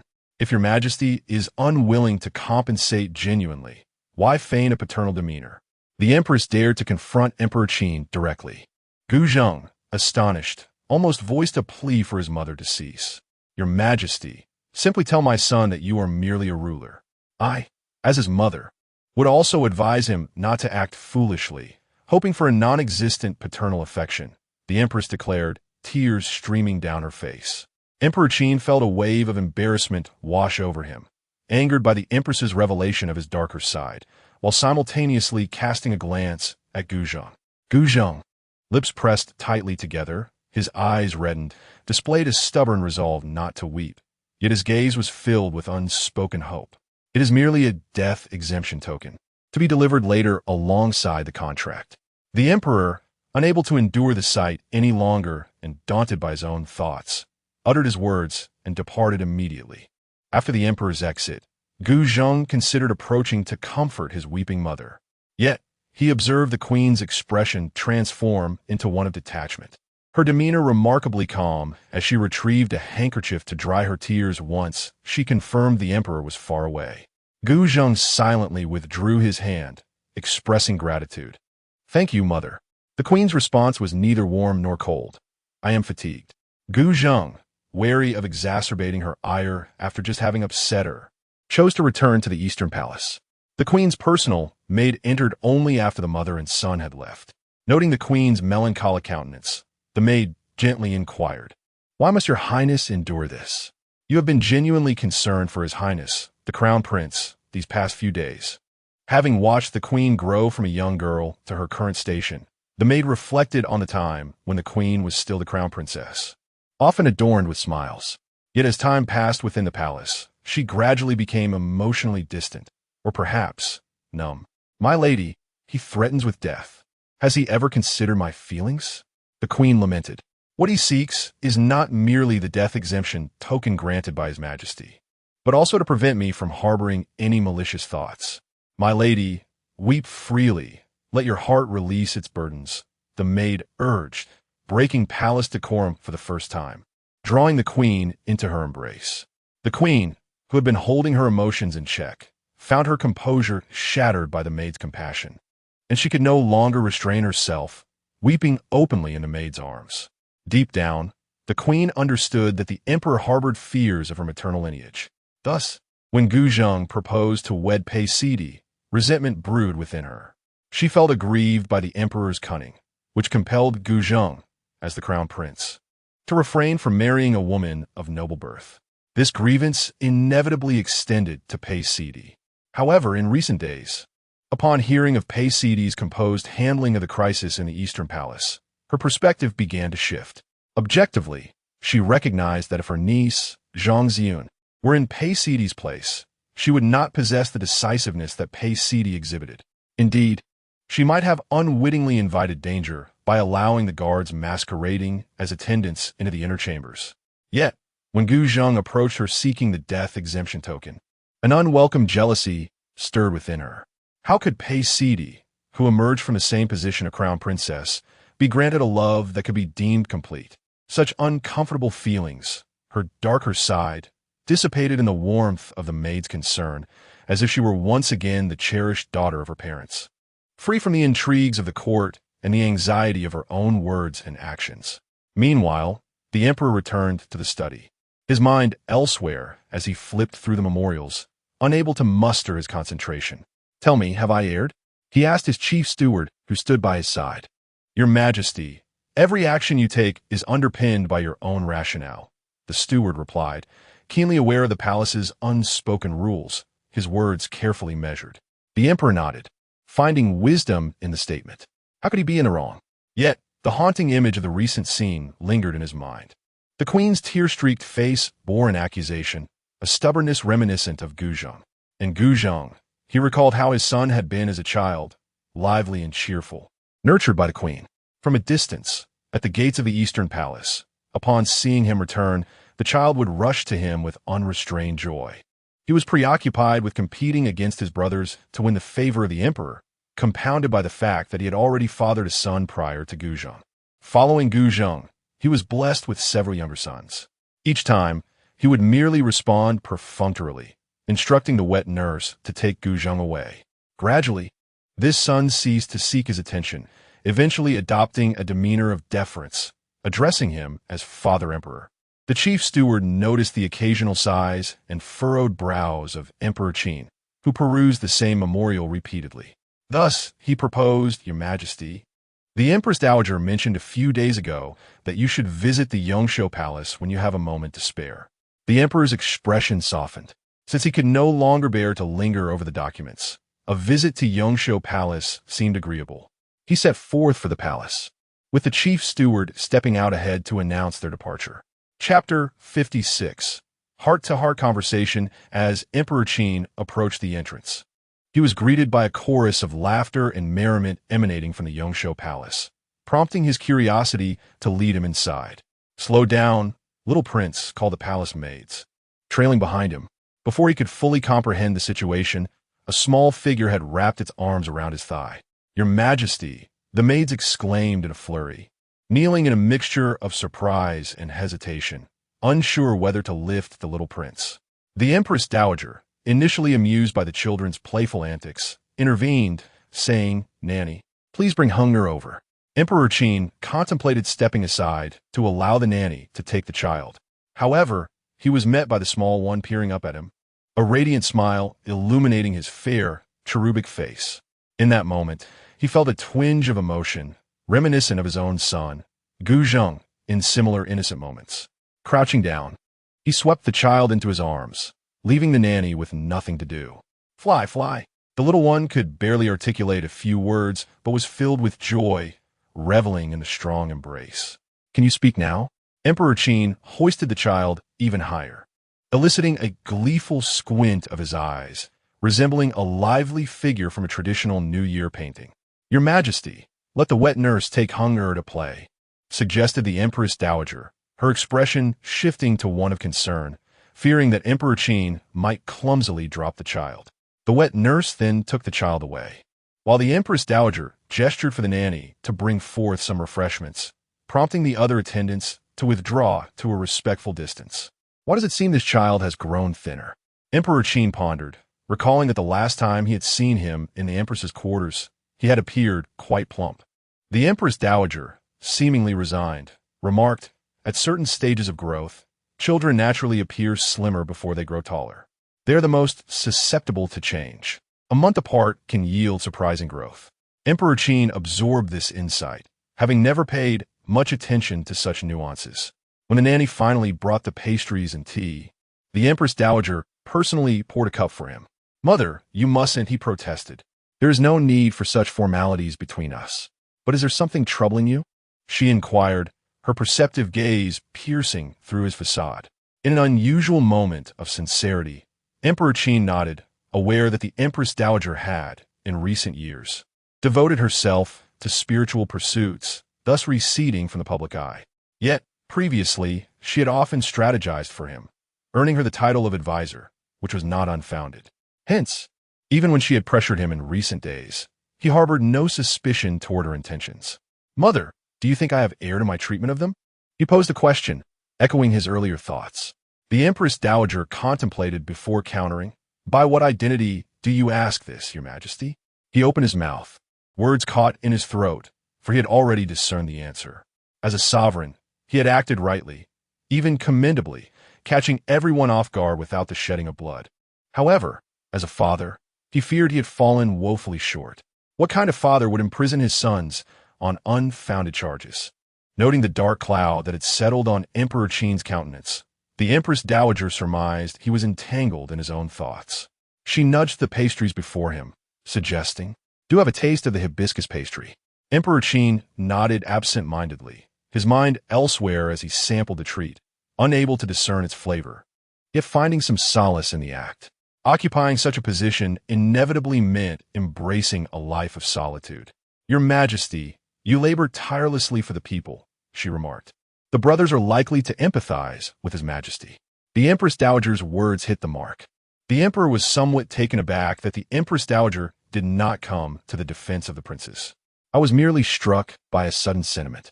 I do not wish for them to endure the fratricidal struggles of the past again, which is why I established the crown prince early on."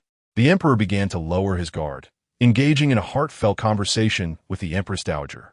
She was transported back to a time when the princes vied for the throne, rife with schemes and machinations, to the extent that they would even place daggers beneath their pillows at night.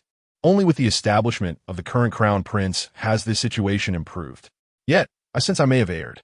Human desires are boundless, and I cannot shake the feeling that the crown prince's maternal family harbors ulterior motives. Among my sons, some are driven by ambition.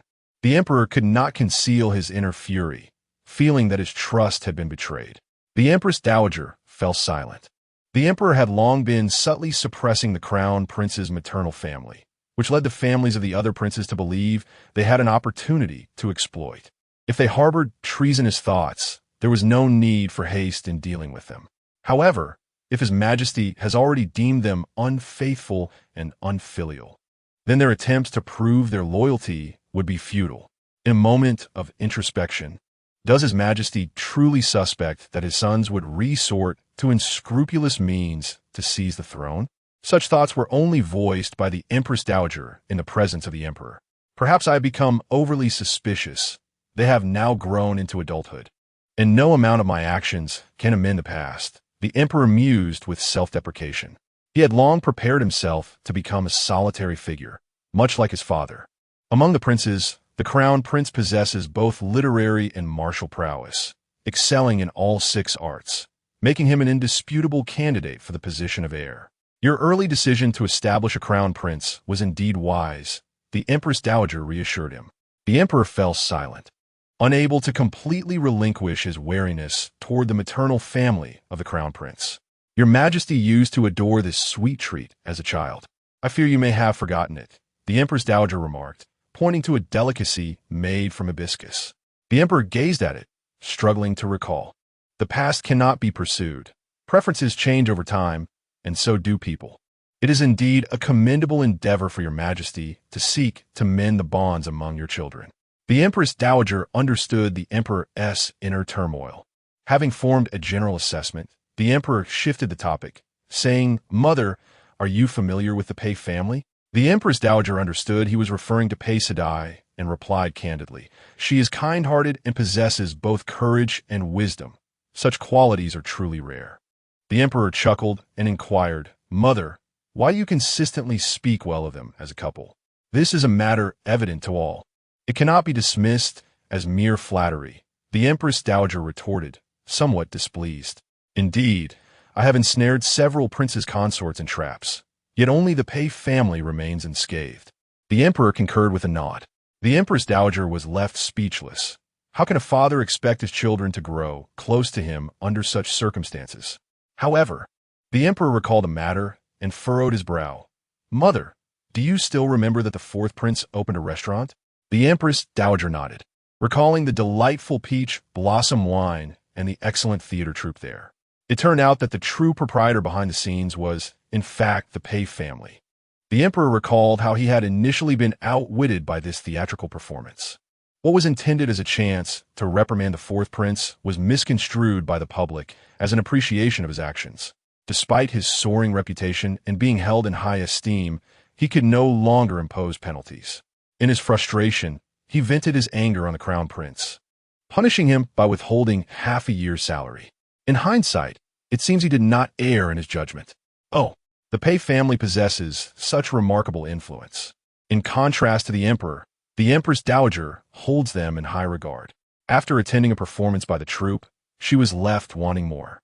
Upon further inquiry, she discovered that the troupe's monthly shows sparked countless discussions among the populace. The emperor, feeling aggrieved at being outmaneuvered, feigned a trivial punishment by bestowing a cup of poisoned wine as a minor reprimand. He did not take offense at the Pei family's blatant disrespect, nor did he react to their attempts to undermine him, and as a result, he found himself subtly ridiculed by both the empress and the crown prince for his pettiness. The emperor sipped his tea in silence, as if drinking with the fervor of a thirsty beast.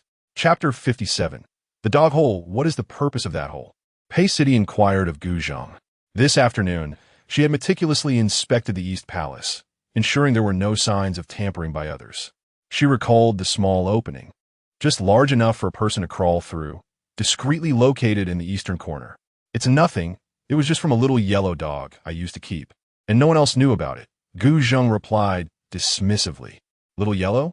Is that the name of the dog?" Pei City, usually composed, now pressed on with unyielding curiosity. Gu Zhang nodded casually, attempting to conceal his discomfort. Pei City stepped in front of him, poking his cheek and teasing, "The crown prince lies without a hint of shame." "Who is lying?"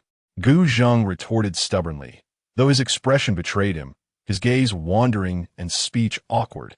"Oh," Pei City elongated her tone, placing her hands behind her back. She mused, "This little yellow must be quite the handsome creature, robust like the crown prince, to have dug such a hole."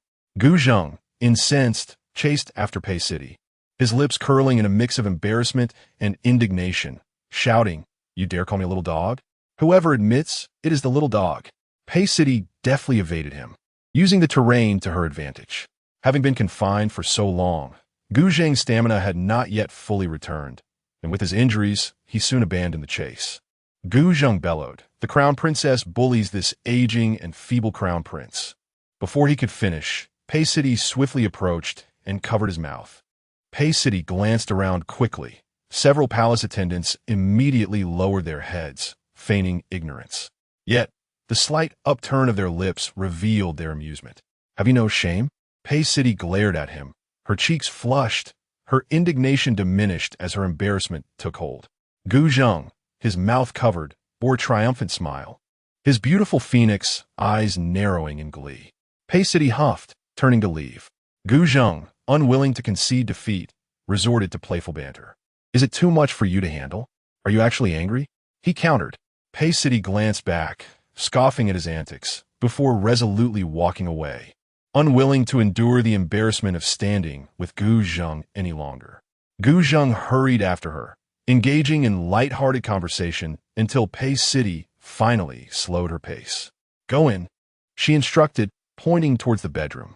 Gu Zheng was reluctant to comply, especially given that Pei City had just referred to him as a little dog. However, upon seeing the location, he acquiesced and entered. Completely unaware of her intentions, he followed her inside, at which point she swiftly locked the door behind them. Gu Zheng turned, his eyes filled with wariness. Pei City picked up a porcelain bottle and said, "Let's apply the medicine." "What's wrong?" Sitting down with a mix of skepticism, Gu Zheng soon realized that Pei City genuinely intended to tend to his wounds, which eased his apprehension. She then retrieved some gauze, preparing to bind his injuries. He quickly interjected, "Is it necessary to be bound to apply medicine?" Pei City explained matter-of-factly, "Indeed, the physician said this would promote better healing." Gu Zheng studied Pei City's expression, unable to detect any deceit, and ultimately yielded to her care as she began to wrap his wounds. Initially, the atmosphere was quite serious. However, as Gu Zheng observed further, he began to sense that something was amiss. The manner in which the bandages were applied artfully evaded his wounds. Moreover, who would bind someone's hands together while administering medication? Gu Zheng gazed in horror as Pei City deftly wrapped his hands, managing to avoid his injuries with remarkable skill. There remained a sliver of hope for honesty. Otherwise, no amount of shouting would summon aid. Pei City mimicked the demeanor of a tyrant. "Confess, I implore you." Gu Zheng raised his bound hands. "What about that hole?" Pei City persisted. "Shout louder. Shout louder." Gu Zheng bellowed. Outside, the attentive Quan Fu approached, cautiously inquiring, "Your Highness." "Your Highness consort, what has transpired?" At that moment, Pei City's urge to wreak havoc peaked. She called out, "Everything is fine, Chief Steward. We are merely punishing His Royal Highness." "Merely punishing His Royal Highness." Quan Fu, upon hearing this, dared not inquire further. Wishing he had never been present, he swiftly retreated and ushered away the nearby palace attendants. "Chief Steward, what is happening inside?" Qing Yu, having overheard the commotion, curiously asked. "Let us not pry further," Quan Fu said, his face contorted with concern. Leaning against the door, Pei City waited until the outside fell silent before threatening, continue shouting, "Do not cease until I am satisfied." At that moment, Gu Zheng dared not raise his voice, pressing his lips tightly together, feigning an inability to speak. "How did that hole come to be?" Pei City relentlessly interrogated. Gu Zheng, with a puzzled expression, murmured "MMM. MMM. Pei City, momentarily speechless, suppressed her temper and commanded, "Open your mouth. Why do you still remember this incident?" Gu Zheng replied, articulating, speak. If you do not confess, do not blame me for being unkind," Pei City threatened, baring her teeth. Gu Zheng recited, as if from a book, "Once upon a time, there was a little yellow creature who found each day exceedingly dull, yearning for the world beyond the palace walls. Fate smiled upon the determined dog, and it finally excavated a notable hole. His voice remained flat, devoid of any inflection, until one day, this hole was discovered by a female tyrant. There, I have finished." Gu Zheng, daringly, added a villainous female character to the tale. The tyrant Pei City, infuriated, raised her fist. Gu Zheng, unexpectedly freed from his bindings, effortlessly caught her half-hearted punch. "I have shared everything with you. Why resort to violence?" Gu Zheng jested. "I intended to strike the little yellow creature," Pei City retorted defiantly. Gu Zheng raised an eyebrow and, taking advantage of the moment, leaned in to kiss her. A tingling sensation coursed through her neck. Pei City, hesitant to struggle too forcefully for fear of aggravating Gu Zheng's wounds, could only concede, "I was mistaken. I confused you for the little yellow creature." Upon hearing her plea for mercy, Gu Zheng promptly released her. "How did you manage to loosen those bindings?" Pei City observed, noting it did not appear to be a matter of brute force. "A secret," Gu Zheng replied. "If you wish to know, you must exchange it for a secret of your own." Unwilling to yield, Gu Zheng noted that today she had been the one posing questions, incessantly probing into matters he sought to evade. Pei City nodded in agreement, finding it fair. "You go first. Once you have spoken, I shall respond." Pei City, wary of Gu Zheng's potential trickery, braced herself. Gu Zheng gazed with a look of skepticism, clearly indicating that Pei Sidi held little credibility in his eyes. Pei Sidi vowed, "You speak first, and I shall reveal my secret.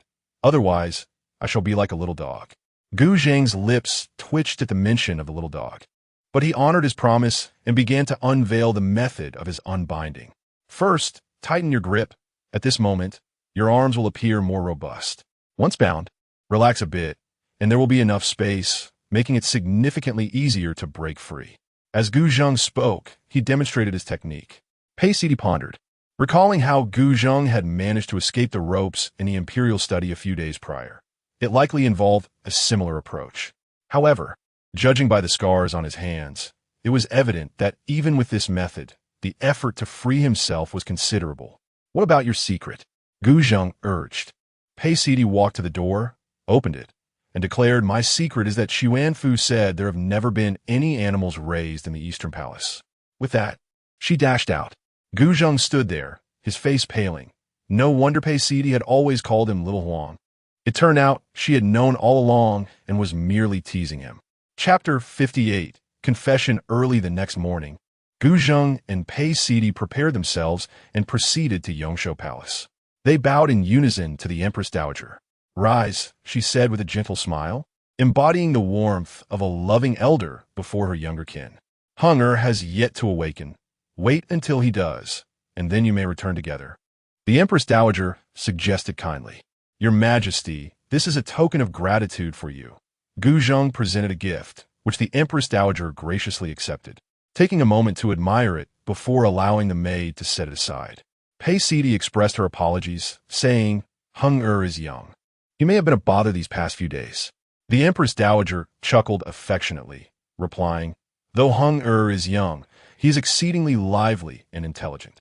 I cannot allow you to call it a disturbance. Do bring him to visit me more often." Pei Sidi hesitated, uncertain if the Empress Dowager was merely being polite.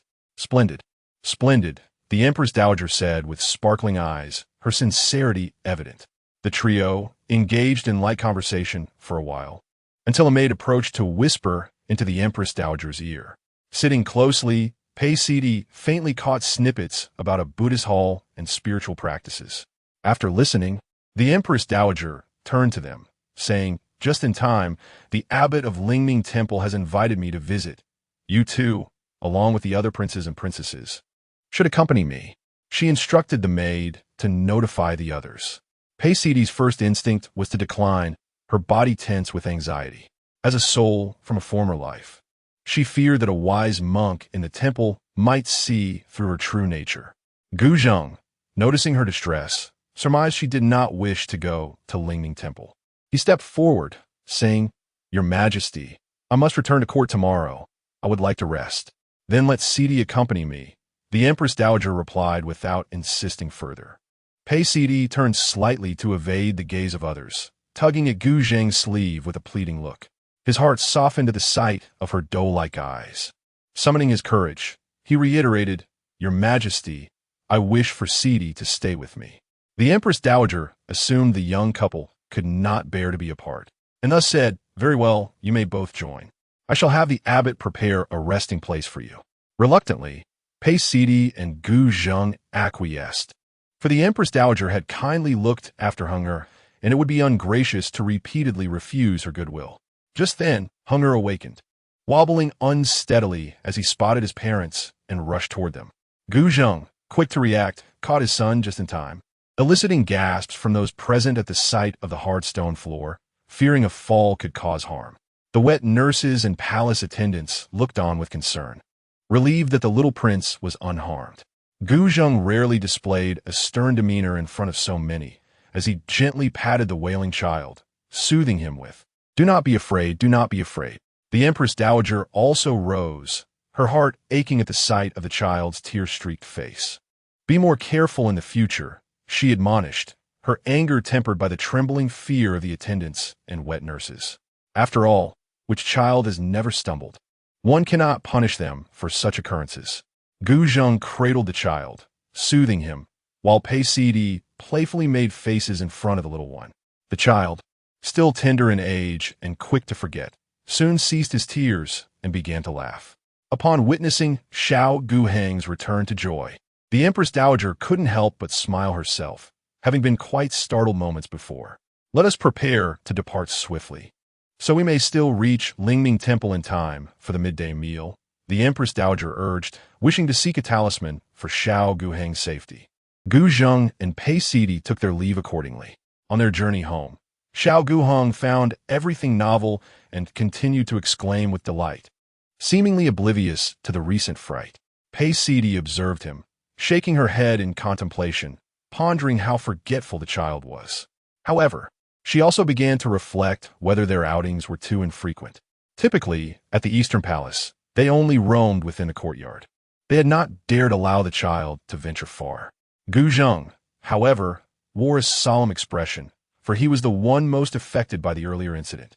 Apart from him, perhaps no one else had noticed the child fall face first on the ground.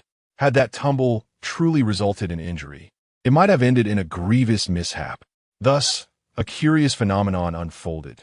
The large and small figures, strikingly similar, presented a stark contrast, one grinning as if gold had fallen from the sky, while the other wore a stern visage reminiscent of a debt collector. After instructing Qing Yu on the items to tidy up, Pei Sidi consoled Gu Zheng, saying, "You did remarkably well in protecting Heng'er. There is no need for further anxiety." As she gently patted his shoulder, her gaze inadvertently fell upon a stain of blood seeping through. Gu Zheng's dark robe concealed it well. Had she not been so close, it might have gone unnoticed. In a flurry, Pei Sidi rolled up his sleeve and discovered the wound had indeed reopened, with threads of blood trickling from a place that had barely begun to scar. She did not bother to summon assistance, but hurried to retrieve some medicinal ointment. "Qing Yu, close the door and ensure no one else enters," Pei Sidi commanded. As he removed his clothing, she noted, with a frown, that the injury on his back likely had also split open. Gu Zheng bared his back, revealing additional wounds that had also reopened, though the situation was not dire. Pei Sidi meticulously applied the medicine, unable to refrain from asking, "Do you not feel any pain?" Gu Zheng, gazing at his hands, shook his head. He had been so immersed in the recent turmoil that he had not noticed. He merely felt a warmth at the sight of the injury, unaware that it had reopened. Pei Sidi hesitated to scold him for his lack of self-care, knowing it was all in the name of saving the child. It was truly astonishing that the crown princess held such concern for him. Gu Zheng, unable to bear her despondent expression, playfully teased her. Pei Sidi, blushing and glaring at him, found his banter utterly devoid of any impact. Gu Zheng's skill in jesting left her feeling inadequate. "Perhaps I should send someone to inform grandmother that my injury has worsened, so she may care for me," Gu Zheng mused, recalling Pei Sidi's reluctance to visit the temple. Pei Sidi sighed. That would not be wise. Grandmother was just so eager. She feared that if they did not go, it might seem as though they were placing blame on her for Heng'er's near misfortune. Gu Zheng pondered, for Pei Sidi had never displayed aversion to temples before. Her current attitude struck him as peculiar. He sensed her fear, an innate trepidation towards the temple. Lingming Temple was renowned for its divination. Let's seek a fortune as well. Gu Zheng grasped her hand, attempting to dispel her unease through these actions. Unexpectedly, Pei Sidi recoiled as if scalded, her hand withdrawing swiftly. She stammered, "It's quite effective. I've heard one shouldn't dwell too much on these matters. Once we arrive, let us retreat to the guest quarters." Gu Zheng, with an inquisitive expression, inquired, "What troubles you? Is there something you are concealing from me?" Pei Sidi felt as if struck by lightning. Should she confess her truth, that she was a soul from a past life? Chapter 59. The abbot Pei Sidi took a deep breath and confessed, "I do have something to conceal from you." Gu Zheng gazed at her silently. A venerable monk once remarked that we are fated to be together, yet remain unbound, destined to be half-spouses in this life. Pei Sidi met Gu Zheng's eyes, unwavering in her gaze. She would never disclose her identity as a soul from a past life. Whether Gu Zheng could accept such a revelation was beside the point. Some secrets ought to remain as such. Utter nonsense. What kind of monk speaks such things? A spouse is a spouse. There is no such thing as being half-spouses. Gu Zheng's irritation was palpable. Pei Sidi stared at the ground, familiar with the frustration that brewed within him. When she first heard those words, She had reacted in much the same way. I did not believe it. I refused to accept it. After we visit Lingning Temple, we shall see. Gu Zheng clung to the possibility as though he had found a lifeline in turbulent waters. Pei Sidi. It was rare for her to use his name, and her eyes reflected despair. What if the conclusion remains unchanged? How am I to cope with that? The interpretation of the oracle was never a private matter. The abbot would never hide the truth. Thus, the result of the oracle would be known to all. Gu Zheng's thoughts drifted to the implications of such a revelation in the gaze of the multitude. He sank into despondency, asking which temple's monk.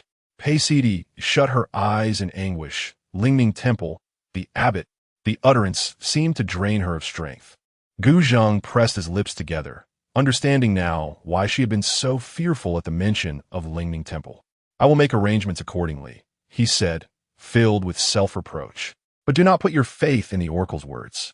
Very well, Pei Sidi replied, her gaze dimming. She too wished not to believe, yet the abbot's words resonated ominously.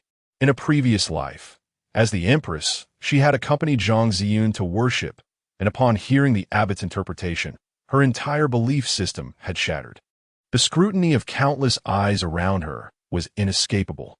Subsequently, Gu Zheng ascended the throne, designating her as the imperial consort, while she fell from wife to concubine, ultimately perishing in flames. Was this not the very essence of being fated yet unbound, of being half-spouses? With her eyes closed, Pei Sidi felt the weight of past judgments, the searing heat of the fire still vivid in her memory. Gu Zheng observed her, his heart aching. She seemed to wither before his eyes. Injured, he could only draw closer, seeking to offer her emotional support. Awakening from her painful reverie, Pei Sidi recognized that she had altered many aspects of her life and had embarked upon a promising new beginning.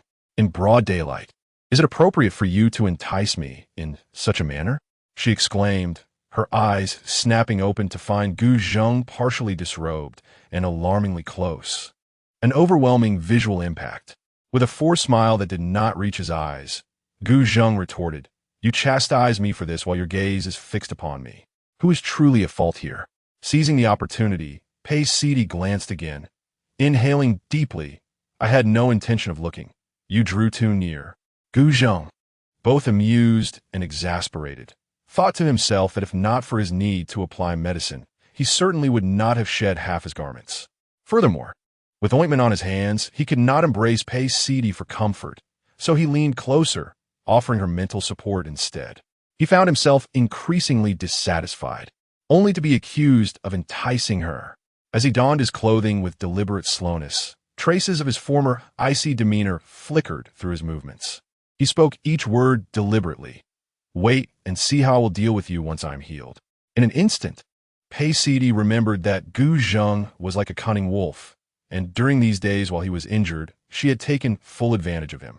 If Gu Zheng held a grudge, she would find herself in a precarious situation both in and out of bed.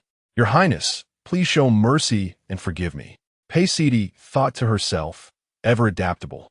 Gu Zheng raised a feigned smile, only to swiftly change his expression. Not a chance.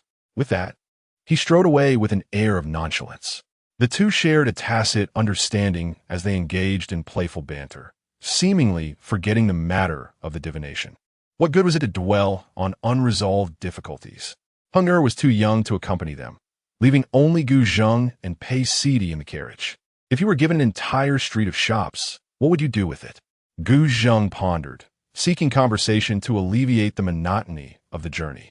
It depends on the location. If it were remote, the profits would likely be minimal, Pei Sidi replied thoughtfully. But what if it were in the imperial city? Like this very street? Gu Zheng pointed to the thoroughfare outside the carriage. Pei Sidi turned to gaze out the window, observing the bustling crowd, yet noticing how few lingered, with the shops displaying a disordered array of goods. She shook her head and remarked, "Flavorless to consume, yet too precious to discard. Is it not lively, though?" Gu Zheng offered a different perspective. "Lively it may be, but look, there are hardly any patrons in front of each shop. That shopkeeper over there is even dozing off." Pei Sidi indicated a ready-to-wear store. Gu Zheng followed her gaze and found it indeed to be true. He pondered aloud. If I recall correctly, Your father is the Minister of Revenue, and so is his daughter. Pei Sidi pretended to strike him, laughing. Are you implying I have squandered my wealth? Gu Zheng feigned innocence, saying, I never said such a thing. Do not wrongfully accuse me. My father once told me that our ancestors were wealthy merchants, but the family fortunes have waned over time. Perhaps I have inherited a fraction of such acumen, Pei Sidi explained earnestly, rather unperturbed. Indeed, the crown princess is exceptionally astute. Gu Zheng praised. Pei Sidi proudly turned her head away, revealing the back of her neck. Had she not become the crown princess, she would have long since embarked on a prosperous business venture, perhaps now enjoying the company of two lovers, with another attending to her needs. In the Danyu dynasty, the customs were liberal. Women could engage in trade and take male concubines. Reflecting on this, Pei Sidi felt a pang of wistfulness. She ought to be a free spirit, yet she found herself grounded in the palace. As they neared the temple, her spirits began to sink further. Lost in her thoughts, she imagined that upon entering the temple, a storm would immediately break. As the abbot came forth to welcome the Empress Dowager, he immediately recognized her unease. Pointing at her, he exclaimed, This person is an abomination. Guards swiftly drew their swords, encircling her. Little did Gu Zheng know, in that brief moment, his crown princess had orchestrated an absurd demise for herself. Gu Zheng's mind was preoccupied with the divination. If the prophecy could be unraveled, could the predicament not also be resolved? There was no reason to simply sit and await doom. What nonsense about being half a couple for a lifetime? He would not believe it. What fate of being destined, yet incompatible? He was determined to force the issue. They were surprisingly the last to arrive, and before they could disembark, they heard the fourth prince Gu Zheng calling out, Second brother, second sister-in-law. Gu Zheng did not wish to refer to her simply as sister-in-law, for Pei Sidi had prohibited him from doing so since the first time he uttered it, finding it rather peculiar. Gu Zheng's voice resonated robustly, as if he intended to forge a bond of brotherhood with her. Gu Zheng, feeling a sense of embarrassment, waved from a distance, hoping to dissuade him from further calls.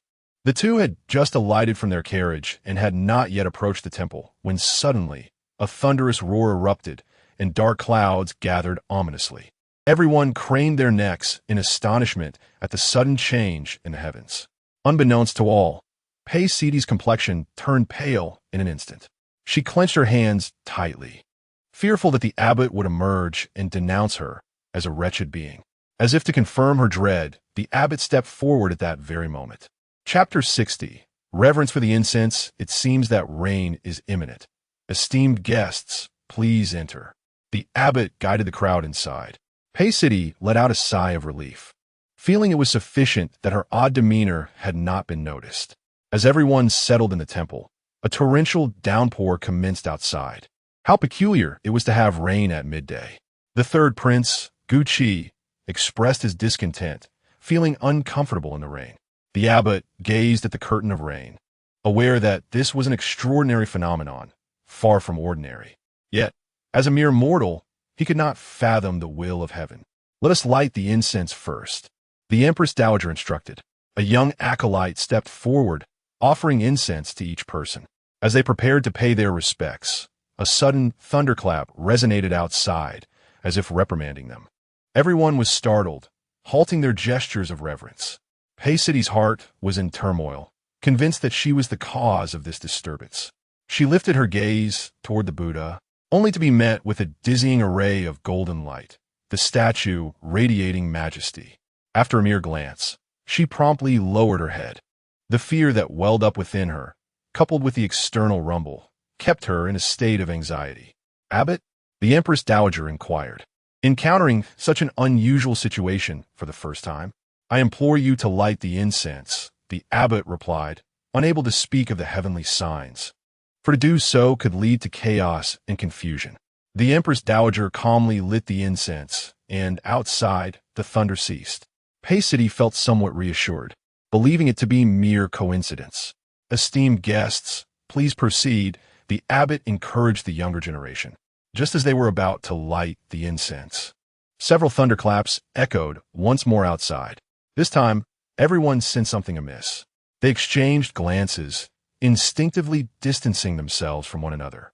To have thunder accompany the lighting of incense clearly indicated an ill omen. The abbot stood in a quandary. Entering the hall without lighting incense was not an option. However, with the presence of princes and princesses, should one of them light the incense only to trigger thunder, it would signify divine wrath upon that individual. Lingning Temple had never involved itself in matters of royal contention, and as abbot, he was reluctant for the temple to bear the brunt of any royal misfortune arising from this incident. The Empress Dowager pondered, surveying her grandchildren and their spouses. Each appeared to be a paragon of talent and beauty. Could it be that there were hidden faults? I shall light the incense alongside the crown princess. Guzheng gestured respectfully to the Empress Dowager and the abbot. The Empress Dowager breathed a sigh of relief. The crown prince was indeed the most considerate. The abbot watched anxiously from the side. City gripped her hands tightly. If it truly were the will of heaven for everyone to discover her as a soul from a past life, would this signify the end of her journey in this lifetime? Regret gnawed at her, making her wish she had simply refrained from visiting Lingning Temple. As she fretted, her hands were suddenly grasped, and City looked up in astonishment. Gu Zheng's voice resonated above her. Together, in a daze, City, under Gu Zheng's guidance, completed the act of lighting the incense, and the anticipated thunderclap did not follow. A warm sensation flowed from her heart, spreading throughout her limbs. It was no exaggeration. In City's heart, Gu Zheng had descended like a divine hero, resolving her crisis. The Empress Dowager and the abbot simultaneously exhaled in relief, though they found it curious how affectionate the couple appeared. What was this? Even lighting incense required holding hands? The third prince, Gu Qi, could not restrain himself. Mumbling his thoughts aloud, City, liberated from her terror, felt her cheeks flush with embarrassment at the third prince's words, as if their proximity had been overly intimate. Gu Zheng cast a cold glance at Gu Qi. The third prince, Gu Qi, realizing his slip of the tongue amidst the dreary rain, hastily remedied his blunder, saying, "The crown prince and crown princess share a deep affection that is truly enviable." Gu Zheng, the fourth prince, chuckled, mocking Gu Qi for his timidity and penchant for trouble. "Enough of this nonsense. Let us proceed with the incense offering," the Empress Dowager interjected, putting an end to their antics. The remaining guests began their offerings without incident. The abbot, unable to suppress his suspicions, pondered whether it was merely a coincidence. Outside, the rain fell increasingly heavier. The abbot arranged for the esteemed guests to wait in their quarters, promising that their midday meal would be delivered. In accordance with the tenets of Buddhism, men and women were to reside separately. However, a communal hall lay between the two courtyards for shared activities. Gu Zheng discreetly advised City to finish her meal and then meet him in the hall. The ladies followed the Empress Dowager to the western courtyard. Since the Empress Dowager had only summoned her grandchildren for this visit to the temple, the Empress and other concubines were absent. Take a moment to rest. If you encounter any discomfort, please inform the nurse. The Empress Dowager instructed her granddaughter and the daughters-in-law. The journey had been bumpy, leaving them weary. Once the Empress Dowager entered her chamber, they each retired to rest. When a midday meal was served, City found her thoughts disturbed by recent events, rendering her inattentive to her food. She quickly finished and made her way to the hall, only to discover Gu Zheng was already waiting. Upon her arrival, he pulled her into a corner and inquired, "Why are you here so soon? Lost your appetite? Did you not arrive here even before me?" City retorted. Gu Zheng calculated in his mind, conceding that neither of them had truly eaten much. "I shall draw the fortune slips this afternoon. I will not inquire about romantic matters. Only about safety," he expressed his intentions. City nodded in agreement. Without the Empress or other concubines present, they were free from pressure. As long as she refrained from seeking a fortune, there would be no cause for gossip. The two of them discreetly hid in the corner, resembling thieves. "Your Highness," Gu Qi, the third prince, believed he was seeing things. When Gu Zheng turned away, Gu Qi spotted City and added a greeting, "Crown Princess. I see you're all here." Gu Zheng, disinterested, urged City to return. "Your bond seems truly strong. Do you not want to be apart for even a moment?" Gu Qi continued to chatter once City had departed. Gu Zheng remained silent, walking to the front of the hall, where he patted Quan Fu's shoulder. Only then did Quan Fu realize that the third prince had been following the crown prince. His face contorted in distress. The crown prince had instructed him to keep watch. Yet the third prince had slipped in unnoticed, marking a failure on his part. Gu Zheng chose not to dwell on it, as their discussion did not concern significant matters that would warrant eavesdropping. However, he found Gu Qi's incessant chatter particularly irksome, especially on a rainy day. The third prince, like a sparrow, flitted around Gu Zheng, incessantly chattering. "Your Highness, how did you manage to untie the ropes when you were captured that day? Your Highness, may I inquire why one must clasp their hands during the incense offering? Does it truly amplify the sincerity of a gesture?" Even the third prince, Gu Qi, has made an effort to draw closer, addressing Gu Zheng as second brother on this rare occasion. "Second brother, is it true that your decision to remain unmarried stems from the disapproval of your sister-in-law?" Gu Zheng feigned ignorance to the inquiries posed earlier, lamenting the length of the corridor. However, upon hearing this last question, he halted in his tracks.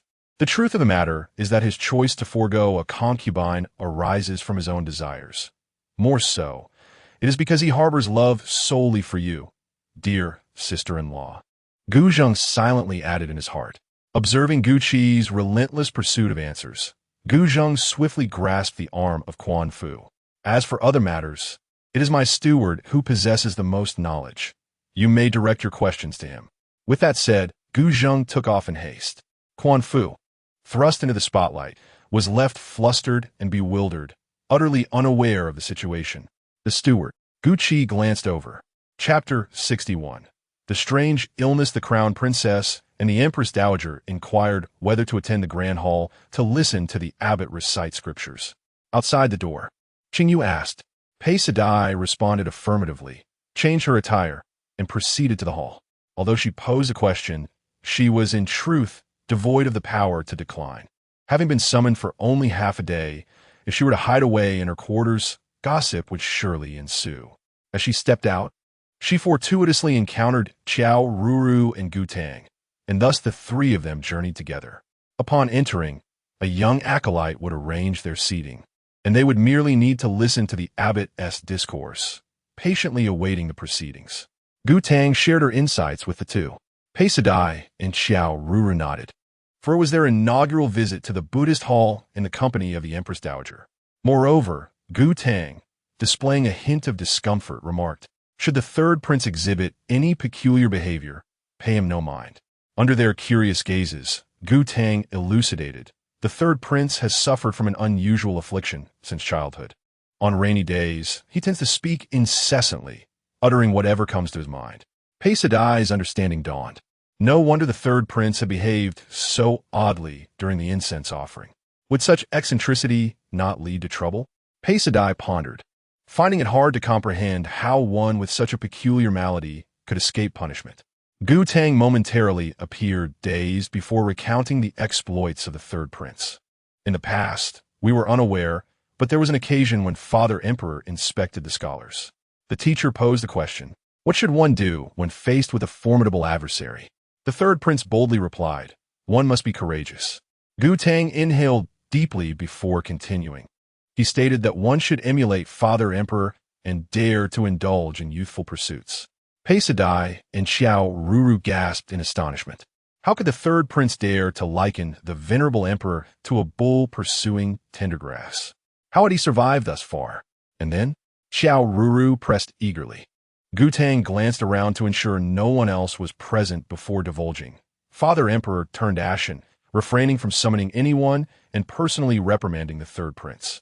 Eventually, the Empress Dowager and the third prince's mother arrived, persistently persuading Father Emperor to relent, which he eventually did. Gu Tang recalled this with lingering trepidation. It was indeed a remarkable coincidence. Typically, on rainy days, the third prince's mother would confine him. Now, however, there was no one to rein in the third prince. Gu Tang furrowed her brow. Yet, with Father Emperor absent, even if the third prince spoke indiscriminately and offended someone, there would still be a chance for redress. She could only caution her two friends to disregard him. The trio arrived at the grand hall relatively early, and one by one, the attendees gathered. The Empress Dowager noticed the absence of the brothers Gu Zheng and Gu Qi. Nanny, Please check on Gu Qi. Why has he yet to arrive? The Empress Dowager instructed, insisting that Gu Qi must be present under her watchful eye. As for Gu Zheng, she thought little of it, assuming he sought rest. The nanny acknowledged the command and was about to depart when she encountered the crown prince standing at the entrance. His countenance dark and exuding an icy demeanor that deterred approach. Gu Zheng strode in with a stern expression, followed by the chattering Gu Qi. The Empress Dowager felt a headache coming on, aware of Gu Qi's affliction on rainy days. Despite years of seeking divine intervention and medical remedies, no solution had been found. Please sit down.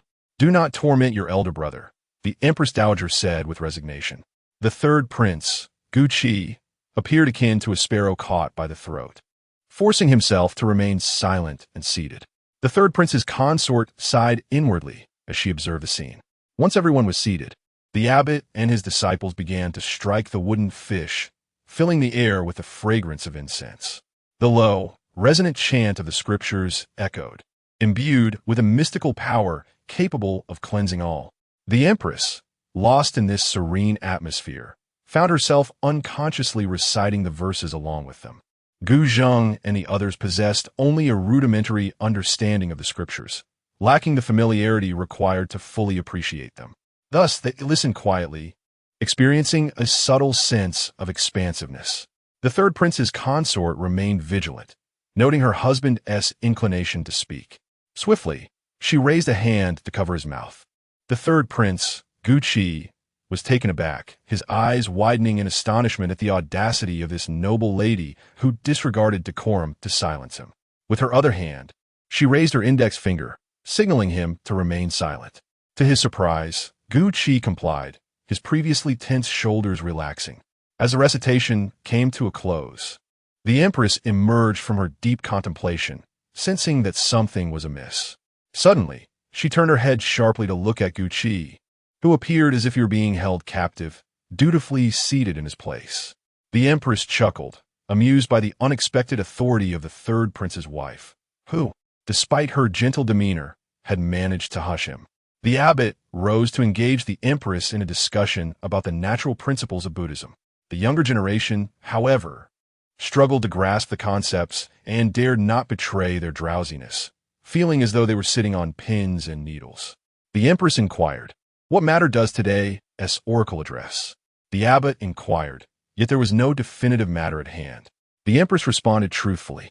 The abbot, comprehending the situation, recited the oracle's interpretation for the empress. Observing that Gu Qi had fallen silent, the third prince and his consort relaxed their grip, only to witness Gu Qi rise to his feet. "Abbot, this prince wishes to inquire about marital fate," Gu Qi declared, striding purposefully towards the oracle's inscriptions. The third prince's consort froze in midair, regretting her failure to intervene. "Please," the abbot, embodying an ethereal presence, paid no heed to Gu Qi's impudence. With earnest intent, Gu Qi fumbled through the bamboo tube containing the oracles, extracting one and presenting it to the abbot. Upon inspection, the abbot raised an eyebrow and inquired, "Do you seek a wife, esteemed patron?" Gu Qi hurriedly returned, drawing his princess along. "Please, esteemed master," he urged. The abbot's expression revealed no emotion. The third prince's princess anxiously shook the bamboo tube, dreading the possibility of unfavorable news. The abbot accepted the drawn lots, merging the two together. Upon reviewing them, he smiled and proclaimed, "Congratulations to you both. You are indeed a match made in heaven." The third prince and his princess both lowered their heads shyly. Gu Qi awkwardly grasped his princess's hand as they walked back, entirely shedding his earlier rugged demeanor. The fourth prince, Gu Zheng, observed this and grew intrigued, wishing to draw lots with Qiao Ruo. However, Qiao Ruo discreetly pressed his hand down, saying, "No, I am merely your concubine, not your wife." Gu Zheng felt a surge of anger, yet feared that during the lot drawing, his third brother might unwittingly declare in public that Qiao Ruo did not count as a wife, thus hurting her feelings. He quelled his thoughts, sitting down with a dejected demeanor. His guilt towards Qiao Ruo intensified abruptly. Her sensitive nature was already prone to distress, and he had to suppress his impulse to urge her not to act rashly. The Empress Dowager turned to Gu Zheng and said, "Crown Prince, you may proceed." Guzheng nodded and approached the abbot. "What is it that you wish to inquire about, esteemed master?" The abbot inquired as per his custom. Such affection could be anything other than fate. The third prince, Gu Qi, interjected softly. The third prince's consort, with an air of composure, discreetly released the hands they had clasped. It was quite embarrassing. Inquire after peace. Guzheng remained unfazed. The abbot scrutinized the oracle's text, his brow furrowing as he remarked, "There are minor tribulations. Yet fortune is abundant. It will not be detrimental. However, a significant calamity looms ahead, and it may portend misfortune." The crowd, taken aback, raised their heads in astonishment. The abbot, bold in his assertion, must have glimpsed a fragment of celestial wisdom. "Is there a remedy?" Guzheng gazed intently. The abbot spoke candidly. "If you can navigate through this, the rest of your life will be smooth sailing. The oracle indicates that your highness will have noble benefactors to assist you, thus you may face little worry." Chapter 62 Crisis. Is there any indication of a benefactor? The Empress Dowager inquired, her heart heavy with worry. The abbot shook his head, responding, "Everything is governed by fate." Guzheng mustered his spirits and reassured the Empress Dowager. "Grandmother, did the abbot not say that a benefactor will come to our aid?" At that moment, the third prince, Gu Qi, interjected. "Why doesn't His Royal Highness allow the crown princess to draw a lot?" As if a light had dawned upon her. The Empress Dowager urged Pei Sidi to draw the lot. Pei Sidi hesitated, fearful that the lot would reveal her true identity. Moreover, the so-called benefactor likely bore no connection to her. How could she possibly influence Guzheng's fate? Under the watchful eyes of the crowd, Pei Sidi steeled herself and stepped forward. Just as she reached for the bamboo tube, the rain outside suddenly intensified, accompanied by a rumbling sound. Guzheng reacted swiftly, pulling Pei Sidi into his embrace, their hands together, shaking the bamboo tube. "Oh, what does it mean to draw lots together?" The third prince, Gu Qi, could not restrain his tongue, his tone tinged with envy. The rain momentarily subsided before surging once more, with flashes of lightning and resounding thunder. The booming thunder echoed throughout the hall, illuminating the space with streaks of lightning. "Focus," Guzheng whispered in her ear. Pei Sidi regained her composure, suppressing the tumultuous thoughts. As she shook the bamboo tube, the thunder seemed to draw nearer, swirling ominously above the hall. The unusual occurrence astonished everyone present. The abbot instructed a young monk to secure the doors and windows and light candles. The sound of the rain had grown so loud it resembled a drumbeat, causing the candle flames to flicker. Together, Guzheng and Pei Sidi drew a single lot. At that moment, a thunderclap erupted akin to an explosion, shaking the doors and windows violently. A gasp escaped the lips of those with timid hearts. Strangely enough, once the lot was drawn, the rain lessened and the thunder ceased. The third prince, Gu Qi, seized his wife's hand and covered his mouth. In such a moment, he could not reveal the correlation between the crown princess lot and the celestial phenomena. The third prince's wife, recovering from her fright, tightly covered Gu Qi's mouth. The abbot scrutinized the lot with a furrowed brow, murmuring, "This lot is peculiar." Silence enveloped the room as everyone awaited the abbot's interpretation. The abbot appeared to age several years in an instant. He spoke gravely. "It is often said that a husband and wife are intertwined. The crown prince and crown princess share a destiny as true partners." Pei Sidi felt as though struck by lightning, asking the abbot, "Are you implying that the crown prince's tribulations are also mine?" "Indeed," the abbot affirmed with a nod. "In a certain sense, they are mutual benefactors." But Pei Sidi pressed. Her curiosity piqued. The Empress Dowager, watching anxiously, wondered why the abbot left his thoughts unfinished. The lot indicated that while they were mutual benefactors, it was not complete. The abbot confessed, "My understanding is limited. I cannot grasp the true meaning." Since entering the temple, the persistent rumblings of thunder had been quite terrifying. Upon hearing the abbot's words, the crowd recoiled in fear. Was it not complete? The third prince, Gu Qi, felt fortunate that his wife could restrain him. Otherwise, his loose tongue might have led to dire consequences for the crown prince. "Perhaps there is more than one benefactor," Guzheng remarked, feigning indifference. It is indeed so. His Highness the Crown Prince is favored by the stars. The abbot was persuaded by Gu Zheng. A crisis was deftly averted by Gu Zheng, and they returned to their seats. Gu Zheng gently grasped Pei Sidi's hand, silently assuring her, "Do not fear. I am here." Pei Sidi fought back tears, having prepared herself for exposure. Gu Zheng's actions have been exceedingly reckless. As a crown prince, any association with ominous signs could lead to complications. When it was the fourth prince Gu Zheng's turn to draw lots, he imitated the gesture, holding Xiao Ruyu's hand as they drew together. The third prince Gu Qi, having been released by his own princess, remarked sarcastically, "Oh, so only you two have wives?" Gu Zheng ignored him and directly inquired of the abbot, "I seek guidance regarding wealth." He refrained from asking about relationships, wary of Gu Qi's tendency to provoke with his words. The abbot noted that the two supplicants were indeed of great wealth and nobility. He found it odd that the fourth prince would inquire about the most mundane riches within the royal family, when the lot for relationships was quite favorable. However, he was bound to answer only what was asked, refraining from unsolicited commentary, lest he meddle in the affairs of others. The sixth princess, Gu Tang, stepped forward and presented the lot to the abbot. It was an auspicious sign, proclaiming that sincerity will unlock even the hardest stone. The supplicant may obtain that which they have long sought. The abbot smiled and offered his congratulations. Upon hearing the oracle, Gu Tang's heart was in turmoil. She thought there should no longer be a possibility with Lin Hanxiu. The third prince, Gu Qi, remained silent, as he was subdued by his princess's hand over his mouth. Though her hand ached, she dared not release the little sparrow. She chose discomfort over embarrassment. After exchanging a few words with the abbot, the Empress Dowager prepared to take her leave. A palace attendant entered to deliver news, and the matron related to the Empress Dowager. The recent thunderstorm had struck down an ancient tree, blocking the mountain road, and the rain continued unabated, preventing the carriages from leaving. The matron spoke softly. "Is there no one to clear the way?" The Empress Dowager furrowed her brow. The matron shook her head. The abbot then stepped forward to explain. "The area is densely wooded. In past storms, those who ventured near the trees have met their demise by lightning.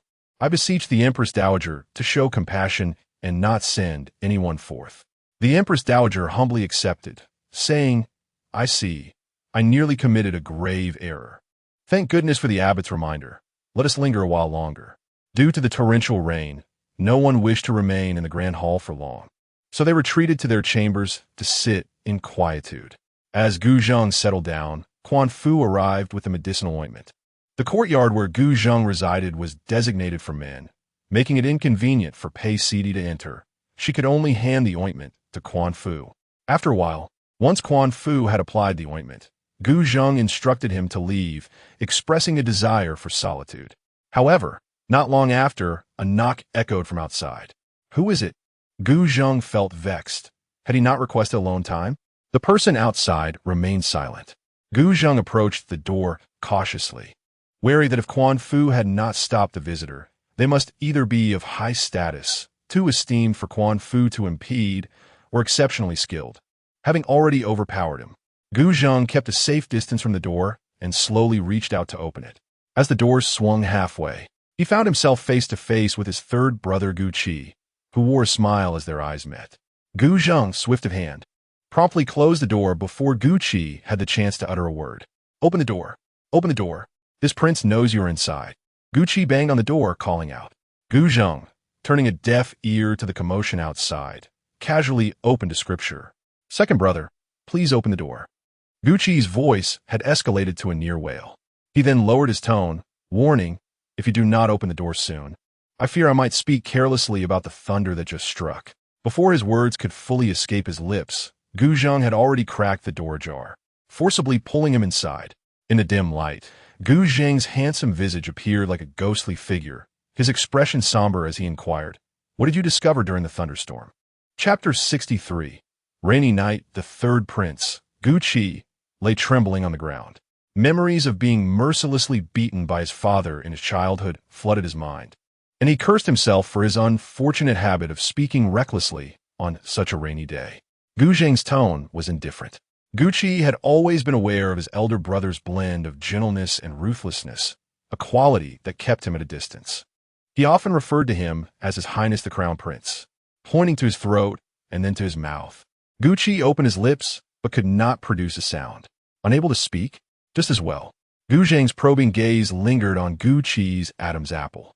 Gucci felt an overwhelming urge to bow his head in submission. How could Gu Zhang command such authority without raising his voice when they shared the same father? He was uncertain whether Gu Zhang truly intended to kill him. In a panic, he reached for a teacup and gulped down several mouthfuls of tea, regaining his voice. Second brother, I harbor no ill intentions. Otherwise, I would not have come. In a bid to preserve his life, he reminded Gu Zhang of their blood ties. Gu Zhang's expression was inscrutable. In truth, Gucci was being overly cautious. If Gu Zhang intended to kill him, he would not do so in a temple. If you do not speak now, you may never have the chance again, Gu Zhang remarked, turning his attention to the scriptures. It appears that the crown princess may inadvertently provoke heavenly wrath. Gucci stammered. What do you mean by that? Gu Zhang's gaze fell upon him, as if he were staring at a corpse. A chill ran down Gucci's spine. His meticulous nature, which had always been his strength, could now very well become his downfall. Before entering the temple to offer incense, during the drawing of lots, he had not dared to play tricks. In the prolonged silence, Gucci realized for the first time that in moments of heightened tension, he had failed to notice the sound of the rain outside. At present, he refrained from uttering foolish words. He felt like weeping without tears. Had he known this sooner, he would not have come here to court death. Second brother, I will not speak of this to anyone. Otherwise, I would not have sought you out. Moreover, I know how to resolve this. Gucci hoped to offer a clever strategy for his survival. Upon hearing the last sentence, Gu Zhang personally poured a cup of tea for Gucci, resuming his demeanor as a graceful gentleman. Naturally, I trust you, second brother. Gucci felt as if he were making a pact with a tiger. Suppressing his shivering as he said, there are many people present. Perhaps someone as observant as I has noticed this matter. We could spread rumors that the strange phenomenon is due to heaven's compassion, lamenting the suffering caused by the floods in Minzhou.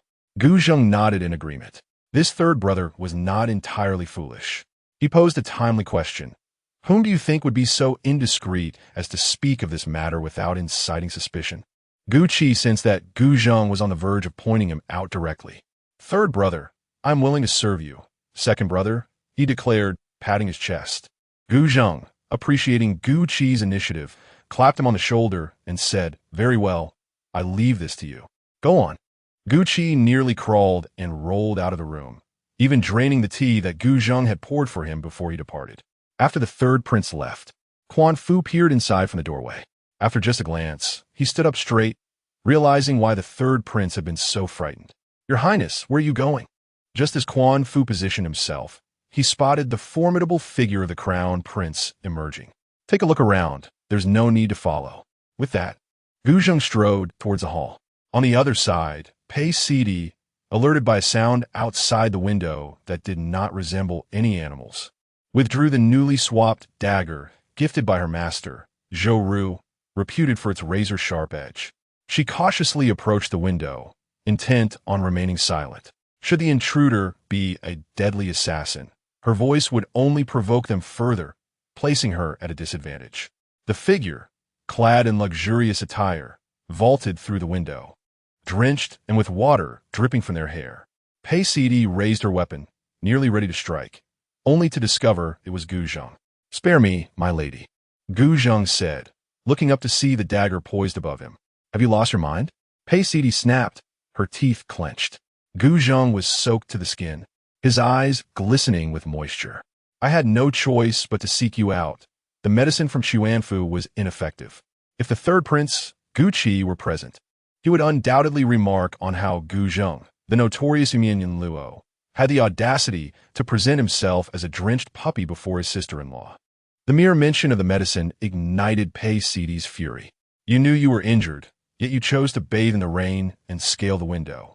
What will your next act be? Climbing onto the roof. Gu Zhang lowered his head, obediently accepting the reprimand, refraining from revealing that he had indeed come from the rooftop. Quickly, remove your clothing and dry yourself, Pei Sidi commanded, her anger palpable, yet seeing Gu Zheng in such a vulnerable state softened her tone. Gu Zheng retreated behind a screen to disrobe, softly inquiring, "Do I need to wear it? I cannot apply the medicine while clothed." "There's no need. Once His Highness emerges, I shall open the door for everyone to see." Pei Sidi's voice, filled with ire, echoed. Gu Zheng, eager to defend himself, realized he had no spare clothes. Suddenly, a shadow loomed above him, and he caught his own garment being offered. He quickly dried himself and arranged his attire, disregarding his damp hair, presenting a refined appearance that belied his earlier intrusion. "Remove it." Pei Sidi's tone remained stern, her irritation evident. "Are you toying with me?" Gu Zheng mumbled under his breath. A sharp glare from Pei Sidi compelled him to comply, shedding half of his clothing, allowing her to apply the medicine. "It appears you are not eager to recover." Pei Sidi noted as she observed some scars being rubbed away, revealing fresh flesh beneath. "There is an urgent matter," Gu Zheng exclaimed, feeling her grip tighten around his waist. Pei Sidi relaxed her hold, continuing to apply the ointment as she questioned, "It better be truly urgent, otherwise, risking your wounds being soaked in rainwater for this visit will leave me inclined to take action.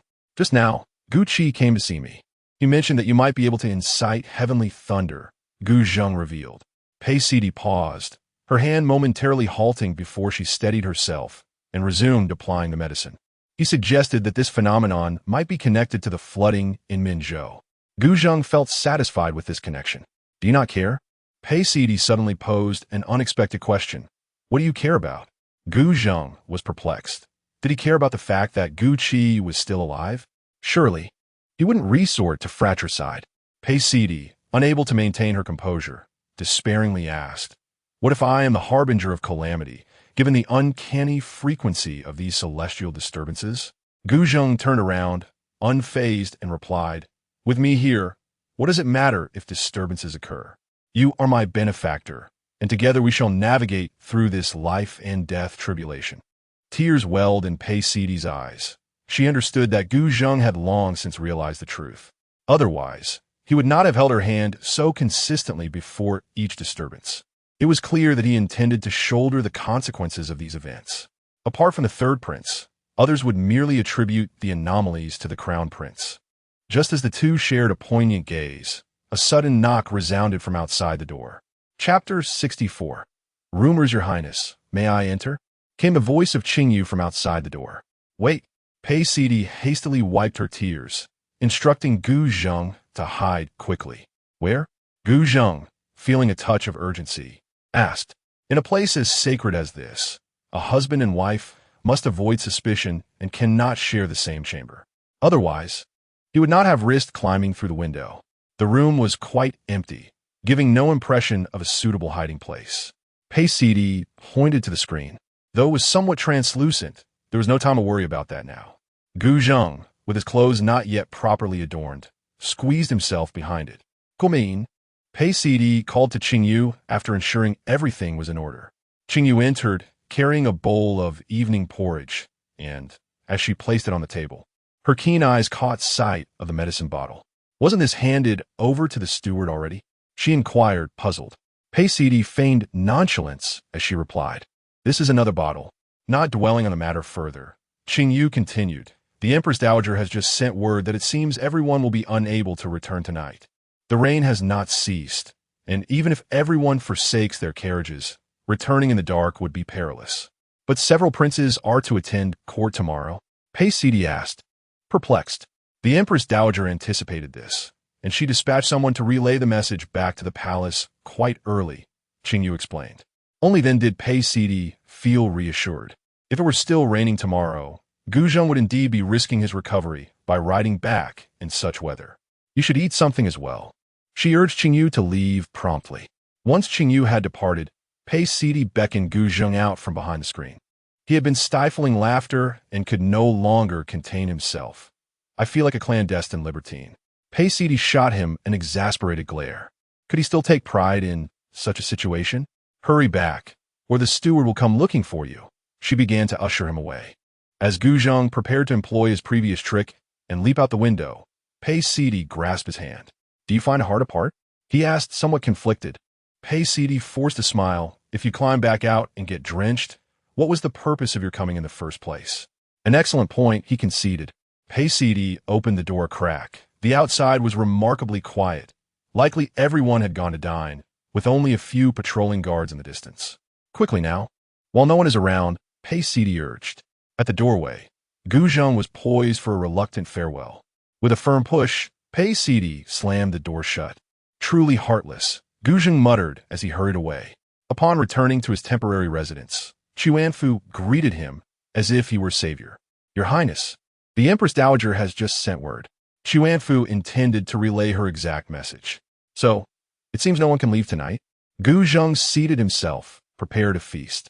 Having exhausted considerable energy that day, Chuanfu had no words, uncertain of where the prince had received his information.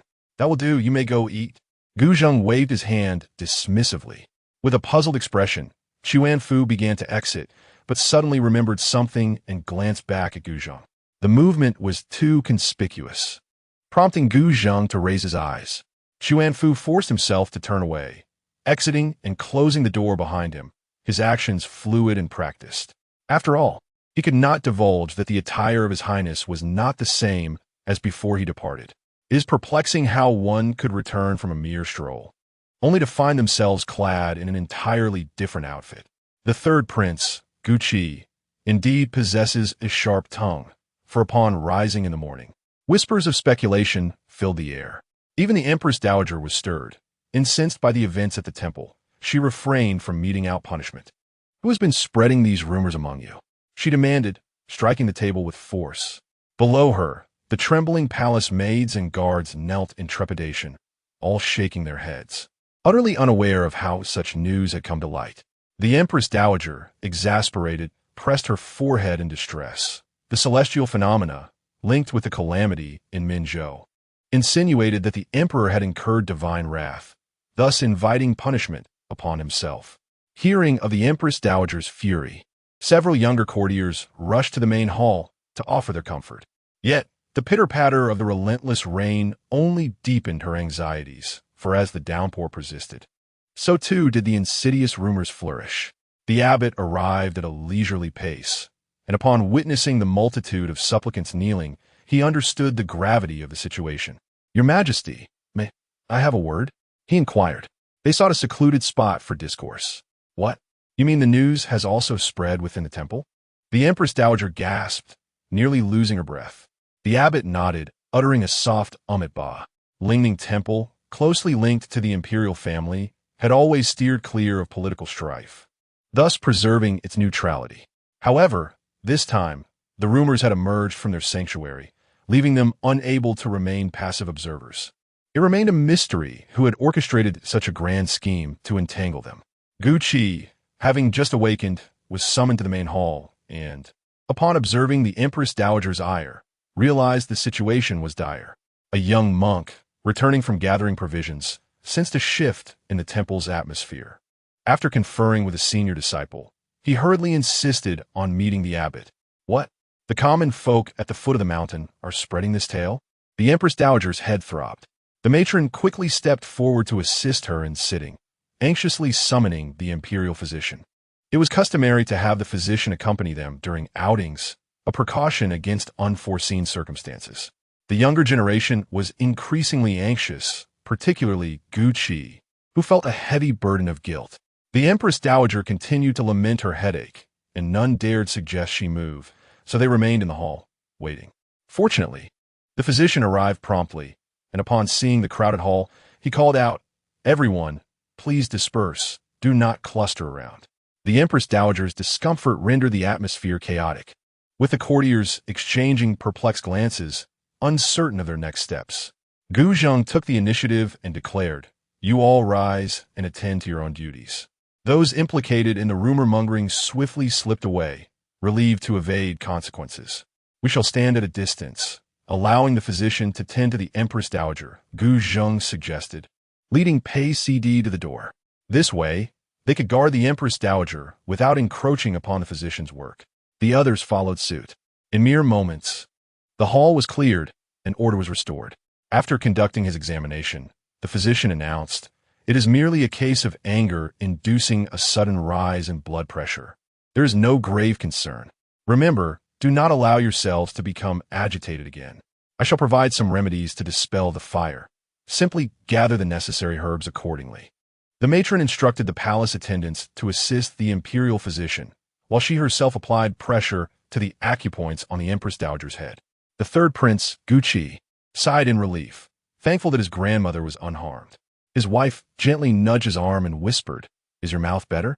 Guqi furrowed his brow in confusion, finding the question rather peculiar. What those people just moments ago? The Empress Dowager felt a slight improvement.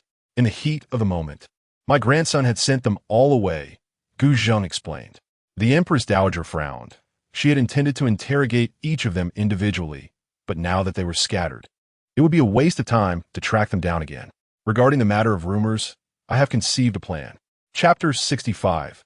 The treasure the Empress Dowager, with a sense of resignation, remarked, since the rumors have already spread, seeking their origin would merely be a futile endeavor. Her gaze, sharp as a hawk's, swept over her grandchildren, lingering momentarily on Guqi. I intend to send word to His Majesty, expressing my desire to pray for blessings at Lingning Temple, engaging in fasting and recitation to beseech the heavens. If any of you wish to return home, you may do so first. The grandchildren exchanged glances. Though they held official positions in the court, they wielded no real power, as the lower ministers were the true decision-makers. However, agreeing to join in the prayers meant they could not ascertain when they might return. Should they take too little time, it might be deemed insincere. Yet if they took too long, they could be oblivious to the changing world outside. After all, there have been occasions when prayers lasted up to 3 years. I am willing to pray here until the rain ceases, Gu Zheng declared, stepping forward. The Empress Dowager nodded. Given the current circumstances, it was likely that the rain would persist for several more days. The cessation of rain would signify clearer skies, and departing at that time would not be excessive. What other options did the others have but to echo Gu Zheng's sentiments? The Empress Dowager instructed them to return to their chambers and decreed that anyone found spreading royal rumors would face punishment. The Buddhist realm is pure and should remain untainted by disputes. Once back in her quarters, she penned a letter to the emperor, urging him to be mindful of public opinion. She would lead several of her grandchildren in prayer at Lingning Temple, hoping for favorable weather and the well-being of the people of the Dayu dynasty. However, after dispatching the letter, the Empress Dowager felt a lingering sense of inadequacy. "Mama, summon the third prince to the hall. Inform him that I have matters to discuss with him," she commanded. "Your Majesty, perhaps you should rest for a while," the Mama advised, loyal to her. "It is of no consequence." The Empress Dowager was too agitated to find solace. The weight of the matters at hand weighed heavily on her mind. The third prince, Guqi, awaited anxiously, sensing impending doom. His grandmother had cast several scrutinizing glances in his direction, leading him to fear she harbored suspicions about him. As Guqi hesitated between kneeling in supplication or weeping in desperation, he was startled by the sudden appearance of the Empress Dowager behind him. "What are you standing there for?" Guqi, lost in thought, nearly fell to his knees upon hearing her voice. "Grandmother," he stammered. The Empress Dowager chose not to dwell on his rudeness, instead smiling warmly and saying, "Please take a seat." Guqi sat down, his mind racing with thoughts of how to extricate himself from the situation. "I have called for you because there is something I wish to inquire," the Empress Dowager said, lifting her teacup and blowing gently at the surface. "What is it?" Guqi's expression conveyed his trepidation. "Why is it that you have been so quiet today?" The Empress Dowager observed, noting that he had scarcely spoken. Guqi felt an odd familiarity with her words. As long as a grandson is preoccupied with his thoughts, he need not speak incessantly, he attempted to explain. After the events of yesterday, he would have preferred to be mute. Rising that morning, fearful of exposure, he was too anxious to utter a word. "This is troubling." The Empress Dowager regarded him with disbelief and a hint of regret. Guqi's eyes widened. Was it not a positive development that he could control this peculiar habit of his? The Empress Dowager soon realized her verbal misstep and awkwardly consoled. "I did not mean it that way. There is a matter of great importance at hand." With a stiff demeanor, She deftly shifted the topic. "Grandmother, please do speak." Gu Qi replied earnestly. "This matter can only be entrusted to you. I have reservations about others," the Empress Dowager continued, her mind preoccupied with today's rumors. A tempest of emotions surged within Gu Qi. Had his talents finally been recognized by his grandmother? Indeed, gold would invariably shine. He began to envision himself entrusted with significant responsibilities, completing his tasks while his brothers looked upon him with reverence. Unaware of the turmoil brewing within Gu Qi, the Empress Dowager candidly declared, "The rumors have spread rapidly, claiming that the flood in Minzhou has provoked heavenly wrath, severely damaging the royal reputation." Feeling guilty, Gu Qi responded, "Indeed." The Empress Dowager turned to him, locking her gaze onto his. "As a member of the royal family, shouldn't you contribute to restoring our reputation?" Gu Qi, feeling the pressure, nodded hesitantly. "Only you possess the audacity to speak freely without arousing suspicion. I believe you could dispel these rumors," she asserted, mirroring Gu Zheng's sentiments. Gu Qi felt an overwhelming sense of despair. Was it truly his fault that he had a penchant for speaking on rainy days? "Grandmother, I cannot do it," he lamented, particularly troubled by the notion that the flood had incited divine fury, a scenario for which he had no strategy to counter. "You can, after all. You managed to convince so many that the Empress enjoys unparalleled favor in the harem," the Empress Dowager pressed on, now speaking openly since they were alone. Gu Qi, taken aback, looked up in disbelief and asked, "Grandmother, you know?" The Empress Dowager coolly replied, "Not only am I aware, but your father knows as well. Otherwise, do you think the reason for your imprisonment would have come to light?" Enlightenment dawned upon Gu Qi. It made sense now why the jailer had been so relentless in dragging him out, while his brothers faced far fewer confrontations. It seemed his father bore a grudge, seeking personal vengeance. Now the opportunity for redemption has arrived. "I have faith in you." The Empress Dowager's eyes sparkled with encouragement. "Yes," Gu Qi responded, heart heavy with duty. Thus, he approached his second brother's door, knocking firmly. "Second brother, open the door. I know you are inside. Please do not hide in silence." The familiar door cracked open slightly, and he was pulled inside. Gu Zheng, with a countenance as refined as jade, spoke in a chilling tone. "What is it?" Gathering his courage, Gu Qi protested, "At the very least, I am in this predicament because I sought to assist you. Could you not be a bit more accommodating?" Gu Zheng forced a smile, such as, Gu Qi replied, "Perhaps next time, open the door wider with my size. This mere gap is quite insufficient." Gu Qi rubbed his hands together. "Perhaps if you believe there will be a next time." Gu Zheng responded dismissively. This was a blatant threat, insinuating that Gu Qi might not see the light of another day. "Second brother, you must help me," Gu Qi implored, daring not to speak recklessly any longer and directly addressing the matter at hand. "Give me a reason." Without lifting his gaze, Gu Zheng continued to peruse the scriptures. Doing good and accumulating virtue can foster benevolent connections and increase blessings. Gu Qi, with his keen observation, noticed that Gu Zheng had been perusing scriptures these past few days. To his surprise, Gu Zheng actually ceased his actions. "What is the matter?" Gu Zheng inquired. "Grandmother has tasked me with finding a way to confront the divine retribution." Gu Qi replied candidly. Fearing that Gu Zheng might disregard him, Gu Qi hastily added, "Although this matter was assigned to me by grandmother, it inevitably involves you." Gu Qi's instinct proved correct. Initially, Gu Zheng had no intention of intervening, but upon hearing Gu Qi's words, for the past few days, Gu Zheng had been engrossed in the scriptures, seeking a solution within their depths. The cause and effect that Gu Qi mentioned had not escaped Gu Zheng's awareness. He was concerned that should he choose not to assist, it could indeed have repercussions for Pei CD. Thus, Gu Zheng scoffed. "You should first spread the word that the recent floods are, in fact, due to the emergence of treasures in the southern frontier." What treasures could possess such immense power? Gu Qi inquired with curiosity. Chapter 66. The chanting of scriptures. What treasure is this? Is it significant? What matters is what everyone wishes to hear. Gu Zheng spoke succinctly. If it were any other way, Gu Qi would still be none the wiser, and assistance would be futile.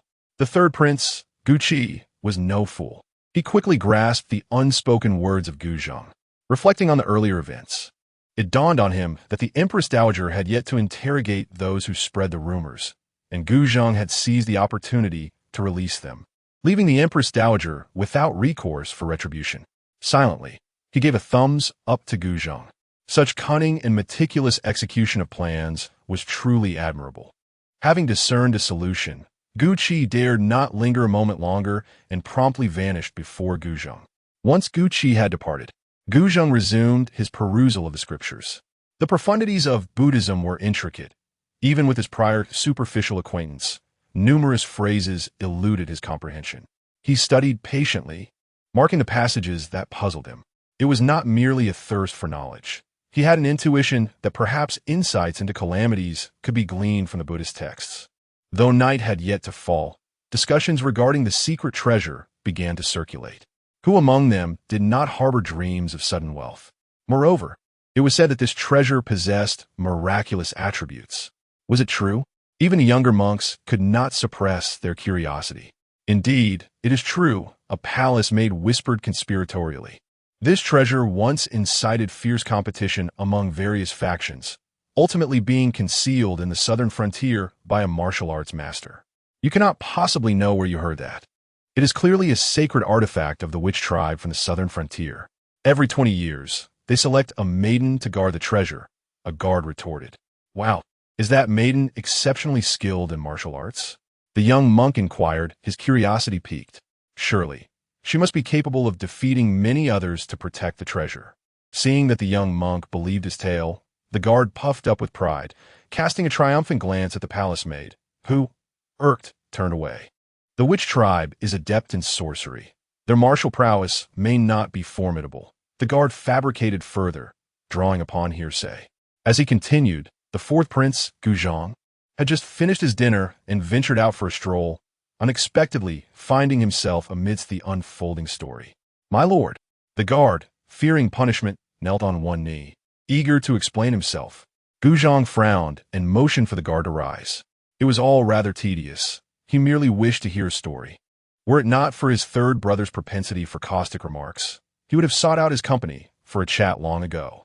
With a sense of regret, the fourth prince returned to his quarters, lamenting yet another day devoid of entertainment. Early the next morning, still in a daze, everyone was summoned to the great hall to hear the abbot lead the disciples in chanting scriptures. After a single round of recitation, several young monks were already struggling to stay awake. It was not a matter of disrespecting the Dharma, but rather the result of the early hour. The incessant rain over the past few days had been quite conducive to sleep, and now, the rhythmic chanting only intensified their urge to doze off. The essence of prayer lies in sincerity. If such efforts are forced, it would be better to dismiss them altogether, the Empress Dowager observed with a shake of her head. Among them, the most comical was the fourth prince, Guzhong, who nearly succumbed to slumber. He hastily stepped forward to apologize, saying, "Your Majesty, please forgive me. It shall not happen again." The Empress Dowager, with an air of resignation, closed her eyes and continued chanting.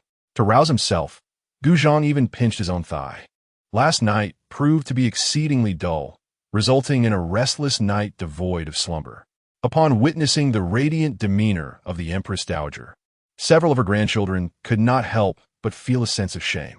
In terms of sincerity and vigor, none could rival the elderly matriarch. As they proceeded to recite the scriptures, a newfound seriousness enveloped them.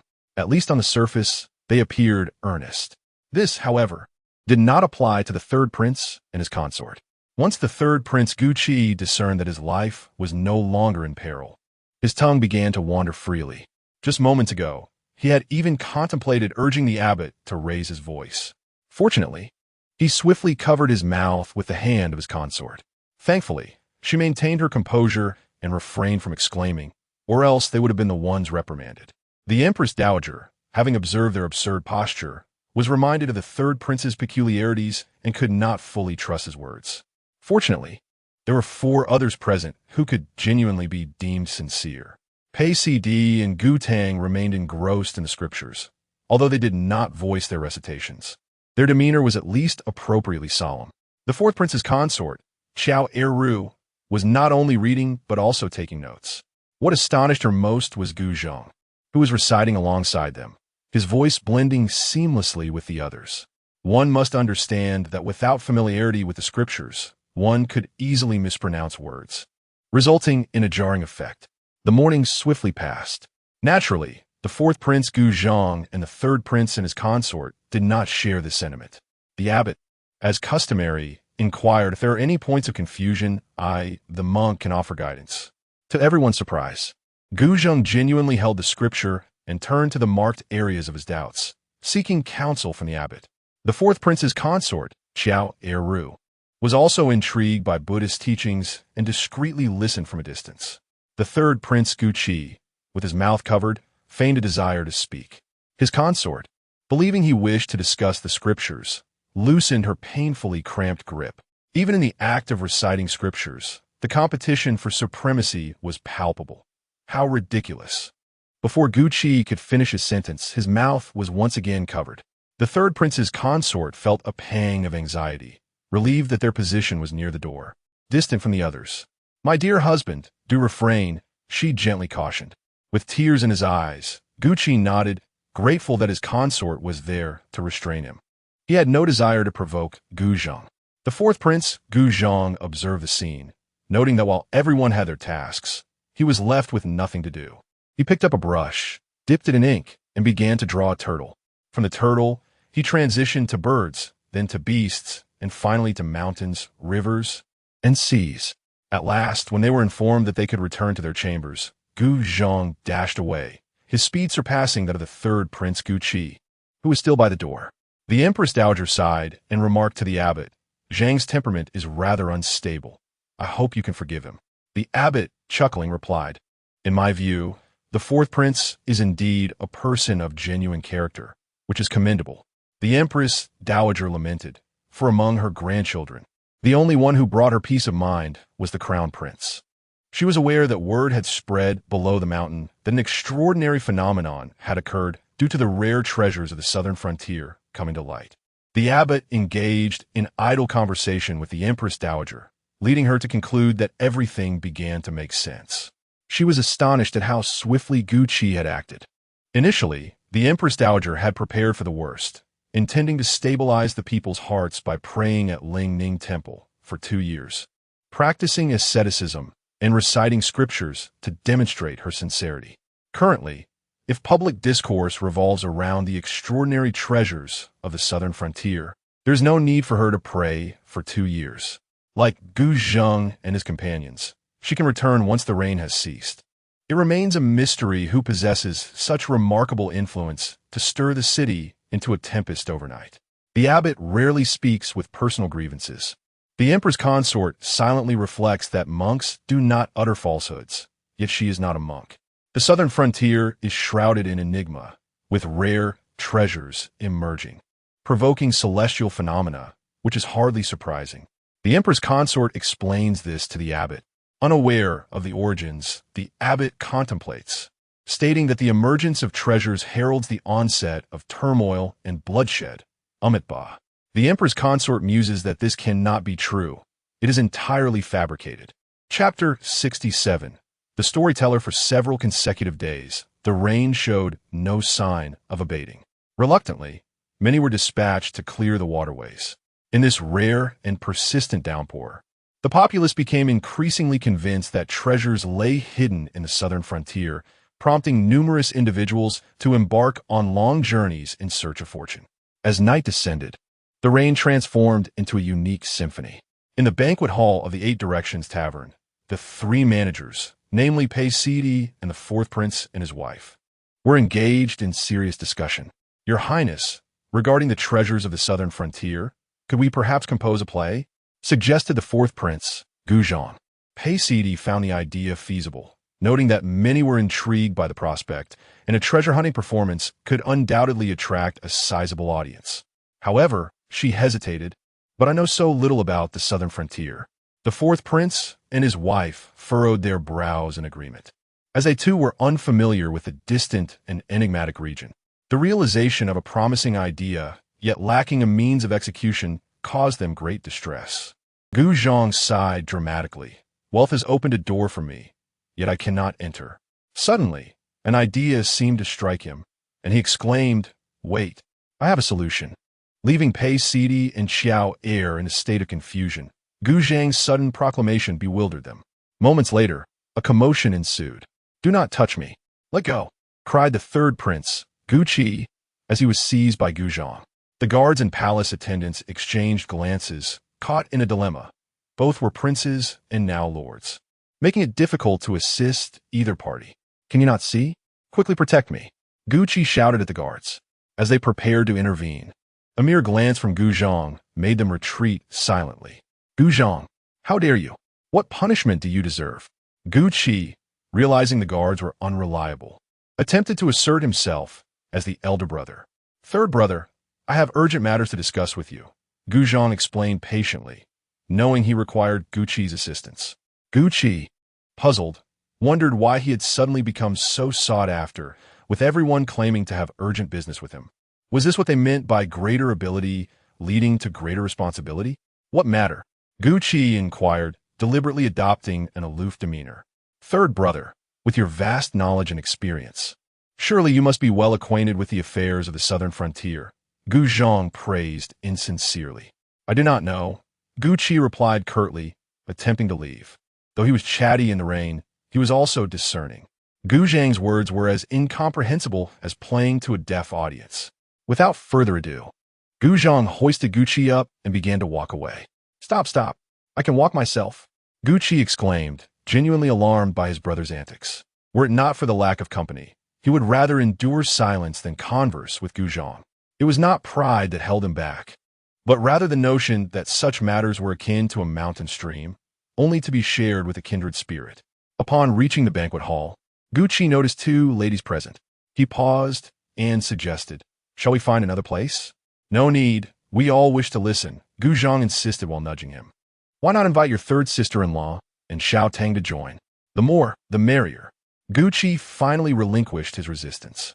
For individuals sat in anticipation for a while until the third prince, along with his consort Lin Yuan and Gu Tang, arrived. "What business does a storyteller have in a Buddhist hall?"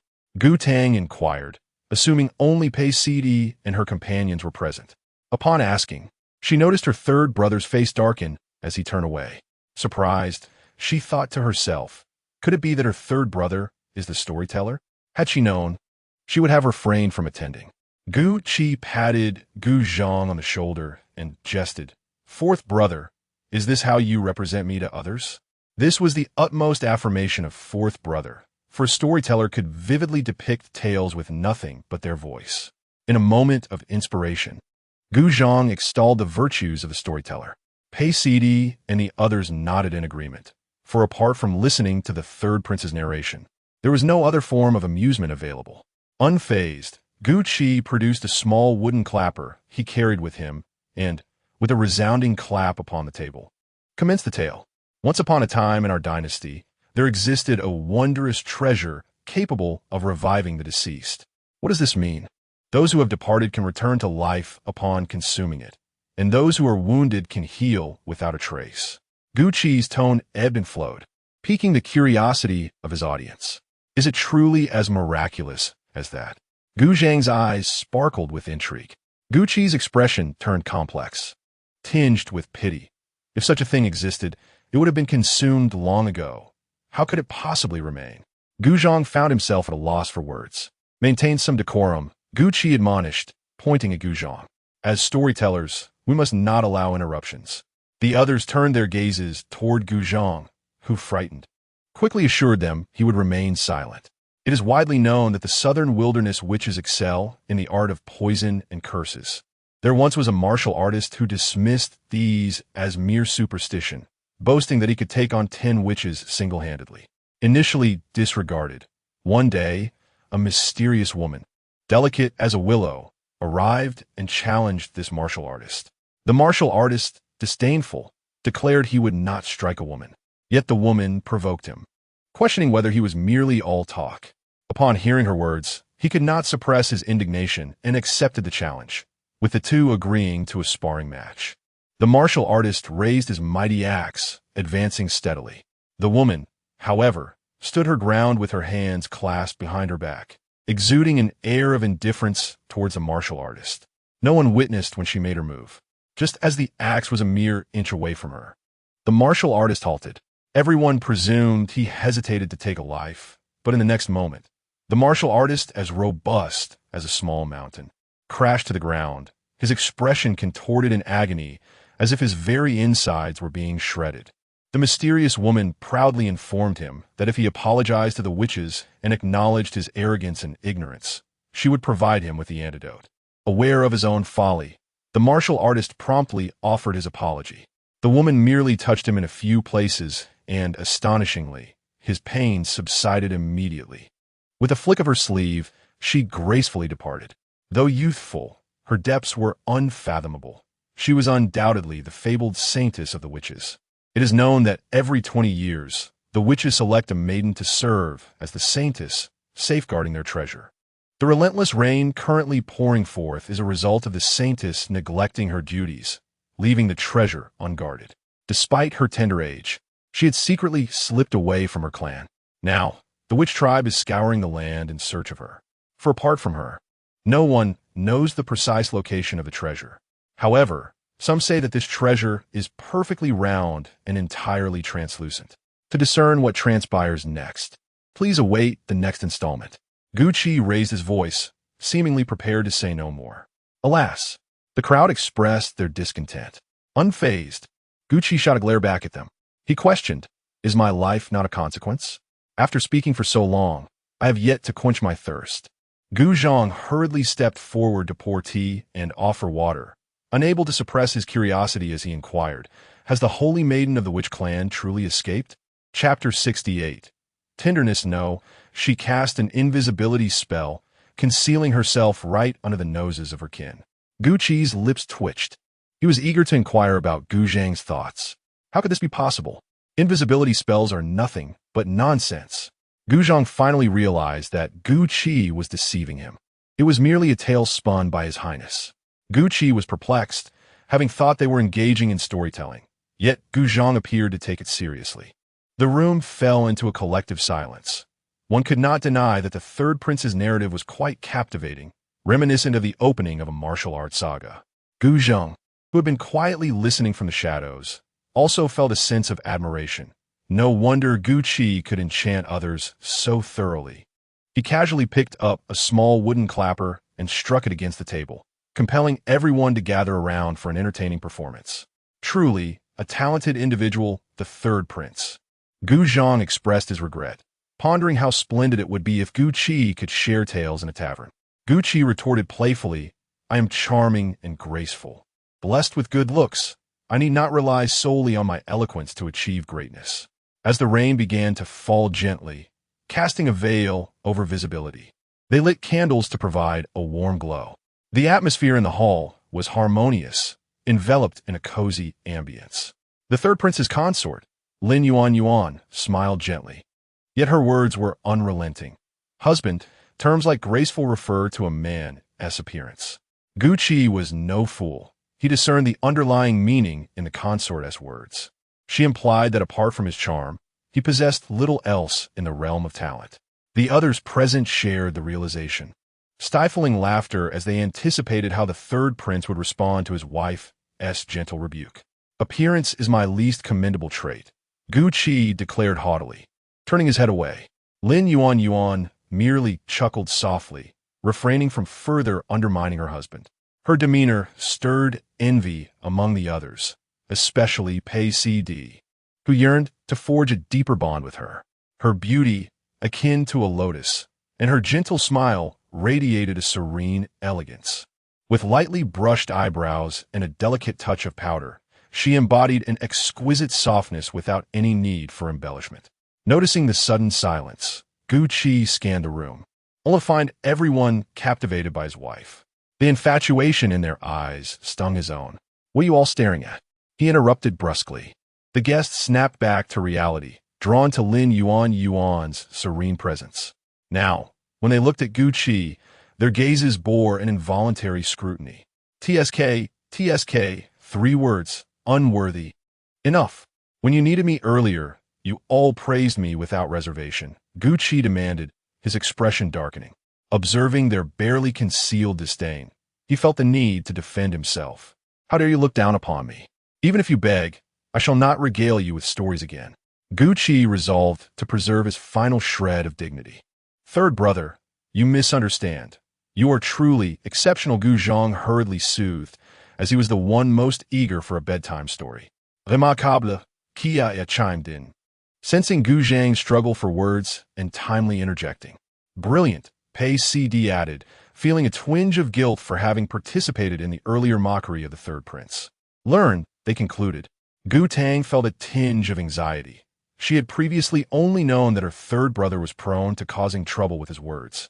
Yet she was astonished to discover his remarkable storytelling prowess. Gu Qi's expression softened slightly, at last managing to redeem himself. A husband endowed with both talent and beauty, he was also exceedingly considerate, akin to an unpolished gem. Lin Yuan's demeanor was devoid of pretense, as she genuinely praised him. Gu Qi, accustomed to a life of indulgence, was taken aback by such compliments, particularly when they came from his noble and delicate wife. His ears flushed a deep crimson, and he feigned humility, stating, I am not as admirable as you claim. The fourth prince, Gu Zhang, and the sixth princess, Gu Tang, exchanged knowing glances. Could it truly be that their shameless third brother was the subject of such praise? However, their third sister-in-law was indeed remarkably gentle and adept at flattering others. Even their third brother could be described as an unrefined gem. The two siblings, along with Pei CD and Xiao Eru, unconsciously mirrored one another's poses. Gazing at Lin Yuan with starry eyes, clearly smitten, Gu Qi, seizing the moment to dampen the mood, remarked, Your admiration is futile. The princess will only extol my virtues. Given the recent struggle to find words to flatter Gu Qi, the onlookers merely rolled their eyes in silence. Wary of incurring his displeasure and jeopardizing their chances of amusement tomorrow. Before long, everyone retreated to their respective chambers. Thank you, my husband, Lin Yuan said, her eyes twinkling with a smile.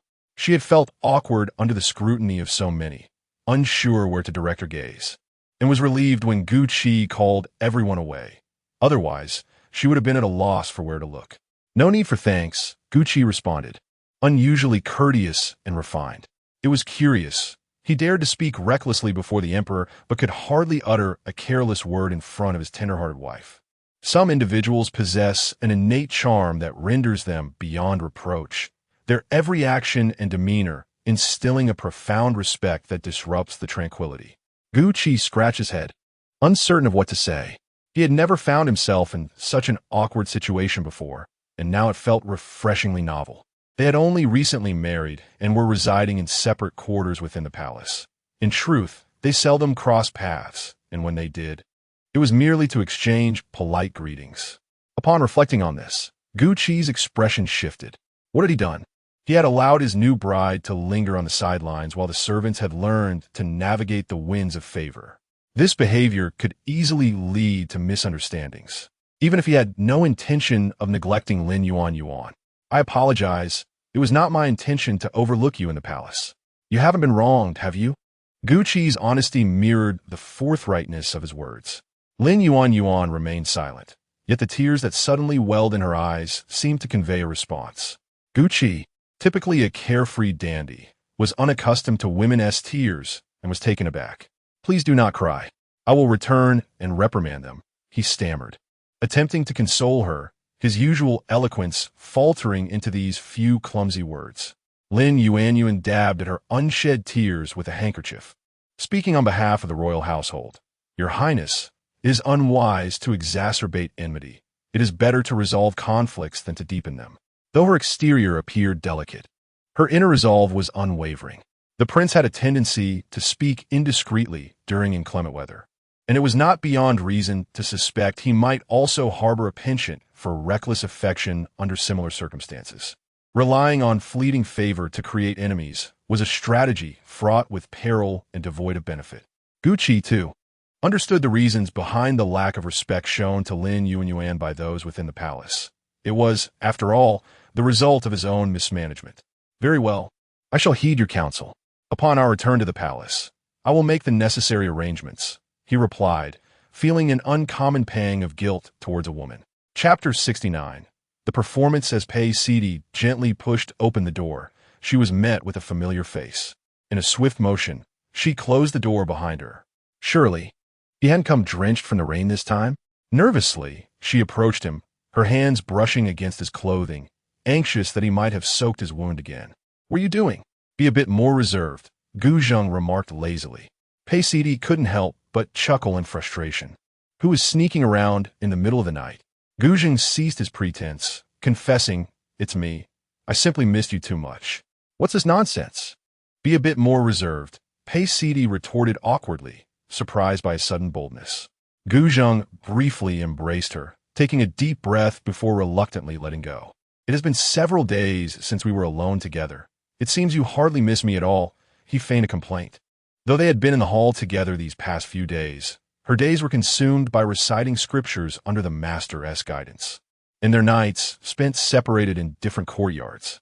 In the public eye, they could only converse in the hall, careful to maintain a respectable distance, let alone hold hands or embrace. Embarrassed, she playfully nudged Gu Zheng. "One must learn to be content, you know? Where do we possibly find time alone? With the rain pouring outside, the only places available for gathering, aside from our rooms, are the hall. With people coming and going, one cannot simply dismiss others as the third prince did. Ultimately, they were there to offer prayers, not to indulge in leisure." Pei Sidi was unwilling to engage in frivolous pursuits. "I understand," Gu Zheng replied, his gaze intense, revealing that he had endured many days of longing to secretly meet her. Pei Sidi found herself overwhelmed by the fervor in his eyes, which were both earnest and direct. "Let me see how well your wound has healed." She awkwardly shifted the conversation. Gu Zheng obediently lowered his head, rolling up his sleeve. "It should be fine now." Pei Sidi experienced an indescribable sensation. Despite Gu Zheng's lack of excessive gestures, her heart was inexplicably stirred. "What's wrong?" Gu Zheng lifted his gaze, noticing Pei Sidi staring at him in a daze. "Nothing. You should hurry back before the patrols become stricter," she urged him, her heart racing with unease, prompting Gu Zheng to depart quickly. Unlike his usual self, Gu Zheng did not linger with sweet words. Instead, he turned back repeatedly, each step taken slowly, as if unspoken affection lingered in the air between them. Pei Sidi nearly lost her composure, contemplating whether to ask him to stay a little longer. After Gu Zheng left, she quickly splashed cold water on her face, forcing herself to regain clarity. Once back in his room, Gu Zheng allowed a triumphant smile to break across his face. From a hall, he had observed Pei Sidi intently gazing at Princess Guqi. This look in her eyes was not one of love, but rather an innocent admiration for the princess's graceful demeanor. He pondered that perhaps his future bride, with a penchant for shy personalities, would hold a particular fondness for such qualities. Indeed, just a moment of testing had left Pei Sidi utterly captivated. As Gu Zheng lay on his bed, he contemplated his uncertain future. The terms shy and considerate were hardly befitting of him. The following morning, everyone gathered once more in the hall, preparing to listen to the master lead the disciples in reciting scriptures. A young monk approached to announce, "Abbot, there is someone outside claiming to be an official from the court, seeking audience with the Empress Dowager." The abbot glanced at the Empress Dowager, awaiting her signal. "Kindly lead him in," she instructed. The Empress Dowager found it peculiar that an official would arrive at such time. The others present were equally curious. It seemed unlikely that an official would come merely to join them in their prayers. "Minister Lin Huanxiu, I pay my respects to the Empress Dowager," Lin Huanxiu declared, removing his rain cloak and bowing respectfully. In the brief time since their last meeting, he had remarkably regained his former vigor, appearing even more robust and handsome than before. A few young palace maids were taken aback by his striking presence. The once unassuming scholar had once been the object of many a dream for those around him. Gu Tang, who had once regarded him as a romantic ideal, merely glanced up as he entered, then focused intently on the scriptures on the table. The Empress Dowager, in a tone reminiscent of a concerned elder, inquired, "What brings you here, Scholar Lin?" "I am here on His Majesty's orders to document the proceedings of the prayers." Lin Huanxiu replied with utmost seriousness. "Is such a trivial matter truly worthy of your involvement, Scholar Lin?" remarked the third prince, Gu Qi, his skepticism evident. Originally, another colleague was sent, but I specifically requested this assignment from His Majesty, Lin Huanxiu noted, perceptively sensing the prince's skepticism, yet responding truthfully. Fearing further provocation from Gu Qi, the Empress Dowager quickly instructed the young monk to escort Lin Huanxiu to his quarters for rest. It was indeed necessary for an official to record the prayer proceedings, primarily to ensure that participants adhered to the temple's rules and did not act with arrogance or disdain towards the sacred space. Lin Huanxiu's presence was thus somewhat justified. However, having recently dealt with the water disaster in Minzhou, his fame had surged, akin to employing a general to perform a menial task. Gu Tang furrowed her brow, feeling Lin Huanxiu was being rather reckless by coming here. Your Majesty, I shall return to my chambers for a moment, she announced. Upon receiving permission, she lingered in the corridor outside the great hall, intentionally dispersing the guards and instructing her personal maid to keep an eye on the happenings within. After a brief wait, the tall figure of Lin Huanxiu appeared. This humble official greets the princess, he said, though puzzled by her solitary presence. He maintained his formal demeanor. Young monk, you may return, Gu Tang said, dismissing the young monk beside Lin Huanxiu. Only then did he realize that she had been waiting for him. Princess, is there something you wish to discuss with me? Lin Huanxiu asked, suppressing his inner turmoil and addressing her gently. You should not be here, Gu Tang replied, her eyes filled with disappointment. Taken aback by her words, Lin Huanxiu paused momentarily, furrowing his brow in contemplation before grasping her meaning. Observing his reaction, Gu Tang felt a wave of embarrassment, realizing she might have misinterpreted the situation, feeling rather self-absorbed for suggesting that he had come for her sake. Flushed with awkwardness, she hastily muttered an apology and turned to leave. Unexpectedly, Lin Huanxiu gently reached out to halt her departure. My princess, I can offer an explanation. After all, part of my reason for being here is for you. Lin Huanxiu chuckled, suppressing his laughter as he spoke. He feared that Gu Tang might become indignant and refused to acknowledge him any further. Gu Tang lowered her head, seeking to evade the situation, wishing only to depart swiftly and forget this moment of discomfort. Let us discuss this again in the evening at the main hall. Noticing that Lin Huanxiu seemed intent on engaging her in conversation, she preferred not to draw attention and resorted to a perfunctory response. Very well, I shall await your return, Lin Huanxiu replied, fully aware of Gu Tang's insincerity, yet unwilling to press her further. Without hesitation, Gu Tang fled, leaving behind a flustered figure. Chapter 70. Cruelty Under the Cloak of Night. A few individuals sat in a row within the grand hall. After a day of earnest prayers and recitations, they were beginning to feel somewhat lightheaded. Lin Huanxiu emerged from his bath, donned his customary garments, and made his way to the hall. Although he had mentally prepared himself for the likelihood that the princess would not attend, he was taken aback by the commotion within. Where is the storyteller, Xiaodang? Came the voice of the fourth prince, Gu Zhang. Who could possibly rival me in storytelling? Boasted the third prince, Gu Qi, with a hint of arrogance. Lin Huanxiu paused momentarily, contemplating whether to enter. With his third brother's storytelling prowess, it was indeed true that no one could rival him. Yet, he had also heard that the storyteller in question was not without merit. Upon hearing Gu Tang's voice, he resolved to proceed inside. The lively atmosphere that had filled the hall suddenly fell into an eerie silence. Several brothers and sisters-in-law furrowed their brows, except for Lin Yuan, who remained oblivious to the underlying tension. The others were aware that Gu Tang had harbored feelings for Lin Huanxiu for several years, but he had previously remained aloof. Recently, however, his inexplicable attentiveness towards Gu Tang had raised suspicions among them regarding his true intentions, leading to their cool reception. Xiaodang, you were speaking of a storyteller? The ever-sarcastic Gu Qi remarked. Gu Zhang finally grasped the disappointment and disillusionment that Gu Tang must have felt upon discovering that the storyteller was none other than her third brother. To have Lin Huanxiu, a man of rigid traditions, narrate tales tonight, I fear he might be restless once more, he mused. Gu Tang had not anticipated such a lukewarm response from the gathering. Regret swelled within her. She should have insisted they leave. She shouldn't have allowed her desire to avoid solitude with Lin Huanxiu to cause him embarrassment. After all, Seeing her brothers and sisters-in-law treat him so coldly made her uncomfortable, let alone how it affected Lin Hanxiu himself.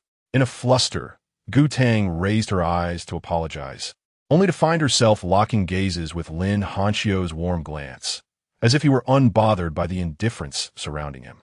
I possess no deftness in storytelling. Perhaps I shall recount the recent tumult within the court instead, he humbly suggested. Speak on.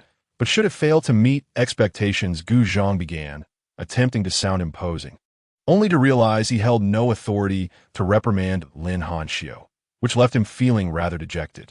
Lin Hanxiu, embodying the essence of a modest gentleman, continued with composure. His Majesty has entrusted all documents pertaining to the Minzhou case to the fifth prince for handling. Gu Qi's eyes widened in disbelief, his mouth racing ahead of his thoughts. You dare to speak of this? The matter of the Minzhou flood had initially been under the purview of the crown prince, Gu Zheng. Now, as the situation approached resolution, entrusting it to the fifth prince was clearly allowing him to claim unearned accolades. All eyes cautiously flickered towards Gu Zheng, who maintained his usual aloof demeanor, prompting murmurs of admiration for the crown prince's remarkable composure. Shall we allow the official to finish? Lin Hanxiu lowered his gaze, indicating a weighty topic lay ahead. Gu Qi instinctively grasped the hand of the princess beside him, covering his mouth. He deeply understood the frustration of being interrupted mid-narrative. Lin Hanxiu, unaware of Gu Qi's peculiarities, mistook his gesture for recklessness and promptly averted his gaze, daring not to linger. Meanwhile, the fifth prince and his officials were poring over scrolls at the Dali Temple, initially finding nothing remarkable until the fifth prince turned to the page detailing the mastermind behind the scheme. The listeners sat up straight. The matter concerning Minzhou was shrouded in secrecy, and only a few were privy to the truth. Even Gu Zheng and Pei Sidi returned without any particular inquiry, lest they be accused of seeking quick gains. The mastermind was the fifth prince's maternal uncle, the younger brother of concubine Jing. Lin Hanxiu did not intentionally create suspense. Upon hearing the news, they could not help but gasp in disbelief. Even Gu Zheng found it hard to accept. The fifth prince's uncle was notorious in the capital as a bully, having committed numerous acts of oppression against both men and women. However, concubine Jing had always been favored, leading those beneath her to turn a blind eye to such deeds. The fifth prince was distraught, incessantly flipping through the evidence, attempting to find a flaw. Yet, every piece of damning evidence lay before him on the table, including past transgressions. In a frenzy, the fifth prince demanded to return to the palace, and a court official, fearing calamity, followed closely behind. It seemed that His Majesty had anticipated this, waiting for him in the imperial study. The fifth prince implored Emperor Qin to spare his uncle, as his mother had always cherished him dearly. If his uncle were to perish, it would likely devastate his mother. The emperor presented two options to the fifth prince. One was for the emperor himself to issue a decree publicly announcing his uncle's crimes, stripping his maternal grandfather of his title, and exiling the entire family. The other was for the fifth prince to expose his uncle's misdeeds, which would result in severe punishment.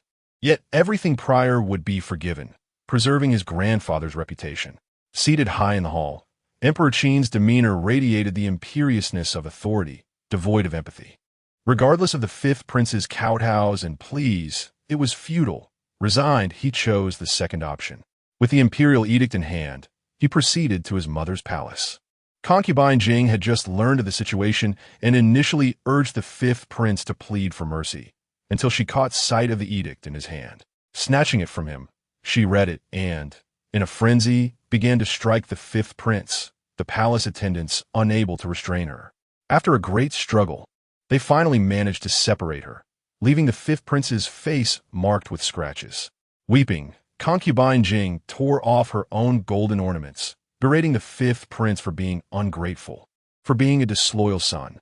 In truth, she also condemned the entire royal family as cold-hearted and ruthless. Yet Lin Hanxiu dared not voice this in front of the imperial relatives. The fifth prince remained silent, quietly picking up the edict before heading to announce it to his grandfather.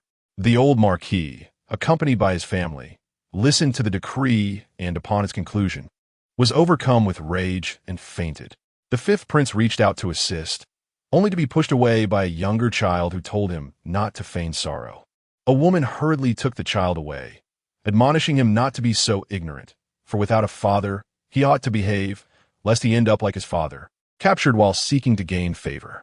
This indicated that the child was indeed the fifth prince's uncle's offspring.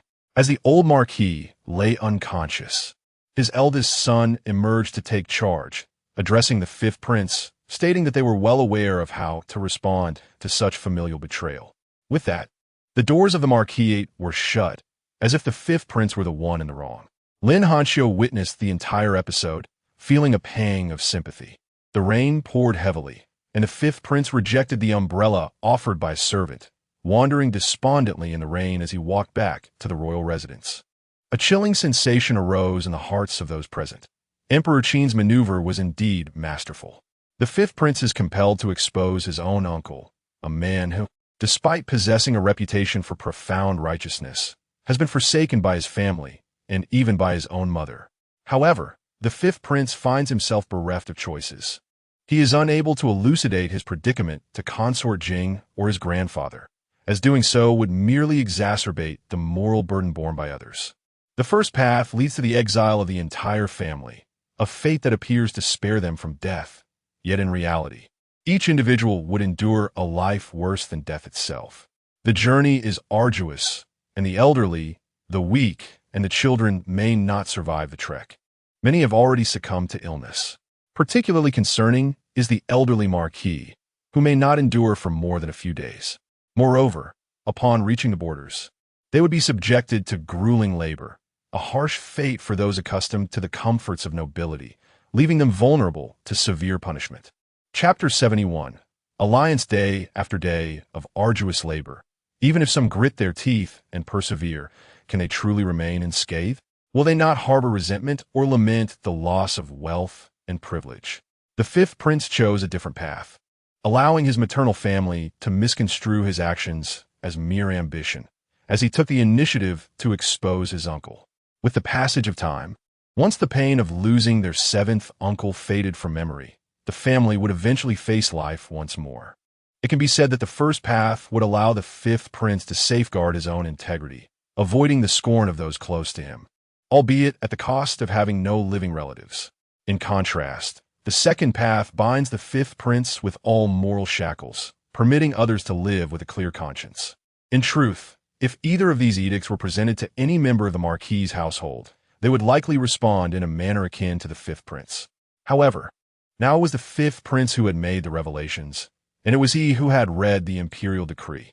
The marquis and his kin had not actively wielded the decree as a weapon against their own. Thus they could vehemently detest and criticize the fifth prince without contradiction. "How's he faring now?" inquired the fourth prince Guzhang, his concern for his brother palpable as he found it difficult to hear such news. After returning, the fifth prince has been suffering from high fever, and today marks the day of his seventh uncle's execution. Lin Hanxiu replied candidly. "Wait, why are you telling us this?" Gu Qi exclaimed, anxiously releasing Lin Yuan's hand. At that moment, the others began to grasp the implications. The emperor had clearly wished to keep his conversation with the fifth prince discreet, avoiding any escalation of the situation. Yet, the information Lin Hanxiu shared was exceedingly sensitive, reserved for those within the innermost circles. For instance, the matter of the two imperial edicts was something the emperor would never allow to be known, as it would tarnish his image as a benevolent ruler. "I merely wish to express my allegiance to you all," Lin Hanxiu said awkwardly, scratching his nose, taken aback by Gu Qi's directness. "You possess quite the audacity," Gu Zheng scoffed coldly. The others looked on, bewildered, as if they were in a riddle, unable to comprehend the exchange. "What does that mean? Can we not speak plainly?" The third prince Gu Qi chimed in, his thoughts racing ahead of his words. Lin Hanxiu found himself in a predicament. He had not anticipated that apart from the crown prince, the others would fail to grasp his intentions. "I had intended to share my heart with the bright moon, yet alas, the moon cannot understand. To speak plainly, others cannot hear," Gu Zheng urged, exasperated, observing the frantic expressions of the others as they seemed on the verge of overturning the table. Upon learning that Pei Sidi and others would gather to listen to stories. He had instructed the guards to keep their distance, forbidding them from loitering nearby, to prevent eavesdropping as he had experienced the previous day. Little did he expect to overhear such astonishing news that evening. When Lin Hanxiu arrived, he had ensured there was no one around. Hearing Gu Zhang's remark only eased his mind further. What I wish to communicate is a reminder. His Majesty is a benevolent ruler, but he is not necessarily a compassionate father. Lin Hanxiu stated more forthrightly. The audacious third prince Gu Qi was taken aback, questioning, "Are you seeking your own demise by speaking so boldly?" Lin Hanxiu had not intended to be so explicit. However, they seemed unable to grasp the meaning of his allegiance. "What precisely is your intention? Speak plainly." The fourth prince, Gu Zhang, detests any obfuscation. "I sincerely hope that all princes can ensure my life remains unthreatened." Lin Hanxiu clasped his hands in a gesture of respect, declaring that from a moment he uttered his intention to submit. He could no longer refer to himself as a mere official. Fearing that some might misinterpret his words, he took the liberty to elaborate. "I inadvertently stumbled upon such royal secrets, and given my involvement in the investigation of corrupt officials in Minzhou, I dread the prospect of being silenced or falling victim to the old Marquis's wrath. After all, during my time in Minzhou, the local governor was audacious enough to collude with bandits, who relentlessly pursued them. One cannot guarantee that the old Marquis, upon discovering my investigation, would not resort to similar measures. As for the Emperor Qian, I humbly sought refuge in the Buddhist hall, temporarily assuming the role of a minor official. Yet, what if the emperor believes that only the dead can preserve secrets? He has shown a merciless disposition even towards his own sons. And I am acutely aware that I am not indispensable to the Grand Yuhua dynasty. Why should we assist you?" The third prince, Gu Qi, scoffed. "It is unreasonable to expect us to align ourselves against either the emperor or the old Marquis simply for having her tale." Lin Hanxiu shrugged, replying, "Then I shall have no choice but to confess to His Majesty, having inadvertently let slip the matter of the 2 imperial edicts to you all. The emperor is excessively suspicious. Should he discover that his other sons are privy to his ruthless nature, he might abandon all pretense of paternal care, revealing his chilling indifference." Gu Zhang, however, revealed a menacing edge. "The emperor may not even wait for your confession." The others, save for Gu Qi and Pei Sidi, were taken aback by this side of the crown prince, whose gentle fa concealed such stark aloofness and determination. He seemed akin to a serpent, lying in wait in a shadowy corner, ready to strike with lethal precision. Lin Hanxiu straightened his posture, neither servile nor arrogant, asserting, "My death would be of little consequence. However, for the sake of the princess, I implore you to spare my life. Do you dare to believe that I would not slay you this very moment?" The fourth prince, Gu Zhang, slammed the table in fury. "Do you intend to tarnish the princess's honor? How many heads do you possess?" The third prince, Gu Qi, fixed a piercing gaze upon him. The late Empress Gu Tang had passed away, leaving the young princess, with her exquisite beauty, cherished by her brothers, despite their rivalry for power. Lin Hanxiu shook his head, stating, "I am aware that I am unworthy of the princess's affection. However, should His Majesty wish to betroth her, I cannot acquiesce." What? This revelation struck them like a heavy blow, for a distant marriage to a barbarian was unfathomable. There existed customs they could not abide, such as a widow compelled to marry her stepson, or, lacking a stepson, her husband as brother. Though the Yuhua dynasty is open-minded, allowing even female merchants to take male consorts, the prevailing ethical standards deemed barbarian customs utterly horrifying. The thought of allowing Gu Tang to be betrothed. Gu Tang stood frozen, tears streaming down her cheeks, unbeknownst to her. "Is what you say true?" The fourth prince, Gu Zhang, the most sentimental of them all, questioned Lin Hanxiu with eyes ablaze. "If there is a shred of falsehood, may I meet a wretched fate." Lin Hanxiu swore to the heavens. "And after safeguarding you, what can you accomplish?" Even the composed Gu Zhang felt a tumult within. I longed to seek the hand of the princess before the arrival of the foreign emissaries. Lin Hanxiu gazed sorrowfully at the tear-streaked face of Gu Tang. "I shall not lay a finger upon the princess once the dust settles. I am willing to part ways with her," Lin Hanxiu declared, pledging his commitment. Surely, you would not dare to show disrespect towards the princess. Gucci mused that this might be a feasible solution amidst the circumstances. The several elder brothers remained silent. In comparison to the foreign visitors, Lin Hanxiu was far more admirable. At the very least, he possessed eloquence and noble character. Aside from his somewhat rigid demeanor, he bore few faults. Pei Sidi embraced Gu Tang, offering silent comfort as she wiped away the tears from her face. Yet, how can you seek to marry the princess when you are struggling to safeguard your own well-being? Pei Sidi discerned the inherent dilemma. Chapter 72. Strategizing with caution. Upon hearing the inquiry from the empress, the fourth prince, Gu Zhang, immediately felt a surge of irritation. Contemplating physically reprimanding Lin Hanxiu for what he perceived as a deceitful jest. Aware of his own limited strength, he recognized that if His Majesty truly intended to marry off the princess, other noble scions would likely refrain from seeking her hand. Gu Zhang quietly resumed his seat, acknowledging the validity of Lin Hanxiu's words. Apart from him, no one dared to consistently oppose the emperor by advocating for the princess's marriage. If the Qian emperor indeed resolved to marry Gu Tang off, any noble suitor would be discouraged from making advances, for the emperor would undoubtedly refuse.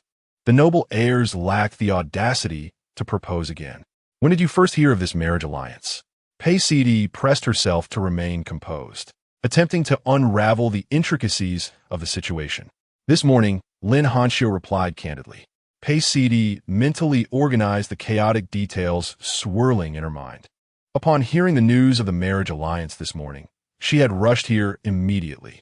Our grandmother likely has yet to be informed. We might be able to sway her beforehand, Pei Sidi suggested. The group was instantaneously enlightened. The Empress Dowager could indeed be a valuable ally. If they could persuade her before the emperor did, they would gain a glimmer of hope. Tomorrow morning, we shall first gauge the Empress Dowager's stance, avoiding direct discussion of the matter at the outset. The Qian emperor outwardly presents himself as a benevolent ruler. Should we need to appeal to the Empress Dowager with notions of national duty, her agreement would complicate matters significantly. We must take a gamble, hoping the Empress Dowager remains unaware of the situation. Time was of the essence, and Pei Sidi had yet to devise a more effective plan. The urgency displayed by Gu Tang's brothers heightened the tension, yet Pei Sidi's proposal offered a semblance of hope, suggesting they were not entirely devoid of options. Why did you not mention this sooner? We have endured much to arrive at this juncture, Gu Zhang reproached, lamenting that earlier discourse could have facilitated a more timely resolution. Amidst the morning's clamor, I had initially intended for the princess to summon you all, Lin Hanxiu responded with resignation. Your audacity is indeed remarkable. I find myself believing in you now, Gu Zhang remarked, reflecting on the incredibility of Lin Hanxiu's strategic maneuvering. Lin Hanxiu had revealed the matter concerning the fifth prince to gauge their reactions. Should any display indifference, he would consider alternate allies. He also disclosed the existence of 2 imperial edicts, thereby compelling everyone to align with him. For none could dare to inform the Qian emperor and thus expose their own awareness of the situation. The fifth prince's predicament served as a stark reminder that the Qian emperor was not as benevolent as he appeared. Had he been forthright from the beginning regarding his intention for Gu Tang to marry abroad, they would likely have dismissed the notion entirely. Gu Zhang was astounded that this seemingly austere individual, Lin Hanxiu, could engage in such cunning stratagems. As they absorbed Gu Zhang's analysis, clarity dawned upon them. It was indeed illogical for an upright man like Lin Hanxiu to speak ill of others. In light of the urgency, I have not sought to deceive any of you, Lin Hanxiu said, bowing in apology. Your life I shall protect. However, should Gu Tang truly proceed with the marriage alliance, you must rely on your own fortunes. The third prince, Gu Qi, vowed, appreciating Lin Hanxiu's shrewdness, recognizing that safeguarding Gu Tang's prospects would enhance their chances.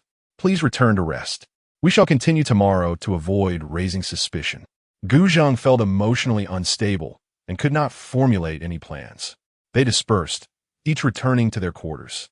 Pei Sidi and several ladies gathered in Gu Tang's room to discuss how to address the Empress Dowager the following day. Second Imperial Sister, I am frightened. Gu Tang wept inconsolably, fully aware that foreign lands were not places of comfort. The others were affected by her distress, their eyes glistening with unshed tears. How could the emperor be so heartless? Paisidi, maintaining her composure, reassured her, "Nothing is set in stone. We, your brothers and sisters-in-law, will support you." Xiao Ruhu and Lin Yuan nodded in agreement. Their willingness to assist was not merely out of familiarity, especially in Lin Yuan's case, as she had not previously been close to Gu Tang. The brothers were determined to help Gu Tang because she was the cherished younger sister they had watched grow up. Their familial bond compelled them to prevent her from being sent far away. As for Paisidi and the others, being women, they understood the challenges involved. Empathizing with her plight, they instinctively wished to extend a helping hand. If one were to witness someone on the precipice of despair and chose to remain indifferent, it would not be long before they too might find themselves at the edge of the abyss. The two forms of assistance were equally significant. They represented the only glimmers of hope for Gu Tang amidst her darkness. After finalizing their statements for the morrow, the sisters returned to their chambers. After a bath, Paisidi prepared to force herself into slumber when familiar sounds outside caught her attention. Before she could grasp the dagger hidden beneath her pillow, a figure leaped through the window. Paisidi silently withdrew her hand and looked at the crown prince, soaked from the rain. "Please have a seat." Paisidi sighed, stepping forward to help him remove his raincoat. Despite his efforts to shield himself, a few strands of hair clung to his cheek, lending a fragile quality to his otherwise striking features. Anticipating his visit, she had asked Xingyu to prepare a pot of hot water, which was now at the perfect temperature. She filled a cup and handed it to Gu Zheng, saying, "If tea keeps you awake, perhaps some water will suffice." Gu Zheng accepted the cup silently, drinking without a word. They sat in quietude, like statues, immersed in their own thoughts. "I should return." After an indeterminate period, Gu Zheng suddenly seemed to awaken from trance. He grappled with his inner turmoil and had intended to seek Paisidi's company, yet when the words reached his lips, he found himself at a loss. "Stay with me a while longer."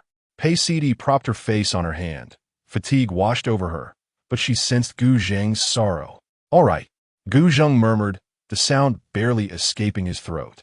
Their unique understanding allowed one to find solace in the presence of the other, even in silence. "Is it frightening?" After a prolonged silence, Gu Zheng spoke with self-deprecation. "I truly did not expect my father to be so cruel." Paisidi assumed he struggled to accept the emperor's cold-heartedness beneath his paternal facade. "No," Gu Zheng shook his head, his eyes reflecting the pain he had yet to escape, revealing a fierce intensity. "It is his blood that stains my being. At times, I perceive a resemblance between us, both marked by a similar indifference, preoccupied solely with our own utilitarian value." Gu Zheng's psychological defenses have been utterly shattered, and with a desire to annihilate everything, he lays bare the darkness of his soul before Paisidi. He had always believed that although the Qin emperor secretly incited discord among his brothers, he would still harbor some semblance of familial affection. For instance, the fifth brother had once been the recipient of the emperor's unmasked fondness. In their youth, while they were in school, any missteps in their lessons would earn them a reprimand. Yet, after the fifth brother was punished, the emperor would tenderly console him. The fifth brother's mother, concubine Jing, once stood before them and questioned whether the emperor might be showing undue favoritism. The emperor had laughed in response, asserting that it was permissible to be a bit partial towards the young. But what of the present? Chapter 73. Past life. Paisidi gazed into Gu Zheng's wary eyes, and for a fleeting moment, his visage converged with echoes of a previous existence. In the shadows, the young emperor displayed a tenacious and sinister nature. By day, he was a benevolent ruler, yet when the palace attendants were dismissed at night, he unconsciously revealed a hint of ferocity. He bore no malice towards her. Rather, Gu Zheng resembled a cornered beast, inflicting wounds upon himself in a futile struggle. Paisidi had rarely witnessed Gu Zheng's wrath, but in their past life, his character had indeed become increasingly fragmented. At times, observing him, she could palpably sense the primal instincts within, reminiscent of a wild beast steeped in bloodshed and violence. Occasionally, She felt as if she were handling a venomous serpent, lurking in the shadows, biding its time. More often than not, however, he maintained a facade of gentlemanly poise. Others could not discern the difference, but she understood that the young emperor had forcibly shattered and reformed himself. He had become stronger, more resolute, and more attuned to the expectations of those around him. Yet, in every gesture and action, there lingered not a trace of his former self. The once cold yet relatable demeanor had vanished, replaced by the burdens of power that compelled him to change. In those days, she harbored hope, stubbornly seeking ways to restore Gu Zheng to his original form. Yet gradually, as they met, their conversations dwindled to mere exchanges of a few words. The young emperor would lower his head, retreating into silence, rejecting all remnants of the past. Only later did she come to realize that the proud, yet gentle prince she once knew could never return. Lost in her reverie, Pei Sidi failed to notice Gu Zheng's expression shift from anguish to gloom, then to a resigned acceptance. Gu Zheng laughed heartily, asking, "Are you afraid?" Pei Sidi jolted back to the present, and though his lips curled into a smile, despair lingered in his eyes. "I'm not afraid." She raised her hand to gently brush a strand of hair from Gu Zheng's face. "You have endured so much pain, yet you have not become cruel or heartless." As she spoke, tears streamed down her cheeks. Whether as the young emperor or as the present Gu Zheng, both were fervently suppressing the darker aspects of their nature, akin to the same ruthlessness exhibited by Emperor Qin. "I once thought it was merely that I did not appeal to him. Little did I realize we were all but pawns in his game, indistinguishable from one another." Gu Zheng lamented, his voice tinged with sorrow. The matter concerning the fifth and seventh uncles arose because Emperor Qin felt that his supreme authority had been affronted. Amassing wealth in Minzhou, he refrained from issuing a direct punishment, knowing that the fifth's maternal clan would bolster his claim to power. Suspecting the fifth's complicity in the entire affair, he devised a scheme to sow discord between the fifth and his maternal clan as a means of testing loyalty. If the maternal clan remained unperturbed by the fifth's actions, he would deem them conspirators and act against him. Gu Zheng chuckled bitterly, uncertain whether to feel disheartened. It was only through the cold indifference akin to Emperor Qin's that he discerned the underlying motives behind such heartless machinations. Pei Sidi grasped Gu Zheng's tightly clenched hand and, upon releasing it, felt a slight chill at his fingertips. "Do you think Heng'er will turn out like you?" Understanding Gu Zheng's heightened emotions, Pei Sidi knew she could only guide him gently. Gu Zheng was momentarily taken aback by the question, as it reminded him of his son's ever-smiling, delightful visage, which somewhat eased his emotions. He shook his head in denial, harboring no desire for his son to inherit either his own nature or that of Emperor Qin. "Your disposition reveals a certain obsession and aloofness," Pei Sidi remarked candidly. Instantly, Gu Zheng cast aside all other negative sentiments and sincerely inquired, "Do you not understand the art of consolation? Yet your inherent gentleness compels you to wrestle with these traits within your character. Otherwise, you would not detest yourself so." Pei Sidi articulated with earnestness. Accepting oneself is indeed a formidable task. Only by confronting one's shortcomings with honesty can true self-harmony be achieved. One moment, you aspire to be a saint. The next, you perceive yourself as a villain. This perpetual tug-of-war is a torment of the spirit. Gu Zheng, upon hearing this, felt somewhat dazed. His status rendered him incapable of confiding such thoughts to others. Occasionally surfacing within him were sinister thoughts that, upon realization, startled even himself. Before marrying Pei Sidi, during his melancholic spells, he would resort to copying the works of esteemed scholars or engage in horseback riding and archery. Either his body or mind had to be exhausted to the point of numbness before he would relent. This was the first time he had encountered such words from Pei Sidi. Previously, he had only loathed himself for his treacherous nature. Now, he was astounded to hear that. At his core, he was gentle and not a brutal soul. To claim he was not moved would be disingenuous. "Just hold me for a moment, and then I shall return," Gu Zheng said, stepping forward to embrace her. Like a drowning man finding salvation, he clung to the sole buoy in existence. The following day, Pei Sidi and her companions rose early, intending to intercept the Empress Dowager before she entered the Buddhist hall. Wait, your eyes? Pei Sidi observed that Gu Tang's eyes were somewhat swollen, indicative of tears shed. I did not sleep well last night, Gu Tang replied, wishing to spare them worry, though she had indeed awakened from a dream in tears. Pei Sidi wrung a cloth in a basin and placed it over Gu Tang's eyes. Sister-in-law, regarding the Empress Dowager, Gu Tang exclaimed, use this time to collect yourself. In your distracted state, the Empress Dowager will easily perceive your distress, Pei Sidi insisted, firmly holding her in place. You're right. Almost caring too much can lead to chaos, Lin Yuan concurred. They all understood what had transpired, but the Empress Dowager might not be privy to the details. If they were to falter in their composure and be discovered, it would be a fruitless endeavor. After a short wait, when Gu Tang's condition appeared less pronounced, they proceeded to pay their respects to the Empress Dowager. Why are you all up so early today? The Empress Dowager inquired with a warm smile. She appreciated her granddaughter and granddaughter-in-law, each possessing their unique charms and both being genuine souls. We heard there were pastries here, so we came to sample them, Gu Tang replied, her spirit as lively as ever. The offerings were from the temple, but only the Empress Dowager's kitchen could provide such variety. Oh, the Empress Dowager said with a resigned smile, instructing the matron to have the kitchen prepare more. When the pastries were brought forth, the Empress Dowager mentioned that she had already taken her breakfast and encouraged them to indulge. Gu Tang reached out for a pastry, only to find it quite hot, prompting her to hastily return it to the bowl. The Empress Dowager could not help but chuckle, saying, why do you still behave like a child? Your several imperial sisters-in-law are nearly of the same age as you. Gu Tang turned her head away and replied, Grandmother, please do not mention this matter.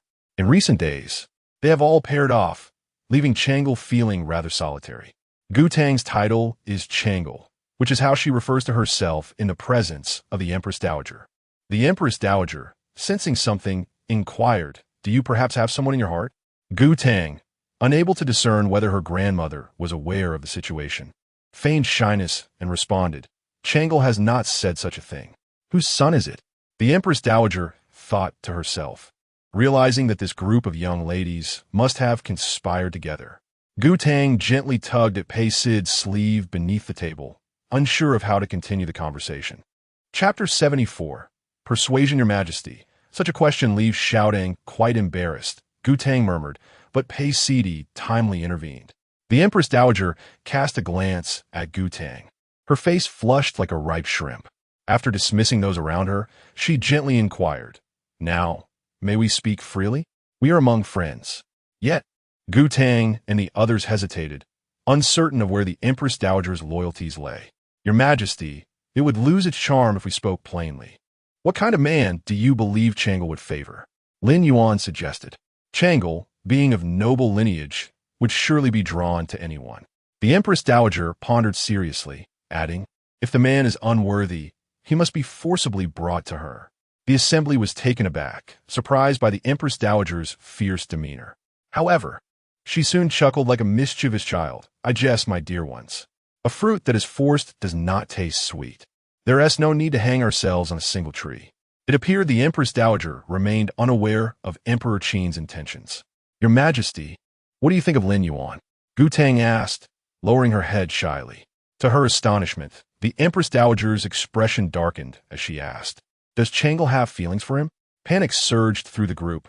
Was the Empress Dowager allied with Emperor Qin, intentionally deceiving them? Gu Tang's heart raced with anxiety. Your Majesty, is there something amiss? The Empress Dowager's expression wavered as she conflictedly stated, you have only met him a few times. To claim affection is rather impulsive.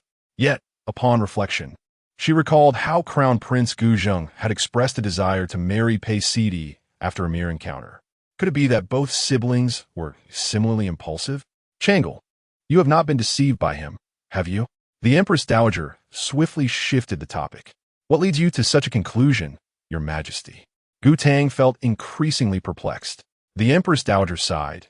Did Lin Yuan not visit just yesterday? Surely, you have not been entranced by his appearance alone. Do you truly know his character? Finally, Pei Sidi and the others felt relieved, realizing the Empress Dowager was merely concerned that Lin Huanxiu might deceive Gu Tang. In truth, Chang'e had harbored feelings for Lin Yuan for years, and Gu Tang found herself compelled to confess.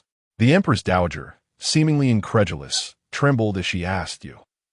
Gu Tang, disregarding her shyness, quickly clarified, "We share nothing but pure emotions, guided by propriety." The Empress Dowager finally exhaled, "Though a princess may have suitors, it is essential to maintain one's dignity before marriage." Gu Tang and her sisters exchanged glances, finding the Empress Dowager's openness contrasted sharply with their own conservative views. "Pray, tell me more about him," the Empress Dowager reminisced, recalling Lin Yuan's impressive appearance. Gu Tang and her companions extolled Lin Huanqiu's virtues, particularly praising his meticulous handling of the Minzhou flood crisis. "He was once the top scholar. Let me consider this further," the Empress Dowager mused, still harboring her doubts. Gu Tang, desperate for approval, sensed the Empress Dowager's lingering dissatisfaction. "Your Majesty," Gu Tang pleaded with her eyes. The Empress Dowager's suspicions were aroused. "Why such urgency?" Her keen gaze swept the room, sensing something amiss. "Lin Yuan is gaining increasing favor with the Emperor.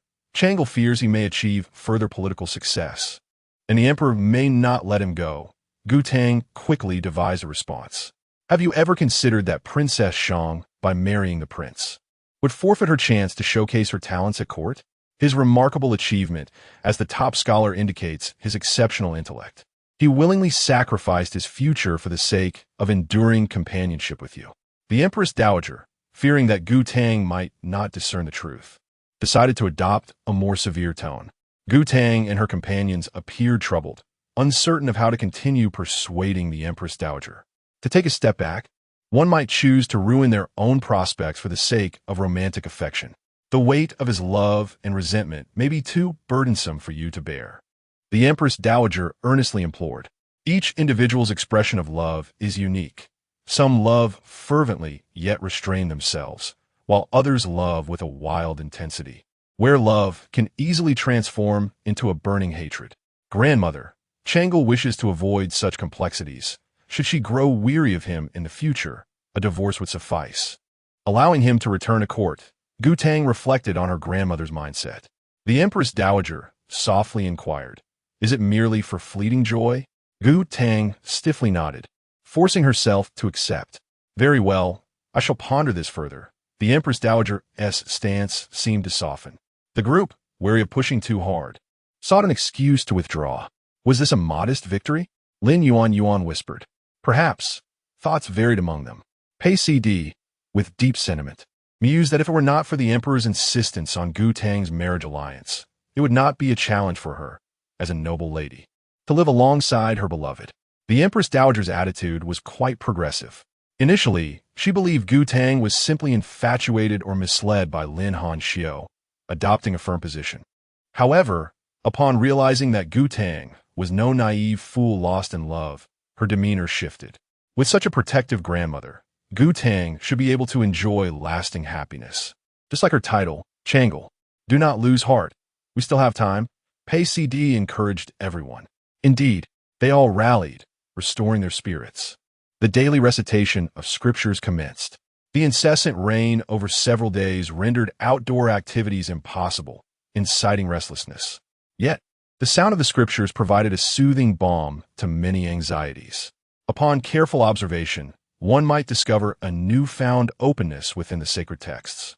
Aside from the third prince's company, it was truly challenging for him to remain silent, requiring the princess's assistance to keep his lips sealed. Consequently, Lin Yuan felt an exaggerated sense of strength in her hand. Once the scriptures were completed, Lin Huanqiu was bewildered when the Empress Dowager cheerfully engaged him in mundane family matters. He responded to her inquiries, and her smile broadened. Pei Cd and the others exchanged excited glances, sensing that the Empress Dowager might be able to assist them. After the Empress Dowager retreated to her chambers for rest, Gu Zheng instructed Quan Fu to disperse the remaining guests. Lin Yuan released her grip, feeling a sense of discomfort. The third prince, Gu Qi, took a deep breath of fresh air, unaware of when this would all conclude. Did you speak with the Empress Dowager? Gu Zheng was surprised by their swift action. It is better to act sooner rather than later, However, it seems the Empress Dowager still harbors some reservations. Pei CD reminded them. How did you two become married? Could you offer some guidance? Lin Hanxiu pondered, believing that royal unions were not dictated by the traditional mandates of parental consent and matchmaking. Upon hearing these words, everyone pondered deeply, striving to extract some assistance from their own experiences. The third prince, Gu Qi, known for his candidness, bluntly remarked, "What good does it do to speculate? Speak up." The fourth prince, Gu Zhang, furrowed his brow in contemplation, stating, "It is through enduring hardships alongside Heir Ru that we have ultimately become a couple." Gu Zhang, recalling a past moment, added, "At that time, I mentioned it to our grandmother."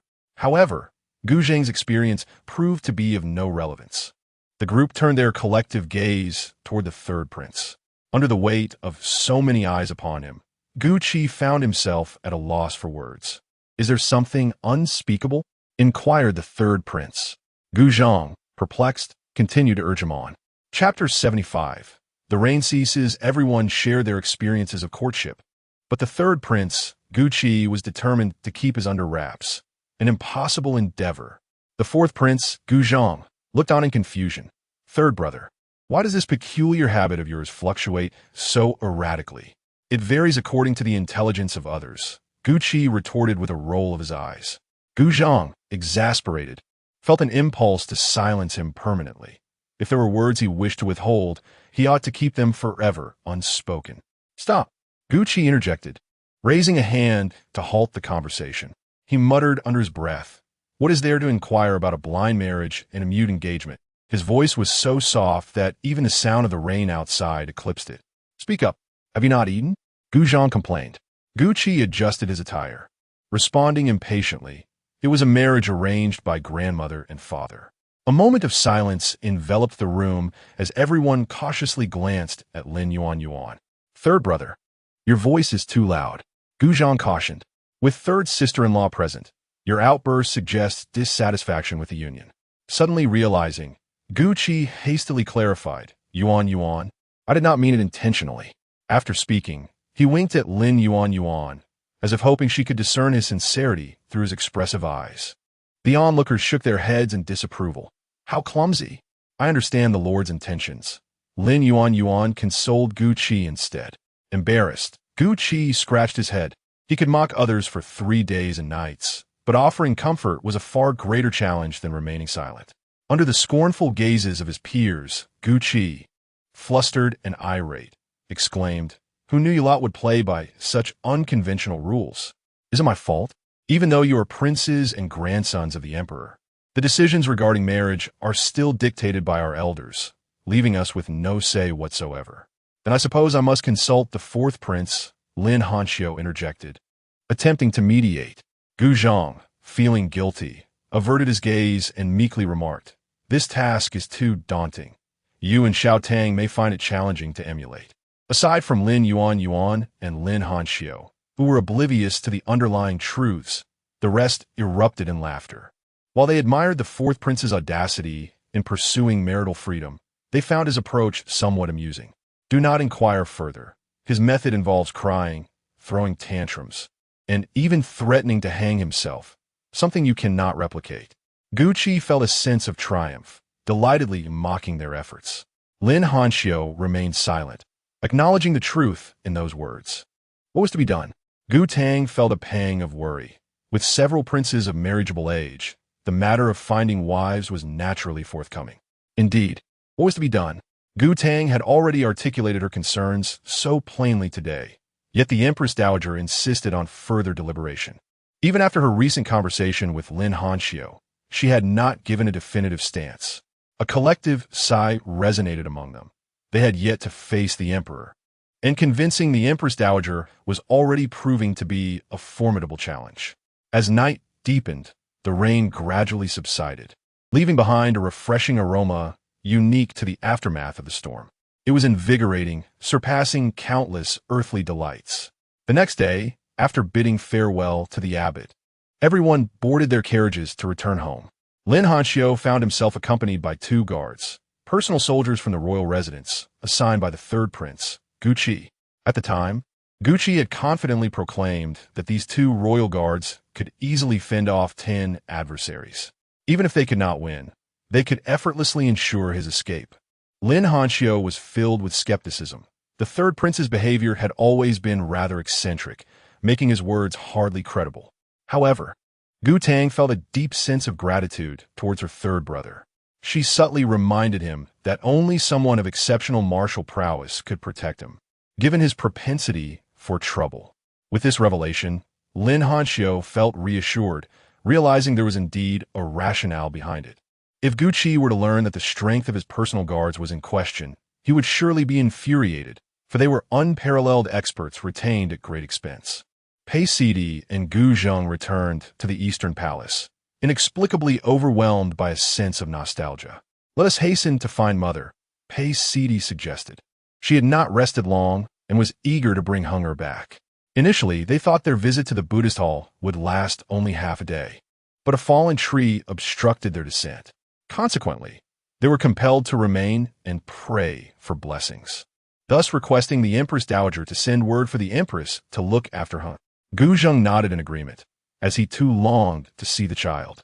The torrential rain had battered many flowers and plants, leaving a desolate silence in its wake. The sky remained overcast, and the dim light added an air of solitude. As they walked along the stone path, the atmosphere grew increasingly eerie. Pei Sidi couldn't help but murmur to herself, pondering why the palace was so eerily quiet after just a few days. Upon finally arriving at the Empress's residence, the Jiaohuang Palace, they found palace attendants bustling about, restoring a semblance of life to the place. The two bowed respectfully to the Empress. Unbeknownst to them, the Empress furrowed her brow, reluctant to part with the child. "I sincerely thank you, Mother, for taking care of Heng'er these past few days," Gu Zheng expressed earnestly. "And where are the customary gifts for this occasion?" the Empress inquired, casting a deliberate glance at them. Gu Zheng and Pei Sidi exchanged a bewildered look, both realizing they had forgotten to prepare gifts in their haste. "It is my oversight," Gu Zheng quickly admitted. The Empress leisurely savored her tea before instructing the matron to disperse the attendants. "Have you heard about concubine Jing's misfortune?" she asked, setting down her teacup. The couple was taken aback. Why would concubine Jing encounter such troubles? It seemed she had suddenly gone mad, shouting and chasing after the physicians sent to assist her. Once the most favored, she had often clashed with the Empress, and her current fate was indeed tragic. Rather than reveling in her downfall, the Empress felt a tinge of melancholy. "Is father aware?" Gu Zheng inquired cautiously. The Empress nodded, revealing that upon learning of the situation, the Emperor had paid a visit. While waiting at the entrance, he nearly fell victim to a flying vase. The palace maids and guards were terrified, and the Emperor entered with a grim expression. It appeared that concubine Jing could no longer recognize anyone, even daring to chase after the Emperor, who was eventually subdued by several attendants. "The Emperor has ordered concubine Jing's quarters to be sealed, though it has been publicly declared that she is merely ill," the Empress lamented, feeling an inexplicable sorrow. In truth, this course of action was akin to banishment to a cold palace, stripping her of any future prospects despite her past glory. "Do not be disheartened, Mother," Gu Zheng observed the Empress's troubled demeanor. "Alas, the Emperor truly is heartless. After so many years of affection, he now seems utterly indifferent." The Queen, in her moment of frustration, was taken aback by the apparent indifference of the Emperor towards the favored consort Jing. It seemed he harbored no genuine emotions. "Mother," Gu Zheng stated, "the fifth prince has been coerced into issuing a decree to execute his own uncle. Consort Jing, unable to bear such a burden, has likely succumbed to madness." "What?" The Queen gasped in astonishment, previously believing that consort Jing was merely under a malevolent influence. Gu Zheng pressed his lips together and continued, "It is possible that father has never truly cared for anyone. Mother, you must remain vigilant for your safety. Understanding certain matters and resigning oneself to them are two entirely different things." Both mother and son had long been aware of the Emperor's coldness, yet they had not anticipated the depths of his ruthlessness. The Queen, now disheartened, clutched her teacup in a state of confusion, unable to decipher the Emperor's true intentions. Was he merely punishing the fifth prince and consort Jing's faction, Or was he planning to strike at the fifth prince first? Chapter 76. The brocade box. Gu Zheng leaned over the table, exchanging glances with his son across from him. Young Gu Hong was already capable of sitting up on his own, yet he still had a high stool surrounded by armrests for support. As Gu Zheng tilted his head to the left, so too did little Gu Hong follow suit. After several attempts, Gu Zheng began to shake his head vigorously from side to side. Initially, Gu Hong kept up with him, but soon realized his father was toying with him. Crossed arms in a huff, he turned his head away in defiance. As he became angry, Gu Zheng continued to wear a playful grin. The little one, in a display of pride, would huff again, deliberately looking away from his father, refusing to meet his gaze. No matter how hard Gu Zheng tried to engage him, Gu Hong remained obstinately silent, harboring a grudge. Gu Zheng, seeking solace, retreated to a distant corner to confide in Pei Sidi. Pei Sidi cast a curious glance at their son and mused, "Isn't it said that children only start to remember things at the age of 3? Gu Zheng shrugged, expressing his own confusion, but remarked that in the past, it would take less than 3 seconds to pacify a child. "Tomorrow, I must attend court," he whispered to Pei Sidi, ensuring no one else was around. He stealthily embraced her, and Pei Sidi felt the weight on her shoulder. Turning her head, she was met with his handsome face mere inches away, creating the illusion of a kiss if she lowered her gaze. She gently attempted to pull away, her cheeks flushing with embarrassment, and dared not look directly at Gu Zheng. "I see you are becoming increasingly audacious." In response, Gu Zheng swiftly pecked her cheek before releasing her, feigning innocence. Flustered and irritated, Pei Sidi lifted her skirts, prepared to chase after him. Gu Zheng had largely recovered and could easily leap over walls, let alone evade Pei Sidi's clumsy attempts. He intentionally refrained from using his full strength, allowing her a fair chance, fearing she might become indignant. Unexpectedly, Pei Sidi misinterpreted his actions as a game of cat and mouse. "You just stay there. Don't even think about coming in," she shouted angrily. At that moment, Gu Zheng had already stepped out of the courtyard and was about to turn back. Who could possibly stop the crown prince? The reward for capturing him would be generous. Pei Sidi was quicker, issuing commands to the palace attendants nearby.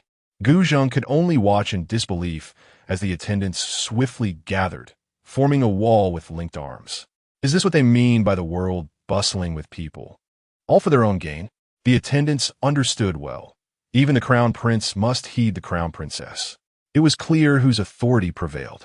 All stifled their laughter, following Gu Zheng's every move. No matter how skilled he was, he could not bring himself to push past the young maidens, nor could he dare to show any displeasure, as that would be a slight against Pei Sidi. "I shall never dare again," Gu Zheng called out through the wall of attendants. Pei Sidi, feigning ignorance, clapped her hands and retreated to her chamber, calling out, "Dare to leave from here, and you will be sorry. Come collect your reward." Fuming with frustration, Gu Zheng gritted his teeth, genuinely afraid to move even an inch. The attendants exchanged glances, ultimately choosing to follow the crown princess.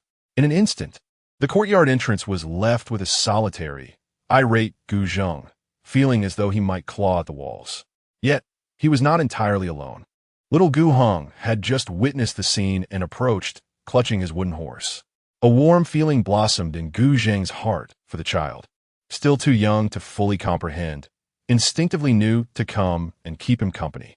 However, to Gu Zheng's surprise, little Gu Hong, mimicking some learned gesture, pulled at his own cheeks with both tiny hands, sticking out his tongue in a playful mockery.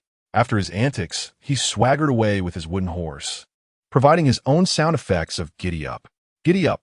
The wet nurse and the other little palace maids lowered their heads, stifling laughter as they followed the young prince. Too timid to glance up, Gu Zheng's emotions were now a tangled web of complexity. He pondered whether such behavior could indeed be exhibited by a child, not even a year old. Observing the little one's retreating figure, Gu Zheng discerned a certain similarity in the personalities of mother and son. Both displayed a propensity for pettiness when they felt slighted. Ultimately, it was the steward Qianfu who took it upon himself to persuade Pei Sidi. "Your Highness, the crown prince has acknowledged his mistake. Please allow him to enter the courtyard." "Is he still out there?" Pei Sidi paused her writing, glancing out the window. "Yes, should I call the crown prince back?" Qianfu inquired cautiously. I shall step outside to see, Pei Sidi declared. Her anger dissipating, her rationality restored, no longer wishing to impose further difficulties upon him.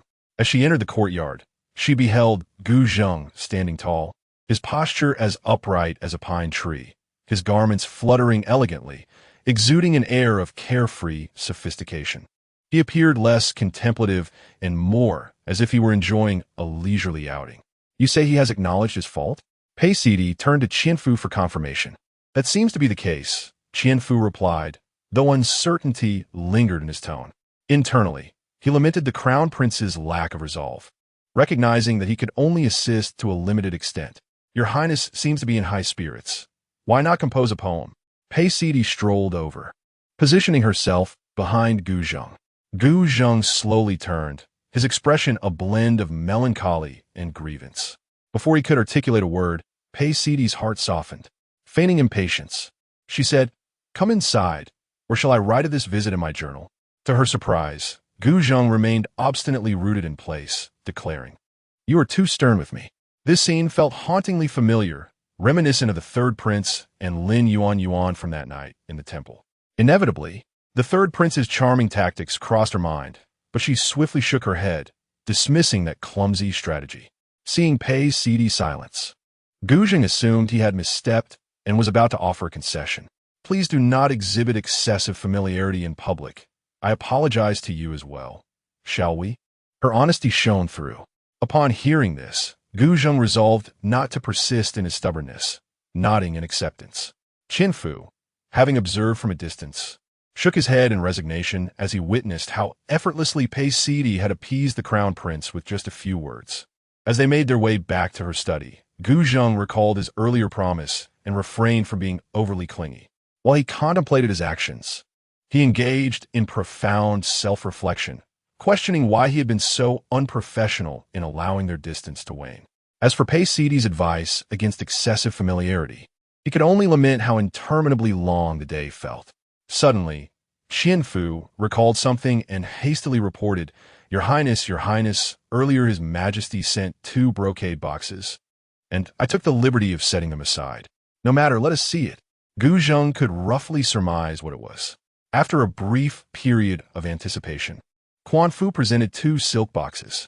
Their exterior was unassuming, offering no hint of their contents. Go ahead and open it, Gu Zheng said with a smile to Pei Sidi. Half filled with expectation and half with doubt, she could not be blamed. The boxes exuded no sense of value. With a heart full of questions, she opened the first box, and her expression nearly betrayed her composure. Swiftly, she opened the second one, unable to suppress her smile. Within the first silk box lay a seemingly ordinary gold medal, yet inscribed upon it were 4 characters that instantly captivated the heart. Impermissible death. As for the other silk box, it resonated deeply with her desires. Chapter 77. The shop Pei Sidi's eyes sparkled slightly as she picked up a shop contract from another exquisite box. She counted the contracts, and to her astonishment, there were as many as 12. Could this possibly encompass an entire street? As she examined the locations indicated in the contracts, her lips quivered when she realized the addresses belonged to the very street she deemed unremarkable. She had only heard of turning stone into gold. Never had she encountered the notion of transforming a mere street into something tangible.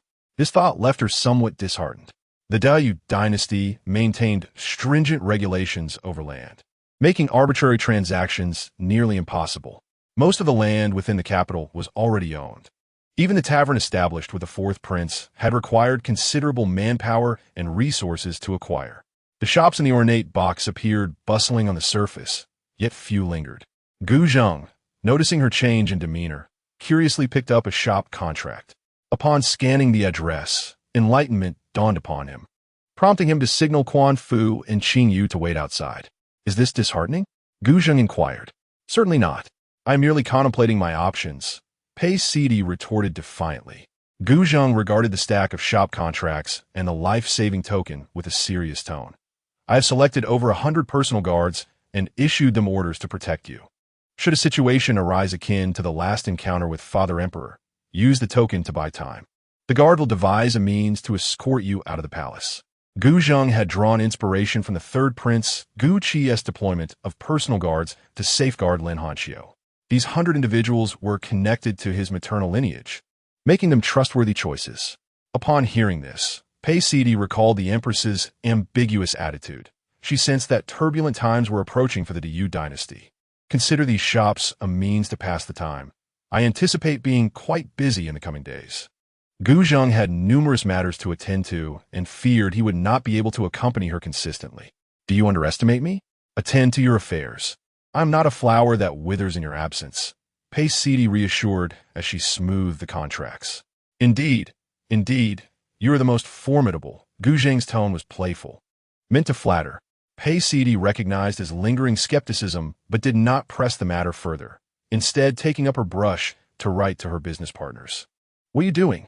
Gu Zheng asked, unable to suppress his curiosity, though he refrained from peeking. I am instructing them to convene at the tavern tomorrow. I have matters to discuss, she replied succinctly. Gu Zheng couldn't help but remind her. Just because the tavern is thriving doesn't imply that any location can serve as a tavern. Are you trying to pry into my commercial secrets? Pei Sidi swiftly folded the letter, as if she perceived Gu Zheng as a prying intruder, wary of revealing even a hint. You! Gu Zheng exclaimed, slightly taken aback. Pei Sidi burst into laughter, thoroughly amused. You think me a fool, yet you disallow me the pleasure of teasing you? Very well. I hope the crown princess will graciously impart her wisdom, Gu Zheng replied, bowing with a light-hearted smile. Without destruction, there can be no creation. Since the existing shops fail to retain patrons, we might as well transform them into a night market. As Pei Sidi articulated her plans, her eyes gleamed with fervor and brilliance. Without destruction, there can be no creation. Gu Zheng softly murmured these words. He planned to discuss matters in detail with them after tomorrow's meeting. Pei Sidi continued to write fervently, transcribing her thoughts onto paper. Gu Zheng, coming back to his senses, questioned, the contract bears only your name. What discussions are to be had with them? Just then, Pei Sidi finished writing and lifted the sheets of paper in her hands, fanning them to hasten the drying of the ink. Through the paper, it seemed she could already envision the bustling marketplace constructed under the night sky. Her voice was gentle yet resolute. The strength of one is always limited. Besides, it is meant for shared blessings. The following day, the heads of several taverns convened. Sun Jie was the last to enter the private room. Upon seeing familiar faces, she could not help but unleash a torrent of expletives. You have finally arrived. The tavern is swamped with affairs, leaving me scarcely able to keep my feet on the ground. The mere thought of it pained her. In public, they were esteemed members of the royal family.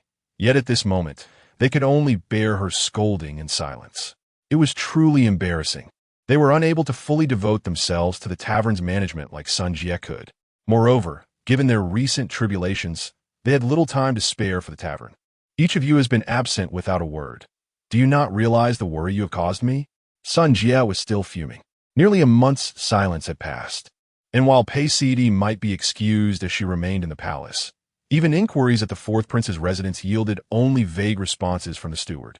Pei Sidi and Xiao Er hurriedly poured tea and served water, almost ready to offer massages. All right, let us swiftly address the matters at hand. Sun Jie, being reasonable, did not truly harbor resentment. Pei Sidi presented her meticulously crafted script, derived from the fanciful tales of the third prince, Gu Qi, and adapted accordingly. After reviewing it, all agreed it was feasible. The script included numerous combat scenes, promising a grand spectacle that would surely captivate the audience. Coincidentally, many patrons had expressed that the tavern's offerings were overly focused on romantic entanglements, rendering them monotonous. Sun Jie breathed a sigh of relief, inadvertently resolving one issue. By the way, regarding the strategy discussion, I feel the criteria could be adjusted further. Pei Sidi recalled her mentor, Zhou Ru, noticing the puzzled gazes directed her way. She clarified, while students might prefer to write strategies, this dynasty is not devoid of talented women who can eloquently discuss such matters. Everyone nodded in agreement. This had indeed been an oversight in their initial approach. Sun Jie rose from her corner in the private room and retrieved a locked chest. Skillfully unlocking it, she gestured for everyone to examine its contents. The fourth prince, Gu Zhang, driven by curiosity, was the first to reach inside and pull out a note. To their surprise, it was a complaint letter. Is this truly so many? Gu Zhang shook the chest, finding it filled to the brim. Show them all to me. Typically cheerful, Sun Jia now wore a mask that concealed her emotions. Not daring to be negligent, they all extended their hands to take the letters. Each desk was soon piled high with a thick stack, likely due to the tavern's forthcoming evaluation of strategies. Some individuals, aiming to take an unconventional approach, had even slipped in their opinions about the tavern among the letters. The manager instructed the students to categorize the letters before retrieving those pertaining to the tavern. However, the shopkeeper was at a loss regarding how to handle the situation and entrusted it to Sun Jia. Initially, she had the time to peruse the material, but soon realized the sheer volume was overwhelming. The content, though verbose, could easily be summarized in a mere 10 words. Her reading pace was slow, and with so many authors contributing, the accumulation of material became daunting. The four individuals were engrossed in their studies, their heads spinning as they revisited the flaws mentioned within the text. After much effort, they finally completed their task, but each was left with a vacant gaze. I could scarcely discern the meaning of the words before me. Joel felt that staring too long at the same character rendered it foreign. At that moment, Paysidi retrieved a plain yet elegant brocade box from the table beside her. The other three gasped in astonishment. Sister-in-law? Could this also be a letter? Gu Zhang's eyes were filled with dread. Chapter 78. Practice not Paysidi felt an unexplainable sense of guilt upon being questioned. She reached out to open the small brocade box, compelling everyone to lean in closely to observe. A commercial contract? The tone of the fourth prince, Gu Zhang's voice shifted. Paysidi withdrew the 12 contracts and placed them before several individuals. What are you doing, Sidi? Sun Jia remarked, feeling as though Paysidi was about to gift them shops. Sun Jia made an effort to restrain herself from glancing at the documents. Just want to show you. After all, my name is on the contracts, Paysidi said casually while sipping her tea. Sun Jia, being quite familiar with her, responded with boldness, Take them away, take them away. You're showing off too much. As Paysidi slowly retracted the contracts, she teased, If you take them, don't regret it later. Sun Jia quickly caught on to her light-hearted tone and pressed. Do we get a share too? Of course, I wouldn't forget you. There are 12 shops here, conveniently located on a single street. The locations of these shops were quite favorable, bustling with foot traffic. After reviewing the addresses, all three felt pleased. Paysidi, remaining silent, proposed that they visit the sites together. The trio, puzzled, followed her outside for a stroll. Is there something amiss? Sun Jia sensed that Paysidi wouldn't act without cause. After Paysidi articulated her analysis, the excitement of the three began to wane. At that moment, Paysidi revealed her written plan. Wonderful, Sun Jia exclaimed, marveling at the document. Although the street might not retain customers, its geographical advantage was undeniable, being a thoroughfare for many. Moreover, with tight patrols, even if they established a night market, they would not fear provocateurs. During the day, people typically passed through only when they had business, thus not lingering long. However, at night, if our market offers everything one desires, it will surely attract visitors. Paysidi continued to outline the types of shops, ensuring they would not conflict while also being profitable. The fourth prince, Gu Zhang, quickly took charge of the renovation matters, aware of numerous skilled artisans. Qiao Ruo was responsible for implementing the specifics of each shop, ensuring they could operate effectively. As for Sun Jia, she held a significant role, managing the disbursement of funds. One tea that be too taxing for you? Paysidi expressed concern over Sun Jia's capacity to handle it. Sun Jia, slightly flustered, retorted, It's merely a trifling matter. Do you wish to sever my source of income? It seemed her worries were unfounded. However, Sun Jia later earnestly explained that she had already managed the myriad details of the tavern, even negotiating solutions for any deficiencies that day. Soon, she would just need some time to confer with the manager, and then she could relax. I'll allocate 10% from my monthly share to you. Qiao Ruo felt that Sun Jia's contributions were indeed considerable. Before the others could chime in, Sun Jia grew somewhat indignant. You cannot overlook your own contributions simply because I appear to be bustling about constantly. Since the tavern's inception, The management has followed your methods, raw. The architectural beauty is a testament to the fourth prince's oversight. Sun Jian now feels an overwhelming surge of determination, candidly stating, "Without these, would I not be toiling in vain? Henceforth, do not speak of compensation." The fourth prince and his wife dared not utter a word. It is no wonder that Sun Jie can shoulder such great responsibilities. Her words are meticulously chosen, logical and compelling. As for me, Pei Sidi had waited for quite some time, yet she heard no praise directed at herself. Sun Jie glanced over with an expression akin to someone choked by a fly. "Praise me," she insisted, shaking the contract in her hand. "Very well. I shall concede to a modicum of praise. Without your leadership, we would not have gathered, and thus none of this would have transpired." Sun Jie and Pei Sidi often jested with each other, but the fourth prince and his wife took the matter seriously. Xiao Er chimed in. "At that time, the powerful in the court avoided me and Gu Zhang like the plague. Your kindness toward the crown prince is something I will forever cherish. Had it not been for your clever stratagems, my title as the joyous king would have been a source of ridicule." Gu Zhang, too, appeared somewhat bitter. Pei Sidi initially intended to lighten the atmosphere, but was taken aback by the sudden emotional turn. "Stop. No more flattery is needed," she interjected repeatedly. "Impossible." Sun Jie, feeling rebellious, insisted on continuing the accolades. "If not for your cunning ideas, we would be merely scattered like sand." After stating this, Sun Jie resolutely nodded. Pei Sidi's lips twitched.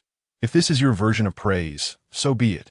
The delightful day passed swiftly, and before they knew it, it was time to return to their respective homes. The timing was just right. Gu Zheng set down his son. Little Gu Hong found the experience of being lifted amusing, but, upon being placed down, clung to Gu Zheng, unwilling to let go. As Gu Zheng attempted to take a step, he discovered himself ensnared, looking down to meet the adorable, wide eyes of his child. Helpless, he bent down to embrace him. Pei Sidi, upon seeing the resemblance between the father and son approaching, could not help but smile. In the twilight, a warm light enveloped them, dispelling the shadows of the deep palace. "Didn't you say you would be busy?" Pei Sidi inquired as they walked.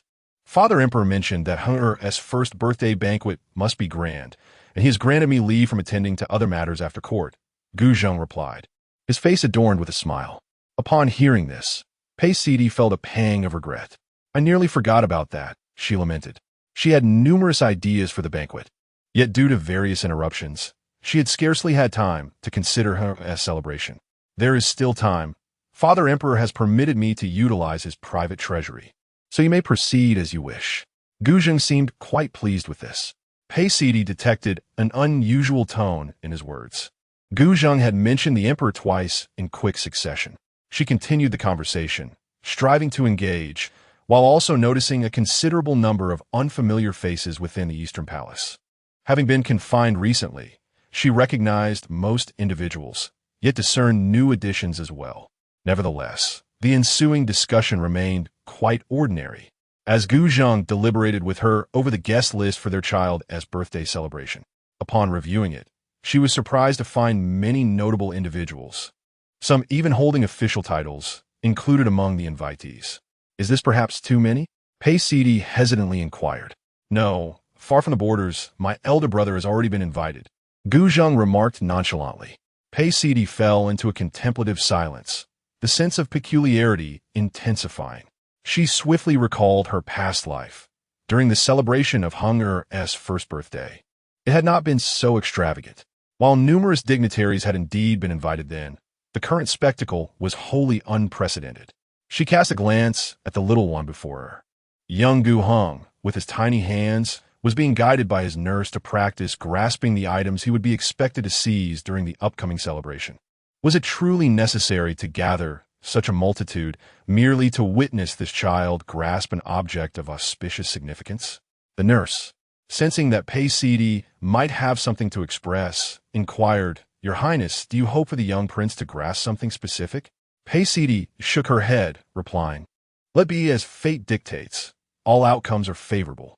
It was not until nightfall that Gu Zheng revealed the peculiar reasons behind the day's events. Chapter 79. The Crown Prince. As the crimson drapes fluttered, The warmth of the spring night enveloped the chamber, and the flickering candlelight added an air of enchantment. In the midst of a tender exchange, Gu Zheng had endured for quite some time. Pei Sidi had provocatively challenged him on numerous occasions during his recovery. At this moment, old grievances and new resentments naturally converged. "Why are you silent, Crown Princess?" Gu Zheng leaned closer to Pei Sidi, deliberately teasing her with a question. Pei Sidi shot him a glare, though it was evident that her anger lacked conviction, her demeanor betraying a state of emotional turmoil that resembled a reluctant embrace. She began to comprehend the truth behind the saying, "The more flirtatious one is, the more depraved one becomes." After bathing, she was preparing for slumber when Gu Zheng, seemingly insatiable, rolled over to entangle himself with her once more. Using the little rationality she had left, Pei Sidi raised a pillow to place between them. "It's just a hug. Nothing more," she insisted, while Gu Zheng persisted stubbornly. With her hair disheveled and her almond-shaped eyes slightly squinted, it was clear she was skeptical. "Truly, I wish to discuss something serious," Gu Zheng declared earnestly. Noticing her demeanor soften, he swiftly seized the pillow and tossed it aside. Once he drew her into his embrace. He indeed honored his word and refrained from overstepping boundaries. The Ministry of Internal Affairs had sent several unfamiliar faces. Claiming assistance was needed for the celebration of Heng'er's first birthday. Gu Zheng frowned, cautioning, "We must be wary. They're all eyes and ears for Father Emperor." Pei Sidi suddenly realized, "No wonder you have praised Father Emperor several times. You were aware of the spies and deliberately extolled the Emperor to put on a show for him." A smile curled at the corners of Gu Zheng's lips, as if he had stumbled upon an amusing jest. He remarked with intrigue, "Father Emperor intends to employ the same tactics he used against the fifth prince." "What do you mean?" Pei Sidi inquired, perplexed. With their mother favored above all in the harem, and the princes brimming with ambition, Gu Zheng anticipated that the emperor would soon demonstrate a marked favoritism towards him. He chuckled softly, as if it were not he who was being manipulated by the emperor. Pei Sidi gently caressed Gu Zheng's cheek, wishing to offer him comfort, but unsure how to articulate her sentiments. As a fellow child, the absence of parental affection was already a painful reality. However, Gu Zheng had endured years of injustice, and now had to accept the belated, hypocritical love of the emperor. Perceiving her thoughts, Gu Zheng softly reassured her, "There is no need for your sorrow. I merely wish to alert you." He continued, "Let us revel in this opulent fortune." In the darkness, his eyes sparkled with mischief, deep and enigmatic, prompting anyone who gazed upon him to remark upon his wolfish ambition. What followed unfolded precisely as Gu Zheng had predicted. In the court, the emperor lavished praise upon him, and the officials, seasoned in their cunning, sought opportunities to engage the crown prince in conversation after the audience. Gu Zheng's maternal lineage had previously languished under oppression and exile, with many feelings stifled and unfulfilled. Now, they held their heads high, striding with newfound confidence. Meanwhile, within the harem, the emperor seized the occasion of the young prince's birthday celebration to send rare treasures to the Eastern Palace, while intentionally confining his presence to the empress's quarters, leaving the other consorts without a glimpse of him. The Eastern Palace enjoyed a fleeting moment of unrivaled prominence, as dignitaries and nobles flocked there, eager not to miss an opportunity to curry favor. Typically, Gu Zheng was cautious to avoid any semblance of favoritism, maintaining minimal interactions with other officials to steer clear of accusations of factionalism. In an unprecedented turn of events, Gu Zheng began to engage in frequent interactions with officials, successfully courting a considerable number of neutral factions. Many scholars, sensing the shifting winds, eagerly stepped forward to offer their services, aligning themselves with the maternal grandfather of the crown prince, thus revealing a multitude of genuinely talented individuals. What was once a dwindling group of disciples now blossomed anew, akin to withered trees rejuvenated by the arrival of spring. As the day of the first birthday banquet approached, Gu Zheng finally found a moment of respite amidst his busy schedule, politely declining other invitations. Young Gu Heng, brimming with excitement, donned a new outfit that was extravagantly plentiful, not in terms of the garments themselves, but rather in their sheer number. The banquet traditionally required only one set of attire. Yet the tailoring bureau had inexplicably delivered 3, stating it was by the special decree of the emperor. Each outfit was exquisitely crafted, each possessing its own unique charm. Young Gu Hong readily obliged, changing from one ensemble to another without a hint of tedium. Pei Sidi observed with a sense of dilemma, as each outfit suited him perfectly, and with only one day for the banquet, it seemed unreasonable not to wear them all. Perhaps one for breakfast, one for lunch, and another for dinner, Gu Zheng suggested. Pei Sidi regarded him with an expression of incredulity. Heng'er, which one do you prefer? She inquired of the protagonist of the following day. Young Gu Hong, now capable of comprehending longer sentences, still spoke in a fragmented manner. This one, tiger roar, he exclaimed, pointing to one of the outfits while adorably mimicking a tiger. The others were charmed by the child's innocent exuberance. Pei Sidi instructed Qingyu to neatly store away the other 2 sets for later use. Heng'er, you shall become a grown-up tomorrow. You must eat your vegetables. Do you understand? Gu Zheng stated earnestly, albeit somewhat nonsensically. Young Gu Hong feigned ignorance, focusing intently on his tiger-themed hat. Gu Zheng furrowed his brow, concerned that he might come off as overly didactic, casting a pleading glance towards Pei Sidi. She shrugged, equally at a loss, acknowledging that their young son had already developed clear preferences. Refusing to eat his greens, he resorted to tantrums, crying and gazing with his large, imploring eyes, evoking sympathy from all who beheld him. The imperial chef had already been tasked with devising dishes that masked the taste of vegetables, while the chefs at the tavern were also brainstorming solutions. Pei Sidi shook her head in resignation, suddenly recalling that her son's attitude bore a striking resemblance to something she had encountered before. She turned her gaze towards Gu Zheng, who appeared flustered under her scrutiny. Young Heng'er's aversion to vegetables mirrored Gu Zheng's own reluctance to take medicine. In a flash of realization, she recalled how Gu Zheng would go to great lengths to avoid drinking his medicine. On the day of the birthday banquet, dignitaries, nobles, and young lords arrived as expected. Their lavish gifts nearly filled the storerooms and occupied spare rooms for temporary storage. Gu Zheng and Pei Sidi maintained smiles on their faces, graciously welcoming their guests. Young Gu Hong, overwhelmed by the multitude of people, was eager to dart about. Pei Sidi gently cautioned him that if he soiled his clothes, it would be unseemly. Immediately, he obediently trailed behind, mimicking their walking posture. At last, Pei Sidi encountered the much-rumored Grand Prince, Gu Sun. Unlike his brothers, Gu Sun exuded a remarkable composure. Standing tall at 7 feet, his demeanor distinguished and commanding. A scar runs along the side of his face, a testament to wounds endured on the battlefield, adding an air of enigma to his presence. As the crown prince enters the venue, no introduction is necessary. An overwhelming silence envelopes the crowd. The countless acts of slaughter he has witnessed imbue him with an aura of grim authority. What was once a lively gathering now falls into a profound stillness. He strides forth, seemingly oblivious to the peculiar gazes directed his way, and approaches Gu Zheng and his wife with ease. Young Gu Hong gazes up at his uncle, perceiving him as an imposing mountain, dark and looming, standing so close. Gu Zheng, catching sight of his son's anxious retreat, swiftly lifts him into his arms, positioning him to face away from the crown prince, Gu Sun. Elder brother, I trust you are well, Gu Zheng greets. Indeed, I am well, otherwise, I would not have been able to attend my nephew's first birthday celebration. Gu Sun replies, his demeanor hinting at an underlying tension. Chapter 80. A late-night visit. The once vigilant nobles surrounding the crown prince quietly retreated, fearful that the flames of conflict might engulf them as well.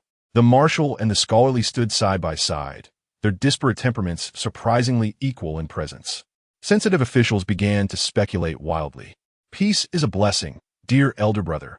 Please take a seat. Gu Zheng, ever adept at concealing his sharpness behind a smile, showed no signs of provocation. The crown prince, Gu Sun, chose not to engage in idle chatter and found a secluded spot to settle down. Thus, an invisible contention dissipated. Before long, the atmosphere of the banquet regained its liveliness. Unexpectedly, the 5th prince, Gu Jie, also made an appearance. He seemed despondent, his former charisma diminished. His demeanor had grown timid, eyes filled with insecurity. Curiously, Gu Jie engaged in cordial conversation with Gu Zheng, despite his usual aloofness towards his brothers. Gu Zheng, increasingly puzzled, entrusted Heng'er to pay Sidi and moved to a quieter corner with Gu Jie. "Feel free to speak candidly," he invited, treating his brothers with the same indifferent familiarity. Second brother Gu Jie's hesitant utterance was awkward. "Might I request your assistance regarding my mother's situation?" He was aware of the crown prince's rising influence and hoped that with Gu Zheng's help, his mother could at least improve her circumstances. Most crucially, he had fallen from grace, and his mother's recent madness had nearly harmed their father. Gu Zheng lowered his gaze, yet hesitated to respond. Gu Ye Anjos misinterpreted his silence. "Second brother," he exclaimed, bending his knee as if to kneel. Quick as a flash, Gu Zheng intercepted him with an elbow, exclaiming, "What has caused you to behave like Gu Zheng, resorting to such theatrics?" "Very well, I shall speak with mother about it." Gu Zheng conceded, wary of any further tricks, and promptly turned to leave. Gu Jie made no attempt to stop him, settling quietly into a corner. He raised his cup, drinking as if it were mere water. Ashamed of his past arrogance, and now reliant on others, he could only be grateful that the crown prince had never regarded his brothers as adversaries, allowing for past grievances to be set aside in his favor. "Dear nephew, come here for a hug from your third uncle." Gu Zheng returned to find Gu Qi and the others clustered together, with little Gu Hong standing in their midst. The child's round face and large eyes widened in alarm at the sight of the strange uncle, prompting him to flee. Gu Qi, fearing the child would run amok, reached out to catch him, but Gu Hong, spotting his father ahead, dashed toward him without a care for potential falls. Gu Zheng crouched down to securely catch him, carrying him back. Meanwhile, Gu Qi and the others, emboldened by Gu Zheng's absence, had dared to be unruly, but upon his return, they promptly resumed their decorum.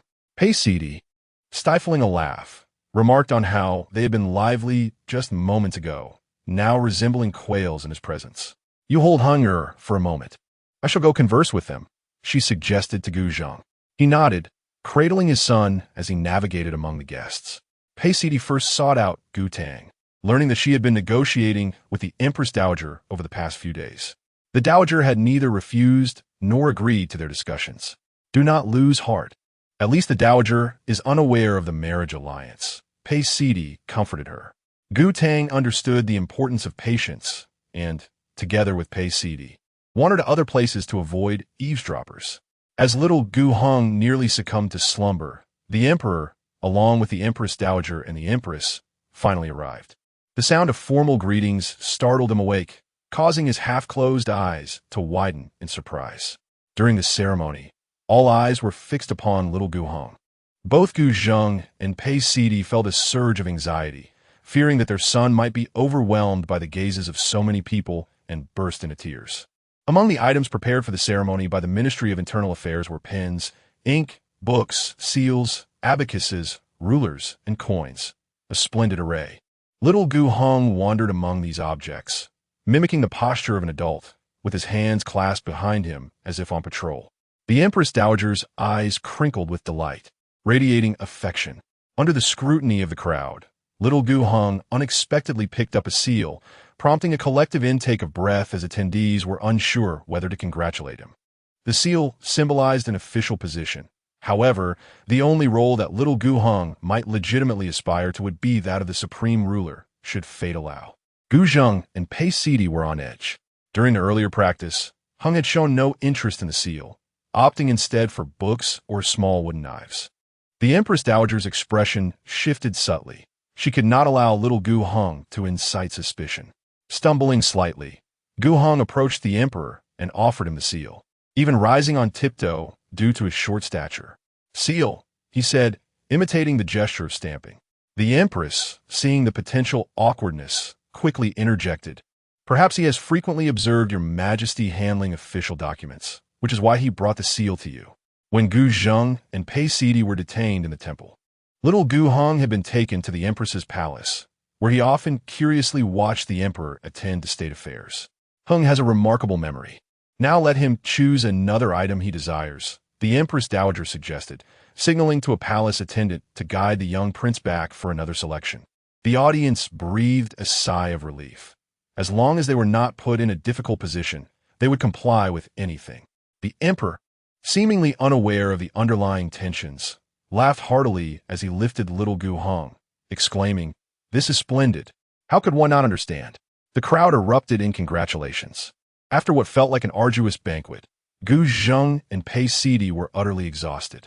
"Your son nearly accomplished something monumental," Pei Sidi recalled, still shaken by Heng's choice of the seal. "Truly, he is my son." With no one around, Gu Zheng spoke with boldness. Pei Sidi shook her head in reflection, marveling at their father-son resemblance. Had the emperor truly harbored no resentment in his heart? Pei Sidi remained unsettled. As the legitimate heir apparent, Gu Heng's selection of the seal equated to a silent proclamation. "Grandfather, please bequeath the throne to my father."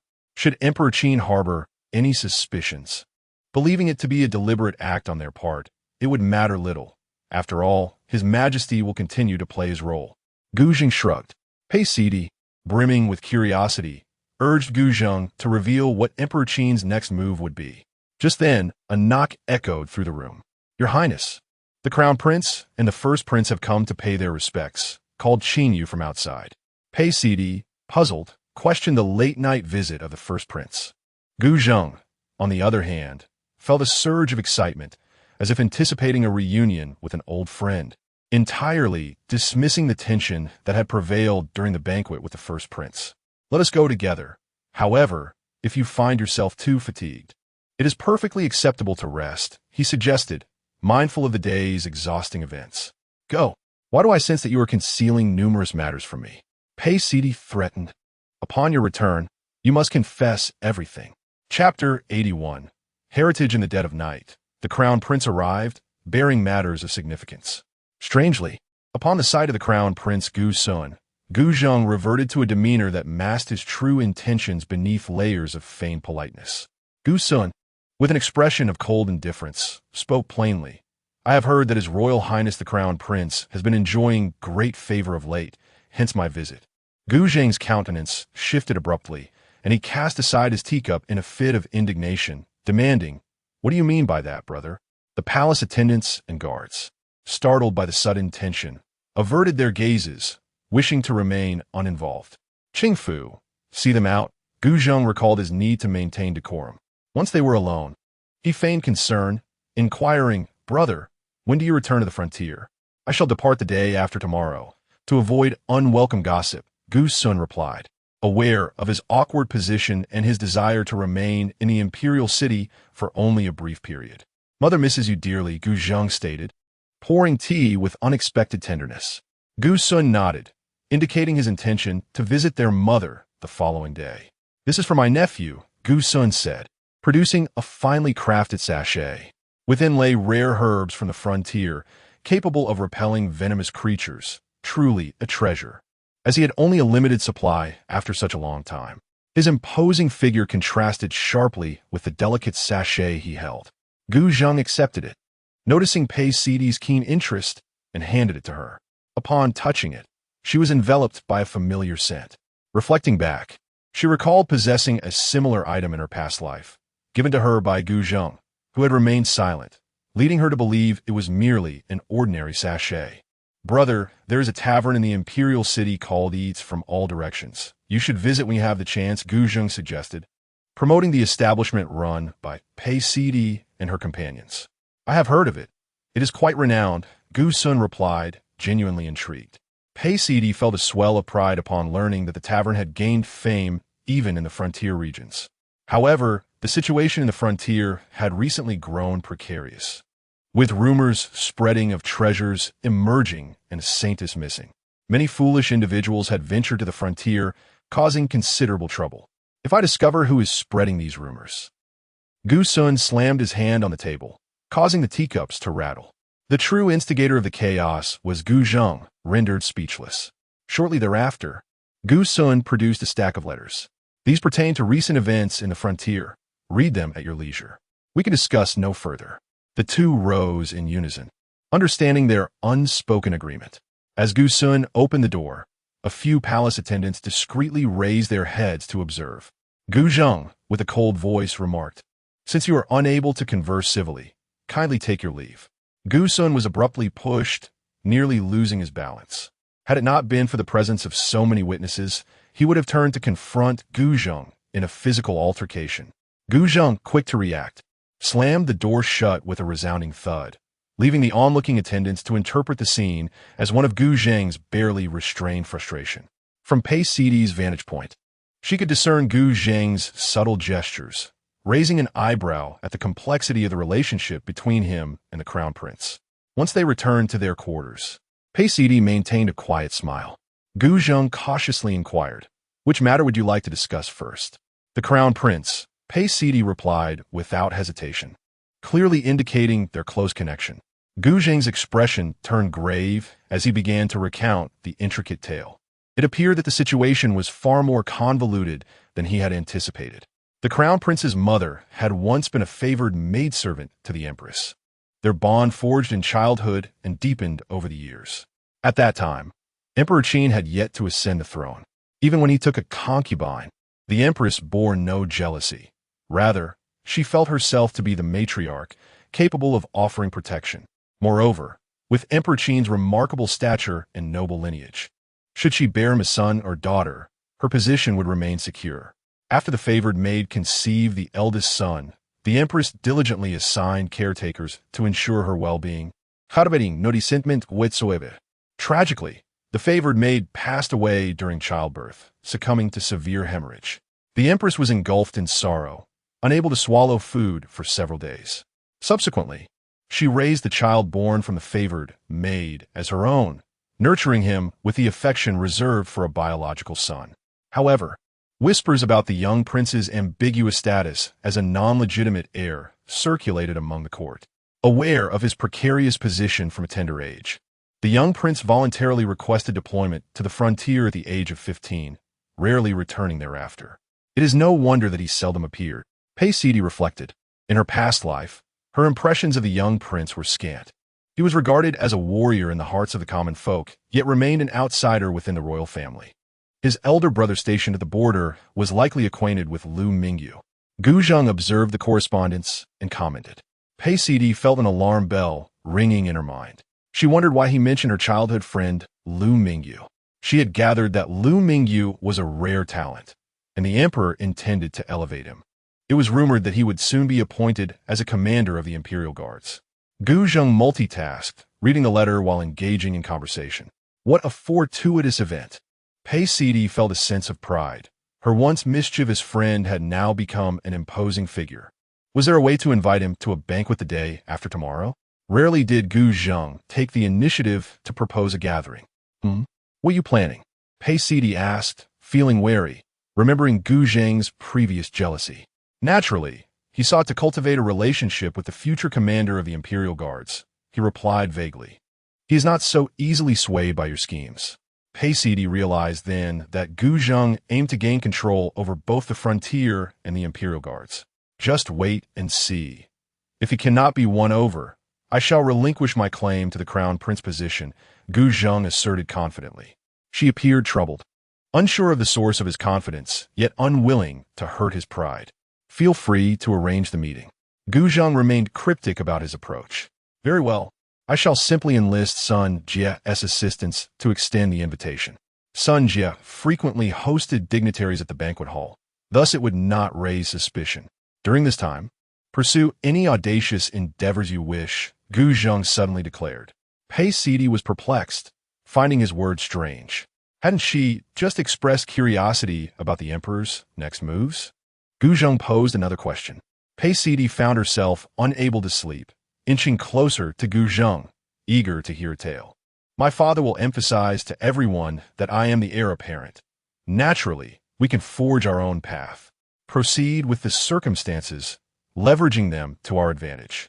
Gu Zheng explained bluntly. Pei Sidi understood. As long as one held favor in Emperor Qin's eyes, all would yield to them. It was certainly advantageous to wield such influence and act with privilege. This would indeed be a tremendous help. Gu Zheng had previously mentioned to her that the application for the 12 shops to be converted into a nighttime market had been consistently stalled by the Ministry of Revenue.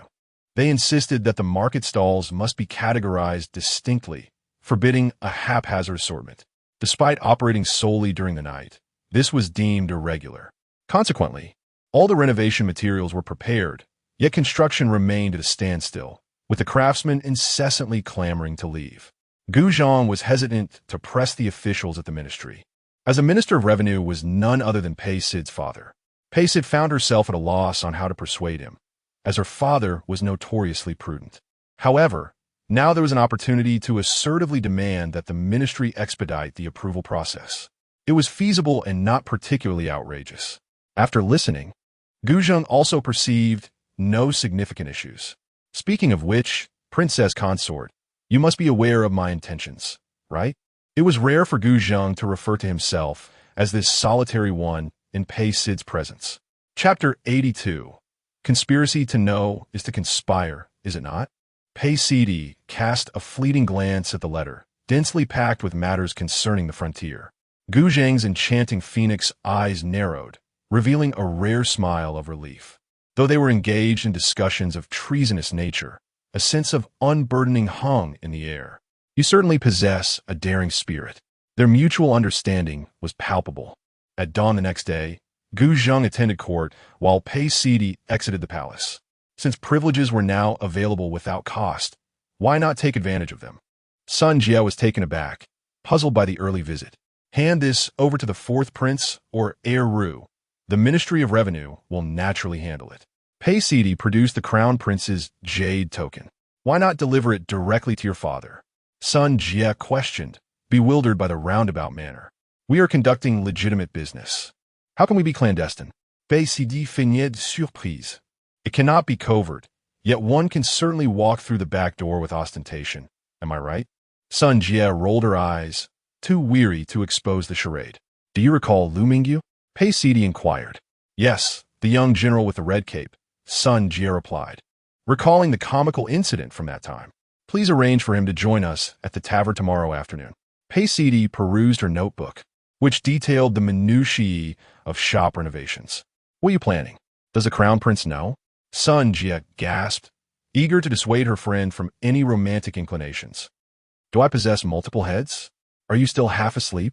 Pei Sid responded, perplexed. Shortly thereafter, Xiao Eru arrived at the tavern to manage affairs.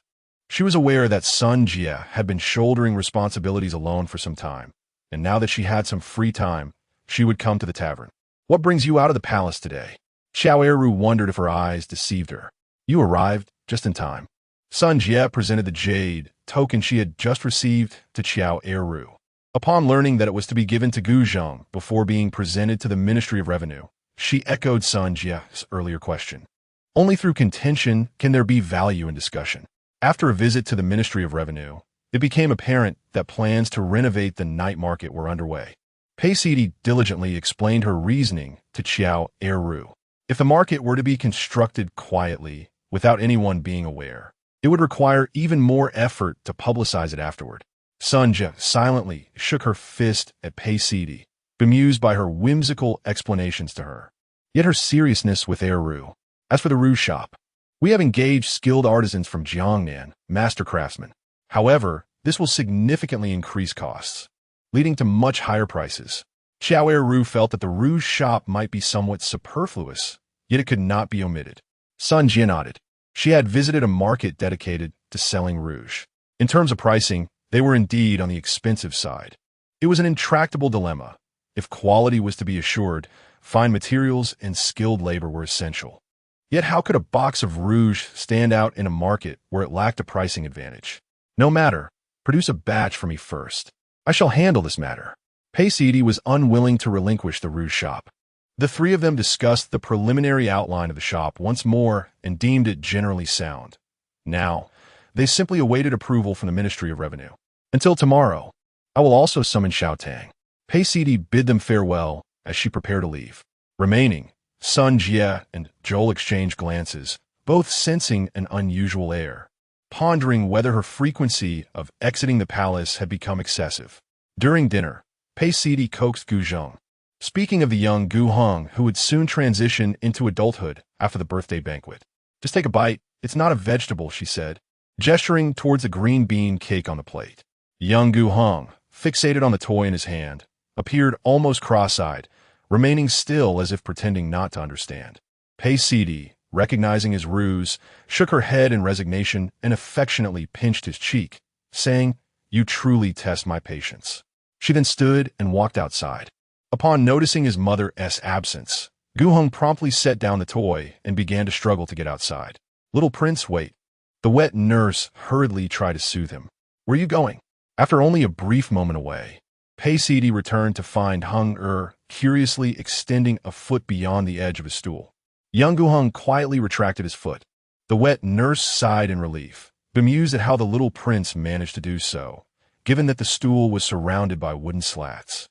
Yet he had somehow managed to stretch his leg out. "If you don't want to eat this, we won't," Pei Sidi declared, pushing the green bean cake aside.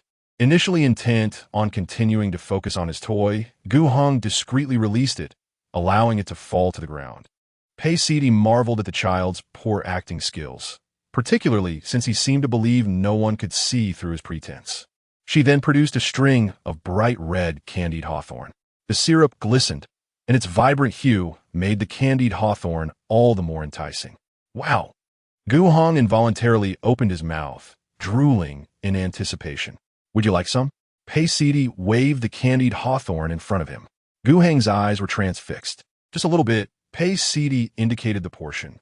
Even if she truly offered only a small amount, Gu Hong was eager to try it. However, the moment it touched his tongue, the tartness of the hawthorn overwhelmed him. Though not overly sour, it starkly contrasted with the sweetness of its appearance. Gu Hong's face scrunched up in reaction, and he was about to burst into tears. "It's sweet," Pei Sidi swiftly intervened, presenting a piece of green bean cake. Gu Hong, caught off guard, instinctively took a bite. His impending cries subsided as he savored the sweetness of the green bean cake. "Would you like more?" Pei Sidi inquired, pushing the cake closer. Gu Hong remained hesitant, questioning whether this green-hued delicacy, resembling a vegetable, could truly be sweet. The child continued to watch, reluctant to reach for it. Pretending to withdraw the plate, Pei Sidi prompted Gu Hong to stretch out his small hand. Initially, he merely licked a bit, tasting a few crumbs. Once he discovered the flavor was genuinely sweet, he began to eat more eagerly. Pei Sidi observed him with relief. For both royal chefs and renowned culinary experts had asserted that while the form of a vegetable could be altered, its color was quite difficult to change. When Gu Zheng returned, he was astonished to see the child happily consuming the green snack. Has he truly grown up? No longer afraid of the color? He marveled at the apparent effect of the birthday banquet on his pickiness. Pei Sidi lifted the candied hawthorn and said, "It's one or the other." Heng'er chose the green bean cake. Gu Zheng, familiar with this folk delicacy, was perplexed, wondering why the candied hawthorn looked so delectable. "Here, take it," he offered. Pei Sidi observed the eager expression on Gu Zheng's face, clearly torn between desire and hesitation. Without demurring, he reached out and took it. To his surprise, after breaking through the sweet exterior, he was met with an unexpected sourness. Unlike Xiao Gu Hong, who would scrunch his face in distaste, Gu Zheng merely furrowed his brow, revealing his discomfort. Xiao Gu Hong had been discreetly monitoring his parents' interactions. Upon witnessing his father's reaction, he stifled a giggle behind his small hand. The contrast with his exterior was quite striking. After finally finishing, Gu Zheng managed to utter a comment. "Have the arrangements for tomorrow's banquet been finalized?" he inquired earnestly. Chapter 83. Building momentum. Pei Sidi believed it was about summoning Lu Mingyu, and she nodded in agreement. She had already spoken with Sun Jie, and inviting him over should pose no issue. "Tomorrow, I have arranged for numerous officials to gather together to bid farewell to our eldest royal brother. Although he lacks virtue, I cannot act unjustly," Gu Zheng proclaimed with an air of grandeur, seemingly filled with sentiment. Pei Sidi blinked rapidly, questioning whether this was truly the arrangement they had devised the previous night. Why was Gu Zheng embellishing his role without consulting her? Individuals with the broad-mindedness of the crown prince, who could overlook past grievances, were indeed rare. She recognized that the Eastern Palace was currently infiltrated by many spies of the keen emperor, compelling her to maintain her facade. Is there no other way to praise him? I am weary of these two, she reflected, aware that he had become increasingly discerning. The rest of the commendations would have to wait until they return home. A disingenuous smile plastered across her face. Pei Sidi found her expression rather sinister. Gu Zheng, observing her eerie smile, wisely chose to refrain from further teasing her. As long as those spies conveyed the news of his grand banquet to the guests, that would suffice. Awakening from her slumber, she noted that today was a holiday for the officials. Hence, the couple ventured to the restaurant together, where a rare assembly of people filled the private room. Following Gu Zheng's suggestion to make the occasion as grand as possible, Pei Sidi invited the third prince and his wife, along with Lin Hanxiu and others, to join them. However, she first urged Sun Jie to take a day's rest, assuring her that with so many present, they could manage the restaurant's affairs without her. Initially, Sun Jie hesitated to leave, claiming there was nothing to occupy her at home. After much persuasion, she finally agreed to enjoy a day out. The fourth prince, Gu Zheng, felt a twinge of shame for not being as industrious, choosing to accompany them to the restaurant to assist with matters on his day off. Pei Sidi acknowledged with a nod, admiring her friend's relentless zeal, which never seemed to wane. In truth, she had summoned everyone with a particular thought in mind regarding Xiaotang. As soon as Pei Sidi voiced her idea, every gaze turned toward her. Was there a possibility of intertwining Xiaotang's fate with that of the Dayu dynasty? After she finished speaking, Pei Sidi studied the reactions of those present. Are you suggesting we fabricate a deity? The third prince, Gu Qi, instantly grasped the extraordinary implications. That is unacceptable, Lin Hanxiu interjected without hesitation. This course of action was fraught with risk, tantamount to crafting legendary tales for Xiaotang, such as auspicious omens at her birth signifying prosperity for the Dayu dynasty. Such narratives would inexorably link Xiaotang's fortune with that of the kingdom. While favorable circumstances might render this harmless, the repercussions during adverse times could be dire. Despite their understanding that this approach might be a last resort, acceptance proved challenging. We do not create deities. We forge beliefs. Pei Sidi prompted them to consider the legacy of their grandmother and the first empress. Realization dawned upon the assembly as they comprehended Pei Sidi's intent. Historically, women held little power, unable to engage in commerce or even leave their homes. Yet, during the previous dynasty's decline, their grandfather had risen in rebellion to overthrow it. A natural military strategist, he swiftly secured vast territories. Once stability was achieved, certain individuals began to express short-sighted views, questioning how a woman could possibly share in their deliberations. During times of turmoil, the Empress Dowager served as an indispensable strategist for the military, providing invaluable counsel to the emperor. At one point, as they prepared to conquer a formidable stronghold, the Empress Dowager engaged in a wager with an adversary, challenging one another to devise a cunning plan for victory. The opponent, unwilling to concede, insisted on formalizing a military decree, declaring that the loser would forfeit their life. The outcome, as one might expect, became evident thereafter. No one dared to question the capabilities of the Empress Dowager simply due to her gender. Indeed, strength speaks for itself. The tale of the first empress, Shang, is even more extraordinary. It is well known that military campaigns cannot sustain themselves without provisions. At that time, it was primarily the Empress Dowager's close friend who supplied the necessary grain, and in return, the army offered protection to this individual's business. In a chaotic world, having the military's backing was akin to thriving in a fish pond. However, during a moment of merit-based reward distribution, a nefarious person exposed this benefactor as a woman, demanding that the emperor seize her business and return it to military governance, condemning her for treason against the throne. The Empress Dowager vehemently opposed this, standing her ground in a tense standoff that left the assembly divided in thought. They all understood that this woman was immensely wealthy, should she perish. Her fortune and business would inevitably be dispersed, allowing them a chance to seize a portion.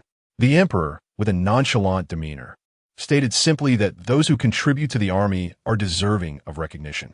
Yet, the instigator persisted, questioning how to handle the matter of a woman masquerading as a man in commerce, a crime against the crown. In a moment of fierce resolve, the emperor drew his sword and struck down the accuser, who died wide-eyed, unable to close his eyes in peace. The emperor sheathed his sword, declaring that the accusation against a woman engaging in trade was merely an attempt to sever the army supply line. With formidable adversaries looming, such disruption of morale was a grave offense deserving of punishment. The assembly fell into a stunned silence, taken aback by the emperor's unyielding decisiveness. Indeed, the Empress Shang did not betray the trust placed in her by the emperor and Empress Dowager. She generously provided substantial financial support, ensuring the army supplies were ample, thus sparing the common folk from the indignity of pillaging. She even took in numerous war orphans, educating young girls in literacy and commerce.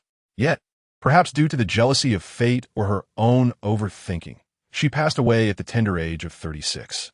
Though her life may have ended, her spirit endures. As her thoughts coalesced, Gu Tang found herself in awe of these women, lamenting, "Yet, I lack such prowess. It is not merely a matter of ability." Lin Yuan mused, feeling as though she had grasped an elusive truth, but unable to articulate it. The current era is not one of chaos, but a time of peace, which ought to be navigated with gentleness. Lin Hanxiu, after a decade of diligent study, proved his worth. Most importantly, when others think of the princess of the Dayu dynasty, they should immediately recall Gu Tang, just as they do with the Empress Dowager and Empress Shang, figures irreplaceable in their own right. Musical talents, chess, calligraphy, and painting. The fourth prince, Gu Zhang, shook his head at his own words. Such skills would hardly make waves. Swordsmanship, a captivating dance, or compassion. The assembly buzzed with suggestions, each vying to present a different perspective. Lin Yuan noticed that Pei CD had remained silent and suggested, "Perhaps we should first hear what CD has to say." The individuals present momentarily fell silent, pondering whether alternative methods existed. The third prince, Gu Qi, mused inwardly, feeling the hierarchy had become disordered. He was to address Pei Sidi as second imperial sister-in-law, while his own consort referred to her simply as Sidi. In truth, there was no disorder. It was merely Gu Qi's discontent that made it seem as though he occupied a lower rank. Once tranquility was restored, Pei Sidi spoke. "Our rouge shop in a marketplace could serve as a means to garner attention." The mention of a rouge shop piqued everyone's curiosity about the proposed approach.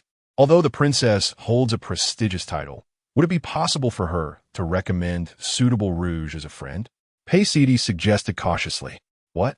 Setting aside other matters. This is indeed quite astonishing." And what follows? Gu Tang still seemed dazed. Initially, it might attract those with strong curiosity, perhaps noble ladies. Gradually, ordinary women would likely follow suit. With appropriate recommendations, word would spread from 1 to 10, and from 10 to 100. The princess's endorsement would naturally carry credibility and influence. How exactly would this be executed? Chapter 84. The brawl. The mere act of recommending rouge is certainly not our primary objective. Our true aim is to encourage Xiaodang to cultivate a more open-minded spirit among the citizens of Dayu. Although the Dayu dynasty currently boasts a number of female merchants, the majority of women still confine themselves to the roles of wife and mother, dressed in modest attire and muted colors. Occasionally, a few women donning vibrant garments may find themselves the subjects of gossip. This is not an era of chaos, making it increasingly difficult to achieve remarkable feats. If, through your influence, other women can embrace the freedom to adorn themselves beautifully and shed their shame in self-presentation, would that not be a worthy accomplishment? Pei Sidi's eyes sparkled with enthusiasm. "Because of me? Can I really do that?" Gu Tang felt a flicker of uncertainty. "You shall see." Did not the Empress Dowager and the female merchants also emerge from skepticism? The crowd rallied around her with encouragement. Lin Hanxiu recognized the merit in this strategy, yet his heart was burdened with concern for Gu Tang's safety. This endeavor is rather audacious. How can we mitigate any adverse repercussions in the initial stages? Pei Sidi turned her gaze towards the stage and replied, "Is the southern region's saintess not a fabrication? I will portray the saintess as carefree and enchanting, capturing the public's admiration. Today coincides with the treasure-seeking event in the southern region, and this performance is sure to attract many who desire the treasures of the South, as well as those who long for the alluring mystique of the saintess.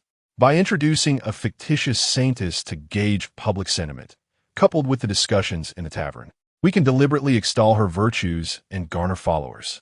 Changing societal norms can be accomplished through either bold actions or subtle persuasion, without the shedding of blood. I wish to participate as well, Lin Yuan declared, raising her hand. She sought not recognition, but wished to contribute her part. That is splendid, Pei Sidi replied, her smile brightening, as this had been part of her plan all along. Lin Yuan hailed from a distinguished family and was well acquainted with many talented women. If a gifted woman were to advocate for Gu Tang, it would undoubtedly elevate their cause. As they deliberated the finer details, nightfall approached. Gu Zheng rose to bid farewell to the crown prince. Gu Qi, Gu Zheng, and Lin Hanxiu naturally accompanied him. However, it was not long before the third prince, Gu Qi, hurried back, breathless and agitated. This is bad. They are fighting. Gu Qi appeared bewildered, exclaiming, Who? Lin Yuan inquired with confusion. Gu Qi hesitated, glancing at Pei Sidi before saying, second brother and the crown prince. Pei Sidi was at a loss regarding Gu Zheng's intentions and decided to act on the spot. She feigned urgency, rising to see what was amiss. Second sister-in-law, please wait here. Fists do not discern their targets. Gu Qi interjected, blocking her exit. Previously, an official attempting to intervene had been swept off his feet by the crown princess kick, while another seeking to counsel the second brother had been flung aside by his palm. It was unclear whether they were merely brawling or attempting to break up the fight. Gu Qi lamented his misfortune, knowing that if their father learned of this, he would not take it lightly. Do not go outside. I shall keep watch, Gu Qi declared before returning. Meanwhile, Gu Zheng and the crown prince were embroiled in a fierce clash that had erupted beyond the confines of their quarters. By sheer coincidence, their scuffle led them to another private room, which happened to be where Lu Mingyu resided. After the door was closed, everything was left unspoken. Inside, the sounds of a fierce altercation echoed, as the three appeared to be locked in an intense struggle. Outside, no official dared to intervene. The following day, within the imperial study, the emperor voiced his incredulity, holding a memorial that detailed the brawl between Gu Zheng and the crown prince the previous night at the tavern. Assembling a crowd to cause a ruckus? Where is Gu's son? The emperor's sharp gaze fell upon the assembled brothers, all of whom lowered their heads in shame. The chief steward